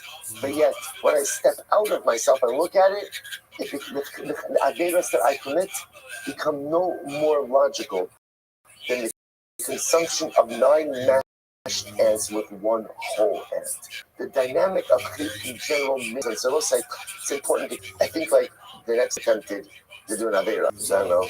About 3 minutes from now, I don't know. Whenever that next opportunity comes, kind of like if you keep this schema in your back pocket and realize that every avera is pretty much like this. This is it. From the grotesque perspective of it, from the unappealing perspective of it, from the nonsensical perspective of it, and if you could just say, okay, this is mamish like eating 9 mashed ants with one whole ant, and all of that liability that's going to come, is it worth it? Is it worth it? Perhaps it's a way to reframe and perhaps save ourselves some certain negative behaviors. Incredible. Let's go back to all travel and isolation. So next, the Mishnah said, if you make towels, untied produce, and my solution, so you get malchus. All these cases. So it said, Amarav, Ochal Tavel Shamai solution, Shamai Ani Loka. Listen to this. Let's say you eat tavel. Right? So that was untied produce. But let's say in this case, the untied nature is I didn't separate out Meiser Ani. Okay, so what happens if I don't separate out Meiser Ani? So what's the halacha? Okay, you get malchus. So we'll say, so in other words, produce, and the only thing I didn't separate out was Meiser Ani. But the Gemara is saying is that's still called tevel. that is still called untied produce, and therefore, if you consume it, you're chayiv malchus. Whose opinion does this reflect? You high kind of like going down. The sign you Rabbi Yossi, you chayiv ela teva shlov menu kol eker. So I might have thought that Yossi said like this. I might have thought that the only time you're chayiv on tevel is when you manage separated nothing from it. Maybe the definition of tevel is that no tithes have been removed. So there's a truma gidola below. How do I know that the addition of tevel is produce, which has not had all of its tithes removed from it? In other words, I don't say how do you know? That means I'm kind of thought that what is tevel? What's unlike produce? Produce that had no tithes attached on it, but as soon as it has tithes, you're good. Versus no. How do I know that tevel really means produce that even if it only has one type that has not been taken, even like Meiser Ani, that is still called tevel. Tamulomar lo sucha lecha b'sharecha. So this is Lucha. Not consuming your gates. So Anu Omer b'achlu b'sharecha b'sadeum. So same motion. Man lahalod Meiser Ani. Just like over there is referring to Meiser Ani. Afkan Meiser Ani. So too over here is Meiser Ani. It's over Amrach Mona lo sucha. And the Torah says you can't eat it. So what do you see from here? That if you have produce, and even all of the necessary tithes were removed, and the only thing that remains to be removed is meiser, halacha l'meiser, that is still called tevel. Although you'll say kittanai. It says in reality, this is a machlokes tonight. What's the machlokes? So those are all Omer, Ein Tzarech L'Kisur Ani Shal D'Nai. It's really interesting. Remember, let's go back. A couple different ideas over here. D'Nai. What's D'Nai? I purchased produce on an Amma Aretz. In general, what's the concern when you purchase produce on an Amma Aretz? What's the concern? Did he tithe it? Did he tithe it? So remember again, there's a rabbinic classification called D'Nai. D'Nai says you have to retithe it. You have to retithe it. So now watch this. So those says like this. I purchase produce from an Amma Aretz. What do I have Meiser Ani? Rabbi Loza says you got to declare it. You have to not declare it, designate it. You have to designate, right? You have to go and designate Meiser Ani on the of an Amma Aretz. So come and say, top of your design, Kori as Hashem, being the Tzarech L'Hafresh. The Chachamim say, the Halacha L'Mayit, so you have to designate it, but you don't have to separate it. Now that's very interesting. What does that mean? If you look at the top Rashi in Zayin 17a, the Chayvan Shekara Allah Hashem Yotzak Pinitva Ushar Meiser L'Hafresh Lati Shetzarech L'Hafresh Meiser Trumas Meiser Little L'Koyin should be Misal Zarin U'Meiser Shin Tzarech L'Alos Yushachos. Well, listen to this. It's really fascinating. We agree, designate it, but you don't have to separate it. You can leave it, remedy the tevel situation with simple designation, but you do not require separation. So what's going on over here? My love, what are they arguing about? So again, I've got Rabbi Lozer saying, I don't even have to designate it. I have the Chum saying I have to designate it, but I don't have to separate it. What's the machlokes? My love, the Mar Sabar Vadai Tovlo, Sabar Vadai Eno Tovlo. Maybe the machlokes is like this. Maybe the machlokes will say is in general, in a definitive case where I know that I have tevel. So does the or I should say differently. In a case where I know that I have not separated out Meiser Ani.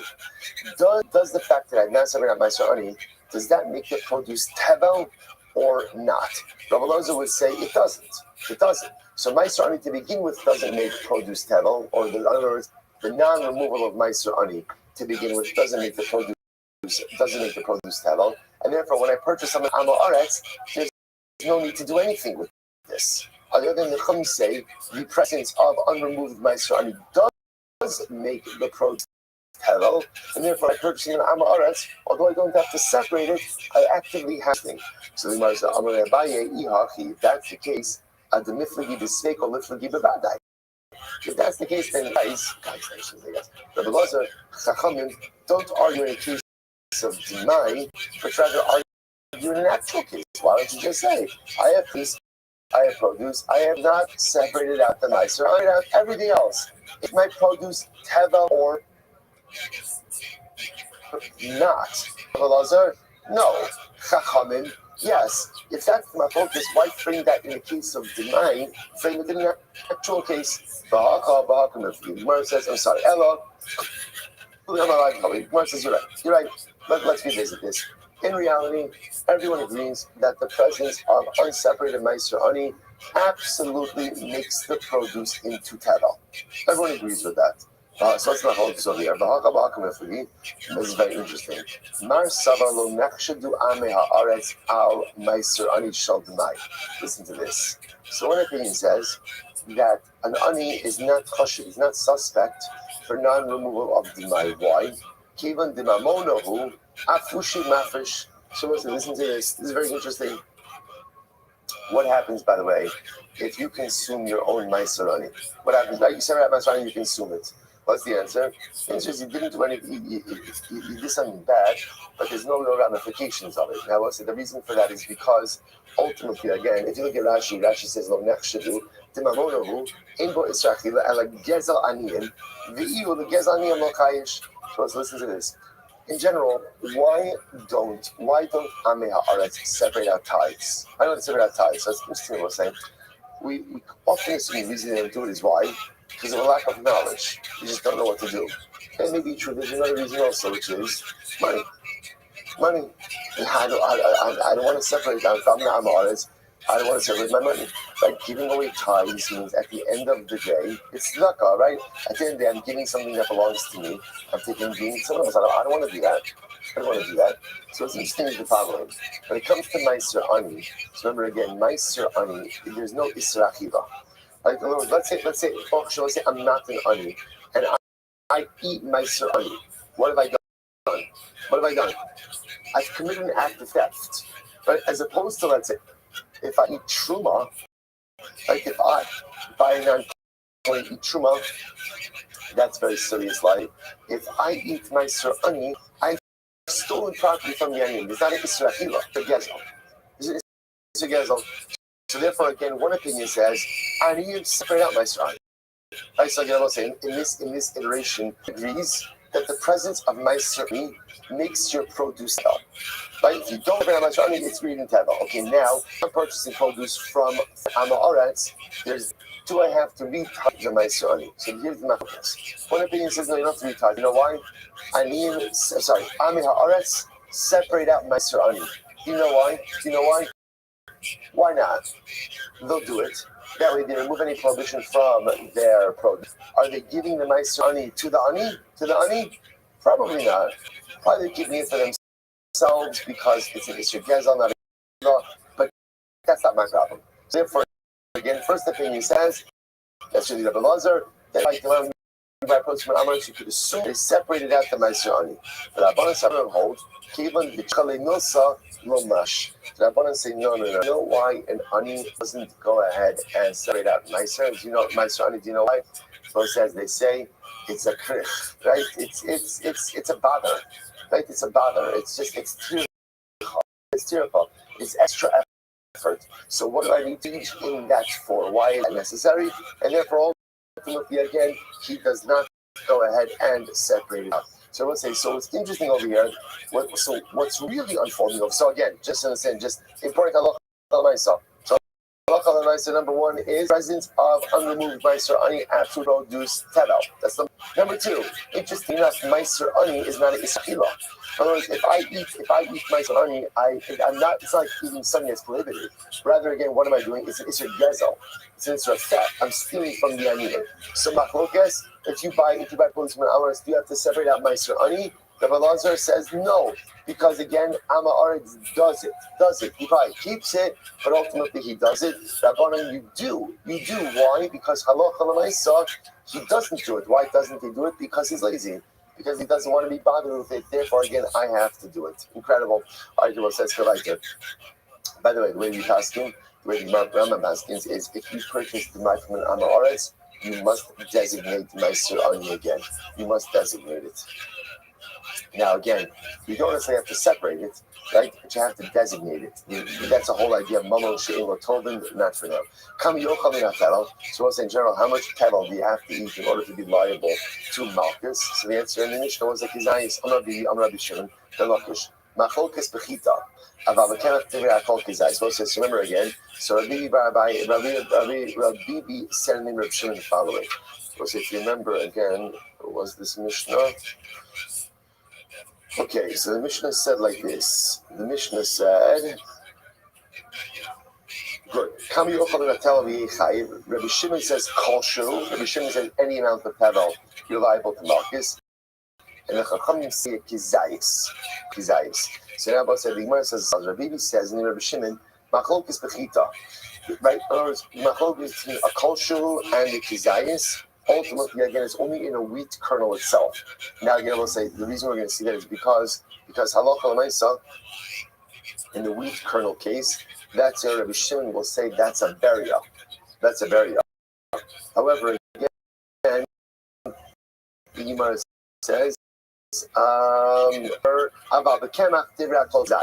when it comes to let's say you're consuming flour of teva, so you need a kizayis in order to be chayiv. Okay, Rabbi Yirmiyah Rabbi Shimon Lakish, ki machlokes bezu, kach machlokes bezu. Shimon, right? Rish Lakish says no, it's machlokes both cases, both in chita as well as kenach. I want to say first wide line. Tanan, Amar Rabbi Shimon. Rabbi Shimon said to the Chachamim, "Iatem modim li ba'okram amala kol shu shu chayiv." So Rabbi Shimon, remember, holds that by tevel a kol shu any. So he says to the Chachamim, I don't understand. Don't you agree that in the case of the ant, in the case of the namala, that even if you consume any amount, you're going to be chayiv? They said yes. That's because that's a beria. Because that's a beria, right? Ultimately, again, that's how it was created. That is a complete unit in and of itself. So to a wheat kernel. A wheat kernel is also a berry, right? And therefore, again, there should be liability for consuming that. There's chita in kemach. Well, what do you see from here? The machlok is only by kernel wheat. But everyone agrees that if you're to consume flour of that you certainly need it. Because I guess Mishim Ratzana say load the very good. Perhaps this is Rabbi Shimon Raman. Maybe the idea of Kemach Nani. Rabbi said this. According to me, even the culture of Kemach, ultimately again should create liability. All do the mihas the chita has to be asa. If you have even though you're going to disagree in the case of flour, at least agree with me in the case of the wheat kernel. Right? At least in the case of the wheat kernel, agree with me that halach l'maisa, there will be liability even for one wheat kernel because it is a beria. But Rabbi will say no. Berias neshama chashuva, ita lo chashuva. Rabbi just mentioned before. Beria, the definition of beria is not only something that is a complete entity; it is something that is a complete entity and living. A living, complete entity, ultimately, again, is a beria. Which I will say, by the way, now, just so you understand, remember again, previously, in the case of Namala, right, in the case of an ant, Rashi said, that was the case of the ant, Rashi said, Bala Nimala Chaya. In order to be chayiv for consuming, right, an ant, right, all those different prohibitions of beria has to be alive. If you have a dead ant, so a dead ant is then ma'achalos asuros. That's non-kosher food, and then the shear for that is a kizayis. So the Rabbanan say back to Rabbi Shimon, I hear what you're saying. A wheat kernel, you're right. It is a natural forming complete entity. It's not living. Because it's not living, it doesn't have the status of burial.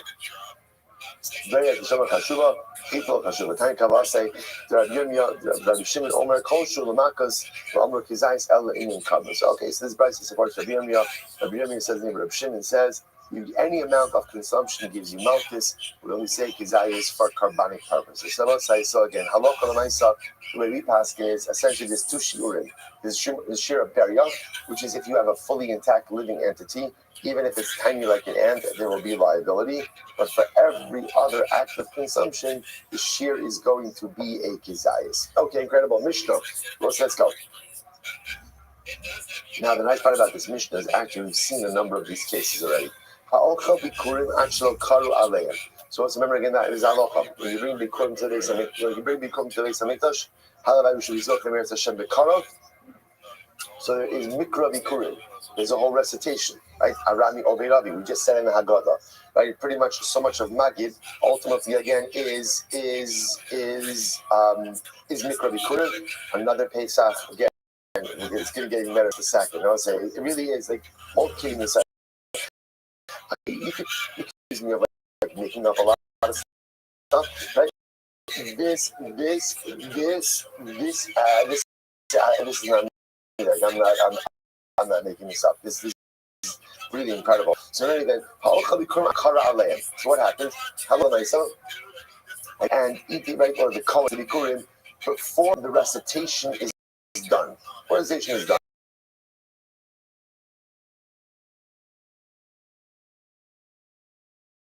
Or Kachek Adoshim Fuslakilai. Or you Kachek Adoshim outside of the curtains. Kachek Adoshim Bizman Mishkan Chutzkilayim. So say in the base Hamikdash, you just replace the curtains with walls outside of the walls of the Mikdash.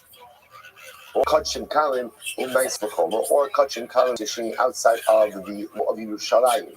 The Moshe says so again. All of these are curries bearing, milk is bearing relations. Or Hasher Esa Etzem the Pesach Hatar. Again, it was a Kar Pesach, incredible. Hasher Esa Etzem the Pesach Hatar, or ultimately again, or all breaks a bone in a carbon Pesach. Again, it is Pesach, so we're going to see there's a prohibition of etzem lo sishburu bo. Not allowed to break a bone when eating a carbon Pesach, but that obviously only applies to a Pesach that is tahar. So if one breaks a bone in a Pesach that's tahar, all of these cases, Rabbi say, hare ze lo boy. In all of these cases, all these African cases,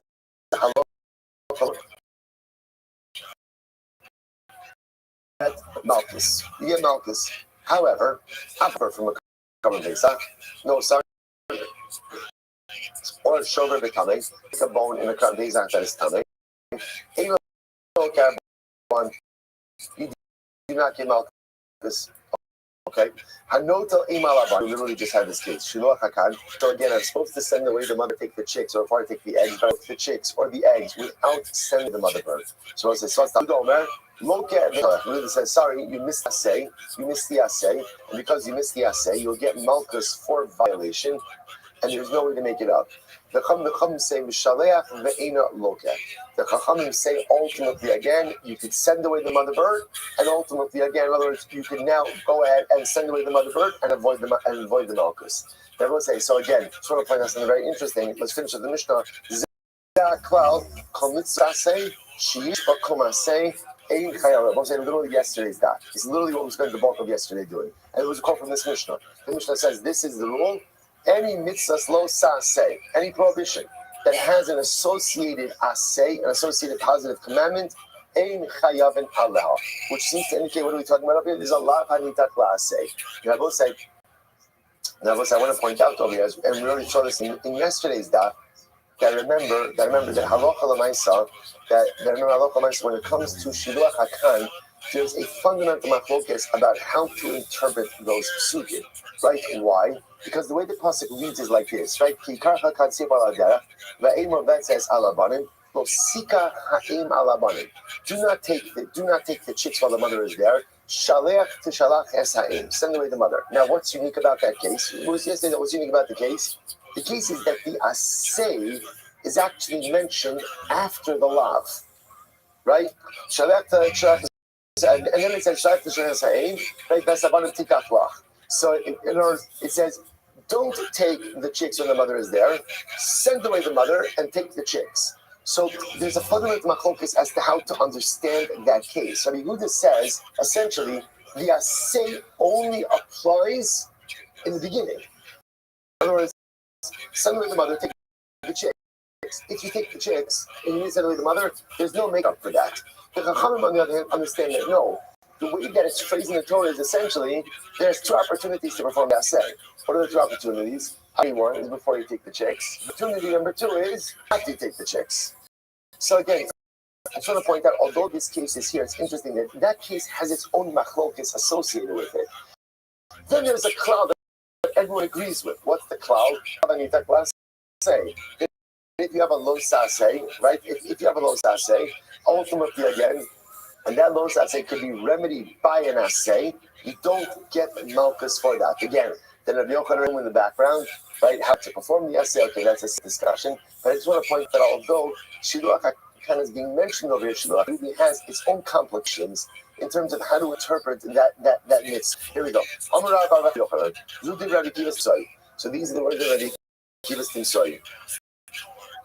The Gemara says, however, so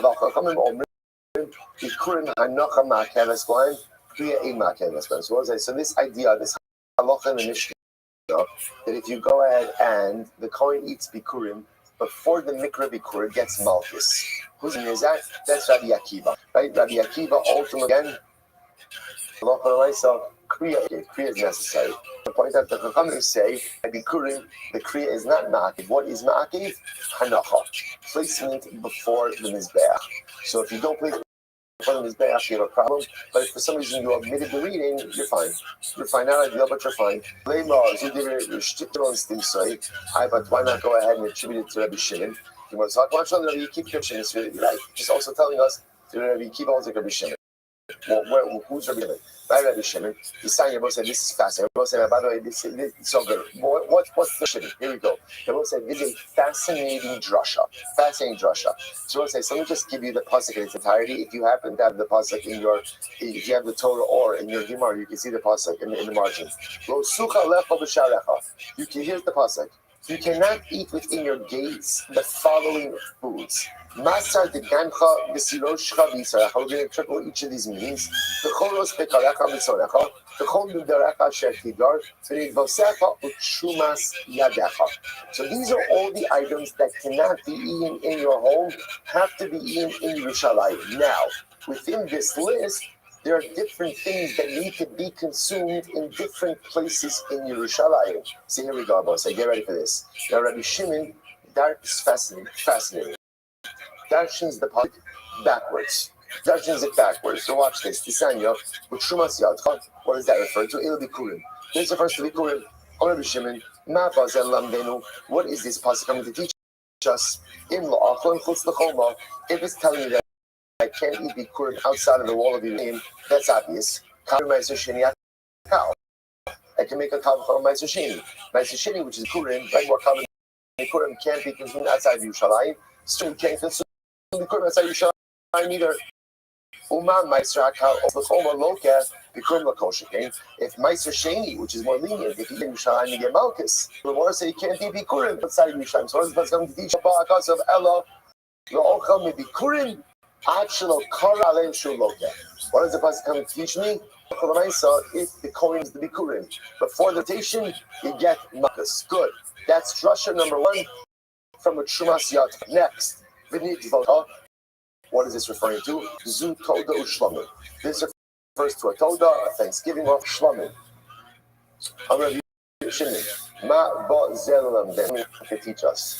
If it's come to say that I'm not allowed to eat it outside of the walls of Yerushalayim, that's obvious. Kavachomer mi meiser. Then I can make a kavachomer for meiser sheni.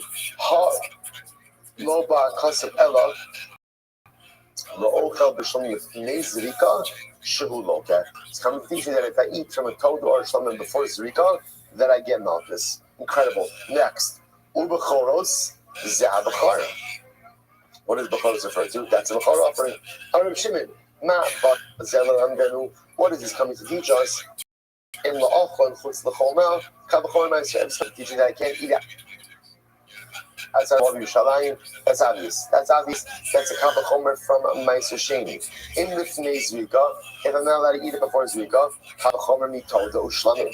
Then ultimately, again, that's a Kavachomer from Toda and Shlamim. Ha lo ba'akasav ela lo ochel min ha'bachar afilu la'achar zrika shu loket. So that's talking about over here that if a non-Kohen eats from the bachar, even after zrika, he gets malchus. Incredible. The karcha b'tzonecha. What does this come to teach me? Zu chatos va'asham. This refers to chatos and asham.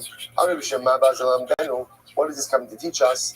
In the Achon Chutz L'choma, if it's coming to say I can't eat outside the walls of Yerushalayim, Kavachomer and Meiser Sheni, that's already Kavachomer from Meiser Sheni. In the Fnei Zrika, Kavachomer and Torah. So here, all of these drushes are building on each other. If it's to tell me that I can't eat it before Zrika, that's Kavachomer Torah Shlamim. In the Achar Zrika, Kavachomer and Bechar. So what is it coming to teach me? Ha lo ba kasav ela lo ochel michatas va'asham afilu la'achar Zrika chutz l'kilayim. Should loka. Teach me for a Kohen. If a Kohen goes in, eats from the chatas and the asham even after zrika, but outside of the curtain, outside of the walls of the Beis Hamikdash, you get malchus. Next, nidarecha zu ola. Nidarecha for an ola offering on the Shimon. Ma ba'at lelamdenu. What does this come to us? If it's saying that I can't enter the walls of Yerushalayim, it's Kavachosa Sheni. If before Zrika, Kavachom Ton Shlavim. If it came to after Zrika, Kavachomer Mibachar. I will say, man, all these rushes building on each other.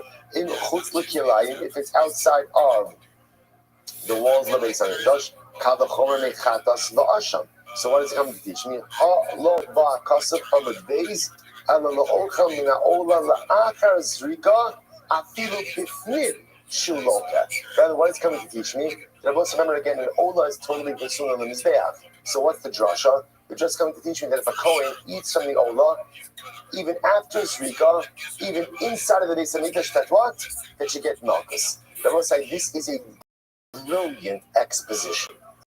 Look what Rabbi Shimon just did. About Dash and the pasuk from the end, right? What we call Mifei L'Tchila. So from the end to the beginning, and each one successively built on the other. So let's listen to this. Rabbi Rava blown away by this drasha, and therefore Rava says, "Tiyal de'imei Rabbi Shimon telate." If a mother is going to have like Rabbi Shimon, it's good to have a child. Low, but if your kid's not going to be like Rabbi Shimon, low, say late. Better not a kid. Okay, so all right, that requires a bit of explanation over here. So it says, so first of all, I just want to point out something very interesting. If you look at Rashi, it says, "Yalde imik Rabbi Shimon Taylor." Never Rashi called imo yos tivaki shrachim yiratzon sheyek Rabbi Shimon. Right, that literally. What Rav is saying is that when a mother pregnant or when after she gives birth, she has a baby, she should always daven for a child. My son should be like Rabbi. She want to point out, if you have in your Gemara the Hagos, and you see the little olive over there, if you'll notice, it says Ayin Riti Lo Seilu. Many editions of the Gemara don't have that last phrase. They have the first part of the phrase, but they're not the last part of the phrase. In other words, they have the statement, Yo de Imek Reb Shimon Tailant. Like a mother should daven for a child to be like Rabbi Shimon. But ultimately, again, that last part is stricken. First of all, it's like it doesn't seem to be like a logical statement because not everybody's like Rabbi Shimon. Right? There are many great people who are not like Rabbi Shimon. There are many people who are greater than Rabbi Shimon. So like, what is that? This in Yiddishkeit, the most beautiful things in Yiddishkeit, although we often forget this idea, is that there is no one model of successful Jew. Right? There's no box that a successful Jew looks like this. That's the beauty and the power of our people, that a successful and holy Jew looks so many different ways. So to say that this is the picture of success is simply antithetical to the totality of Yiddishkeit. That being said, what Rav is saying, according to the Rothschild, the Aruch is that a mother should daven for her son to be like Rabbi Shimon. But let's say, I just have to tell you something absolutely amazing. Something absolutely amazing. You know, we've been having these constant Pesach references over and over and over. And let's say the Rabbi Shimon that is being referred to over here, this is Rabbi Shimon Bar Yochai. Rabbi Shimon Bar Yochai. So amazingly enough, many of the Sfarim write that this Gemara is the makar for doing upsharing in Meron by Rashbi. Right? Why do we take little boys to have their haircuts by Rashbi and Meron? It's based on this Gemara. You bring your son to Rashbi, you bring your child to Rashbi, ultimately again in the line with Rabbi said, every parent should daven that their child should be like the Rishon by Yochai, to bring our children again as they enter into Gilnus, because the whole chap of upsharing, beautiful minhag, right? The chap of upsharing is ultimately again the performance of a mitzvah, the mitzvah of payas. It's a payas. So ultimately again, we bring our children in fulfillment. Ultimately again, in fulfillment of our Rishon. Listen, there's so much to say about this, like, and I feel like that how beautiful this is, right? Just what just happened in the Gemara over here, right? Constant Pesach references, including 2 in the Mishnah, right? On the Old Davi, Mikra Bikurim, Haggadah, once again on Pesach, and now ultimately a reference to Lag BaOmer, to Sira. So how crazy I will say that, you know, what life is this constant push and pull. Sometimes when you have a beautiful experience in life, what you want more than anything is just to remain there. Right? I don't want. The Arizal brings down. He says, why is it that people cry at happy events? makes no sense, right? Tears are so often more associated with pain, with sadness. Why do people cry happy events? The Aliyah Kadosh said because deep down in the Shema wants more than anything to hold on to this moment. I just want to hold on to it. I don't want it to go. Okay? Shema knows it's going to flee. It just escapes. That's why at the beginning there's tears. But sometimes you have a beautiful holy moment, you just want to stay there. But the avot in life is keep moving ourselves forward. So on one hand, our beautiful daf has been keeping us tethered in Pesach because Pesach is manish. And Zman Chilus, Sin Zman Gula, Sin Chai Adam Saskia in Mitzrayim, Chilus, feeling the freedom, a feeling of personal emancipatory power. But at the same time, the Gemara says, got a moment. Moving toward Bagbon, moving toward Shua, incredible. The Apagav, said the Gemara.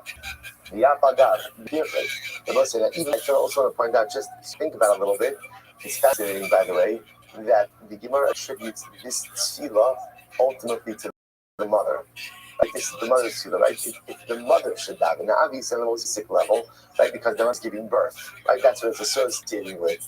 But it's also I will say there's so much about the personality of Rabbi Shimon Bar Yochai, which is that, right? Again, we'll have to say if I have time at the end of this year, which I definitely will not. But I will. We'll put it on our list. But why Rashbi? So again, Rav is obviously astounded just by like the lumbus of Rashbi. There's so much like the personality of Rashbi that we want in our own children. Okay, the Avagat.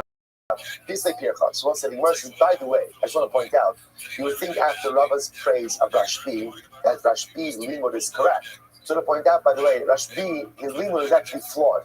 His limud is flawed, right? The whole drasha is flawed. Why? Because there's a pircha. And let's say, what's the pircha? Here we go. My chumah to bikurim meiser shekain asur lazarim. So let's say again, why did we say that bikurim is more chamer than meiser? Because ultimately, again, meiser sheni can be consumed by anyone. Bikurim, can't be consumed by non-kohanim. Adrabah, I can say meiser chamer shekain asur yonim. You say just the opposite.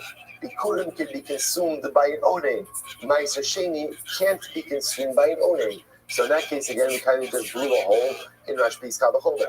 My chumah that told the Shlomim Meiser, chumrah of Toda and Shlomim from Meiser Sheni, Shkim Tu'unin Matan Damin Bein Monagan Mizbeach. Remember, again, told the Shlomim have sacrificial rights on the Mizbeach. You have to do blood applications. The Kishkas on the Mizbeach. Hadrabah, Meiser Chamer, Shkim Tu'unin Kesef Tzura. Meiser can be Chamer. Why? Because again, remember, it will say, you can redeem Karbanos, but ultimately on anything. Meiser Sheni, if you want to redeem it, it requires minted coinage. That's a chumrah. So as I said, remember again, essentially what the Gemara is showing over here is that Reb Shimon's logic really was flawed. But in other words, it was a brilliant exposition, but at the end of the day, it's wrong. It's wrong. What was the chumrah of Bechor of Bechor? What was the supposed chumrah? Bechor ultimately is consecrated from the womb. Adrabah, Todu Shlomim Chamurim, Todu Shlomim why? Shekin Tu Smicha, Unisach, Utinufas Chazelisho, because ultimately Todu Shlomim requires Smicha, leading on the animal, Sachim, wine libations, and the waving of the chest and the thigh. And what's the chumrah of Chatas and Asham of Bechor? Shekin Kache Kadoshim. Kazer Kache Kadoshim. Adrabah, Bechor Chamer, I would say that Bechor is coming. It is sanctified in the womb. What's the chumrah of Ola over Chatas and Asham? Shekin Kalil. Totally consumed on the Mizbeach. I would say Adrabah. Chatas v'Asham Chamiri Shekin Bechari. They affect atonement. The Kulu Chamiri Ola. This Mushteach Achilos. And ultimately, again, everyone is. Why? Because Ola has two consumptions. Again, I will say, because I'm saying the Ispushte Achilos. Ultimately, again, I'm sorry, because Kabanos have two Achilos, have two consumptions. In other words, either Mizbeach and Kohanim, owners Kohanim, because Ola ultimately, again, only has consumption on the Mizbeach itself. So I will say, so therefore, again, the Gemara says, by the way, it was brilliant exposition, absolutely brilliant. Only one problem, it was incorrect. A slight detail. I think Gemara says that's the case. So why the overwhelming praise for Rabbi Shimon? Elamai Yalve Rabbi Shimon. So you would think that after that kind of praise, that every mother should daven for her son to be like Rabbi Shimon. So why did Rabbi say daven for your child, Rabbi Shimon? The verse is incredible. The lamai is sphira leila b'day, misaris leila kra v'darish lei. Because it was saying the drasha itself was overwhelming. In other words, right? We'll say sometimes there is wrong, but the process is so incredibly profound. What Rabbi Shimon did the drasha, and I will say, by the way, it's not just a drasha, it's a reverse drasha. Right? It's a drasha ultimately in from the end of the pasuk to the beginning of the pasuk. So the drasha is incredible. The reverse kite of the drasha is absolutely incredible. Everything is incredible about this, which I will say tells you something absolutely amazing. What Rabbi was extolling was as follows: did Rabbi Shimon come up with the right conclusion? No. The Lord said, but what did he do? He put in a Herculean amount of effort. And at the end of the day, what makes great people great are not necessarily the results that they produce, but rather the effort they are willing to expend to get to that finish line. And I will say that was the life of Rabbi Shimon Bar Yochai. And Rabbi Shimon Bar Yochai again lost so much. He lost so much time. Again, remember he was hiding for an extended amount of time. But when I said during that time when he made of himself, sometimes the results don't materialize as you had intended for them to. But the process itself is really where our personal prowess, our energy, really comes out. So that's what Rebel was excited. The conclusion is wrong, but every mother should daven to have a child who is committed to the process. Because we know at the end of the day, results. We often don't control the outcome. The only thing we control is how much effort we are willing to put into the process. He personifies that willingness to put effort into the process. And for every mother should daven for a child to possess Kach. So I'm going to stop over here for today. Shkoyach.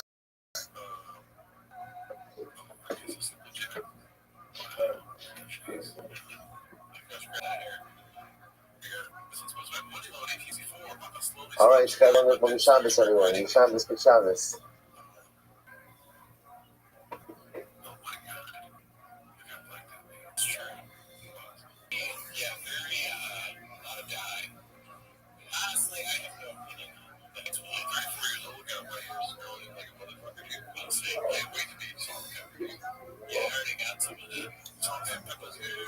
All right, we'll say good morning.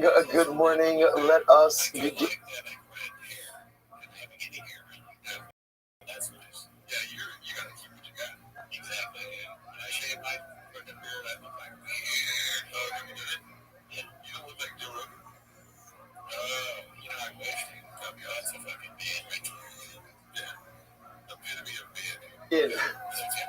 Begin by thanking all of our sponsors for this morning's share to thank. Our annual Talmud Torah sponsor for Tafshin Pei, the Tosfos Mishpach of our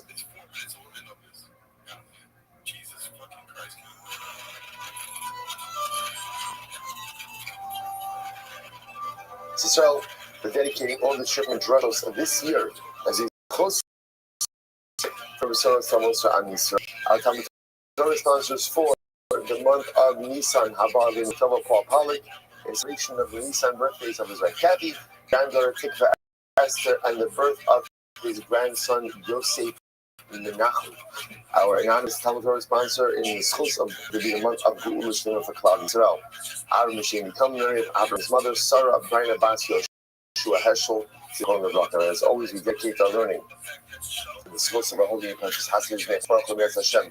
Bring them home with Shalom and Bekara, and the schools of our holy souls, and Baruch Hu allow them to be successful. B'chol Ma'aseh Yedei. Closely with that, let us begin. So we have a lot to do today, Baruch Hashem.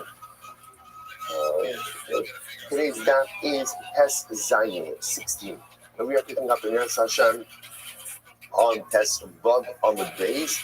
We left off with my commitment. We actually got a little bit further, but let's just pick up with that.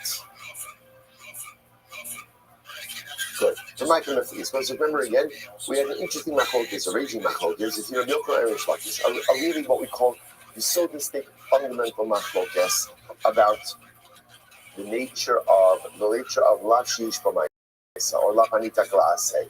Right? So remember again, we saw by Yasi Lavanita, person commits a lot of prohibition, and that prohibition has an accompanying assay, which allows us to go ahead and essentially fix the law. So a person fails to perform the assay, then the is to chayiv malchus. So in a general sense, a person is not going to chayiv malchus when they go ahead and violate the assay. Sorry, when they violate. And the reason for that is because I have the assay to be able to fix it. Now, what happens if a person doesn't go ahead and perform the assay?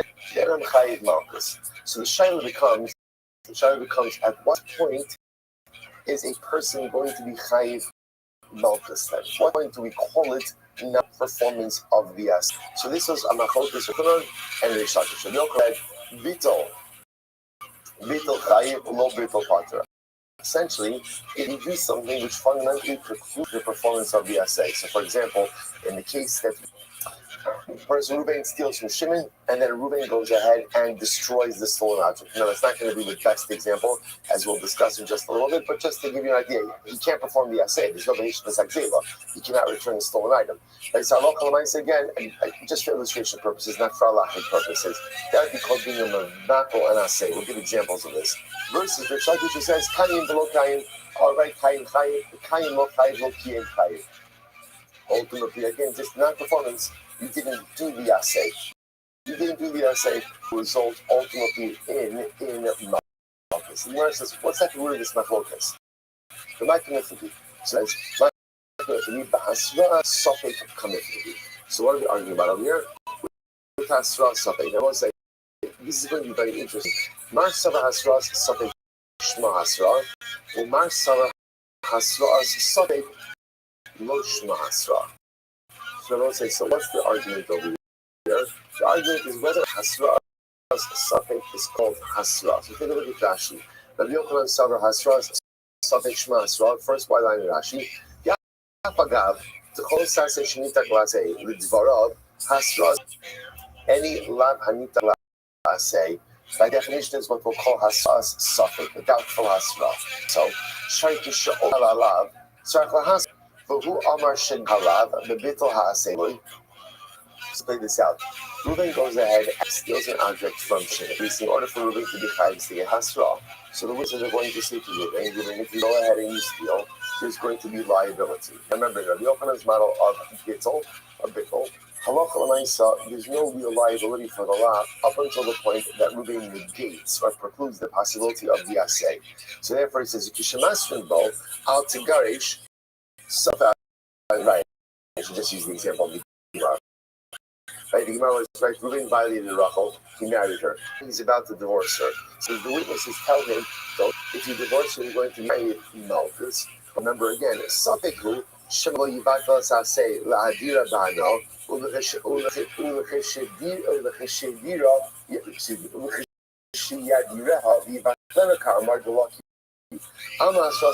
So watch this. Reuben's about to go ahead and right, Reuben violated Rachel, married her. Okay, that's what he's supposed to do. Then he's going to divorce her. So we're going to give him hasra. What's that? Reuben, if you go ahead and you divorce Rachel, you chayiv malchus. Well, that's not totally true. Why? Because there's an assay. What's the assay? To remarry her. But Reuben, if you go ahead and you divorce her, and then you also do something which forever puts you from remarrying her, you're going to be chayiv malchus. So we'll say that's what's called hasra safek. In other words, the way hasra works is that hasra has to really contain a definitive set of facts, not a lot of ifs and not a lot of buts, and not in that, and it also, as we're going to see, also must contain a level of immediacy. Now, according to Rabbi Yochanan, the only way to give hasra is because in any lav hanita say there's always this one possibility that halacha ma'isa Reuben could go ahead and fix the wrong distant point.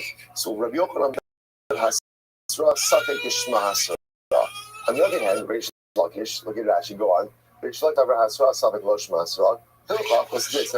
Remember again, I will say, in Reish Lakish's model, how does this work? Reuben violated Rachel, married her. Now he's about to divorce her. So he goes ahead. So witnesses say, Reuben, if you divorce her, you chayiv malchus. How does it work in Reish Lakish's model? Reish Lakish's model, The halacha is like this: you have an asay fill. How long do you have to fulfill it? Some amount of time. Based on saying, you divorce your wife, just understand it says 1 day, 2 days, 2 hours, 5 weeks, whatever the amount of time is. If he does not go ahead and comply with the assay by that time, he will get malchus. Now, what does that show you? Rish Lakish wants hasras sapek loshma hasra. Let's see this at Rashi now. Hilchach, Rish Lakish hasra sapek loshma hasra. Hilchach, in hayagomer halav haloi bebitol hasay lo hayalok elav elav halav mishagirish nigmar v'hadili hasras vaday v'asay mitan lios tachas hamalchus ukishalei aval bezdin o yikayim o yiloket. Well, so there it is. That's the key phrase. According to Rish Lakish, the way this works is like this: if you violate the law, and now again they bring you to Beis Din for a violation of the law, when you come before Beis Din, there's 2 options in front of you right now. What are the 2 options? Malchus or assay. How long do you have to fulfill the assay? Now. Now, by the way, now could mean now, or now could mean if Beis Din decides to give you some defined amount of time. But the point is, according to Rish Lakish, there's no like assay.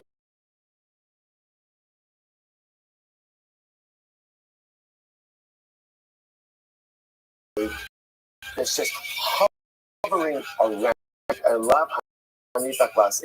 So again, Reuven violates a woman, marries her, that's his obligation, then is about to divorce her, then divorces her.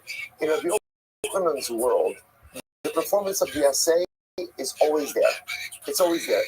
And it's there until Reuven does something to prevent it from being there. Actually, the most you can give Reuven is a hasras safek. It's called safek.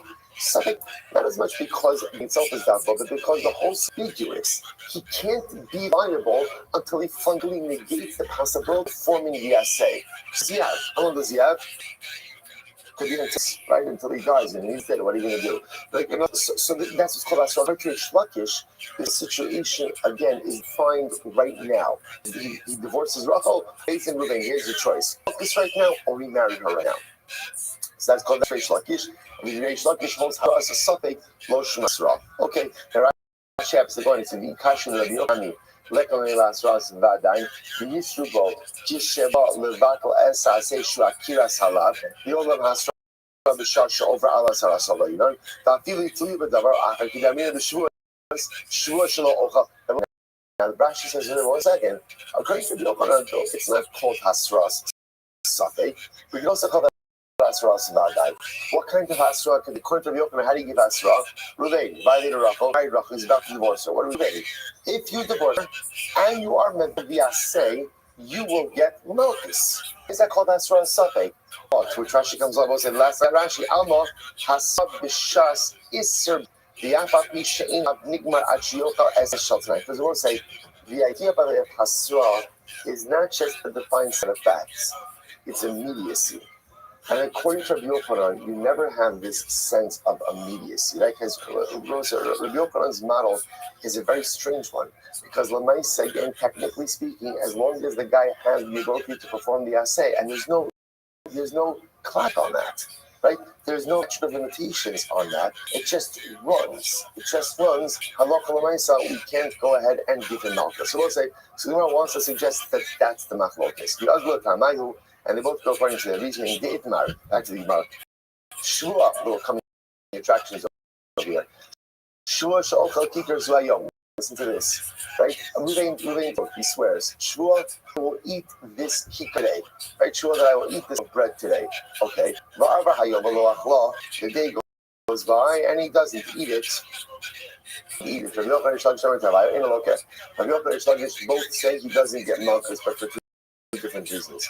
Rabbi Yochanan says he doesn't get malchus. Both say why? Because we'll say ultimately again it's a lav shein b'maisa. It's lav shein b'maisa, right? Because again, what is his avera, so to speak, or what's his mistake? What's his mistake? Inaction, not eating. So it's called lav shein b'maisa. Lav shein b'maisa. Right? The Gemara says lav shein b'maisa. Shloki says no. Also, there's a reason Mishum the Havi Hasras Safek, because this Hasras is both saying now. Why is this Hasras Safek? Why is that Hasras Safek? Because he has the whole day in order to be able to eat it. Right. So what are you going to say, Ruben? If you don't eat it, you're going to be high about this. But Hasra requires this level of immediacy, and again, that's lacking in this case. For Kol Hasra Safek, Lo Shma Hasra, and any Hasra Safek ultimately again is not a Hasra. Then for both say again. So just want to point out what's happening over here. Well, let's just let's finish up with Tavayu. I'll leave Rabbi Huda. But actually, what you just saying. So here's what we have, and this is really a multi-layered machlok. Right? So remember, how did this start? I have a lav anita glase. I have a portion, a lav that is ready by the performance of an essay. Using the example, I said, Ruben violated Rachel, right? That's obviously its own avera. Now, once that happens, again, he has an obligation to marry her. He is not allowed to divorce her. Then that he divorces halacha, he has an answer to remarry her. So that's called the lav anita glase. Now, granted, just to be clear, really called the lav anita glase. Rabbi Yochanan was calling that a lav. Lav anita glase. So we'll say, so now, remember again, we get into a machlokas about the mechanics of lav anita glase. In other words, at what point in time, now in general we say, there aren't malchus for a lav hanita glase, right? Why not? Because I have a way to fix the lav. So the shaila then becomes, at what point in time does one become chayiv malchus for non-performance of the asay, lav hanita glase scenario? That's a malchus. So Rabbi Yochanan essentially only point that you preclude the possibility of performance of the essay. You actively negate the essay, then there'll be malchus. Reish Lakish, no, non-performance of the essay. They hold you before Beis Din, and Beis Din says either remarry her or malchus.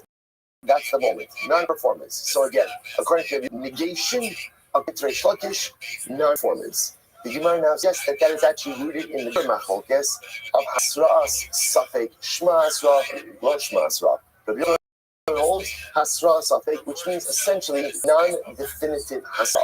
What's the definition of non-definitive hasra? Essentially, no immediacy. No immediacy. That's really what it is. No immediacy, and just kind of like a little bit of an indefinite window, which is one of the same thing. One says that's a good hasra, right? Rabbi Shlokish holds that's not a good straw. Okay, so that's our multi-level machlokes over here. Now you must have I leave Rabbi Yochanan. So let's say this time 16a, 4 lines down, 4 or 5 lines down. The Torah leaves Rabbi Yochanan. Both Rabbi Yochanan and Shlokish espouse their opinions, and according to Rabbi Yehuda, Sanya, but also Siru Mimenu Aker. Okay, I was saying officially Monday to Wednesday, Thursday, the day after Yom Tov with Chabad Pesach. Boker b'Shiyar is. So Gemara says as follows: I leave Rabbi Yehuda. The Sanya Siru Mimenu Ad Boker, Mimenu Ad Boker by HT Sarei. So this is no sir, which is another paradigmatic example of La Anita Glase. Right? Don't leave over to the morning, but if you leave over to the morning, burn whatever is left over. So the Gemara says as follows: Ba'kasa likin asay, karlo sasay. So it's going to give me a positive commandment, i.e., burn the leftovers. After the lo sasay, don't leave over. Lomar shein lokin alov Rabbi Yehuda.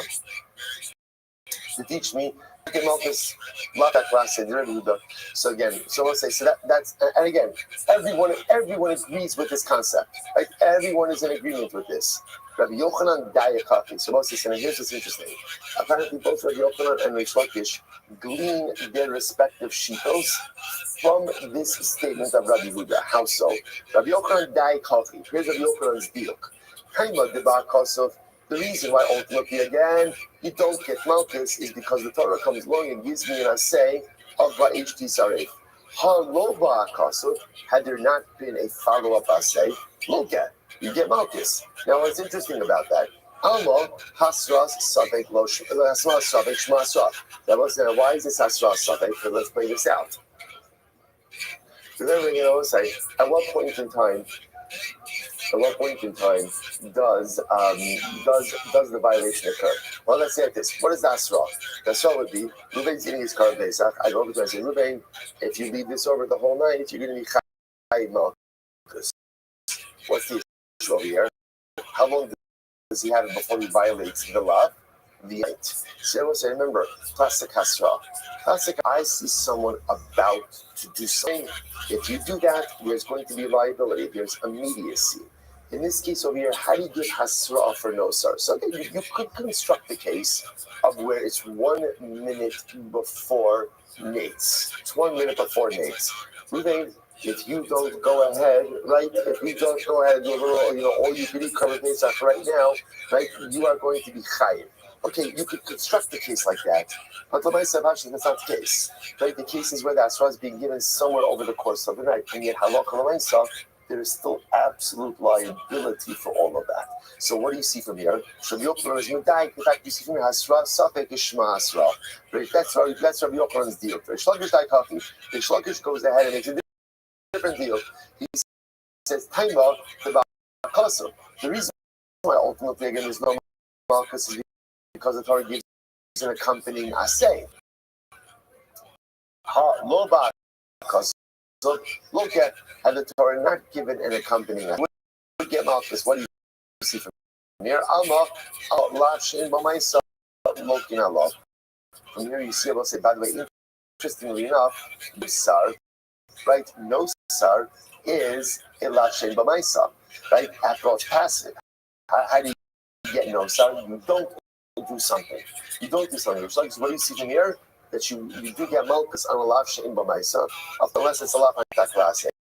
So it says, it's just interesting that the statement of Rabbi Yehuda, it's just so fascinating what I say. It's true how one person could say something and two people could walk away fundamentally different messages.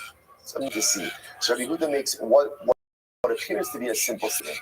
Rabbi Yehuda says that lav ha'tak class say you don't get malchus. So therefore, if you leave over Karban Pesach, you malchus. Why? Because there's the ability to do it up with ba'ishis or say. Rabbi Yochanan Darshi from here, that asra safek ishma asra. B'maisa, looking at love. Fascinating the hasra safek. Well, what do you do with the fact that has safek, and yet it works. What's going on over here? Savalaki da kanga yuda. He holds like this other thing Rabbi Yehuda. What does Rabbi Yehuda hold? Isanya. He is very interesting. He got the chazri kazel. Okay, so what's the key? Look at Rashi. Mi shegirish is ishto. B'mi says b'yolda safek ben tes l'arishon, safek ben zayin la'achar. Okay, so watch this. Rachel was married to Reuben. Okay, she gets divorced. Now, normally the halacha is after a woman gets divorced, there's an obligation of havkara. She's supposed to wait 3 months before she gets married. In the event that she's pregnant, we want to know who the husband is. Rachel didn't wait 3 months. She married Shimon. 7 months later, or say 9 months later, she has a baby. Mazel tov. Only problem, who's the father? Right? Is it Reuben or is it Shimon? So we're not sure. Now they have a kid. We'll call this kid Levi. Right? Call this kid Levi. Now what happens? Levi hits Reuben and Shimon. Reuben is right. So Reuben hits Levi and Shimon. Right? A lot of obviously familial angst over here. Right? So right, or possible familial angst. Right? Reuben hits Levi hits Reuben and Shimon. Now both sides. Hitting your father is a chiyuv misa. The issue over here is we don't know who his father is. So watch this. Sihikazeh, because of the hikazeh. If he hit Reuben, and ultimately afterwards he hit Shimon, or Kilelzeh, because of Kilelzeh, or he cursed Reuben, and afterwards he cursed Shimon, or he hit Basachos, or he hit both of them at once. So the Gemara says, "Oh, Kilo Shnei Basachos," or he cursed both of them at once. So let's say, so now again, just to show you what's happening over here, is if halacha l'maisa, if halacha, right, that's the case where he's going ahead, hitting Reuben and then hitting. Now, this is what's called asra safek. Why? Because the asra is going to be for both of them. What's the asra? Levi, don't hit Reuben, don't hit Shimon. Why? They may be your father. One of them may be your father. So we'll say It's called Asra Safek. It's called Asra Safek. So they're everything about Rabbi Huda says like this. Achos Chayiv. Lehi, it's Reuben and simultaneously. Then Halakha Lamaisa, you're going to be Chayiv. Now Rashi says, Navas Achos, Basras Achos, Pisoch, Kidei Dibor, Tahavide Hasras Vadai. Yamar Shachai Minai Wava. I must say, now if ladies both Reuben and Shibasachas at once, and there is Asra, that is Asra Svadai. Why? Because since he's sitting them both at once, what is he definitely doing? He's definitely hitting his father. It's for sure. He's hitting his father. So the Gemara says, ultimately again, but again, if he's he's going to be father. Why? Because Halacha Asra Safek. Rabbi Yochanan be Vadai Lad Bomaisa. Okay, fine. So that's the end of that. Good. So ultimately, again, so Reish Lakish, so the point over here is that Reish Lakish holds like this other Tana, right? This other Tana of Rabbi Yehuda. Apparently, this two different versions, and this version of Rabbi Yehuda, Hasras Safei, is not a good Hasra. So Reish Lakish has what to stand up. Fine. Back to Rabbi Yochanan. Rabbi Yochanan. Nami Havade Lashim Bamaisa. So once again, we're just ping-ponging that Rabbi Yochanan and Reish Lakish. So Rabbi Yochanan, what is it going to do with the fact that Karban Pesach or no Sar is a Lashim Bamaisa? And we see over here, were it not for the assay of burning leftover Karban Pesach, it sounds like you would get Malchus for leaving over Karban Pesach. That is a Lashim Bamaisa. What does Rabbi Yochanan do with that? Usavalaki had the Amr Idi Bar Amr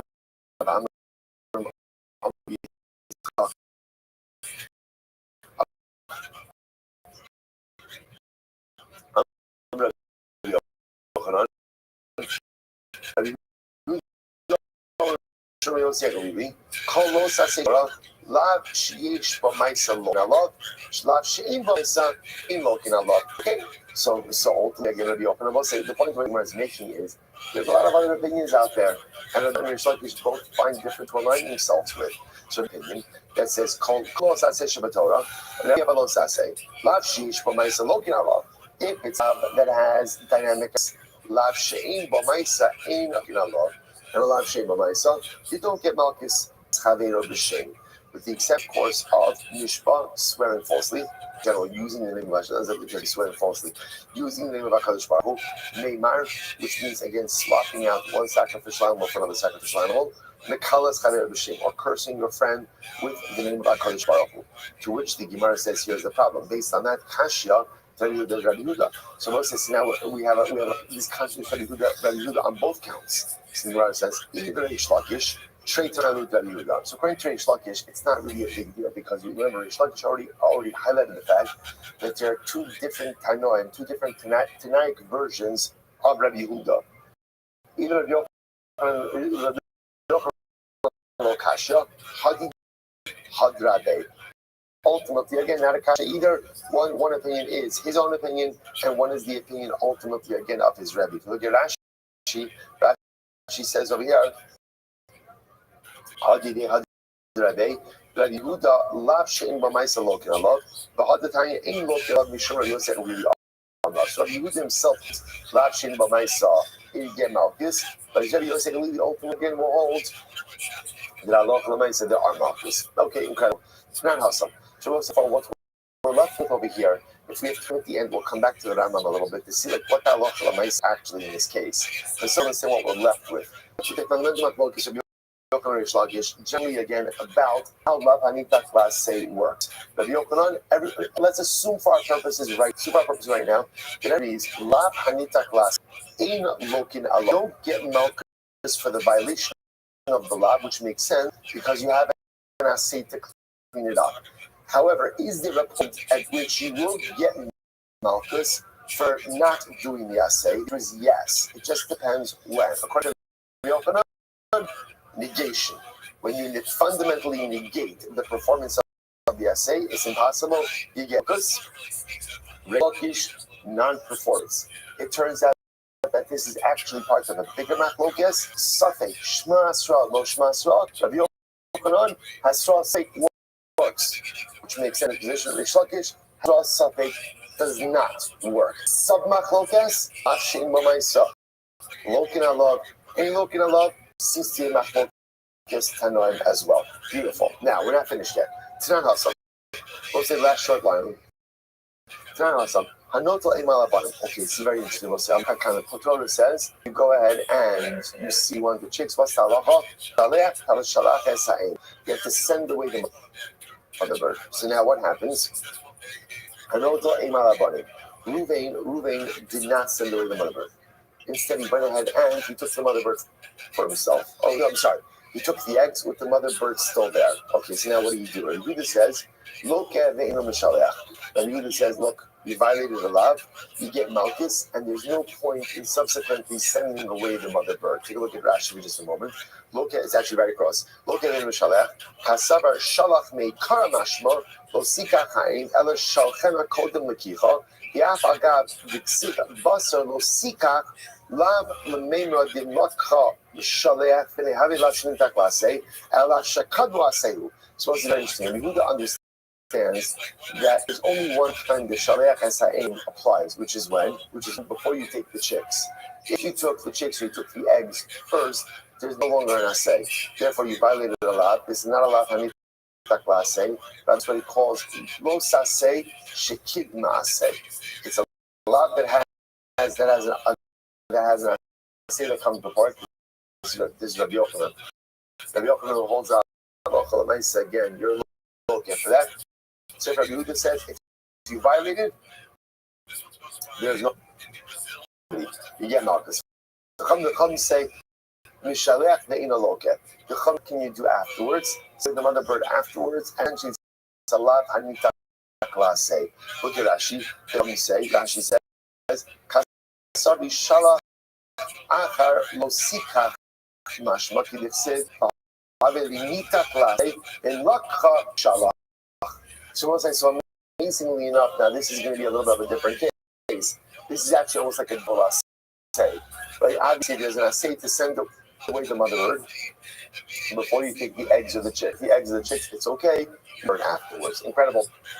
This is a cloud. This is the cloud. Yavin alov. So we'll say, so this is going to be very important. When it says, here is the principle. What is the principle? Any mitzvah lo sase, right? Any love, sheyesh bakum asay, that has an accompanying asay, and the role of that asay is to what? To clean up the lav, ein chayven alal. Ultimately, again, they malchus for it. Right? So call any losar to kum asay. Look at Rashi. Zak kum says losar. In looking at that, elis yikayim haasay biyiftar from the asay, and you are exempt from malchus. Okay, so let's now watch this. So Yochanan comes along and says, "Ein lanu ela zos v'odacheres." Now we'll say, now here's what's interesting. Now, isn't this just like a lav hanita klase? So what we're going to see over here, there's something very interesting and nuanced over here, which is there's a classic lav hanita klase. And then ultimately again, there's this. So Chatan is a good example of this. Right? A classic lav hanita klase is I steal something, they show us to return the stolen act. That's the classic case. That's the classic case. Right? Ultimately again, the non-classic like this Torah says, send away the mother bird before you go ahead and you take the chicks, you take the eggs. Now I took the eggs, that's sending away the mother bird. So let's say, so how does sending away the mother bird now actually render you that lav? So the answer is it's not a classic lav hanita klase, but it is a case of a low site that has an sanctioned by it. So the Gemara is saying anytime you find the assay that has an accompanying, even if that assay doesn't classically, you can still avoid malchus by the performance of the assay. Shiluach HaKan is a good example of that. Okay, so the Gemara says, Rabbi Yochanan says, Ein lanu ela zos v'odacheres. There's only two examples of this. Number one is Shiluach HaKan, sending away the mother bird, right? That even if you took the eggs first, you could send away the mother afterwards and take care of your lot. And there's one more example of it. Okay, now it doesn't say which is more. Amalei Rabbi Law says, Heicha, suppose is great. Rabbi Law says, okay, what? But it says there's only one. This Shiluach HaKan and one more, the mother bird. So first, I'll take a look at Rashi. Rashi says over here, "Ein lanu kilomar mishaleach ve'ein lokeh aha lo shalach." Rabbi Yochanan bitlo otzon. I'm like, so Rabbi Loza says to him, hey, where is the other case? Amalei lechi tishkach. So Rabbi Yochanan says, go find it. I'm not telling. Why do I have to spoon feed you everything? Go find it. So Nabak dak va'ashkat. So sure enough, well, this is a tremendous Gemara. Let's say, Gemara says, Yagati v'lamatzasi al tamid. If someone tells you, I tried really hard, but I was unsuccessful, don't believe that. Don't believe that. There's no such thing as trying hard without success. If you put in the effort, you will find success. Now, success can look different ways. Sometimes the success that materializes is not necessarily the success that you had in mind. But there's no such thing as trying hard and not being successful. So Rabbi Yochanan says, go out and try. Go out and try to find the case. Sure enough, what happened? Next line. So Rabbi goes out and he finds it. Listen to this. He had this case already. He has to marry her. And then he divorces her. In Yisrael, say if he remarries her, he doesn't give us. So if he's Yisrael, Kohen who located in Rothschild, he's a Kohen who can't remarry, so he gets Malchus. Okay, here's the second case. Do not divorce. Right? We're not talking about divorce. We're not talking about the law of violating woman abuse. Right? That's already occurred. The law of not divorcing her. So he divorced her. Halacha again, if he fulfills the assay of reading her, he doesn't get Malchus. This is a fulfillment principle we just said before. So what says honey for man honey? So this makes sense according to the opinion as that ultimately again that where is their liability? This really reflects this position of kaimo below kaimo. That ultimately there has to be some level of a misi with the fulfillment of the assay. And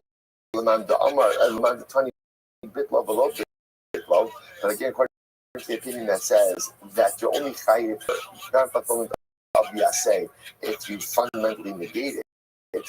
So remember again, we're trying to figure out how these would apply in these cases. So in the case of Shiluach HaKan, you could find the case to be mevatel the assay. How would you mevatel the assay? How would you mevatel the assay in the case of Shiluach HaKan? How do you mevatel it? Right? If you kill the mother, ultimately again you mevatel the assay. You can no longer send her away. So this is very interesting. In the case of Ones, how can you be mevatel the assay to remarry her? Dr. Gladstone was mechaving to this yesterday after the shir. So listen to this. I eat the katle. So what happens if Reuben Chas Shalom kills Rachel? Again, I say Malchus are the least of his problems, right? Again, he now it's a capital case. So the Gemara sitting in law, you go Shekibel Kiddushin Me'acher. The assay of the man who divorced violated. What would be the example of this? He was from another man. I must remember again. That would preclude it for. Remember again. Halacha l'maisa, he can remarry her, but he can only marry her so long as what? She does not marry someone else. The moment she marries someone else, you're not allowed to. You can't do that. And no one can do that. That's not allowed. So maybe the case over here is where he's makabel kiddushin for another man. The nurse says, okay. So how does exactly that work? Amarav, isha visi shliach. Now, if Rachel is the one who received kiddushin from Shimon and says to Ruvain, do you mind being my shliach, right? Do you mind being my shliach? Right? Then she's the one who's been mevatel the assay. Why should Ruvain have liability for that? Now, if she did not appoint Ruvain as a shliach, and what happened? He just decided to kabbalah contribution on her behalf from a Shimon. Then that's meaningless. So you do a lot of things in life of your volition. The one thing you can't do is you cannot become a self-apishtiach for kiddushin. Like you decide the shidduch crisis, so you sing ahead and accepting kiddushin on behalf of people. Right, that is not going to work. Right, so therefore, again, if she appoints him as a shaliach, then she gave the assay. If she hasn't appointed him as a shaliach, then ultimately, again, he has no authority. So we're just trying to figure out a case. How could it be that Ruvain could be mevatel the assay of remarrying Rachel and making for Malchus. Oh, it could be about this could be where halacha l'maisa Ruvain made a neder, a public neder, not to remarry her. So public neder, a public neder ultimately again has teeth to it. That's why according to the opinion that says that a neder vowed in public doesn't have revocation. But according to the opinion that says that it does have revocation, what is there to say? The Madira al Das Rabbi. All right, so without wading into the specifics of these types of neder, and the Meretz Hashem, we will get to this as well. Halach l'maisa again, there's what is called a neder shedir b'rabin, which is a public neder. Literally again, a neder made in front of 10 people, in front of a rabbin, versus a neder shudr al das rabin. Al das rabin is essentially that is done with the consent of Beis Din. Right, so that neder has even stronger teeth. The Amr Ani Hilchasa neder shudr rabin yishla farah al das rabin imra farah. A neder ultimately again shudr b'rabin. That according to some that does have revocation, but al das rabin doesn't have it. So again, if he makes this type of neder, so that would ultimately preclude him from remarrying her. Then he would be actively mevatel the assay. That would be the case of bittul. A bittul. So Gemara says, we're just showing another case. The sulaka, I know the case, and I'm saying now again, remember, the Gemara made a statement. Ze'aklal, kol mitzvahs lo saseh shishba kumaseh, ein chayav Allah.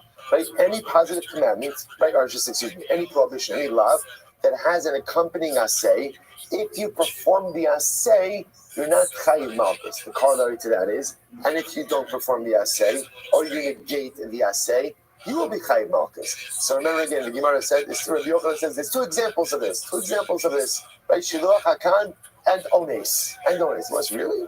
There's only two examples. Aren't other examples? Something more is going to run through all these things. Gezel. What about theft? Torah says don't steal, but then also gives an accompanying law. Right? Go to an object. Mashton, lateral. Rachmana al Savo al Beis. So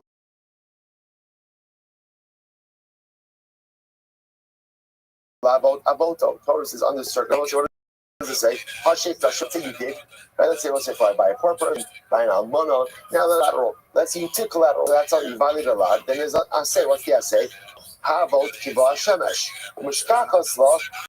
The kaimo below kaimo. And I'm saying all of these cases, you could find non-fulfillment of the assay, both according to Rabbi Yochanan and Reish Lakish. You could find negation of the assay and non-performance of the assay. So there are plenty of other examples of this.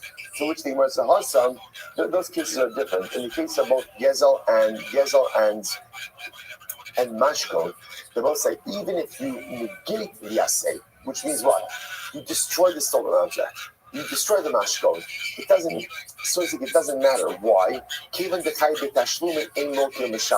Those cases will be different because they're not finami. You can negate the assay, right? You can negate the assay. So what happens if you destroy the stolen object? What happens if you go at it and you destroy the mashkon? Okay, so now you're chayiv mammon. So the difference just is once you're chayiv mammon, you're no longer chayiv malchus. Okay, so therefore again, those cases don't really fit this model. Maskip Rabbi Zera, ha'ika mashkono shalger u'meisager. Okay, so now we're getting really into the weeds over here. There's another case like this. Let's say again, I took the mashkon of a ger. Right, I went ahead and I was saying, look at Rashi's law. That's Rashi. Mitzvah mitzvahs lo saseh shishba komaseh pilot geras. So remember again, what are we looking for? We're looking for cases of a lo saseh that has an assay, and if I don't do the assay, I get malchus. That's what we're looking for over here. So what about the palace? Mashkono Shagir, Rashi said, "V'sarfa b'chayi hager u'meisager imo yarshin lesa b'tashlim." So watch this. I take a collateral from a ger. I wasn't supposed to. Right? Let's say he wasn't ani. He was poor. I wasn't supposed to take a mashkin. I took a mashkin. I destroyed the mashkin during the lifetime of the ger. But now the ger died, and he has no inheritors. He has no inheritors. So halakha l'maisa again. So what about that case? The Gemara says, "Umei sager amud beis hasam Gavra bar tashlumis. Hasam gavra bar tashlumis. So in that case, again, I owe the ger and his descendants money. Vishibuda the ger with the paka. In that case, again, it's just the ger. It's not. The truth is, it's not me that's really changed the math over here. It's who? It's the ger. It's that the ger has released ultimately again any claim that was existing. Look at Rashi. Hasam gavra bar tashlumis. Kishasarko v'leschayim malchus. The bittul zeh. So remember again, when I destroyed the mashkon of the ger during his lifetime, halacha l'maisa,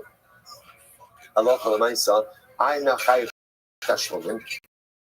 But again, because the ger died, because there's no claim, right? There's no claimant over here, because that's why there's no liability. So this is very interesting. So again, we're just trying to find cases, just so you understand. Cases, a lav that has an accompanying assay.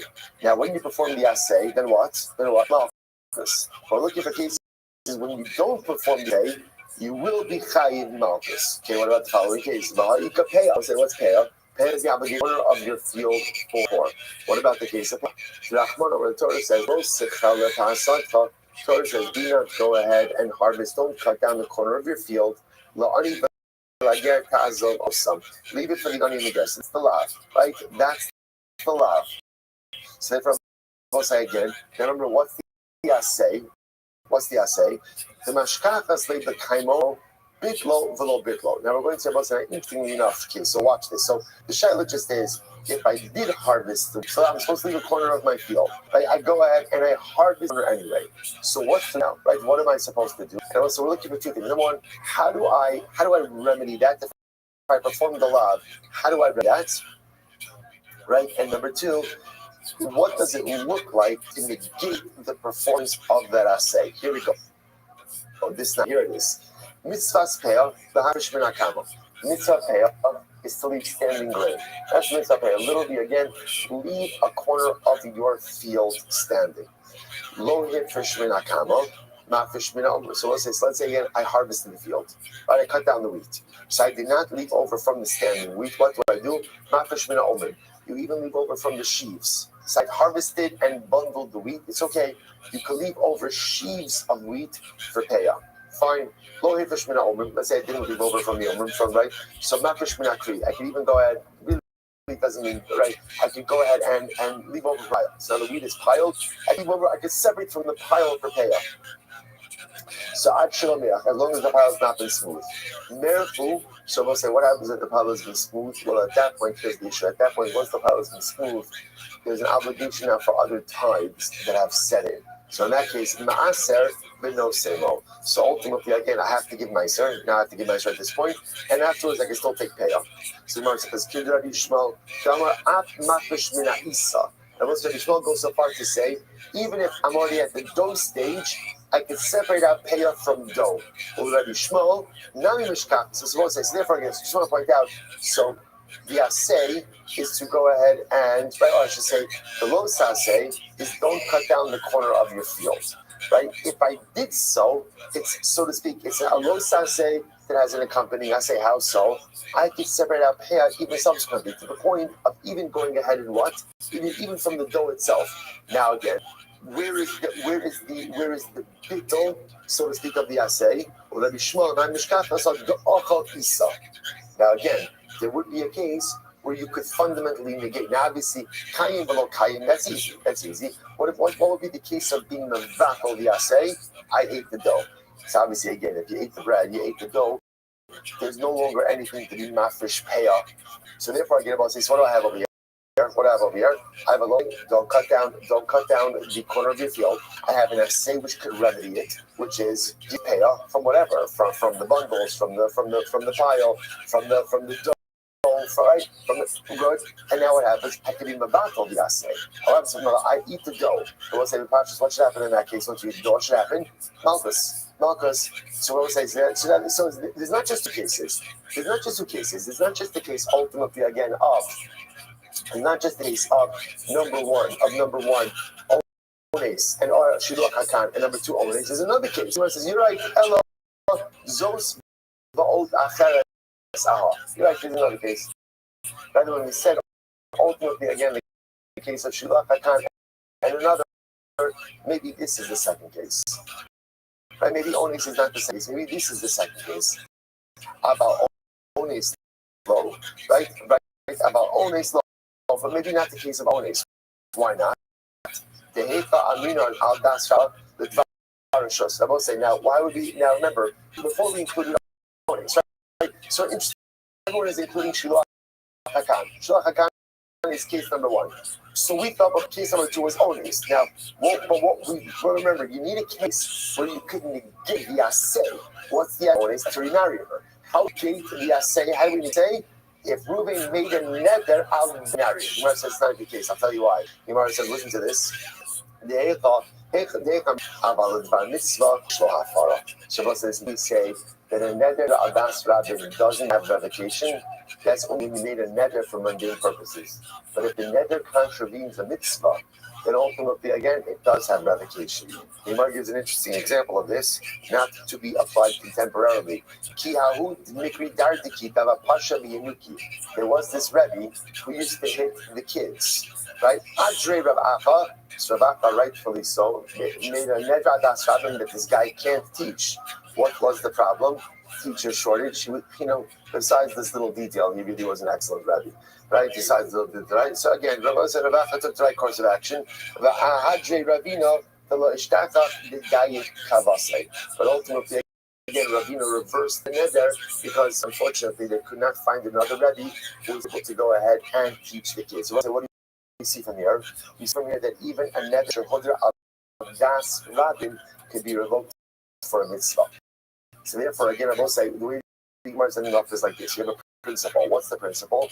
Anything that has a lav, and then also has an assay. That law is you don't get malchus for the performance of the assay. Again, infer from that if you do the assay, you will get malchus. Rabbi Yochanan says there's only two examples of this. Shulach Hakan is one of them. How do you the assay in the case of Shulach Hakan? Kill the mother. Okay. One other case. We originally thought the other case was Ones, and the bit of the assay was neder shudal das rabin. We then took that out of place. Again, you can revoke a neder for mitzvah purposes. So what's the other case? The other case seems to be payah. We seem to be payah. If you don't cut down the field, cut down the corner of the field, that's if you fail to do something in assay, separate that payah all the way out through the dose. You eat the bread, you've negated the assay, and you would be chayiv entire in this entire kalava. Okay, good. First of all, it feels good to be back on track and be behind, right? So feel this is good, right? Marcus, it was what didn't feel right? It didn't feel right to actually finish the dot. So Baruch Hashem, right? We're now half an hour behind. So we're fine. We're fine. Tomorrow's a short dot, very short Amud Aleph. We'll be fine. Let's say shkayach, everyone. Tremendous.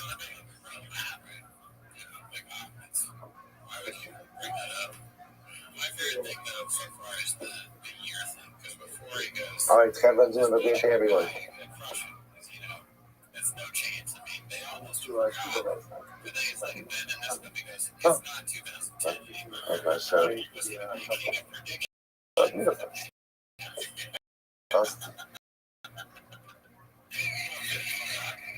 Well, you guys thought I was talking about Australia. He's like, are you guys stupid? Yeah, clearly. I was talking about 2010.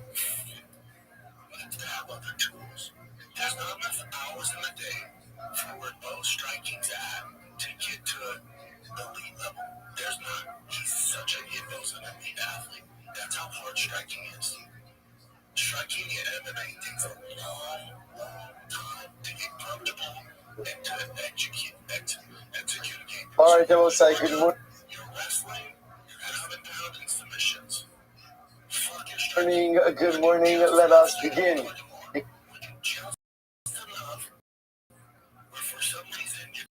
By thanking all of our sponsors for this morning to thank our annual Talmud Torah sponsor, Production Pay, the Filson Mishpach of Eretz Yisrael, dedicating all the shows and the schools of the fellows for Am Yisrael. The Torah sponsors for the month of Nisan, Haba Arinu Latova, Paul Pollock in celebration of the Nisan birthdays of his wife Kathy, his granddaughter Tikva Esther, and the birth of his grandson to Eden Jeremiah Pollock. Anonymous Talmud Torah sponsorship in the schools of Simchas for all of our children. and for Nisan to be the month of Geula Shlema for all of Klal Yisrael. Avram Rishim, the Talmud of Avram's mother, Sarah Raina Bas Yoshua Heschel, Zichron Livrach. We looked at an of our Talmud Torah, all of the Neshama Slavin Aliyah, the families in Nechama, all those in your full staff and give us Kol Chol Yisrael, Kodesh Baruch Hu Shem Yet Hashem, bring our hostages home. The Shalom and the Karav and our holy soldiers should be successful. The Chol Maasei Yudeh. So with that, let us, we have a lot to do today. Today's daf is Tesvav 15. We are picking up on Yud Daled Amud Beis 14b, 10 lines up from the bottom, the Itmar. So if you remember again, we are in the midst of dealing with, we're actually coming off of the Sugya. We're actually in the middle, we're in the middle of the Mishnah, or the middle of the segment of the Mishnah, speaking about the concept of Malchus for Chayve Krisus. So the Gemara says as follows: I'm talking about a machlok yisrael Rabbi Yochanan and Rish Lakish. The Itmar. Tamish Shachal Kodesh Lefnei Zvikas Dam. We actually began this case in the waning moments of yesterday's shir. Itmar Tamish Shachal Kodesh Lefnei Zvikas Dam. And the person who's tamei ate sacrificial meat before Zvika, before the sprinkling of the blood. Remember again, normally you'd go ahead and you'd have Zvika done as part of the matir, as part of what permits sacrificial meat. So let's say sacrificial meat was consumed before Zurika. So what is the halacha over here? So the Gemara says it's Rish Lakish says you get malchus. So also, obviously we're talking about someone who's tamei. So if he's tamei and he's consuming sacrificial meat, he's going to be chayav. It's chayav. The interesting shayla is, does the chiyuv before Zurika? So Rish Lakish says yes, because Rabbi Yochanan says you don't get malchus. So what's going on over here? So Rish Lakish says you get malchus b'chol kodesh lo siga. Torah says that if you're tamei, you're not allowed to touch any kodesh. Lo shna lefnei Zrika, lo shna la'achar Zrika. Makes no difference before Zvika, after Zvika. Someone who's tamei is not allowed to come in contact with kodesh. Rabbi Yochanan says in a lokat. Why? Rabbi Yochanan says malchus. Why not? The Gemara says Rabbi Yochanan tamei. The Amra tumaso. V'chiksiv tumaso la'achar Zvika l'diksiv. Because the Rothschild, when the Torah discusses, when the Torah utilizes the phrase tumasol of his tuma is upon him, and talks about the prohibition of coming in contact with kodesh. The context of that is after Zrika. So the Gemara says, "Hahu nivachol kodesh nafka." Now this idea of the Isser of Basar Kodesh before Zrika is done, should come Mibachol Kodesh. Hayekavasi Rish Lakish, ultimately, if you arrest that's a word Rish Lakish, Bechol Kodesh lo Sika. Torah says, do not touch any Kodesh, as Harala Ochal. This is actually a law of prohibition, prohibiting the consumption of Kodesh while in a state of Torah. What's interesting about that is, again, it's phrased as Bechol Kodesh lo Siga, don't touch. Yet the Gemara is saying over here that is actually a prohibition to consume kachim while in a state of Torah. So you're saying, so you're telling me now that it's a one is tummy, you can't have physical contact with Kodesh. So we'll say here, so here's what's interesting. In that same passage it says, do not touch Kodesh and do not come into the Mikdash in a state of ritual impurity. The Gemara says it makes comparison between Kodesh, which is the sacrificial item or the consecrated item, and the Mikdash. How so? Just as when it comes to the Mikdash, we're talking about a prohibition that if transgressed would result in a death penalty. I mean, in this case, it's kares. Sorry, because if you enter into the Beis Hamikdash in a state of tumah, ultimately, again, that is a chiyuv kares. So too, when it says the Chol Kodesh lo Siga, it's also just like the Mikdash lo Yavo. It's talking about something which, if transgressed, is a chiyuv kares. So therefore, talking about entering into the precincts of the Beis Hamikdash while in a state of ritual impurity. So to the Gemara says the first part of the pasuk, the Chol Kodesh lo Siga, must also be talking about something which, if transgressed, would result in a chiyuv kares. Yeah, what is that? What's interesting? as much as one who is tamei is not permitted to go ahead and touch something that is kodesh, what happens if you do so? It's not a chiyuv kares, it's love. It's a love. So therefore, again, it can't be talking about negiah. It must be talking about achila, consumption. So it's actually a very interesting drasha, because the truth is, it's not intuitively the way we've ever read the pasuk. Ela mikdash lo yavo, b'chol siga, ela mikdash lo yavo. So up into this Gemara, we always start as follows: do not touch any kodesh item you are tamei, and do not enter into the Beis Hamikdash if you are in a state of tumah. So now the Gemara says, now Rish Lakish says, that can't be the meaning of the pasuk, because again, working backwards, the whole V'ala mikdash lo yavo is talking about something which carries with it a chiyuv kares. You enter into the Beis Hamikdash in a state of tumah, that is a chiyuv kares. Therefore, it only makes sense that the first part of the pasuk is also talking about a chiyuv kares. Or if it's pashat pshat, that is talking about touching a consecrated item while you're tamei, although that is asur, that doesn't result in a chiyuv kares. Therefore, it must be the chol kodesh lo siga is actually talking about consumption. Okay, incredible. So now mikdash, davar sheish bo netilas hashama, so just like entering into the mikdash, in this state of tumah, something that carries with the penalty of kares, af kol davar sheish bo netilas hashama, vive negiah, and if the parsha pshat of the pasuk is talking about a tamei person touching kodesh, yiikar netilas hashama, is there a chiyuv kares for touching kodesh? No. Ella ba'achila. It must be talking about consumption. Okay, incredible. So we'll say, fine, that's the end of that. Amar Rava Bar Bar Yochanan. So we'll say, this is actually quite interesting.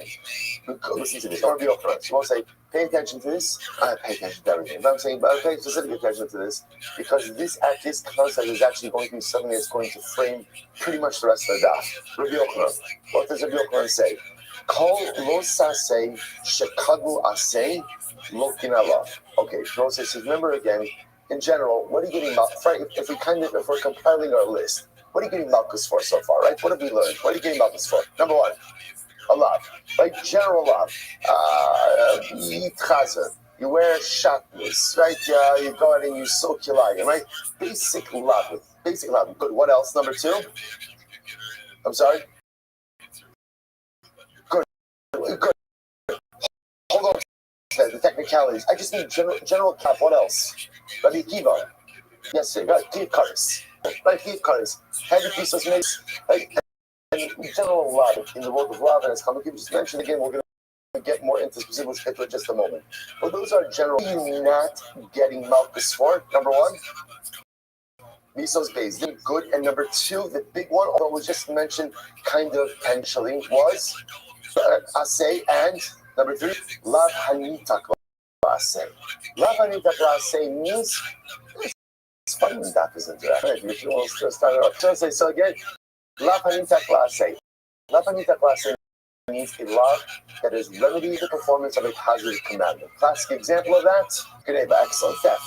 Right? You steal something towards the Hishim Sagazeva. So whenever you have a love that is immediately or can be immediately remedied by, and I say the general understanding is there's no malchus for that. Okay, now on that, the real part comes along and advances something fascinating. He says, bless you. What happens if you have a love that is preceded by an assay? So an love preceded by an assay. So take a look at Rashi. So Rabbi Yochanan says, "Lokin love." That you get malchus for. Okay, let's dig. That's just very exciting.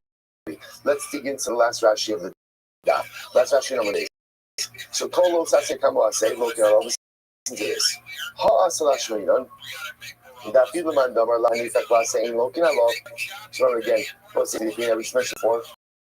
Hanita klase. So prohibition of love that is remedied by the performance of a positive commandment.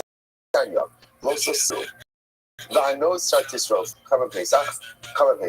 Very hard to medically example. I will say to you, by the way, third day since Pesach, Wednesday, right? Third day since Pesach was been a Pesach reference on the every single day. And there's another one still later on today. Absolutely amazing. Absolutely amazing. It shows that Hashem Klal Yisrael had a beautiful Pesach, because when you have a beautiful, the Baal Shem Tov says that bracha that we say in Yishtava. Bocher b'shirei zimra. Bocher b'shirei zimra. The Rabbi says you could vocalize that in a different way. Bocher b'shirei zimra. What do the Ribono Shel Olam like more than any? Human beings don't like leftovers. The Ribono Shel Olam loves leftovers. Shirayim. He loves leftovers. What he loves more than anything is that when we have a spiritual experience and we are able to take leftovers with us, we're able to take shirayim. Just like Hasidim get shirayim, they get leftovers with Rebbe. Every single spiritual experience is supposed to yield shirayim. It's supposed to yield leftovers. And those leftovers are what sustain you as you go forward. Bocher b'shirei zimra. Rothschild loves shirayim. He loves leftover. It's incredible. The fact that we keep on having Pesach reference every single day after Yom Tov is managed the shirayim. What's the thing that this is the Klal Yisrael on the it's the thing here with the Yom Tov. And again, we keep shirayim with us every single day. Kidisanyo. Rosa Sirvano. So again, carbon is again. There's a prohibition. Don't leave over. And if you do, burn whatever is left over. That's called a lav and mitzvah. Okay. So everyone, we'll call it right now, everyone, is agreeing that halacha l'maaseh you don't give for that. All right. So the Gemara says,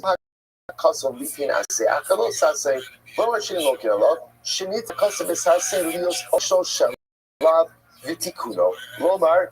So we'll say, because how does a lav need class say work? The lav says, don't do this. Don't leave over Karban Pesach. And then what does Timasisa? If you left it over, Ansi Zos Vihi Pater. Ultimately, again, do this. What's the this? The assay. Do the assay and clean up your mess.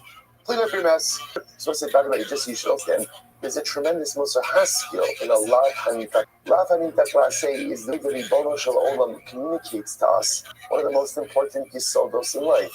If you make a mess, clean it up. Right? It's the yisod that we try to teach our children from the time that they have some level of cognition and can understand the sense of achrayus. And so Baruch Hu teaches us in life.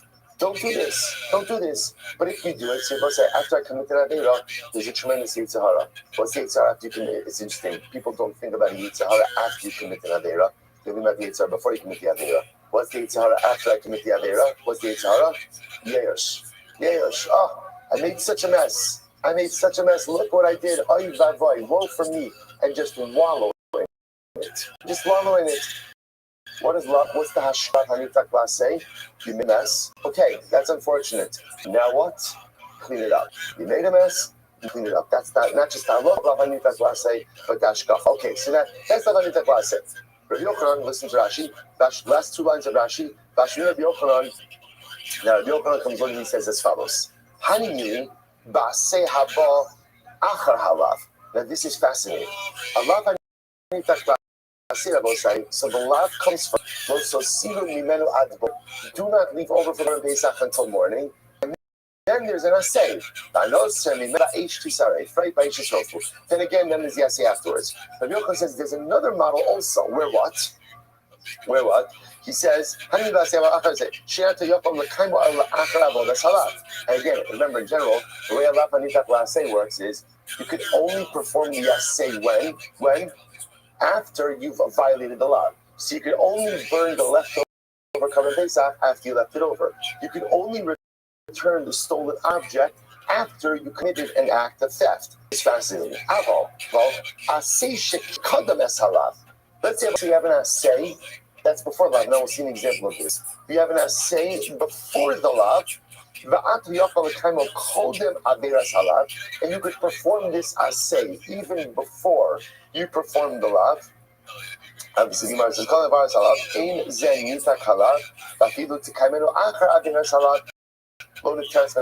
okay, so watch this. So Yochanan says like this, very exciting. Yochanan says like this. Yes, I'm overcompensating for my statement yesterday, right? And so I say, so again, so now very exciting. So listen to this. So now on one hand, we have that as just because remember these comments, the truth is they're also going to be very helpful for us. The rest of the Masechta and then Shavuos as well. So again, I have a lav and say. So there's a lav prohibition. If you violate the prohibition, you can remedy it with an assay. Let's call it for now. Everyone's agreeing no malchus. In that case, the only way to get to the assay is through the performance of the los assay. Rabbi Yochanan, that's a different model. Like he's not evangelizing. There's another biblical model is an assay that comes before a lav. If you're going to halakha, you can perform the assay before the lav, also perform the assay as a repair module after the lav. Rabbi Yochanan says, in that case, you do get malchus. You get malchus. Now again, you know, make a bit more to put an example on this, but this is what's called say and assay, almost again, or a los assay shekidnu assay. Fine. See, Rabbi Yochanan, you get malchus on that. Top of Tezvav is great. Amalo, Amart. So apparently, this conversation came up, and they said some other people who heard this name from Yochanan themselves, Rabbi Yochanan, did you say that? No, Amar. He's like, no, never said that. Rabbi says, Helakim, Rabbi Yochanan, what are you talking about? I would say you said it. You definitely said it. And by the way, it's actually, you're right. You're right. In other words, this construct is actually found in a pasuk, and it's also found in a brayso. Listen to this. Vayishalchen amachane. This is very interesting. Here it is. Vayishalchen amachane. The Torah says, "You shall send away from the camp anyone who is ritually pure." Right? Adas b'nei Yisrael. Vayishalchen amachane. Kol tzarua, v'chol zav, v'chol meila nefesh. So anyone again ritually impure, a zav, tzara, tumas means you have to send them out of the camp. So in the desert, right? And there's so outside of Syria is Yerushalayim. You send them out of the camp. Okay. Then it says, what happens? And ultimately again, then it says, do not defile your camp. So if you notice it, so the Gemara says, Tanina haba lemikdash tamei. So this is talking about ultimately someone who comes to the state of Tumah. So look at Rashi. Rashi says over here. So Ksiva v'Tanina. Rashi says. So Matzinu chasov lo sas shekamu asay v'Tanina delokim lo sagile b'kiyam asay Tanina habalam v'shtamei kachashay delokim. So it says here something very interesting. So you have over here v'yishalchum min hamachane. That's an assay. That's it, right? And then ultimately, again, I have a lo saseh, which is ala mikdash also, right? Then I have a lo saseh. So what do you see from here? So, and if you violate the law, and you come into the state of tumah, what's the halacha? You get malchus. You get malchus. Now, I'm thinking about this for just a moment, right?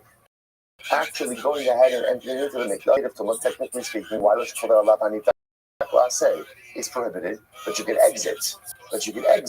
Right? So one thing, and yet we just said, on the list in the Mishnah, if you come into the mikdash in a state of halakha l'maaseh, you get rented, you get kares also, but you get malchus. So why do you get malchus? That's the assay. Then there's a lab after Rabbi Yochanan that kol lo saseh shekidnu assay. You're right. So ela my time akahadabe. So why does listen to this? Mishum dekashilenes. Because he was bothered by the following case. He was bothered by the case of ones. The case of ones is the case of a man who violates a woman.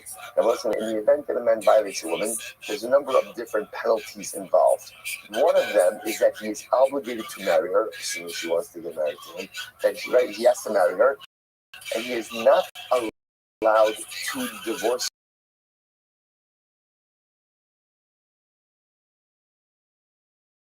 her forever. So now let's say Reuven violates Rachel. Right now he has to marry. She's got other penalties which we'll discuss. Reuven asks, so first of all, take a look at that for a moment. Now so here's what's interesting. Here's an example of an assay that preceded the los assay. What's the assay? The los sia isha. First thing the Torah says is Reuven, if you violate Rachel, she has to be your wife. You have to marry her. That's the assay. Afterwards it says, Lo yuchal l'sholcha. Then it says, by the way, you're not allowed to divorce her. So the assay comes first, right? So what's fascinating, before Rabbi Yochanan made this statement, I would have thought, what is that called? What is this called? I would have thought it's called just Allah Panita Kla'aseh. Now what we're understanding is, Allah Panita Kla'aseh ultimately, again, really is, well, first of all, the lab is mentioned, the assay mentioned after the lab. there's another category of an assay that comes before the law. So again, the Torah says number one assay, you have to marry her. Number two, lo saseh, you can't divorce her. Lo yuchal l'shalcha. The Tanya Allah she'ekayim esaseh in girsha v'yaksirena v'yiftar al alav shanita klaseh chashivin. So I'll say, but here's what's interesting. The way classically we used that lo yuchal l'shalcha, right, or lo siya isha, ultimately is that in the event that he divorces her, he has to remarry her. So now back to the Baisa. So here we go. The Sanya. Ones Shigirish. So right, Ruben violated Rachel, and now what happens? He marries her. So the Gemara says, what happens if he then divorces her? In Yisrael, who Maxir Ve'inaloka. If he's Yisrael, he can remarry her and not get Malchus. I will say, what does that mean? He can marry her and not get Malchus. So what does that seem to indicate? What is that? It's a lot hanita class say. Right? He's not allowed to divorce her, that's a lot. And then ultimately he remarries her. In Koinu, that if he's a Kohen, look at the Maxir. If he's a Kohen married, because a Kohen can marry divorcee, even his own divorcee, so he gets Malchus. So 1 second. Now, based on what we just said, in Yisrael, Maxir ve'ino loke amai. I don't understand. Now, if you look at this as Lav Hanita Kla'aseh, then I understand why Yisrael doesn't get Malchus. He violated a lot, he divorced her, but then he remarrying her. The Lord say, this is not a Lav Hanita Kla'aseh. What should this be? This is a Lo Sa'aseh Shekadmu Aseh. Right? This is a prohibition that was preceded by a positive commandment. Well, Rabbi Yochanan, if you were right, then Allah there should be Malchus. Yet, the Brisa says that there are no Malchus to this. When Rabbi Yochanan saw this, he figured his position was wrong. So we'll say, so just to show you the progression over here. Rabbi Yochanan espouses a position. Lav shekinu aseh, lo or lo saseh shekinu aseh. If you have a lo saseh, a prohibition, or a lav that is preceded by a positive commandment, you get Malchus for that. That is different than a lav hanita klaseh. Rabbi Yochanan, did you say it? Rabbi Yochanan says no. Why did Rabbi Yochanan retract the case of Ones? Because he saw this case of Ones of Yisrael who violated a woman, married her, and then divorced her. So the Brisa says, marries her and doesn't get Malchus, which indicates to us that the treating says Allah Hanita Klaseh. Even though, again, structurally or textually, this is really a lo saseh shekidmu aseh. According to Rabbi Yochanan, you should get Malchus for that. The Brisa says, you don't get Malchus for that. So Rabbi Yochanan says, what's Rabbi Yochanan's conclusion? I must be wrong. And therefore, again, she retracts. So now we're going to try to prove that Rabbi Yochanan is not wrong. Amar Ula. Lo Yomar Lo. So Rabbi Ula says, no, I'm going to tell you why this case is different. Listen to this. Lo Yomar, Lo Sia Isha Ba'ones, the Ligmar Motzi Shemra. So the truth, the Gemara says as follows. The Gemara says, the Velo Isha, which is the Asay. That's the Asay. Lo Sia Isha, that she has to be his wife. He has to remain married to her. Right? Because you're going to understand the structure of the puzzle. It says, Isha, Lo Sia Isha, for him, for the violator, for Reuben. She has to be his wife.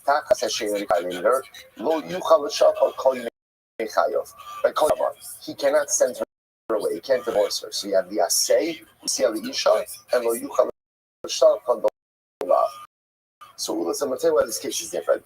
This Lo Isha, really by owning later, is extraneous. Why? Ligmar Motzi Shemra.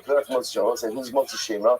Both is a man who's married to a woman, right? And then after they got married, claims that she was not loved.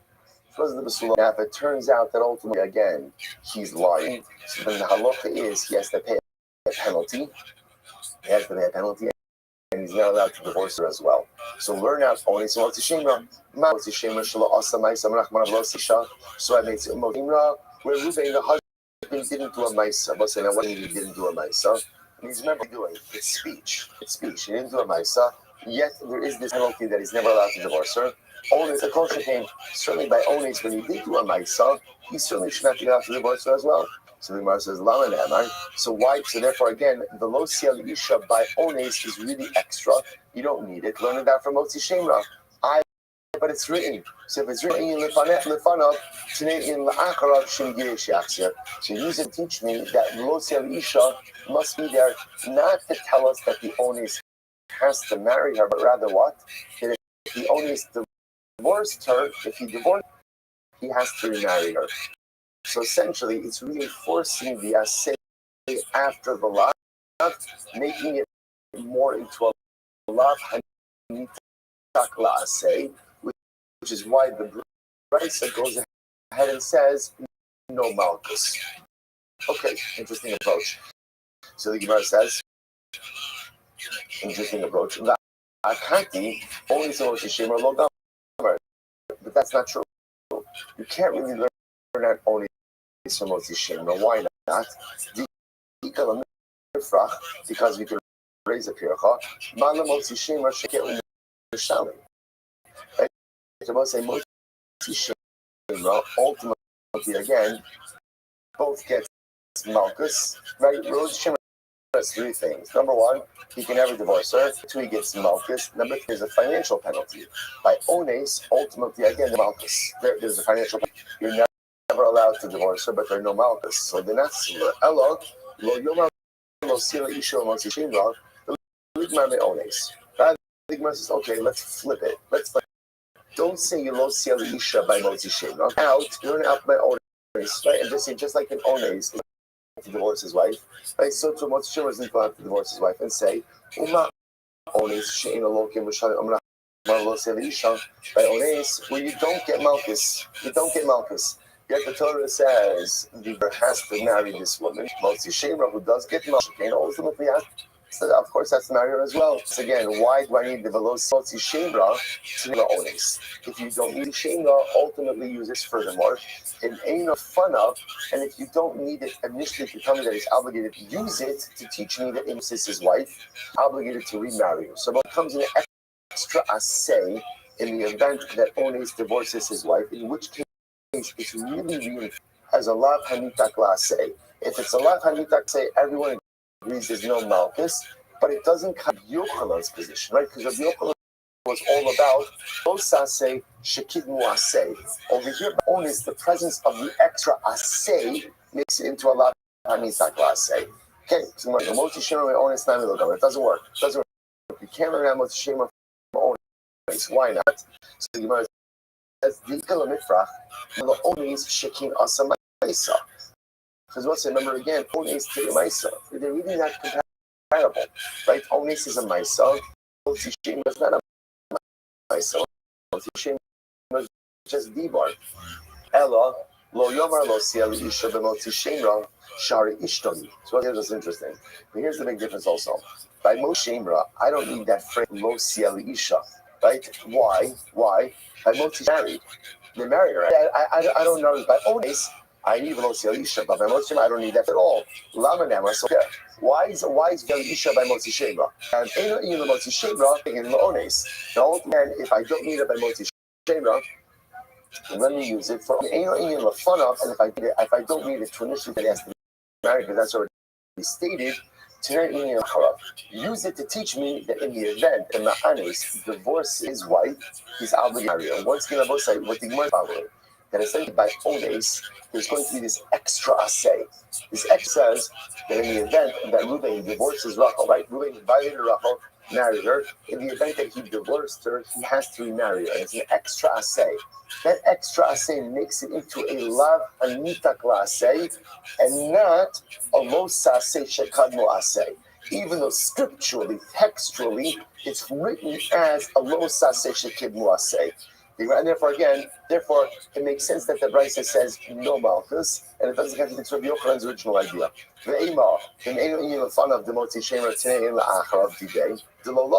One second, maybe I don't understand why are you taking the Lo Siel Isha by Motzi Shemra and giving it to Ones?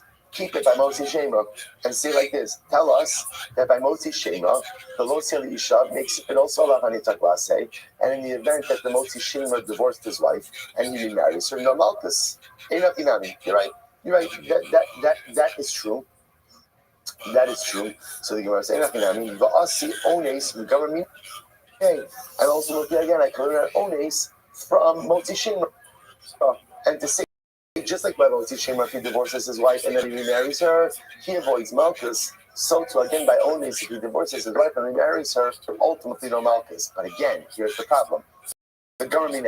So we want to learn out ones from Motzi Shemra. Says here's the problem. My Gamra Mine. How learning out Onis from Motzi Shemra? Iba Kavachomer. If it's a Kavachomer, I'm sorry. Iba Kavachomer. Amatzino. Ika Mitrach. Kirachino. So remember again. What are you learning now? Learning out Onis from Motzi Shemra. Either the Kavachomer or a Mematzino. Mematzino is the common denominator. Either way, the comparison is flawed. We'll say first wide line on Tesel Madal. How is the comparison flawed? Malu Motzi Shemra. Shekim Lo Asa Maisa.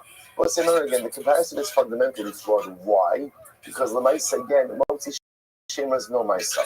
Right? There's no Maisa, it's just Dibor. Ones is the Maisa. It's very hard to justify a comparison. Allah Amar Rabba, Rabbi says, Kol Yoma Ba'omei B'Hachser. So Rabbi says like this. Rabbi says like this. At the end, so once you think of that first Rashi for just a moment, almost right across in Rashi to the right, and Amar Rabba, how the sang is Maxer in okay, so let's remember again. We're just trying to figure out the following case. Reuven is a Yisrael. He violates Rachel. So, right, what did the Brisa say? The Brisa what? Right, what did the Brisa say? The Brisa says he marries her, he doesn't get Malchus. This is troubling for us. Why? This is a case of a lo say shekid mu'ay. Like the way that is there's an asefer.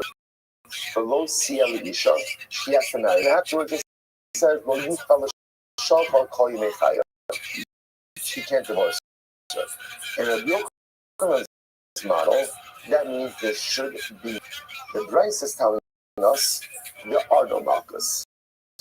There are no Malchus. So spending all the time trying to. So Rabbi was in a tremendous. I just want to point out in a tremendous way of humility. Rabbi Yochanan's reconciliation. His reconciliation is, I'm wrong. I'm wrong. In a tremendous display of humility. The Gemara says, not so. Maybe you're wrong. Maybe only it's just a different kind of case that just doesn't fall in line with all. You're not out of respect. Ones is fire. To which the Gemara says, let's analyze this. So Rabbi comes along and says, you're right. I'll tell you why Ones is different. Rashi, check last say, the Amrakra, Kol Yamav lo Havi Kol Yamav, lo Havi Nechtav Ela lo Yuchal Shaka, my Kol Yamav. So this will say, by the Ones is very interesting. Lo Yuchal Shaka, Kol Yeme Kol Yamav.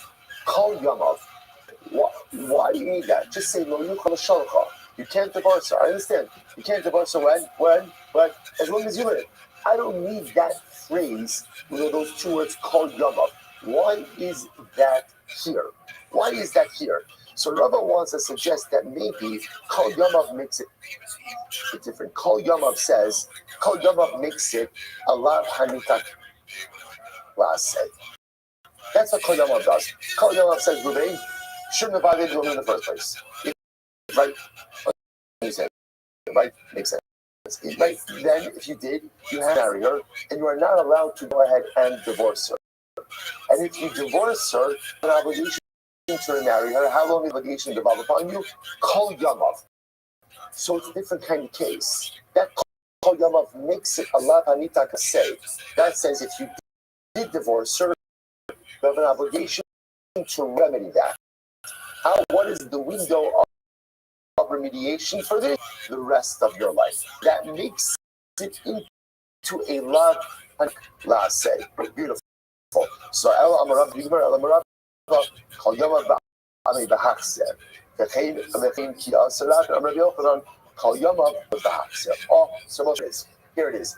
The Kol Yamav fundamentally changes the math on this, right? And the Kol Yamav says Halacha L'Maisa. This is a lot hanitak lase. Even though structurally and textually it's a lo sase shekat hanitak lase, and therefore again, Reuben, if he divorces, remarry her, and as long as he does remarry her, halacha l'maisi he avoids malchus. Incredible. So I'm going to Papa Rabba. So Papa says Rabba Bahalo dummy lilave delo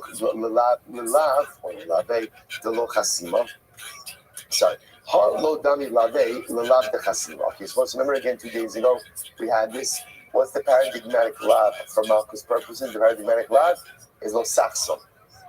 Don't muzzle your animal. Right now, by the way, why is that the paradigmatic lav? Because it happens to appear right after the Torah discusses Malchus. Okay, so give us 1 second. This lav is not comparable to the lav of lo chasima. Right? Ultimately, again, right? Shambus, and I remember again, I just want to point out the Losaksam Sherbet, that is a paradigmatic law for Malchus. And I will say, why is that the paradigmatic law for Malchus? Because there's no assay associated with it. Right? So here you have a law of Anita class A. So I don't understand. If it's a lot, so how would one ever be to Malchus over here? Not comparable to the law of Chasima. So Amir Rahmana Asay. I don't understand because over here there's one additional assay, therefore it's going to make you worse. And it says, yeah, but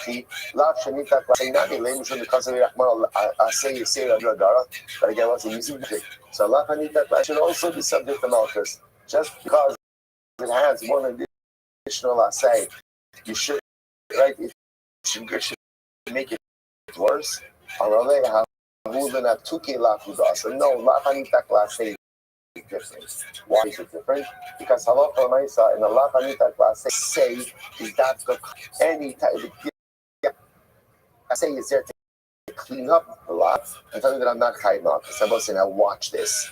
This now comes to this now leads to a fascinating idea. We're going to talk about more tomorrow. Honey chadamar, big low below elam man da amar kaimo below kaimo my ikalamimar. So we'll say, now watch this. Watch this. So we'll say when it comes to an essay, right? Well, take a look. The last Rashi in the daf. All right, low below Rashi. Come on, the 20 bit low below bit low. Come over, come over. Here we go. Hadamrit. Kol yom v'avaxer kayasiyasi. V'achavas lo zman l'kiyamase kol yamav. So Moses, remember again. What Rabbi was suggesting was as follows. In the case of os, the reason why there's no mucus is because since it phrases the assay as kol yamav, it tells you again it's a lavanita assay, and what's the window? What's the window for mediation? The rest of his life. So as long as Reuben is still alive, he's not going to get malchus. Why? Because he has the ability to remedy the law by remarrying her. Okay. Now Rashi goes on. Varecha hadisanya machsir in aloka liolam kamar kozman shiyachol lomar ani machsir aim days malkin himself. So Moses says, now watch how this plays out. This is fascinating. Reuben violated Rachel. Sir. Right now, penalty has to marry her. You're never allowed to divorce her. Okay, marries her. Now he divorces her. So now, we're going to bring it to Beis Din. What does Beis Din do to Reuven? What do they do to him? Nothing. They don't give him malchus. Why don't they give him malchus? Why not? Because ultimately, again, he has a way to remedy it by remarrying her. What's the window for mediation? Kol yamav, which means something fascinating. Now, right now, Reuven is in violation because he divorced her. But since he has the ability to remedy it, effectively it becomes like a lav hanita class, right? And therefore again, it can't give him malchus. Even though right now he is divorced, he is in violation, but since he can remedy this for the rest of his life. Now watch this. So the Gemara says, let's talk about that. Hani chalamanda l'tani v'kamon v'lav hanita class say batal asasei chayiv alalav. Lo bital asasei pater. And we're going to say it as follows. Okay, let me do it outside. There's a raging machlokes. Raging machlokes goes like this. The person violates a law, right? And now there is an assay that can remedy it.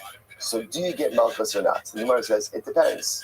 If you hold bit low, the bit low, the low bit low, which means as long as I did not negate the possibility of the performance of the assay, I don't get malchus.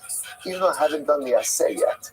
As long as it is possible to do the assay, as long as I have not made it impossible to do the assay, then ultimately, again, I don't get malchus, even though right now I haven't yet performed the assay. So let's give you an example over here. What would be an example of, let's say, again, Reuven violates Rachel, marries Rachel, and ultimately, again, now has the assay. Let's say he makes a neder, an irrevocable neder, that Rachel can't get benefit from. That would be an example of where he is mevatel the assay. In that case, he would get malchus. But as long as Reuven has not been mevatel the assay, he does not get malchus. That's one school of thought. The other school of thought says, kaimo below kaimo. No, it's not that bittul. It's very simple. Reuven, you have an assay. Reuven, are you remarrying her or you're not remarrying her? If you're not remarrying her right now, guess what? We're giving you malchus.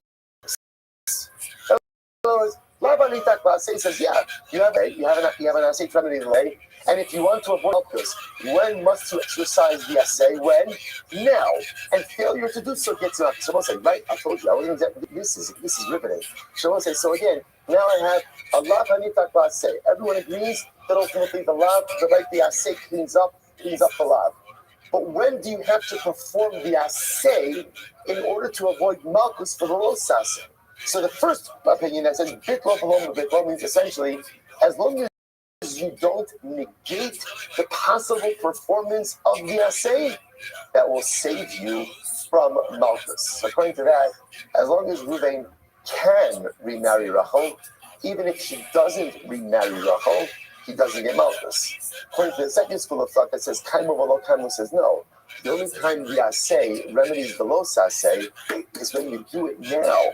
But if you don't do it now, we're going to give you fascinating. So the Gemara says, "Hani chalman damar bitlo v'lo bitlo." So Rabbi's statement of kol yamav ba'amud b'hatzir makes sense according to the opinion that bitlo v'lo bitlo. So essentially, we're never going to give Reuven malchus because as long as you have the ability to remarry Rachel, you're not going to get malchus. But according to the says, no. Lav Anita Klase says, you have an assay that remedy the law. And if you do the assay right now, we won't give you malchus. If you don't do the assay right now, we're going to give you malchus. So how does that stem with Rabbi? The Gemara says, Amud days. Look at that. So the Gemara says, this whole thing is only Rabbi Yochanan, right? Remember, this whole discussion is only for Rabbi Yochanan.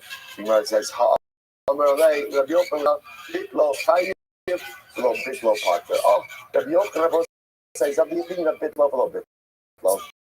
The way Rabbi Yochanan understands lav hanita pay ultimately is after you do the lav, as long as there is the possible performance. In other words, to say it different, as long as you don't negate the possible performance of the assay, you are saved from malchus. That's Rabbi Yochanan's position. The Gemara says, Detani, that can be Rabbi Yochanan, because ultimately there's Rabbi Yochanan, Hamitzos los assay, Sheish Vakum assay. So if you have a los assay that has an assay, which is what we call a lav hanita assay, is Kiyem assay sheba potter. If you perform the assay after you did the los assay, you're potter from malchus. Bitter assay sheba, if you negated the performance of the assay, in other words, if you made the assay impossible, then ultimately, again, you're going to be chayiv malchus. I don't know what does that mean. My ka'amet ki potter lo kiyim chayiv. Bitol chayiv, bitol potter. It's not kiyim. Don't use that lashon. Use lashon of bitol. Gemara says, you're right, Tani, bitlo, below bitlo. So let's say ultimately, again, the difference is right. So let's say this is so much converging over here now. So let's say this is a dramatically different understanding over here. So the way Lav Anita Klase, and I don't know, this is different, I think, than the intuitive way you understand it. If you turn and say Lav Anita Klase, I do a lav, then what? And if I want to avoid malchus, then what? Do the assay. Right now. And if you don't do it now, Rabbi Yochanan says that's not the way. The way Lav Anita Klase works like this. If you do the lav, as long as you have the possible performance of the assay, or to say it differently, because I have not negated performance of the assay, right? Ultimately, that saves you from malchus. So when do you do the assay? But then you get around to it. As long as you not negate performance of the assay, I'm saved from malchus. This is what we call bitlo, below bitlo. That's the shita of Rabbi Yochanan. Now, I'm sure Lakish disagrees. So now we're kind of taking a little break from for them. Remember, we still have Rabbi Yochanan's shita dangling out there. Rabbi Yochanan's idea of kolosa se shekidmu asay, you get malchus. Right? So I have a lav anita asay, which I'm not going to get malchus for. Losa se shekidmu, which Rabbi Yochanan I'm going to get malchus for. Now, in lav anita asay, originally machlokes of Yochanan, or as Rish Lakish say, or Rabbi Shimon Lakish Omer, kaimo v'lo kaimo. Rish Lakish says no. The way it works in a lav anita asay, I will say, is when will you avoid malchus? When you actually do the assay. But if you don't immediately do the assay, you're going to get malchus. What are they arguing about? Okay, but this is about what can get more exciting. Watch this. Basras Safek Kamiflagi. Oh wow. Okay. So let's at least mention this, or we're not going to finish it today. So what are they arguing about? Hasras Safek. So it's like, so pause here for just a second. So let's just get down what we have over here. Right? So far, again, in our Malchus world, got number one is going to get Malchus for a lav, stam a lav, just a regular lav. I'm going to get Malchus for Chavi Krisos, right? I'm not going to get lav for a lav Hanitak Laaseh. And according to Rabbi Yochanan, again, introducing to us a new model over here, I'm going to get Malchus for Lo Saaseh, Shekidmu Aseh. Rabbi Yochanan recanted because the case of Ones contradicted him. Rava comes along and says, Ones is not contradicting you. Ones is coming along and Ones is different. Why? Two words. What are the two words? Kol Yamav. Kol Yamav says that essentially the window for performance of the Aseh is all of his days. The Gemara says that thing's great if you hold that the mechanics of Lavanitak Laseh are bitlo below bitlo. But if you say that it's kaimo below kaimo, then why should that work? No problem. Rabbi Yochanan holds bitlo below bitlo. And now introducing the machlokas, Rabbi Yochanan and Shlokish. How does Lavanitak Laseh work? Rabbi Yochanan bitlo below bitlo. Rabbi Shlokish below kaimo. The explanation of the machlokas and halacha l'maisa. Yetz Hashem tomorrow. Shkabosai. Right, have a great day.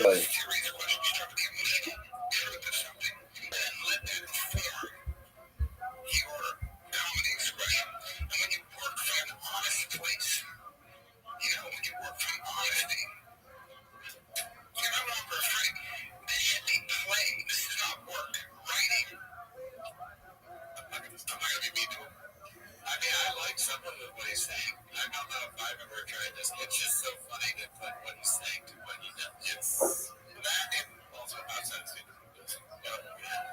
it's not these questions have all right, Rosai, good morning. Good morning.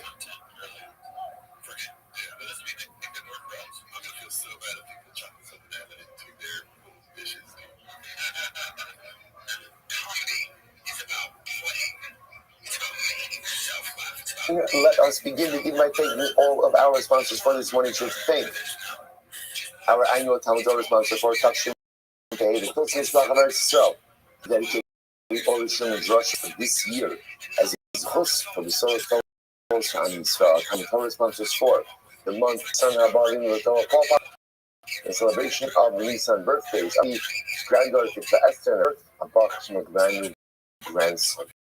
Not in the sponsorship and the schos of Simcha Zun, and for Nisan to be the month Geula Shleimah for Klal Israel.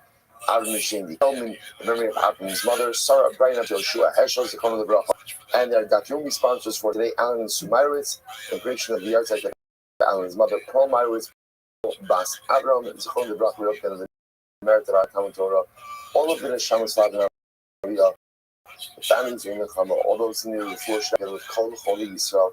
And the Karov, but with that, let us begin. Today's daf is Yud Dalet 14. We are picking up in Yetz Hashem on Yud Gimel Amid Beis, and I believe that we left off with Amar Rabbi Avo. Is that correct? Excellent. Good. That is on Yud Gimel Beis 13b, right across from Tosas, Ma Avodas Kochavim.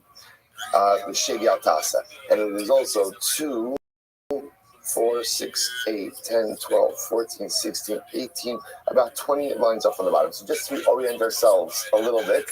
So we're getting yesterday's daf and really machlokas about what happens when there is a death penalty, what happens with Malchus. So we're going to have the position of the Chachamim, and the Chachamim held that halacha l'maisa, both Chavi Krisos and Chavi Nisos based in ultimately again get Malchus. That was the first opinion. Well, just the tribute. I'm sorry, that's Rabbi Shmuel, not the Chacham. Rabbi Shmuel holds right whether you're getting a death penalty based in Kares, you're gonna get Malchus. Let's go on the reverse side with Yitzchak. The Yitzchak hold whether you're getting Nisas or Kares, no Malchus, and then try to get Kiba who's in the middle. And Kiba holds from Nisas based. There's no Malchus. And remember again, what was his logic? His logic is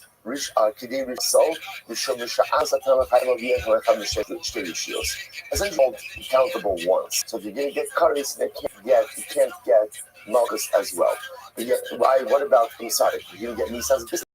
You can't get Kares as well. However, Rabbi Akiva holds that for Kares you get Malchus. What was Rabbi Akiva's logic?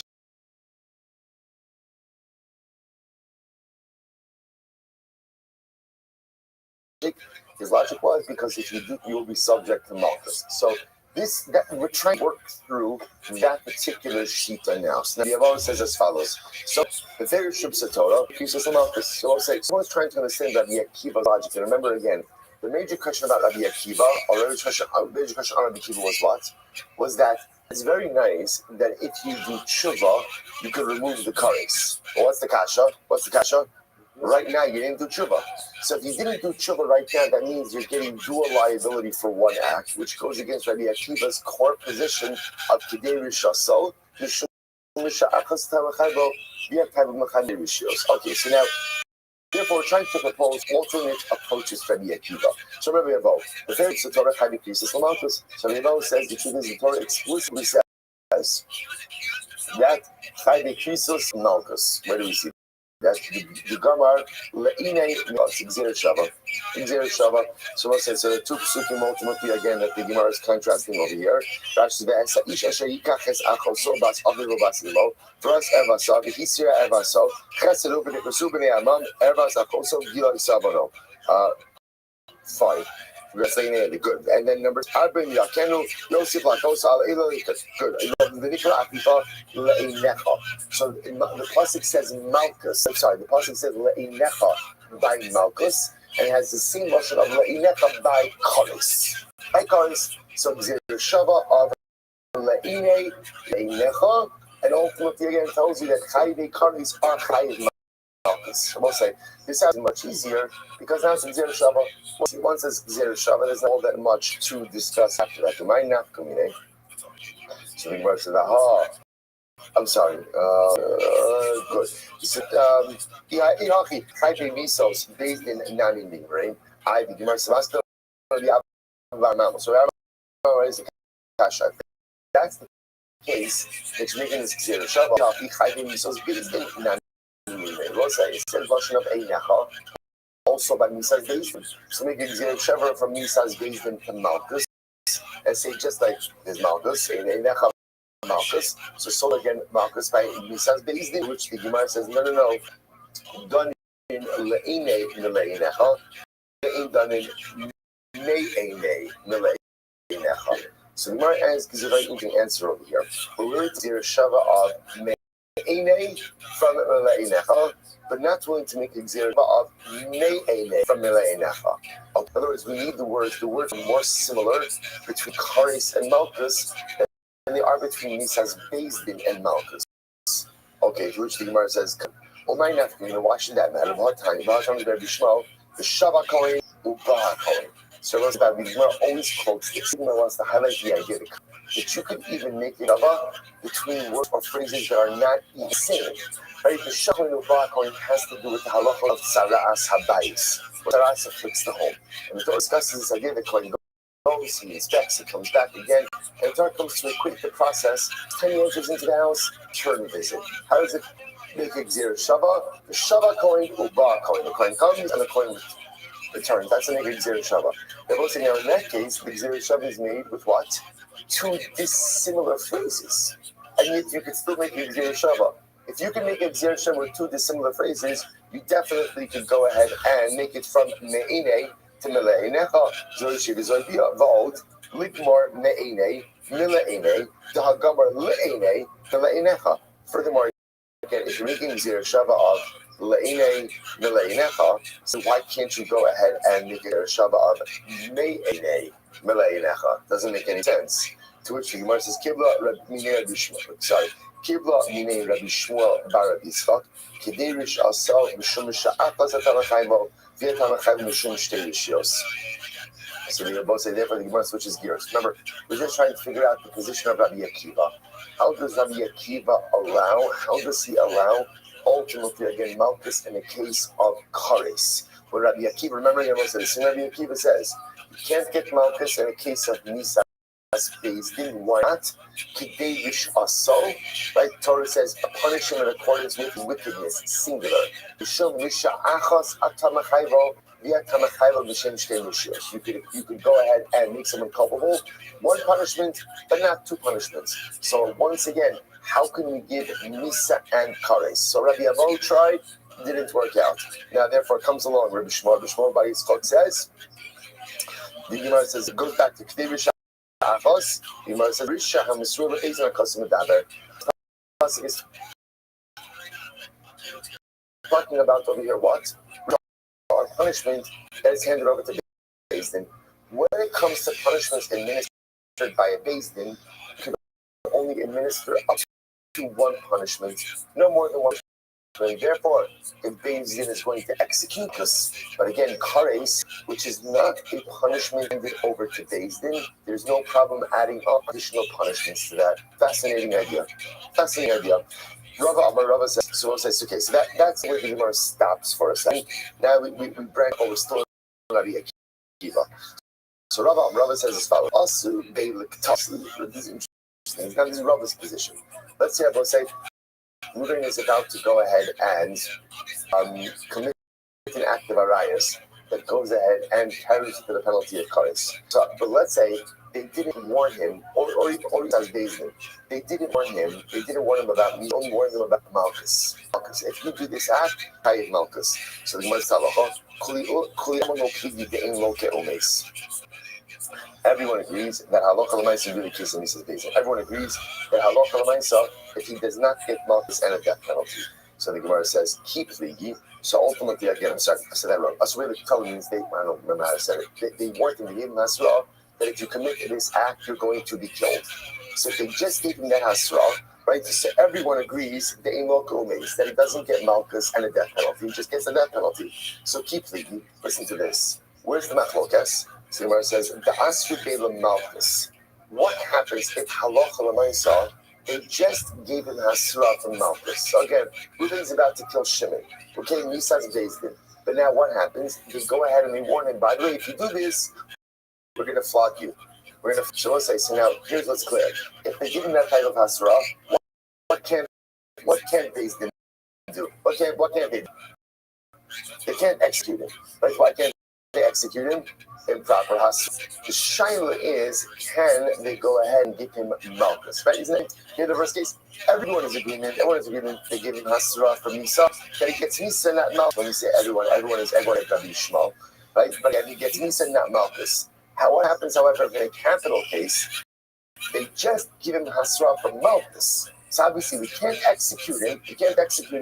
But can we give him Malchus? So three machlokes over here. Rabbi Shmuel holds, Lav shenikan las haris misdas Beis Din. Look at love.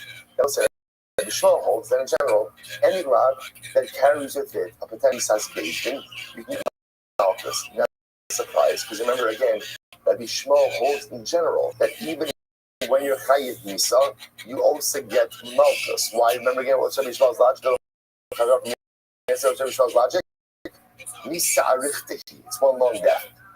Right? So according to Rabbi Shmuel, even if you only got hasra from Malchus, you get Malchus. Okay, no Nisa because you didn't get that from Nisa, but you'll get Malchus. Okay.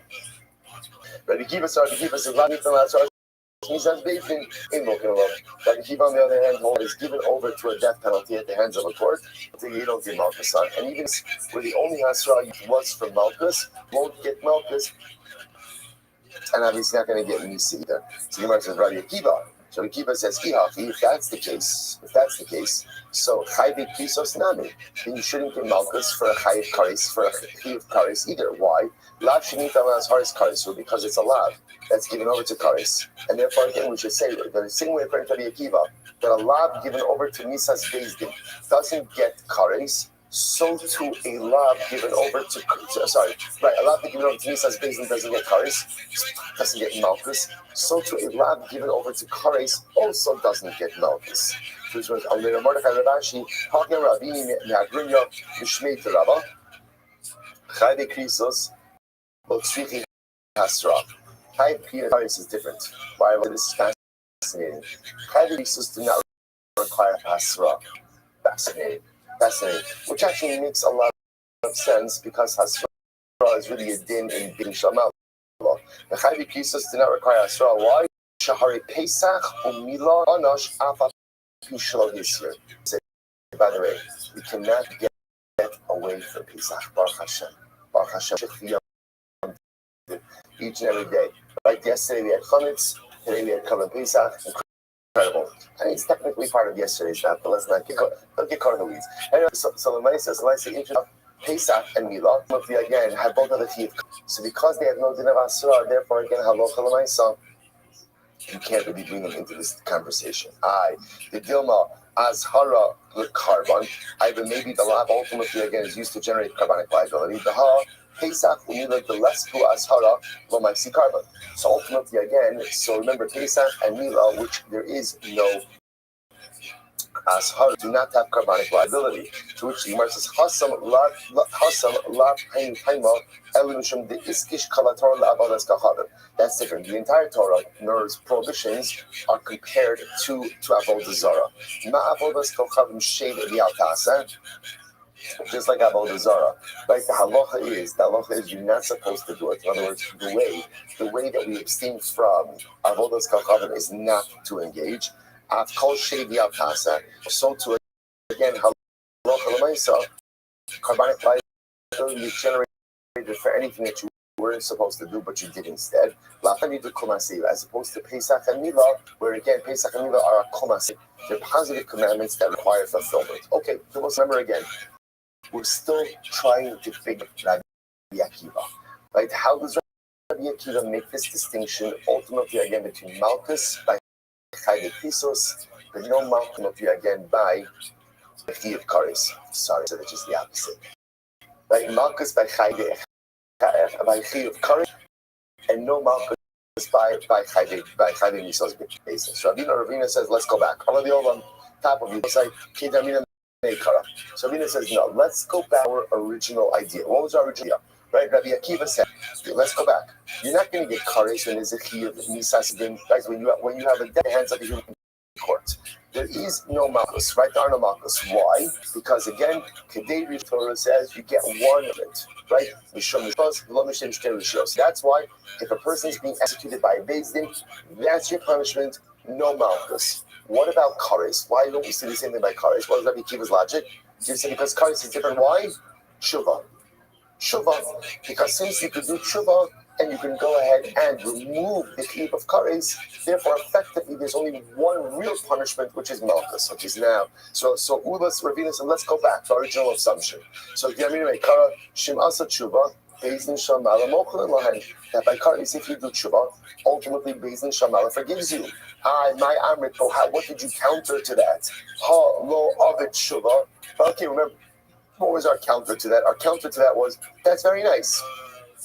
That's very nice, very beautiful. One problem, which is, you didn't do tshuva. So in other words, I understand. So in other words, if Ruvain did an act of kares and then he did tshuva, I understand it. I understand that. We saw that he did tshuva, but as long as Ruvain is not doing tshuva, he has kares liability sitting on him, and he has kares liability sitting on him, how can you give him malchus? Isn't that in violation of the Kedei Risha Soul rule about only one punishment, not two? To which the Gemara gives a very interesting answer. So the Gemara says, Lo psika milsa lekaris. So really what Ravina says is like this. What it means according to Rabbi Akiva is that karis in and of itself, any karis bearing prohibition, is essentially a violation that does not carry with it a definitive punishment. In other words, if I do something chas v'shalom that is a chiyuv kares, as much as there is a chiyuv kares that is sitting upon me, it is a non-definitive punishment, meaning that at any moment I can have that punishment waived through the performance of tshuva. Essentially, what Rabbi Akiva according to Ravina, what Rabbi Akiva is saying is like this: you can never be liable to judgments. So therefore, Reuben goes ahead and kills Shem, and therefore he's chaysa. That is a definitive, waivable, unchangeable punishment. You can't go ahead and add malchus on top of that. When it comes to kares, because the nature of kares is, will it occur, won't it occur? We don't know. Like, that's all dependent on whether or not Reuben does tshuva. So that's a non-definitive punishment. Because it's a non-definitive punishment, it gives room for another punishment to be added on there, namely malchus. That's the distinction. And I will say that's the shita of Rabbi Akiva. Incredible. So therefore, again, what we end up over here And back to our three original positions. Actually, we're not finished yet. Rabbi Yitzchak, let's say, by the way. Okay, I just want to, right? We'll take a breath away in just a second. I'm gonna come clean.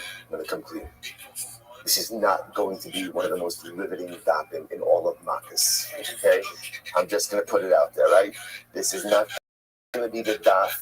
Right, Schwartz is not gonna go running around saying you gotta listen to Makkas. Right, daf 14. It's not gonna happen. It's not gonna happen. I will say, but let me tell you the opportunity. Sometimes when something isn't necessarily like awaken mind or even awaken the heart, it is the most incredible moment to sit back and say, Ribono Shel Olam, I am a clean iron utensil that just wants to be filled with Kiddusha. Every single letter that we read on this daf oozes Kiddusha. If you just let it in, it changes you as a person. You know, the Gemaras that speak to us, not totally Lishma, because like I'm getting these type of Gemaras where sometimes it's like, I don't know if I need all this. Can you kind of tell me just like the bottom line? What do we do? How do we do it? Let's move on, right? Let's move on. I said, this is the opportunity just for a little bit of beautiful, magnificent Torah Lishma. So just take a deep breath, open your heart, open your neshama, let the words flow in. Some of it will settle on the mind, some of it won't settle on the mind, but all of it settles in the soul. And one thing you can be clear is that in 25 minutes from now, we will all be fundamentally different and holier people. That's what this Gemara does for us. Even if it doesn't all gel necessarily, changes us, lifts us up, and brings us closer with every single letter. Let's go back. Rabbi Yitzchak says, Rabbi Yitzchak says in general, including, I will say now, what does this mean? Now, what's interesting to note is as follows. In general, the Torah makes general statements about Hadik Krisos. But remember, we mentioned this before, but if the Torah goes out of its way to say that relations with one's sister, this is a chiv kares. Why? Why do you have to single sister out? Why do you need to single her out? So the Gemara says like this. So listen to this. So why does the Torah go out of its way to tell me that relations with one sister is a chiv kares? Ladona b'kares, the law b'malchus. Oh, to teach me that what? That halakha l'maisa in general, Heavy creases were included in Malchus. Yeah, Malchus and heavy creases. And I will say, by the way, you know what Jacob that is? Whether it's the Xer Shava that we saw before, maybe it's the Xer Shava, or maybe it's just logical, which is if you do something bad in this world, okay, Karis is in the hands of HaKadosh Baruch Hu, but Bezin should give you something also. Right? Whatever the logic is, so therefore all three of the Karis were in the cloud, ultimately again of Malchus. But yet the Torah then comes along and singles out Achoso, singles out sister. Why? To tell us that ultimately, again, she gets Kares and not Malchus. And Abosai, once that happens, what does that do? That removes all Chayvik Krisos from Malchus as well. Take a look at Rashi. L'chalik is the last wide line. L'fisha kala kala rayos v'kares achos. Hayisi over imasim kulam behelam echad. Enu chay ela achos. L'kach. Oh no, sorry. Not there yet. Says that Yitzchak says originally all the Kares were included in Klal Malchus, but then when the Torah singled out sisters to teach us that you don't get Malchus. Rabbana, and I will say that's the position of Yitzchak. That's the same Rabbi Yitzchak we saw before, right? Rabbi Yitzchak says you don't Malchus for Chayvi Misos Bezdin, nor do you get Malchus for Chayvi Krisos. Why? Based on a Choso. Incredible. It's all coming together. Rabbanon, Kares Ba'achoso Lamori. It's going to the Rabbanon, and I also remember again the Rabbanon. What do the Rabbanon hold? When do you get Malchus? Again, quick review. When do you get Malchus? For everything. They hold you get Malchus for Chayvi Krisos, Chayvi Misos Bezdin. So according to the Rabbanon, why was sister singled to this? L'chalik. Oh, this is very interesting, I will say. So l'chalik means to go ahead and make you liable for multiple acts of arayas committed in one lapse of awareness. Rashi says over l'chalik, l'fisha kala I'm reading Rashi. Kala arayas b'karis achas. Now in general again, all arayas were included in one jif. Hayisi Omer, Emasan Kulam Behelam Echad, Eno Chayv Ela Achas. I would have thought, because they're all mentioned in one pasuk, in one prohibition, if you committed multiple acts of arayas in one lapse of awareness, you only be Lochein lekach yatsa karis ba'aposo lechale. What does the Torah do? The Torah singles out sister, and by singling out sister, what does that show us? That there is individuated in each act of arayas, even if they are committed in. So let's say a man commits multiple individual acts of arayos in one lapse. He didn't know that there was such a thing as arayos, and as a result, he has relations with 3 different pregnant women in that one lapse awareness. Allah he's chayiv 3 different times. 3 different times. Okay, that's why. And where do we learn that out from? From the fact that is singled out teaches us individuated responsibility or liability. Okay, but Abanan. Listen to this.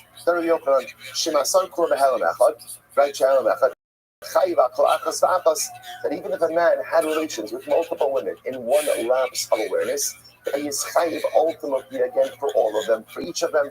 Okay.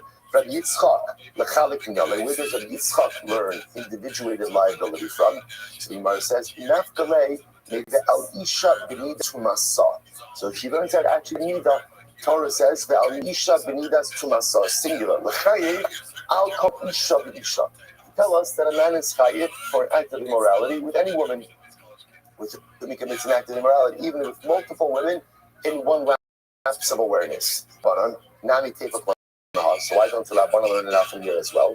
So which means you're right.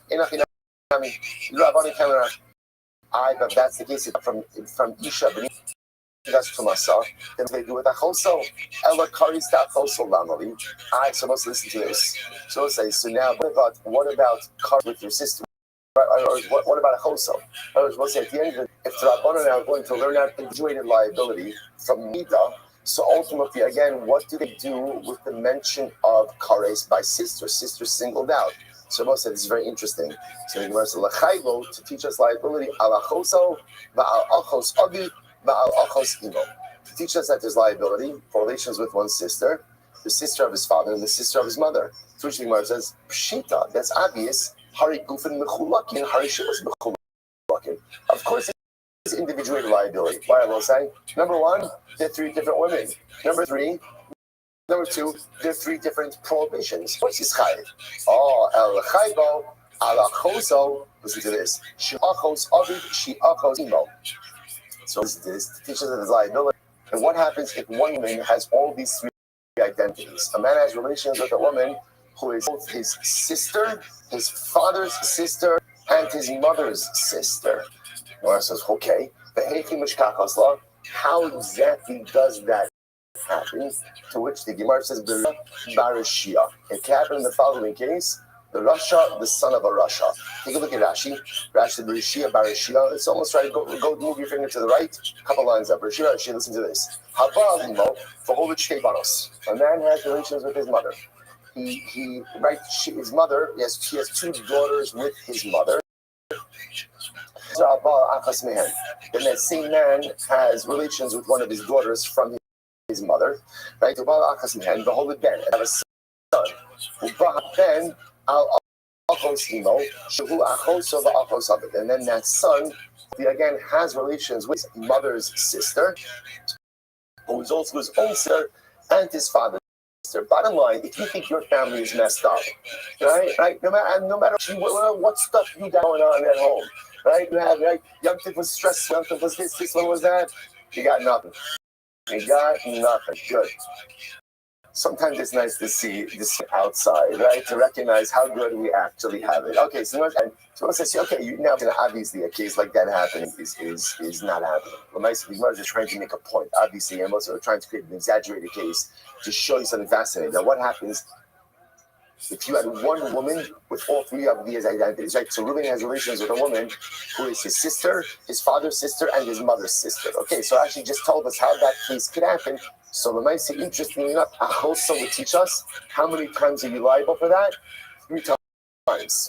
3 times. Even the same woman, one act, but because she has 3 identities, therefore that was liabilities. Fascinating. Yitzchak says, Yitzchak hamina ha-minale, where Yitzchak learned out triple liability in this case. He learned from Kavachomer.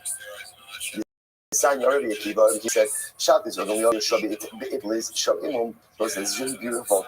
So this is a story that's just so sweet. Rabbi Akiva says, I went ahead and I asked Rabbi Gamliel and Rabbi Yeshua in the marketplace of Imum. Now, why were they in the marketplace? Rashi says over here in the shuk.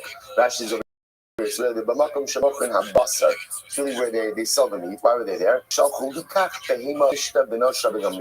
was making a chasara. They went to buy the meat. They went to buy the animal, for the chasana. So everyone says, so Rabbi Kiva says, I'm in the marketplace. And again, I asked the following question. Haba ala choso, he achos aviv, she achos imo, mahu. And Rabbi Kiva says, right, again, this is why I never go to Summer Market. I'm just saying, this is why I got and so what happens? So again, so they're out, right? They're out of the marketplace. So I'll say, first of all, there's so many beautiful about this story. First, on this idea that you see great rabbanim, right?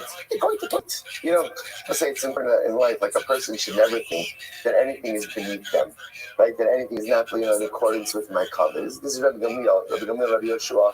And they're out literally again purchasing an animal. They're out purchasing flesh for the chasana, which is so beautiful. We'll say what it also shows is that what makes great people great is that they're never separated from Torah. It doesn't make a difference if you're in the base medrash or you're in the marketplace. Torah is everywhere. Torah is everywhere. And the beauty of a Jew is that a Jew should be speaking Torah wherever he is. It doesn't prevent us from having also regular conversations with each other. But the idea that the Torah is also, so what does Rabbi Akiva do when he sees Rabbi Gamliel and Rabbi Yeshua in the marketplace? What does he do? He runs over. He says, "Come, I have a shayla. What happens if a man has relations with a woman who is his sister, his father's sister, and his mother's sister? What's the halacha?" So the Gemara says, right, the halacha is mao. What's the halacha? Is there triple liability or singular liability? Rabbi Akiva needs to Amrlo, so he said back to him, Zulo Shamanu.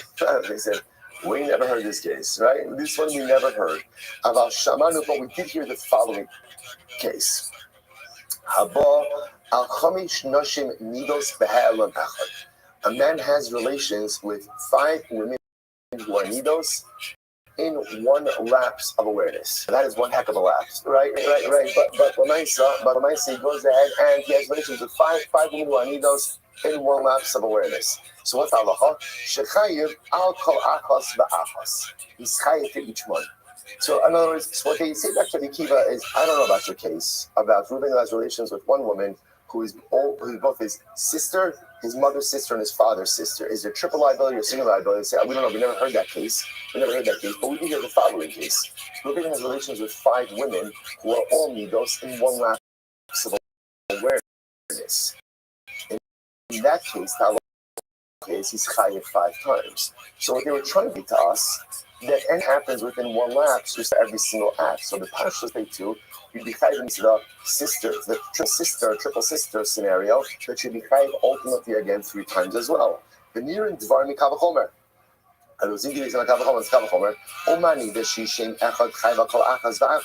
Now in the case of the 5 women, interestingly enough, it's the same prohibition 5 times, right? But yet you're chayiv for each one.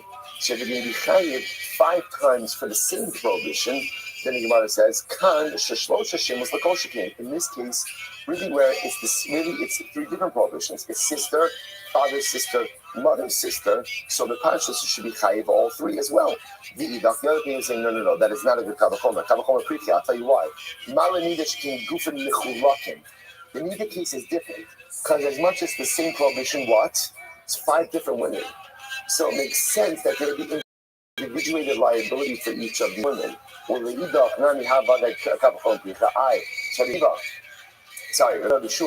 don't you also get it's a broken kavachomer? Rather, they would have to learn it out ultimately again from the achoso. There's another achoso at the end of the pasuk, which would also teach us individuated liability. The achoso the seifa lamali. The other thing, what would he do with the achoso of seifa?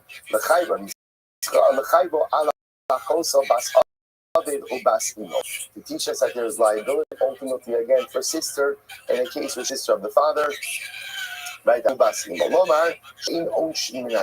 The teacher supposed to say that in general, we cannot, when we've seen this concept before, you cannot create legal liability through a kavachomer. Legal liability can only be created ultimately again through psukim and through drushes, not through kavachomers. Okay, Ibai Sema, the other possibility is, so the Gemara, I'm sorry, the Ibai Sema, Gomer Unesh Me'ashara. Perhaps you could not the Onesh ultimately again from the Lav. The other possibility is not galei, we'll say Amadeus, not galei me'achoso reisha. Perhaps you learn from the first achoso, because there's two achosos in the pasuk. Rashi says achoso the reisha, the matzi of the mikvah kiyikach es bas aviv o bas imo. I didn't have to say achoso. So the Gemara says the idach homi by the chalik kares lemefatim ulusach. No, that additional teach us the liability of kares for the head and makes the shemen and mishcha. Right, remember we saw today as well. One creates exact formula of the anointing oil, and one who goes ahead and anoints oneself with it as well. The other opinion is Sabar, Kabbalazar, Amar Oshia. Amar Oshia.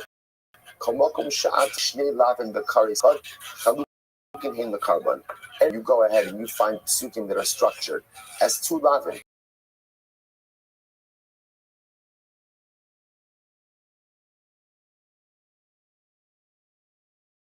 But only one is Lotzar Kabbalazar. Ultimately, he does not hold a Kabbalazar. We're just running through of the drushes now. And perhaps he brings it out from the pasuk that says if a man will go and have issues with a woman who is a davar. Davar, we'll say, is one of the biblical terms for nida. For nida, the other thing will say, no, you turn around from there. We have from Rabbi Yochanan, Mishram Shai. Where do we know that a woman is only a nida if she experiences uterine bleeding through the makom area? In other words, let's say she experiences bleeding, like Rashi points, she has a cut in her stomach. And let's say again, we know that uterine blood coming out of her stomach, right? That doesn't create nida. It is only created when uterine blood that ultimately again comes out of Makom Ereva. Shneimar, Vish Asher Yishkav Es Tava, V'Giva Evasa. The man will sleep with the woman who was in Nida, V'Giva Es Evasa, and literally again she uncovered her nakedness. Malame, She'in Ha'isha Tmeya, Ad Sheyetze Ladve Derech Evasa. It teaches us that a woman is not Tmeya until ultimately again uterine blood comes out of Makom Erevasa. Okay, incredible. So we'll say, so by the way, okay, so this brings to a close the first part of the Mishnah about Malchus. So we'll say, so now what we are left with is a three Machlokas, right? Rabbi Yishmael, Rabbi Akiva, and Rabbi Yitzchak. Rabbi Yishmael, you get Malchus both for Chayiv Nisos Bezdin, Chayiv Nisa, and Chayiv Karis. Rabbi Yitzchak, you get Malchus for neither Nisa nor Malchus, and then Rabbi Akiva, you get Malchus for Kares, don't get Malchus for Nisa's Bezdin. Who is correct? Who is correct? Halacha l'maisa again. Who is correct? So it's the Rambam Paskins in Hilchos Sanhedrin. Perek Yilches Halacha Aleph. Here it is. Elu hein alokim. You ready for this? Who gets Malchus? Kala over alo saasei shechayavin alav kares ve'ein bo Nisa's Bezdin. So halacha l'maisa. Now this is leaving aside. Obviously, everyone agrees you get Malchus for a lav and other things like that, right? But halacha l'maisa, you will get kares ultimately again for you'll get Malchus for a chiyuv kares. Effectively, you paskin like Rabbi Akiva. So if a person is chayiv from Nisa's Bezdin, no kares. No Malchus. Person is chayiv ultimately again for kares. You do get Malchus like Rabbi Akiva. Incredible. Okay, let's go back there. Says remember, so the next case, remember, Mishnah was a person who's tamei who consumes karbanos, consumes kodesh. So it said bishlama habalikdash tamei. So it's if somebody enters into the precincts of the Beis Hamikdash in a state of tumah, then ultimately again there's liability for that. Ksiv onesh uksiv ashara. It says ultimately again the punishment, and it also says the lav. Onesh tichsiv es mishkan Hashem timis. So remember again. These are all chiyuv kares as well, and therefore they'll get Malchus. Onesh Dixit, es Mishkan Hashem Tine. He defiled the Mishkan Hashem, the Nikrasa, and therefore he will get kares. He will get kares. And now we just established, like Rabbi Akiva, wherever there's kares, there's also going to be what? Malchus. Then the Gemara says, Ashara, what's the law? Do not defile your camp. That's a general law about entering into the mikdash in the state of Tumas. I've got both what we call the Ashara and the Onesh V'Nichrasu. Beautiful. Ella, Tamish Sha'achalas HaKodesh. Rabbi said, but that's someone who's coming, who enters into the mikdash. What about the case of a Tamish Chalas HaKodesh? Someone who's coming, who goes ahead and consumes Kodesh. What happens there? So Rabbi said, first wide line, Bishlama Onesh. So it says like this. Punishment is explicit. Like the punishment is the nefesh who goes and eats from meat on the mizbeach, and he's tamei, ultimately again the nefesh. Fine, it's there. Ella ashar minayin. What about the law? So the punishment is what about the law? Shlomo says, remember again, just see follow this model. The Torah the punishment model in the Torah is based on this two-pronged system. That essentially everything has to have an ashara, a general prohibition, and a pasuk that talks about the onesh, the punishment. You need this two-pronged system. In other words, I would have thought inherently, if the Torah gives me the punishment, that the law is included in that. But the way the Torah penal system is set up is that you need an ashara, you need a warning, and you also need the onesh, the punishment. So now, I've established that we have the ashara, the warning, and the onesh for one who enters into the mikdash in a state of tumah.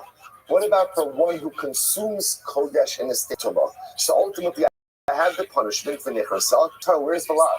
Where's the law? That's her name. So Reish Lakish is like this. He says, Omer, the chol kodesh will siga. He says, don't touch kodesh. Don't touch kodesh. So it's Rabbi Yochanan Amar, Tani Bargla, Asya to muscle, making zero shava, the to muscle.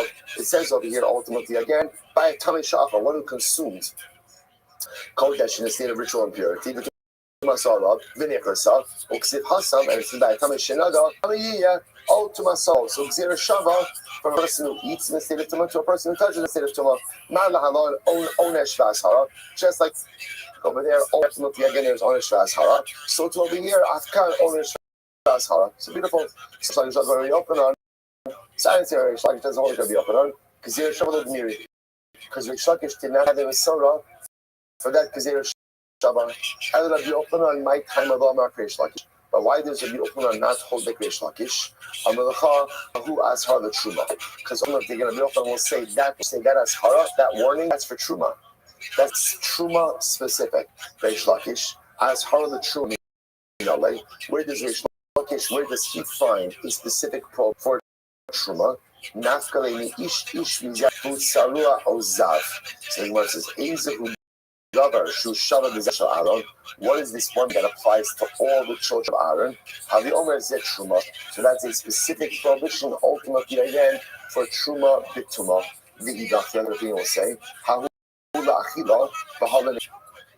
One is talking about ultimately again consumption of Truma when one is Tameh. And one is talking about touching truma when one is tamei. Reish Lakish, Hai b'chol kodesh lo siga lahakiu da'asa. So Reish Lakish will say that's learned out from b'chol kodesh lo siga. That's a general asara. Don't touch anything kodesh when you are tamei. To which the Gemara says, no. Holy baile, the tamei shenaga b'kodesh. That's why ultimately again that teaches me in general the tamei shenaga b'kodesh. The itmar tamei shenaga b'kodesh. The person who's tamei touch the consecrated item. Reish Lakish Omer Lokeh. Listen to this. So let's say if you touch someone's tummy touches something that is kodesh. So obviously they convey tumah to it. What's the liability there? Reish Lakish says malchus. Rabbi Yochanan Omer Ein Lokeh. Rabbi Yochanan says ultimately again you don't get malchus. Reish Lakish Omer Lokeh. Reish Lakish says you get malchus. Why? B'chol kodesh lo siga. It's allowed. So it says don't touch anything that is kodesh when you are tummy. If you do so in violation of Allah. Rabbi Yochanan Amar Eino Lokeh. Rabbi Yochanan says no, you don't get malchus. Why? Hahu ashar the truma udas. That's not a general prohibition. That's the truma specific. That's the truma specific. Talmud Raga Kodesh. So the Gemara says if a tamei touch kodesh, Since the Torah phrases it, right, touching it, as Kodesh Lemikdash. Sorry. As Hara Oka Iskush Kodesh Lemikdash. So ultimately, again, since the Torah phrases it Lashon Gia, therefore Allah Lamaisa the Ashara for one who consumes. Ultimately, again, is you compare Kodesh to the Mikdash. Vakati Lahakiu the Asa. So is that for this drasha? Kodesh Lifnei Zrikastamin. Ultimately, again, that is necessary for a different halacha. Which halacha? One who went ahead and was tamei, and he ate sacrificial meat before Zrika was done. Why halacha there? The ikmar tamei shachal basar kodesh lifnei Zrikastamin. So it's ultimately, so we're going to stop over here for today. I know I'm kind of stopping in the middle of the drasha, a little bit in the middle of the drasha. So here we'll pick up in Yetz Hashem with this case of tamei shachal basar kodesh before Zrika. We'll get to it. So we'll say, so just on this halacha. My son, now we got Rabbi Akiva. Now we're trying to figure out this notion of Tamei Sha'ah Kodesh. We're dealing with two questions. Number one, a person coming who ate Kodesh and a person who's coming who enters into the Kodesh. Both Chayviksus, both going to go ahead and get subsequent prohibitions being learned out. Stop to a little bit of the resolution tomorrow. Shkoyach.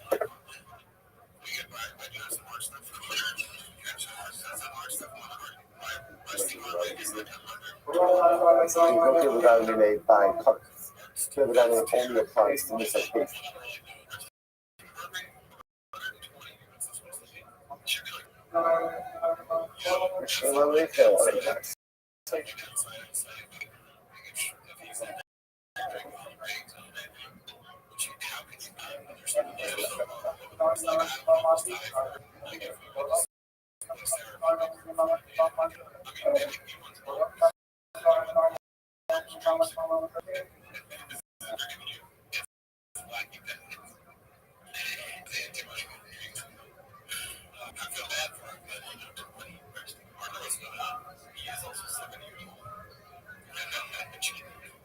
All right, Rabbi, say good morning. Good morning. Let us begin by thanking all of our sponsors for this morning share to thank our Talmud Torah sponsors. First of all, any of our Talmud Torah sponsors. We're dedicating all the Sherman Roshos this year in the schools. And the Soros tell us for all of Israel. Talmud Torah sponsors for the month of Nisan.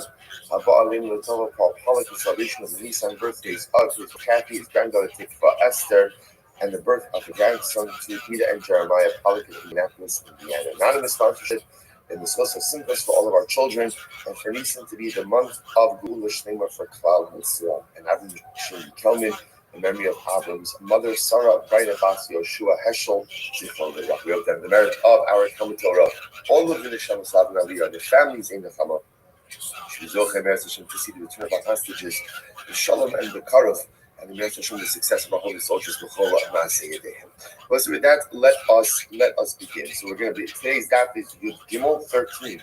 We are picking up on the Mishnah on the bottom of the days on the days. Yotzebo. So again, Mishnah says this also. Yotzebo. You see, actually, it's a very interesting case. Like an accidental murderer goes ahead and flees to the Ir Miklah. And the people of his city want to go ahead and give him cover. They want to give him cover. So what's halacha? Yomer lahem rotzeach. I mean, he has to say that I'm a rotzeach. In other words, they want to. He's just fat, right? So you can imagine. By the way, he's in the Ir Miklah. They want to young kid, but they want to give him after Yonah. They want to give him, I don't know, Psicha for Geshem. I don't know, whatever. The Master Tzarechai will ask you on the list of his grandson, Achalon Shal Pesach. Sorry, what's the name? Beautiful. Okay, she's okay. As Hashem, the couple of Hashem told me, Mazel Tov. So again, he's in the Ir Miklat, and again, he wants to go ahead. They want to give him a cover. So what's the halal? Okay. Most there's also talks in the city itself. Really, they want to give him a kibbud and miklat first. So we learned on today's Monday. We learned on Shabbos that the Ir Miklat has been made up 1% of people are not accidental murders. They see there's other people to be mechabed in the town. So why do they want to give him a keyboard? So what's the answer? The answer is because even good people do bad things. Like just because again, obviously Reuben did something very significant and very serious. The Haraya, the proof to that is he's in Galus, right? He's got to stay in exile. But Lamai said just because he is in Galus doesn't mean that there's not good kite inside of him. The people of the city see that, so they want to give him a covet. Okay, so what's the they want to give him a covet? So he has to say them. Yeah, he has to say Rotzeach, honey. He says I'm a Rotzeach, meaning that guys. I don't know if it's a good idea. I don't know if I'm deserving. I think that maybe other people don't give me the keyboard. So the Gemara says, if they say, okay, here, we understand that you are that you are a killer b'shogeg, but still, we still want to be mechavig you. So what's the halacha? You kabel mehem. Ultimately, he's allowed to accept the keyboard. Very interesting. Allowed to accept the keyboard. He said, "Devar harotzeach," and he says, "Oh, because as the pasuk says, this is the matter of the rotzeach. This is the matter of the murder." So the Gemara darshan over here is "Zeh devar harotzeach" means dibor, like he has to go ahead and say, "I am a rotzeach." After he says that, and then they still want to be mechabed him, that's fine. But it's also very interesting to note. Very interesting to note that the Rambam brings down. He mentioned this on the first day of last days on Shvi Shal Pesach. Rambam brings down the first tshuva. What's the first step of tshuva? What's the first step of tshuva? Vidui, confession. And in the Rambam's model, the first thing you have to do, confess. You have to articulate your sin. There's no tshuva, there's no change unless I'm willing to actively admit what I have done wrong. It's fascinating to see that perhaps this is part of the tshuva process of this individual as well. Right? What's part of this process? Part of this process is Rotzeach. I'm Rotzeach. You gotta say it. You gotta say it. By the way, can you imagine having to say those words? And if you notice, it doesn't. I'm a Rotzeach. I'm a murderer. I'm a murderer. The shogeg, right? But he has to. It's also as if part of his tshuva process is the ability to articulate those very words. Okay, top of these Gimel 13a. Ma'alim, so we'll say actually is an interesting. Stuart Schindler asked me this question over Yom Tiv. Ma'alim, are you silent being the Rebbe? We'll say right. The question that's on the beginning of this Masech is who's paying for all this? Right? Who's paying for all this? Yeah, guys who are running to these cities of refuge. Like they're going ahead. Like what exactly is what's the model? Right? This is before the days of Doge. Go ahead and print anything you want. Right? So what paid for this? Who paid for all of this? So the Gemara says, "Who says the Reuven pays for this." We're talking about who pays for this. Reuven goes to Galus. Reuven is living in one of this. Remember, 40 total. How many cities refuge do we have in total? 48, right? We have 6 that were identified, 3 by Moshe, 3 by Yoshua, and then every Levitic city becomes the city of refuge. So 48 cities. So Yehuda says, if you're a murderer b'shogeg, you pay rent. You pay rent. Malim ha'yischa. Rashi says, Malim. Ha'arim schadul levim sherotzim sofer mehem as batei adiros. You go to a Levitic city, you pay rent. That's the way it works. Okay, Rabbi Meir says, Lo hayu malim sam schar. The Meir says, no, you didn't have to pay rent. So machlokes between the Gemara what that's about. Okay, so that's part 2. So part 1 is if you are in the city of refuge and they want to offer you a kibbutz. You can accept it as long as you first say, by the way, I'm a killer b'shogeg. Part 1. Part 2, do you have to pay rent? Machlokes of Rabbi Meir. Rabbi says yes, Rabbi Meir says no. Part 3, the choser b'srora shahayava. Was a different Meir. Listen to this. This is fascinating. Let's say Reuven occupied a position of prominence before this event. Rashi's examples over here in Hayanasi or Rosh Beis Ad. Remember again, we're saying the tribal model. So every tribe obviously had a nasi, a tribal prince. But within each tribe, tribes had families, and there were heads of families. Let's say Reuven had a position, or let's make it even more clear. Reuven was the nasi of his shevet. He was a tribal prince. He killed someone b'shogeg. He goes to the Ir Miklat. Kohen Gadol dies. And now ultimately again he comes back. He comes back to his place. So does he resume his former position of prominence? So Rabbi Meir says, yep, he goes back to his former position. So that's Rabbi Meir. Rabbi Yehuda says, this says no, not go back to his formal position that he had before. Okay, so we'll say two major machlokes in the Mishnah over here, one about rent and one about resumption of what we'll call former position. Okay, it says the Gemara. So it kind of says yes. So also see how we're focusing a lot more on like what happens again, your obligation to pay rent.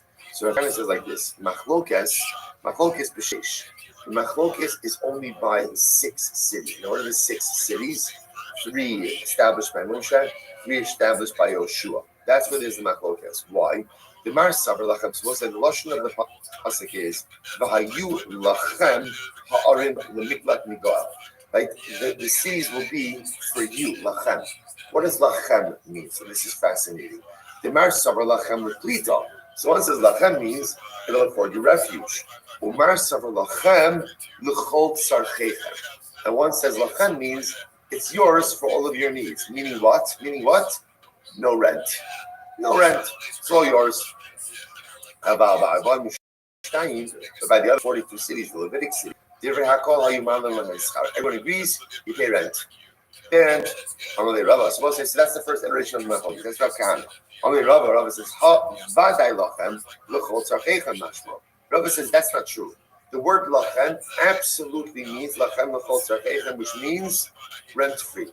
The cities are yours, and there is absolutely no obligation to pay any kind of rent. Ella Amar Rava says, so what is machlokes? So we go. Machlokes barba mishtayim. So we'll say Rava flips it. Rava says everyone agrees in the 6 primary cities there is no rent obligation because the pasuk says lachem. The cities are yours, or they are there to serve the murderer. And therefore, Allah might say no rent necessary. Where is the machlokes? Barba Mashtayim. The machlokes is by the 42 Levitic cities. The Mar Savar Ba'alein Titnu Kihana L'Klita. Or Mar Savar Ba'alein. Let me say it again. The Mar Savar Ba'alein Titnu. We'll say Levitic cities. There's Ha'arim Titnu L'Avim Shesh Arim Miklat. Asher Titnu L'Avim. So the way the Torah phrases these 42 cities is it gives them 42 cities for the Levian, and Ba'aleim Tikun upon these cities is also conferred the status of an miklat. So the Torah says these 42 cities Aleim to place upon them like the status of an miklat. So Shaila is, what does that mean? So the Mar Savar Ba'aleim Titnu Plita. So one of the things is it means just like the 6 cities go ahead for protection, so too these other 42 cities also protection. But Allah the 40 cities are not rent free. The 6 are rent free, the 2 are not rent free. The opinion says no. It tells us that the 42 become just the other 6. So the Gemara says, just like 6, right, are rent free. Ultimately, again, so to the other 42 are also rent free. About the Sheish, both 6, everyone agrees that for the initial 6, 3 of Moshe, 3 of Yoshua, there's absolutely no rent obligation. So fascinating, I will say. How do we pass the Allah? So the Rambam passes in Hilchos Rotzea, Parek Chas Good, Rotzea Hadar Ba'ar Miklat, Ein no Saint Schar Beisa. That if you live in one of the Miklat, you do not have to pay rent. Ba'adar Bishar Arei Halavim, no Schar the Balabais. So here it is. Rambam passes like of Rava. So if you see the 6 primary cities of refuge, rent is one of the Levitic cities for each. Allah so you have to pay rent to whoever it is that you're looking by. Fascinating. Which also is interesting because what comes out, I don't know, I've never thought about this before. What comes out is another revenue stream for the Levium. I remember again, Levi doesn't have a portion there to sell. But ultimately, again, they get certain mataros. But interestingly enough, apparently there's rental income as well from the Ur Miklat. Okay, fascinating. Let's go back to the Chosvos Rashaylos. Chosvos, that's Machlokes 1. So now we've resolved that. Machlokes 2 was whether or not what happens. Let's say again, Reuben was a Nasi, and now again, Reuben kills him goes to the Ur Miklat. Kohen Gadol dies. He goes ahead. Now he comes back home. Does he resume his former position of prominence? So Machlokes in Mishnah. Chosvos Rav. It's not on the Shav al Mishpach called the Allah Huzas Avosa. So the Gemara says it's not. Interestingly enough, this is by Eved Ivri. Right there. The first, let's say Reuben steals. Reuben can't kill. He's sold into servitude. And now halacha l'maisa again, it's free, whatever it is, after Sheish, after Yovel, depending on whatever it is. So the pasuk says, "V'shav al mishpachto ve'el achuzas avosa." He will return to his family and literally again take the portion of others. So the Gemara says, "Yoshu mishpachto ve'eno shav l'mashe ziku arosa." Rabbi Yehuda. So Yehuda says it's true. The evidence after emancipation goes back ultimately to his family. He's restored to his family, but he does not go back to any office held by his family. So in evidence he returned back to his people, return back to his family, but he does not resume any what we'll call familial position that was held by his mishpacha. Take a look at Rashi for just a moment. Actually, not yet. Dear Rabbi Yehuda. The Ur Mir says, "Af Yushav l'mashev ziku avosav." So the Gemara says, "El achuzas avosav." Kavosav. So Rabbi Mir says, "No, the halacha l'maisa is two things being mentioned in the pasuk. The shav al mishpachto means that the Eved goes home to his family, and then the el achuzas avosav means he goes back and he reclaims any familial position of power, right? Any position of power, ancestral position of power that would have been his. Ultimately, again, he is able to reclaim. So Gemara says, "V'chein bagola," and the same halacha applies to someone who is exiled. So again, I will say, interestingly enough, whereas our Mishnah frame this machlokes Yehuda and Rabbi Meir as we occurring with the exile, with the killer B'shogeg, in fact, the private machlokes is actually by Eved Ivri. That's where it comes up. Eved Ivri, upon emancipation, everyone agrees Eved Ivri goes back to his family. Does he resume his former position of prominence? So again, Rabbi Meir says yes. Rabbi Yehuda says yes. No. Rabbi Yehuda says no. Rabbi Meir says yes. And then the Gemara says the same machlokes by Eved Ivri also applies by the exile. Yeshu Omer Yoshu says the pasuk says by Eved Ivri comes to include the killer as well. So the Gemara says my between the gola. What does it mean? And it says the similar halacha applies to the exile. So the Gemara says Yoshu Haroseach al Eretz. So the pasuk says the accident will go ahead and return the Eretz Achizaso. So the Gemara says Eretz Achizaso. He goes back to his land. In other words, he doesn't have to live in exile. He goes back to his house. Shav l'mashe avosav. But he did not go back to any former position of prominence that he occupied. That's Rabbi Yehuda. Rabbi Meir says after Shav. And here it says not even goes back to any position of formerly held by his ancestors. Shiva makes something. You make a of Shiva, ultimately again from Eved Ivri. Therefore, we'll say we are left with this machlokes from Meir and Rabbi Yehuda, and it turns out that it's a machlokes in two places in Allah. And Eved Ivri who's emancipated, everyone agrees he'll go back to his family. Does he also go back to any former position of familial prominence? Rothschild, when he's back home, does he go back to his former position of prominence? How do we ask him? So Rabbi again also knows Rothschild. Previous was Parak Chas. This is Parak Zayin Allah Yedal. Here it is. Afapi Shiniskapelo Eino Choser L'Sirara Shahaya Ba B'Olam. The Bible says this is fascinating. Even once the Rothschild was free, he does not go ahead and go back to any formerly held position of familial power. The Gemara says, "Elo murad migdulaso kol yamav." He loses that position. Right? Again, he was a nasi of his tribe, for example. He was the head of his family in a seed-based tribe. When he comes back from Galus, he does not resume those. And why not?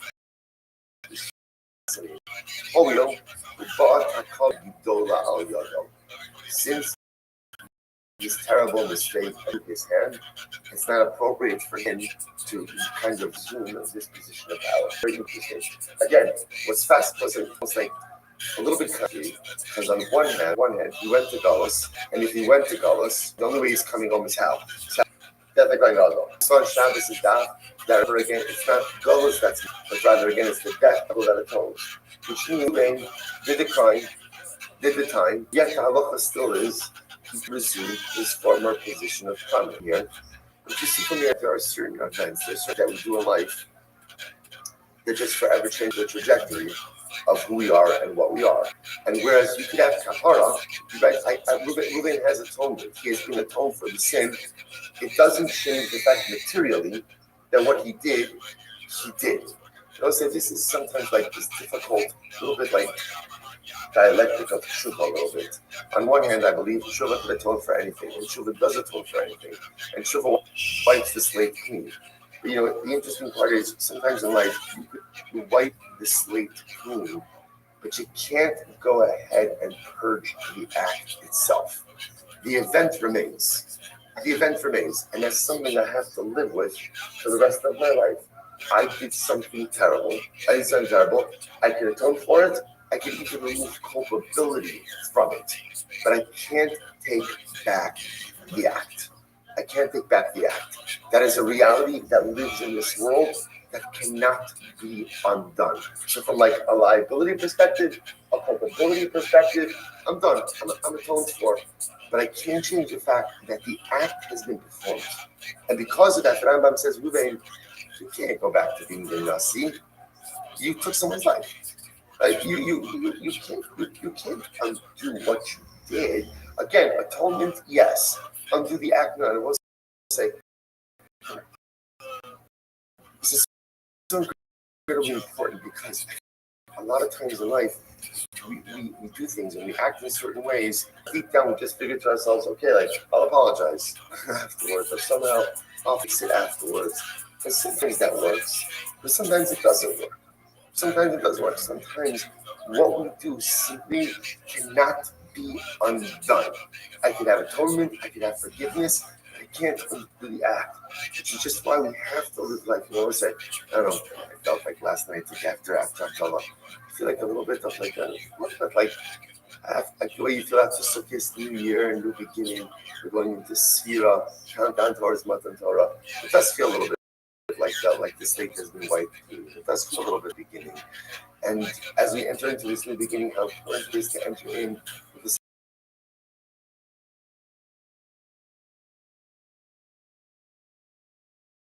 sense of mindfulness. Because at the end of the day, something can't be undone. So we have to be mindful about what we're going to say, how we're going to say it, what we're going to do, how we're going to do it. Because all those things you can purge, a lot of things once you do it, it cannot be undone, and we're stuck with the residual effects of things. Amazingly enough, the accidental killer, it will be achieved kapara. We cannot return to a certain position of prominence because the act itself can never be taken back.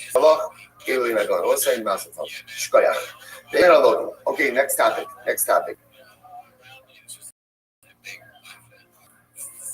These individuals who receive malchus. We'll say, so now we're going to focus a lot on lashes. So we've kind of left Galus. We left Galus, Baruch Hashem. We left this, and now we're into malchus. These are the people, we'll circle back to Galus. These are the people who receive, we'll say, essentially we're going to show, well, let's go through the list. How so? Right? Inside one sister. I'll host this as the sister of my father. I'll host the most sister of my mother. I'll host the sister of one's wife. Okay, brother's wife. The wife of father's sister, Ba'alanida. and with woman who's in Ida. Now, both say, common denominator amongst all of these relationships, Chiyav Kares. Chiyav Kares. What the Mishnah is introducing us to is that where there is a Chiyav Kares, you also get Malchus. You also get Malchus, okay? Next category. Amar the Kohen Gadol. First one that involves Amar the Kohen Gadol, Rusha Bechalus the Kohen Hedgehog. So a Kohen Gadol marries an Amar. Right? Remember again, a Kohen Gadol also has two things. Number one, a Kohen Gadol can not one. Kohen Gadol can only marry a Basula. A regular Kohen can't marry a Rusha, a divorcee, but he can marry a widow because a regular Kohen does not have an obligation to marry a Basula. But Kohen Gadol has an obligation to marry a Basula. So let's say Kohen Gadol marries an Amar, Amar the Kohen Gadol, or Grusha Bechalutza, or Grusha Bechalutza, right, for a Kohen Head. Mamzeres in Sina of Yisrael, right? A regular Jew can't marry a Mamzer or a Nasin, but Yisrael and Nasin Mamzer. So we'll say, what are these examples of? Lavin. Now, interestingly enough, so this is a lav. And what you see from it is you get Malchus for the commission of a lav. So category 1 is I get Malchus for Kares. Category 2, I get Malchus for a lav.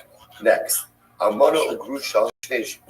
Now, by the way, just as an aside, let's say a Kohen Gadol marries a woman who's both an Amana and a Grusha. Right, so again, Rachel was married. Her first marriage ended in divorce. She got married a second time. And now she gets widowed. Third time's a charm, right? So now she gets married to the Kohen Gadol the third. Well, the Rabbi should be happy. Right? So the Maisa, so now has two prohibitions now. The Grusha, and she's in Asama. Grusha, Chayala Mishum Shnei Shemos. Kohen Gadol marries her. Grusha Bechalutza, Eine Mishum Achas Bilbag. So what's interesting enough for Grusha and Bechalutza, ultimately, again, he's only here once. We'll see this in Gemara, but she points out over that's because it's only explicit that he can't marry a Grusha. Chalutza, we learned that from a drasha. So because it's not explicit, therefore it's only chayiv one set of malchus. Okay. Next, other examples of kares bearing prohibitions that therefore generate an malchus. For example, hatzamei sha'achal asakodesh is someone who's tamei goes ahead and eats, let's say, karbanos, or va'abal hamikdash. Someone comes in the base of mikdash in the state of Torah, or va'ochal chelev v'dam, where someone eats chelev forbidden fats or dam blood. The no sar upigol, or someone eats no sar. Remember again, no sar, carbon leftover past the 8-minute time.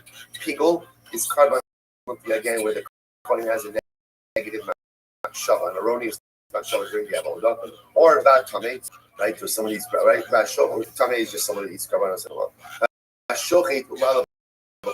Someone who shechs carbonos outside of the base of mikdash. Ochel chametz b'pesach. Wow, absolutely incredible.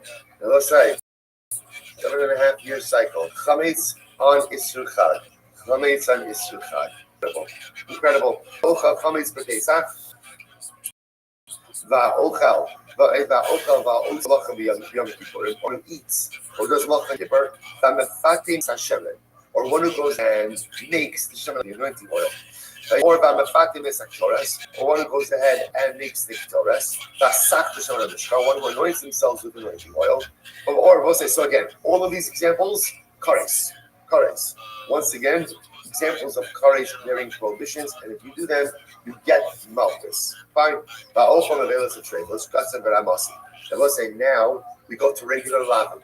Regular prohibitions. What are examples of regular prohibitions? Somebody's in the Vela, just an animal that died without shkita, right? Treifa, an animal ultimately against some type of malady. Even if you check it, it's still not called shkasim, but amasim, pipi, all these things. Achol, tevel, u'maisa shemel mitla truma. So, or you eat tevel, untied produce, or maisa rishon that you did not remove truma from, or maisa sheni b'hekdesh lo nifdu, or eat maisa sheni hekdesh that were not redeemed. So we'll say in all of these cases also malchus. Malchus, good. By the way, Kama yochal min tevel v'chayim. When you speak about eating tevel untied produce, if you do that, you get malchus. How much tevel do you have to eat in order to be chayiv? Rabbi Shimon says, "Kol shu, any amount of tevel makes you chayiv. The Chum say no kizayis. That's the idea kizayis of Tevel. Rabbi Shimon. Yatem ultimately ba'ochal amava kol shu chayiv. So he says, I don't understand. Don't you agree? So what's the halacha if you eat an ant? If you eat an ant. Now we're going to see, by the way, amazingly enough, if you eat an ant, you are chayiv multiple prohibitions. We'll discuss this. And yet also an ant is a kol shu. It's tiny. So what do you see from here? That you can be chayiv even if you eat less than a kizayis. So Rabbi Shimon says to Chachamim, I don't understand. Why do you eat a kizayis? Just like if you eat an ant, you're chayiv. So too, if you eat a kol shu of Tevel, you should also be chayiv. Which the Gemara says, yeah, those of open above a kol shu chayiv. Amrlo, they should be us. It's different. Why? Because an ant is a burial. It's a complete unit creation. That's what it is. That's what it is. An ant that size, that's its sheep because it's an ant. It's different. So to a wheat kernel is also created as a wheat kernel, and therefore, if you eat a kernel of Tevel, you should be chayiv for that act of consumption. Okay, so now let's analyze. So so remember again, essentially in our Mishnah, we had two categories, really, right? We had chayvik krisos, right, karis bearing prohibitions, and lavin, and teaching you that both are chayiv in malchus. Interestingly enough, what's glaringly absent from Mishnah? Chayvik krisos, right? Prohibitions that were capital crimes. Capital crimes. I don't know. Reuben goes ahead and commits adultery, or Reuben goes ahead and kills someone. Right. So these are capital crimes. Yet interestingly enough, they're not mentioned in the Mishnah. It makes it sound like only chayvik krisos get malchus. Chayvik misos based not.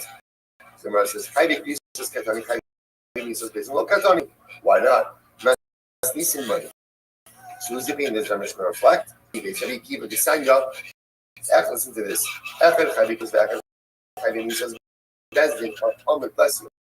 Days. Yeshno Bethral Malchus Arbam Rabbi Shmuel. Opinion.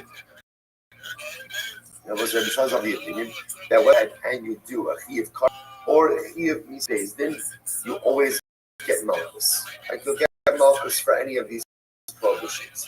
This is what Rabbi Kiva says. Chayvik krisos. Yes, no, but from malchus Arbam. Listen to this. It says no. It's only kares for which you'll get malchus. Kares for which you'll get malchus. This is fascinating. Listen to this. What's the remember again, if a person does a kares bearing prohibition, what punishment do you get today? What are you getting based in? Nothing. Kares is between me and HaKadosh Baruch Hu. But interestingly enough, what's the cap with kares? The beauty of kares, if you're not wrong, there's no beauty in kares, but the positives, there's got to be a bright side in everything. You have to be an eternal optimist. The bright side of kares is you can do tshuva and get out of it. You can do tshuva and be forgiven. So the Kiva says something very interesting. The Kiva holds when a person is chayiv misas based in, there are no malchus. Why? You're already getting punished. And by the way, how do you get out of that punishment? You can't. Once you're chayiv misas, you can't. It's not like I'm really sorry. I'll do better community service, right? You can't. Once you're chayiv misa, you're chayiv misa. Like chiyuv kares, Rabbi Akiva says, you can do tshuva, and you can do tshuva and be exempted from kares. So because Rabbi Akiva says, therefore, you will get malchus by chiyuv kares. Chayvik misos bezin bechval malchus Arbam. Shem also tshuva in bezin shamatam of.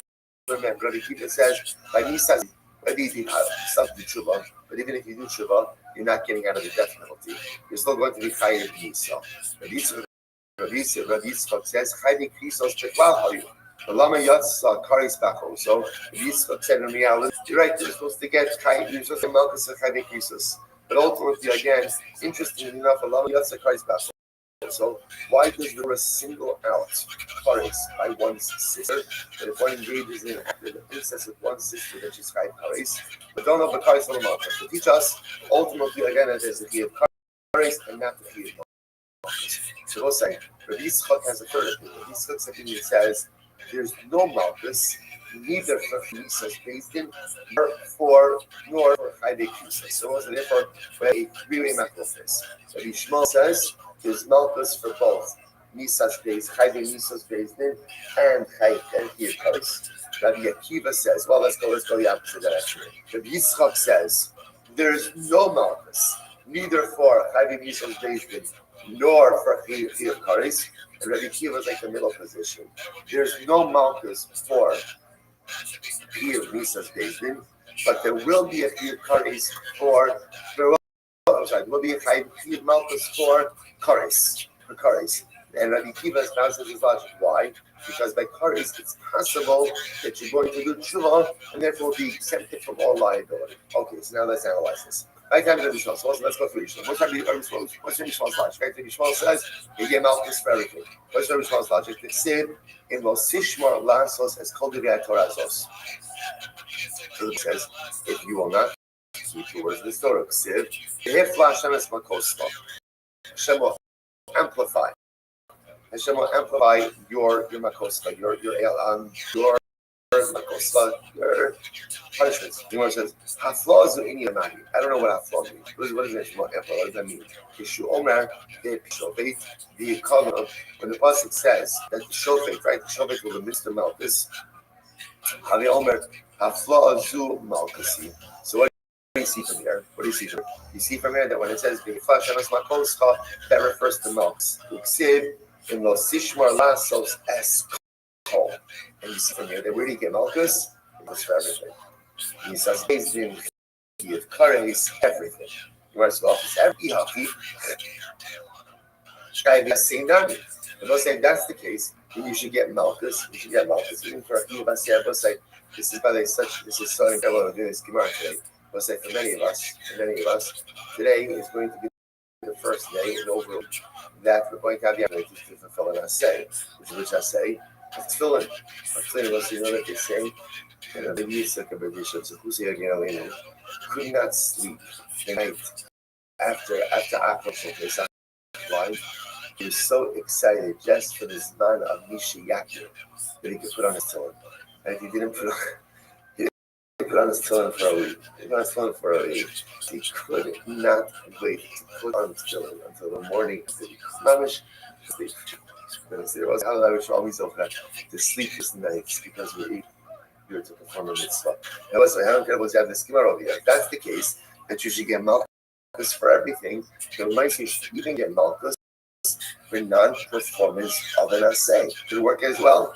So which Gemara says, no.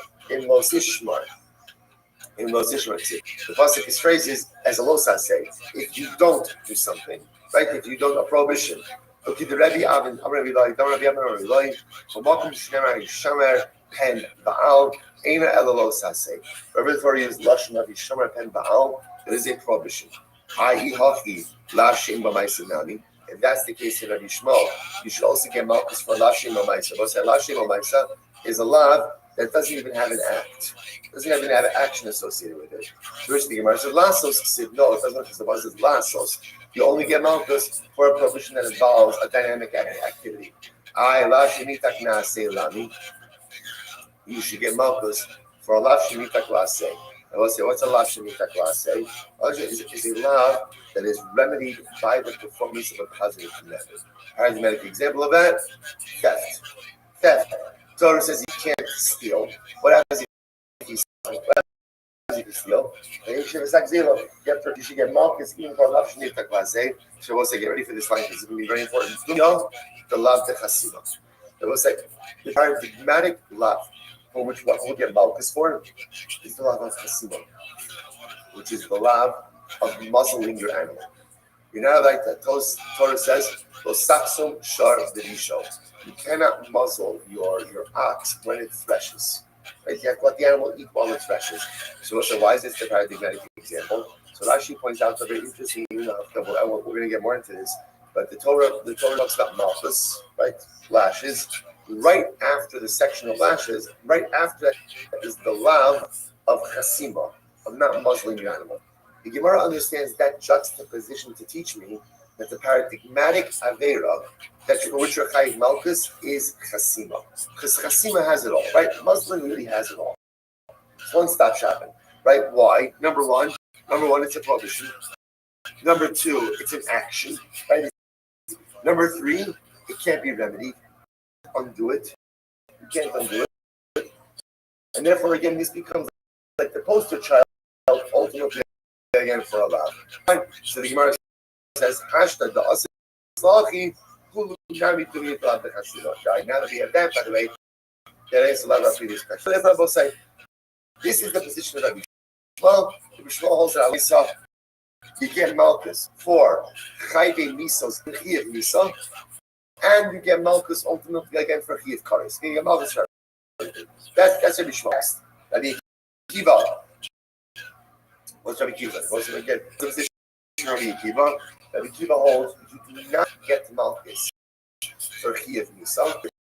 You will get Malchus for Chiyav Kares. What's his logic? Rabbi Akiva. My time. Well, very simple. It says you shall punish a person in accordance with his wickedness. Singular. Singular. Can't give one person two punishments at the same time. Therefore, if you're going to execute a guy anyway, you're going to execute him, then Allah can't flog him and execute him. That's not right. On the other hand, I will say now it makes sense. By the way, what about Kares? So what are we keep? Now we have the rest of Rabbi Akiva. Why did Rabbi Akiva say that Malchus by Kares? You can't punish a person twice for the same Kares bearing rubbish. Why? Why? Because since I can do tshuva to Kares, therefore I'm going to get Rabbi Shmuel. Now what does Rabbi Shmuel do with Kibon? Or Malchus and Rabbi Shmuel, that means you can't give a person son and a monetary penalty, or Malchus and a monetary penalty. About Misa or Malchus, or say Misa Malchus, Misa Arich. This is fascinating. Rabbi Shmuel view lashes and a death penalty as two punishments. Rather, what does he view it as? One protracted death penalty. Interesting. But Rabbi Akiva, Chayve Krisos Nami. But according to Rabbi Akiva, I don't understand. So let's say Reuven ate. Let's say Reuven ate chametz on Pesach. The penalty for chametz on Pesach is karet. So now, how can we give him Malchus also? Isn't that punishing him twice for the same penalty? So my argument, Shim also tshuva. So Rabbi Akiva said, oh, but it's not a double penalty. Why? Because if he does tshuva, he could go ahead and remove the kares penalty. That's very nice. But what? Hashta mihas lo avdi. Right now, he hasn't done tshuva. So I said, by the way, what a profound statement. But Rabbi Akiva says it's not really a double penalty. Why? Because since he could do tshuva and remove kares, but he hasn't done tshuva. Which means that right now, Reuven Pesach has two prohibitions hanging over his head. What are the two prohibitions? Kares, and are not just the two punishments, Kares and Malchus. So let's say, incredible, this phrase, like a punch to the gut. Now listen, all of us have the opportunity to do tshuva. We each have the opportunity to become Bali tshuva. What's the only problem? Hashta mihas lahaddi. I'm not doing it. The opportunity for tshuva literally again is right in front of me every moment and every single day. Only one little technicality. Hashta mihas lahaddi. I have not yet done tshuva. Overwhelming. I'm Rabbi Abba. The Torah strips the Torah, so therefore, we're trying to figure out Rabbi Akiva, right? Because Rabbi Akiva seems to be inherently contradictory.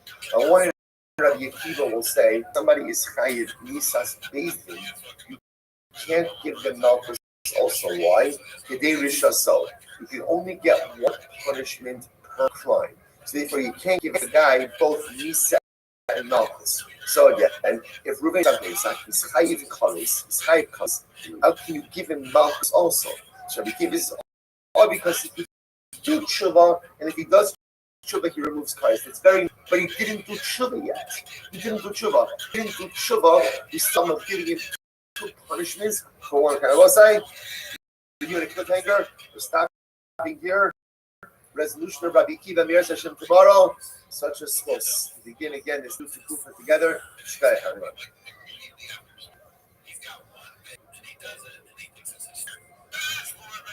Have a great day, everyone. Shkaya.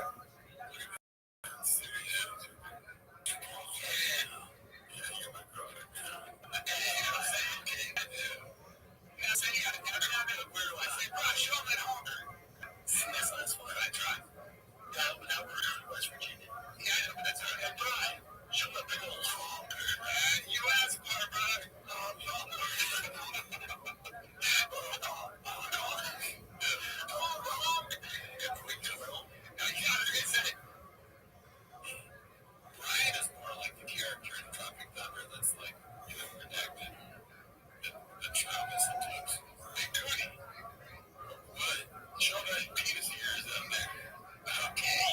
Good morning. Begin by thanking all of our sponsors for this morning share. To thank our annual Talmud Torah sponsors, also Mishpacha Beretz Yisrael, for dedicating all our Shomer Drashos this year. So besides Thomas and Israel, our Talmud Torah sponsors for the month of St. Paul Pollock, in celebration of Nissan birthdays of his wife Kathy, granddaughter Tikva Esther, and in honor of the birth of his grandson Te'ila and Jeremiah Pollock of Indianapolis, Indiana. Anonymous Talmud Torah sponsorship in the source of Simchas, all of our children, and for Nissan to be the month of Geula Shlema for all of Klal Yisrael.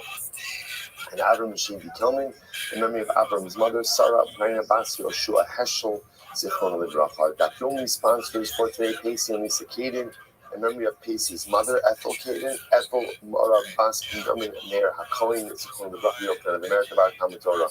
All of the Neshama Savin Aliyah, the families in Nechama, Neretz Hashem. Our hostages should come home to shop. Women and caught up in our holy soldiers should be successful.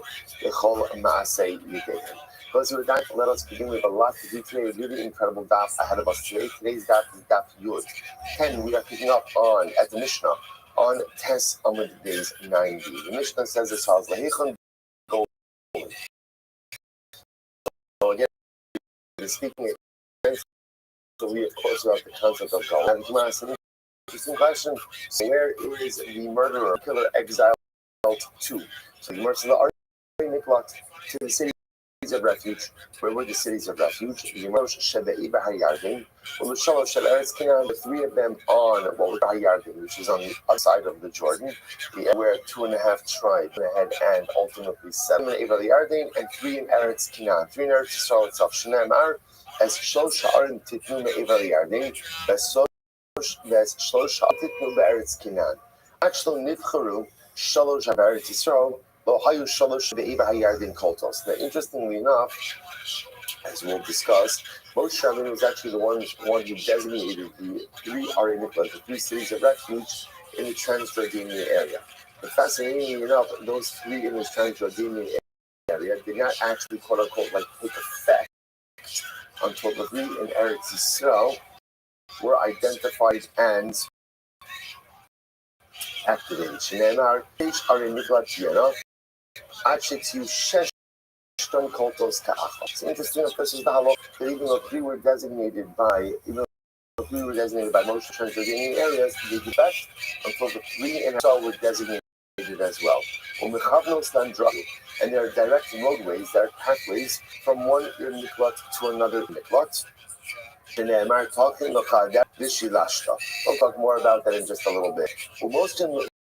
So that's the first part of the Mishnah. Talking about the Arei Miklat themselves. Now, the Mishnah spends a moment just talking about the process of getting the accidental killer from essentially the scene of the crime to the Arei Miklat. So what would happen? Remember again, one of the things that we have not spoken about, which is a very intriguing part of this entire process, is what's called the Goal Hadam. The Goal Hadam is a the victim who appears, according to the Halakha, has the right to kill the killer. Now, this is a fascinating concept in general because it seems a little bit like vigilante justice. Again, we'll talk more about it, but the idea over here is that as we're escorting the killer, the accidental killer, to the Yer Miklat, we give him 2 attendants. We give him 2 Talmidei Chachamim to escort him. Now, what's the point of this? Because maybe the Goal Hadam will encounter the accidental killer. He's going to want to go ahead and kill the accidental killer. And the job of the 2 Talmidei Chacham escorts is to talk him out of it. Talk Goal Hadam out of it. The Meir says,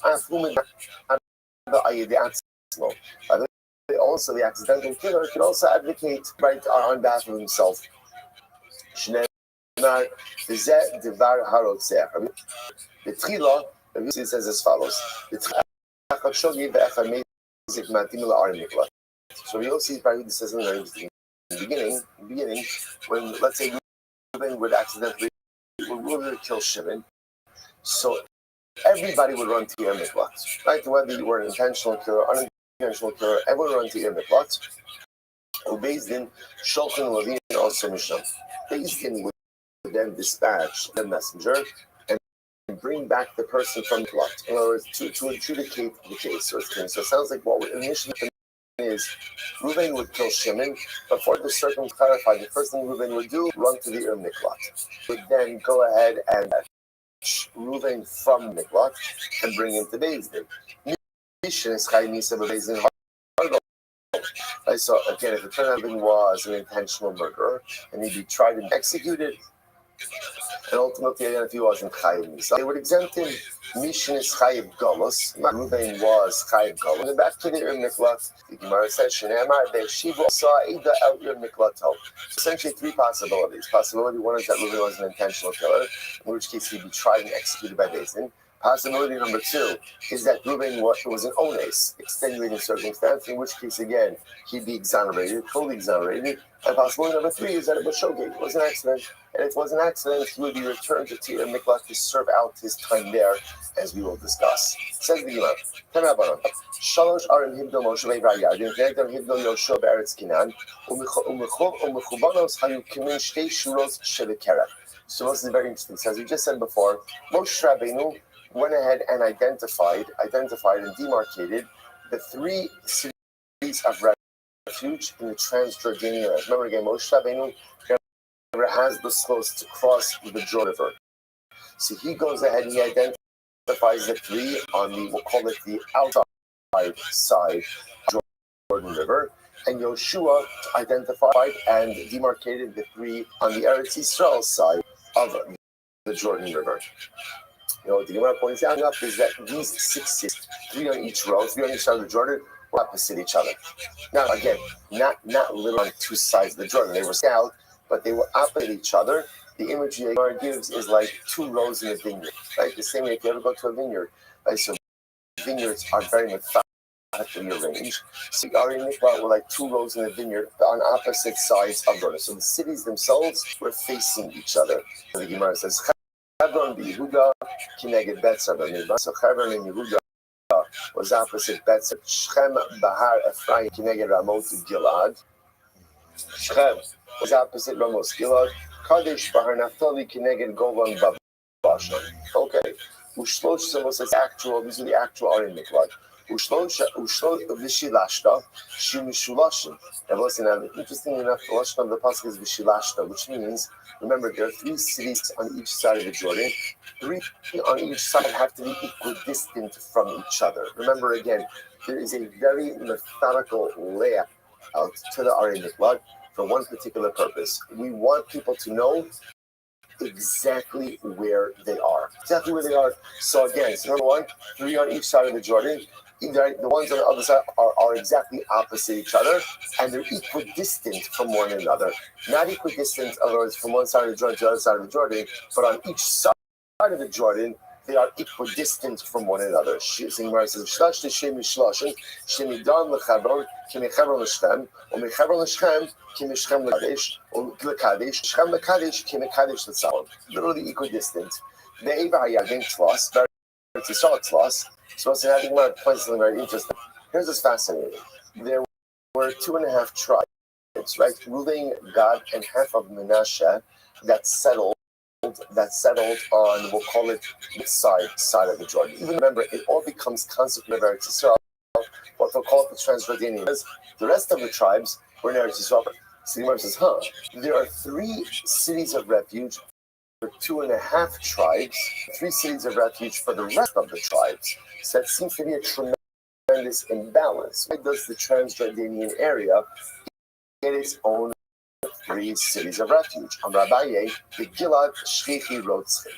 Rabbi says, unfortunately, there was a very high murder rate. A very high murder rate in the Transjordanian area.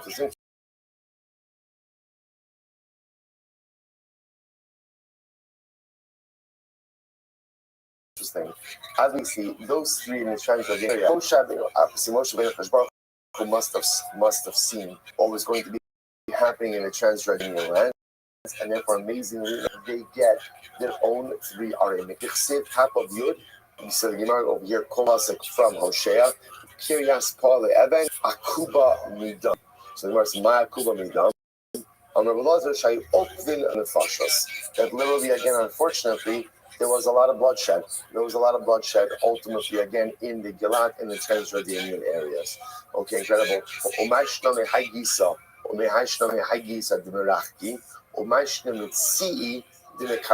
So I will say this. So this is very interesting. So the Gemara now points out something fascinating, which is that if you look, the outer areas are much more spread out, but the middle area is more consolidated. Take a look at Rashi. Rashi says, "Mehagisa v'merachti, Hebron v'kadesh l'chovos migvuli eretz, shnei revi aretz, v'hoid b'sof ha'gvul tzarech lanos revi ha'aretz." So on one hand, you have Hebron and Kadesh, which are at the poles, but on the other hand, the Shnei Kardi, Hari ben Hebron ben Shem l'Kadesh, Karov l'mikra mikan l'kan. So it's interesting. The outer areas are much more dispersed for the Ari Miklat, but the center area, as Rashi points out, is between Hebron to Shem, and Shem is much more concentrated. So what's going on over here? Which the Gemara says, Rabbi, b'Shem nami shchichi Rothschild. In Shem, there was a lot of bloodshed. The Kefesh ish gidudim, Chaver Kohanim derech sefu Shchema. My Chaver Kohanim. Ultimately, what is it called? Chaver Kohanim. Unfortunately,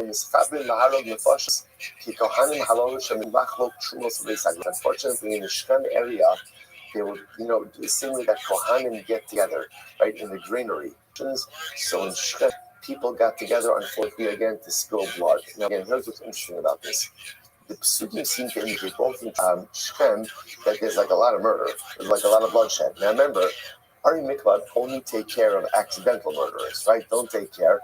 But what could be interesting over here, we'll discuss how all of this comes together, right? If they have such a problem with bloodshed, it doesn't seem like Ari Mikvat is the answer to this. But again, we'll see how all of this comes together. Point over here is just understand that the way the cities of refuge were laid out. Remember, this was done by HaKadosh Baruch Hu, right? So the way the cities were laid out, ultimately, again, was methodical and prophetic. HaKadosh Baruch Hu saw that there was going to be a need for these cities in these particular areas. All right, incredible. The Sulaka. Now, 1 second. Now, it makes it sound like that there's only 6 cities of refuge, right? 3 in the Transjordanian areas, 3 in Eretz Yisrael. But there are many more. The Gemara says, This was interesting. Shevet Levi did not get a portion at all. The Shevet Levi was given 42 cities. It was theirs. So theirs to use, not ancestral portion, right? Not part of their Chalukah, but every tribe essentially had an obligation to give up some of their area for the Levium. Every city in which the Levium resided also became an Ir Miklat, also became a city of refuge. To which the Gemara says, so there weren't 6 cities of refuge. There were 6, 3 designated by Moshe, 3 designated, but then 42 Levites, which also served Ari Miklat. So it's a total of 40 cities. Why do you only say 6 cities? So it's very interesting. Rabbi, halalu koltos ben ladas ben shalom ladas, halalu ladas koltos v'shalom ladas inan koltos. So let's say it's actually quite interesting. So apparently, the Levitic cities did work as Ari Miklat as well, but they only worked if you recognized that you were inside of one of them. Let me say it differently. The power of we'll call it the 6 Ari Miklat, is that they absorbed and provide action, whether the assailant recognized that he was there or not. It didn't need das. The Ari Miklat of the Levitic cities required das. It's fascinating. If you look at Rashi, das the first short line in Rashi, das klita, das klita,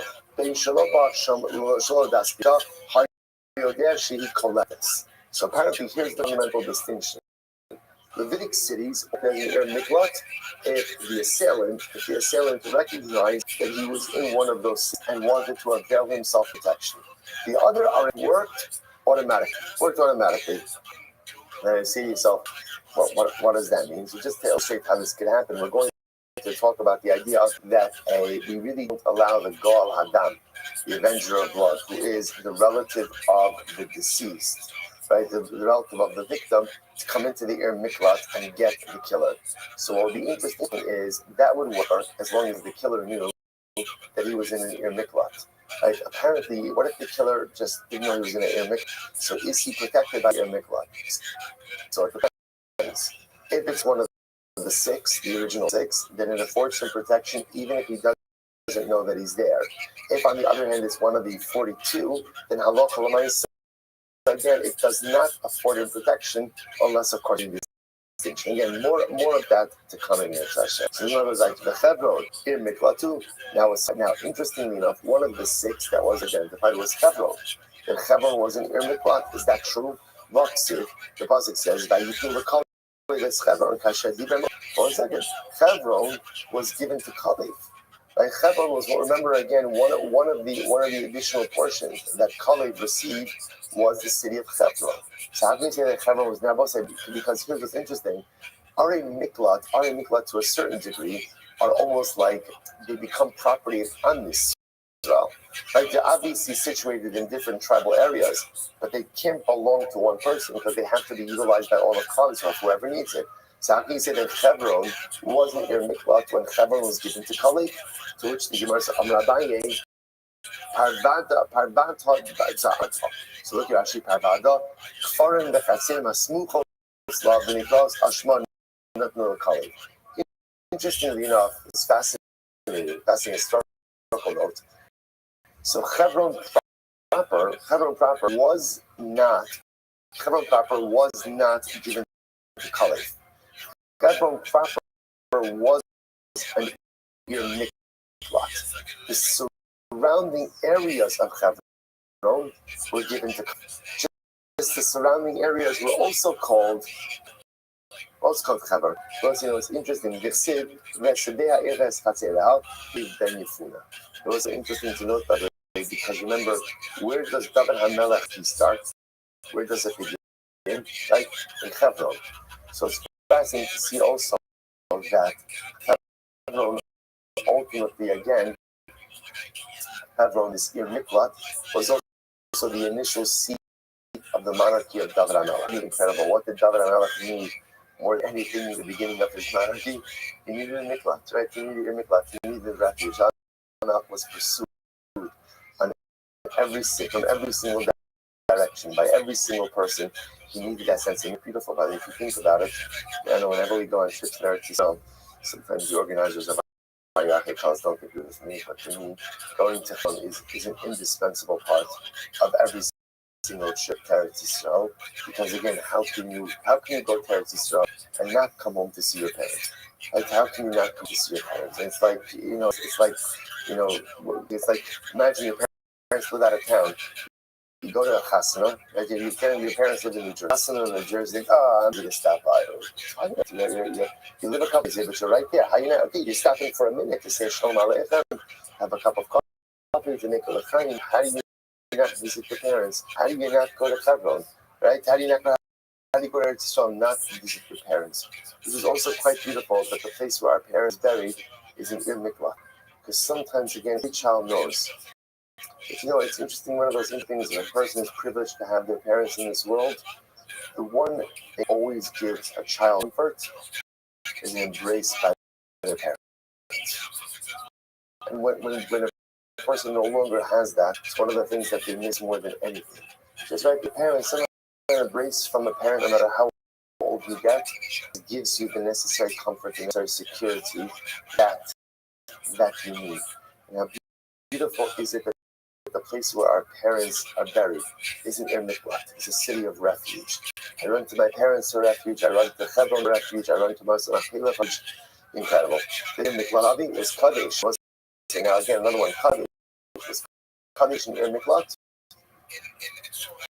The Gemara is Vaksiv. Here's in fact the Ari Mitzar Hatzad in Sam. The Hamas Rek Vikineres. The Kadesh Ve'edrei Ve'en Chatzar. I must say here, they're talking about fortified cities. And amongst the list of fortified cities is Kadesh. And you say to yourself, okay, who cares? When it comes to Ari Miklat, there's a whole list of laws when it comes to Ari Miklat. Ari Miklat cannot be Tirin. It's like Tirin Kitanim, small villages. Now, we just say the coming on over here. To be a self-sufficient city, yet not too big. So it can't be a small village because again, the murderer has to be able to the city and not have to be susceptible to the Gal Adam.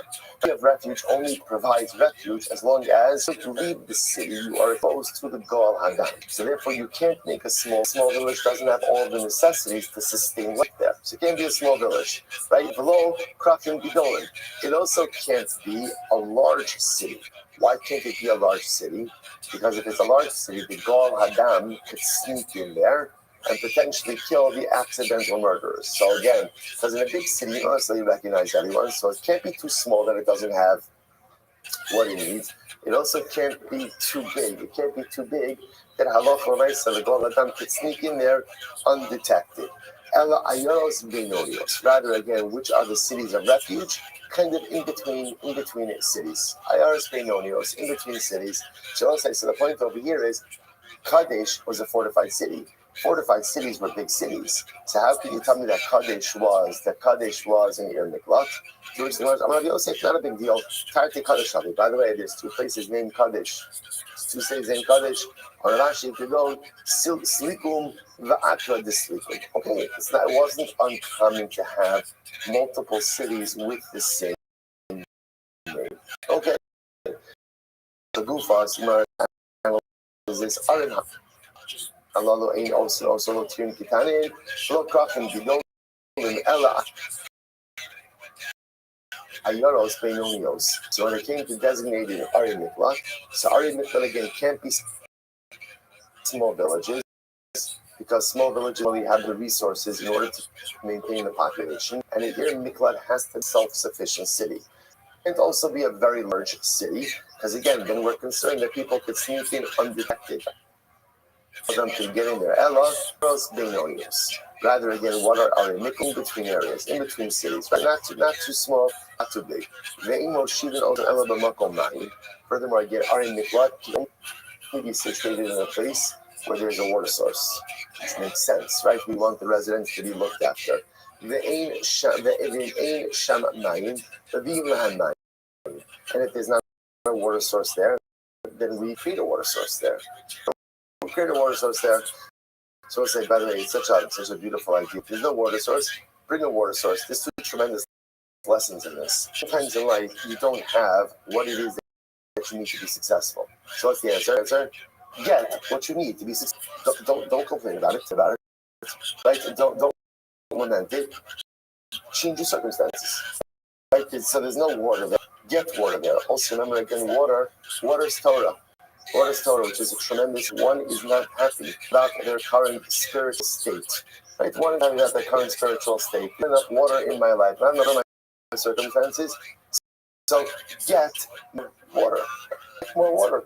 Change your spiritual circumstances. Spend so much time lamenting that our circumstances aren't the way we want it. That my life is not the way I want it. That my circumstances are not the way that I want it. Great. Change it. Change it. You can't change everything, it's true. Change a lot of stuff. So if the city that you're living in doesn't have water, if the life that you're living in doesn't have the requisite amount of spirituality, if you're not happy with your personalistic circumstances, don't spend your energy complaining about it, but do whatever is within your power to pivot to change. Incredible. Furthermore, an air has to be a place where there are marketplaces. There's a shop. All of this same idea, because we need the city itself to be self-sufficient. Furthermore, again, it has to be in a population. We want people around. I will say that the idea over here is living on a population center. This question, Rashi points out we are concerned that the Gal Adam is going to go ahead and round up a little army, like a little chevra, and try to extract the murder. If there's a population center and the Gal Adam comes with an army, there'll be other people to repel him. Nismatu was saying, what happens if people moved away from the areas surrounding the Ir Miklat? We add on more people. I don't know, whatever it is, the government incentivizes people to live in these areas around the Ir Miklat. Nismatu direyan. So what happens if, again, residents of the Ir Miklat began to move away? The Kohanim, the Israelim.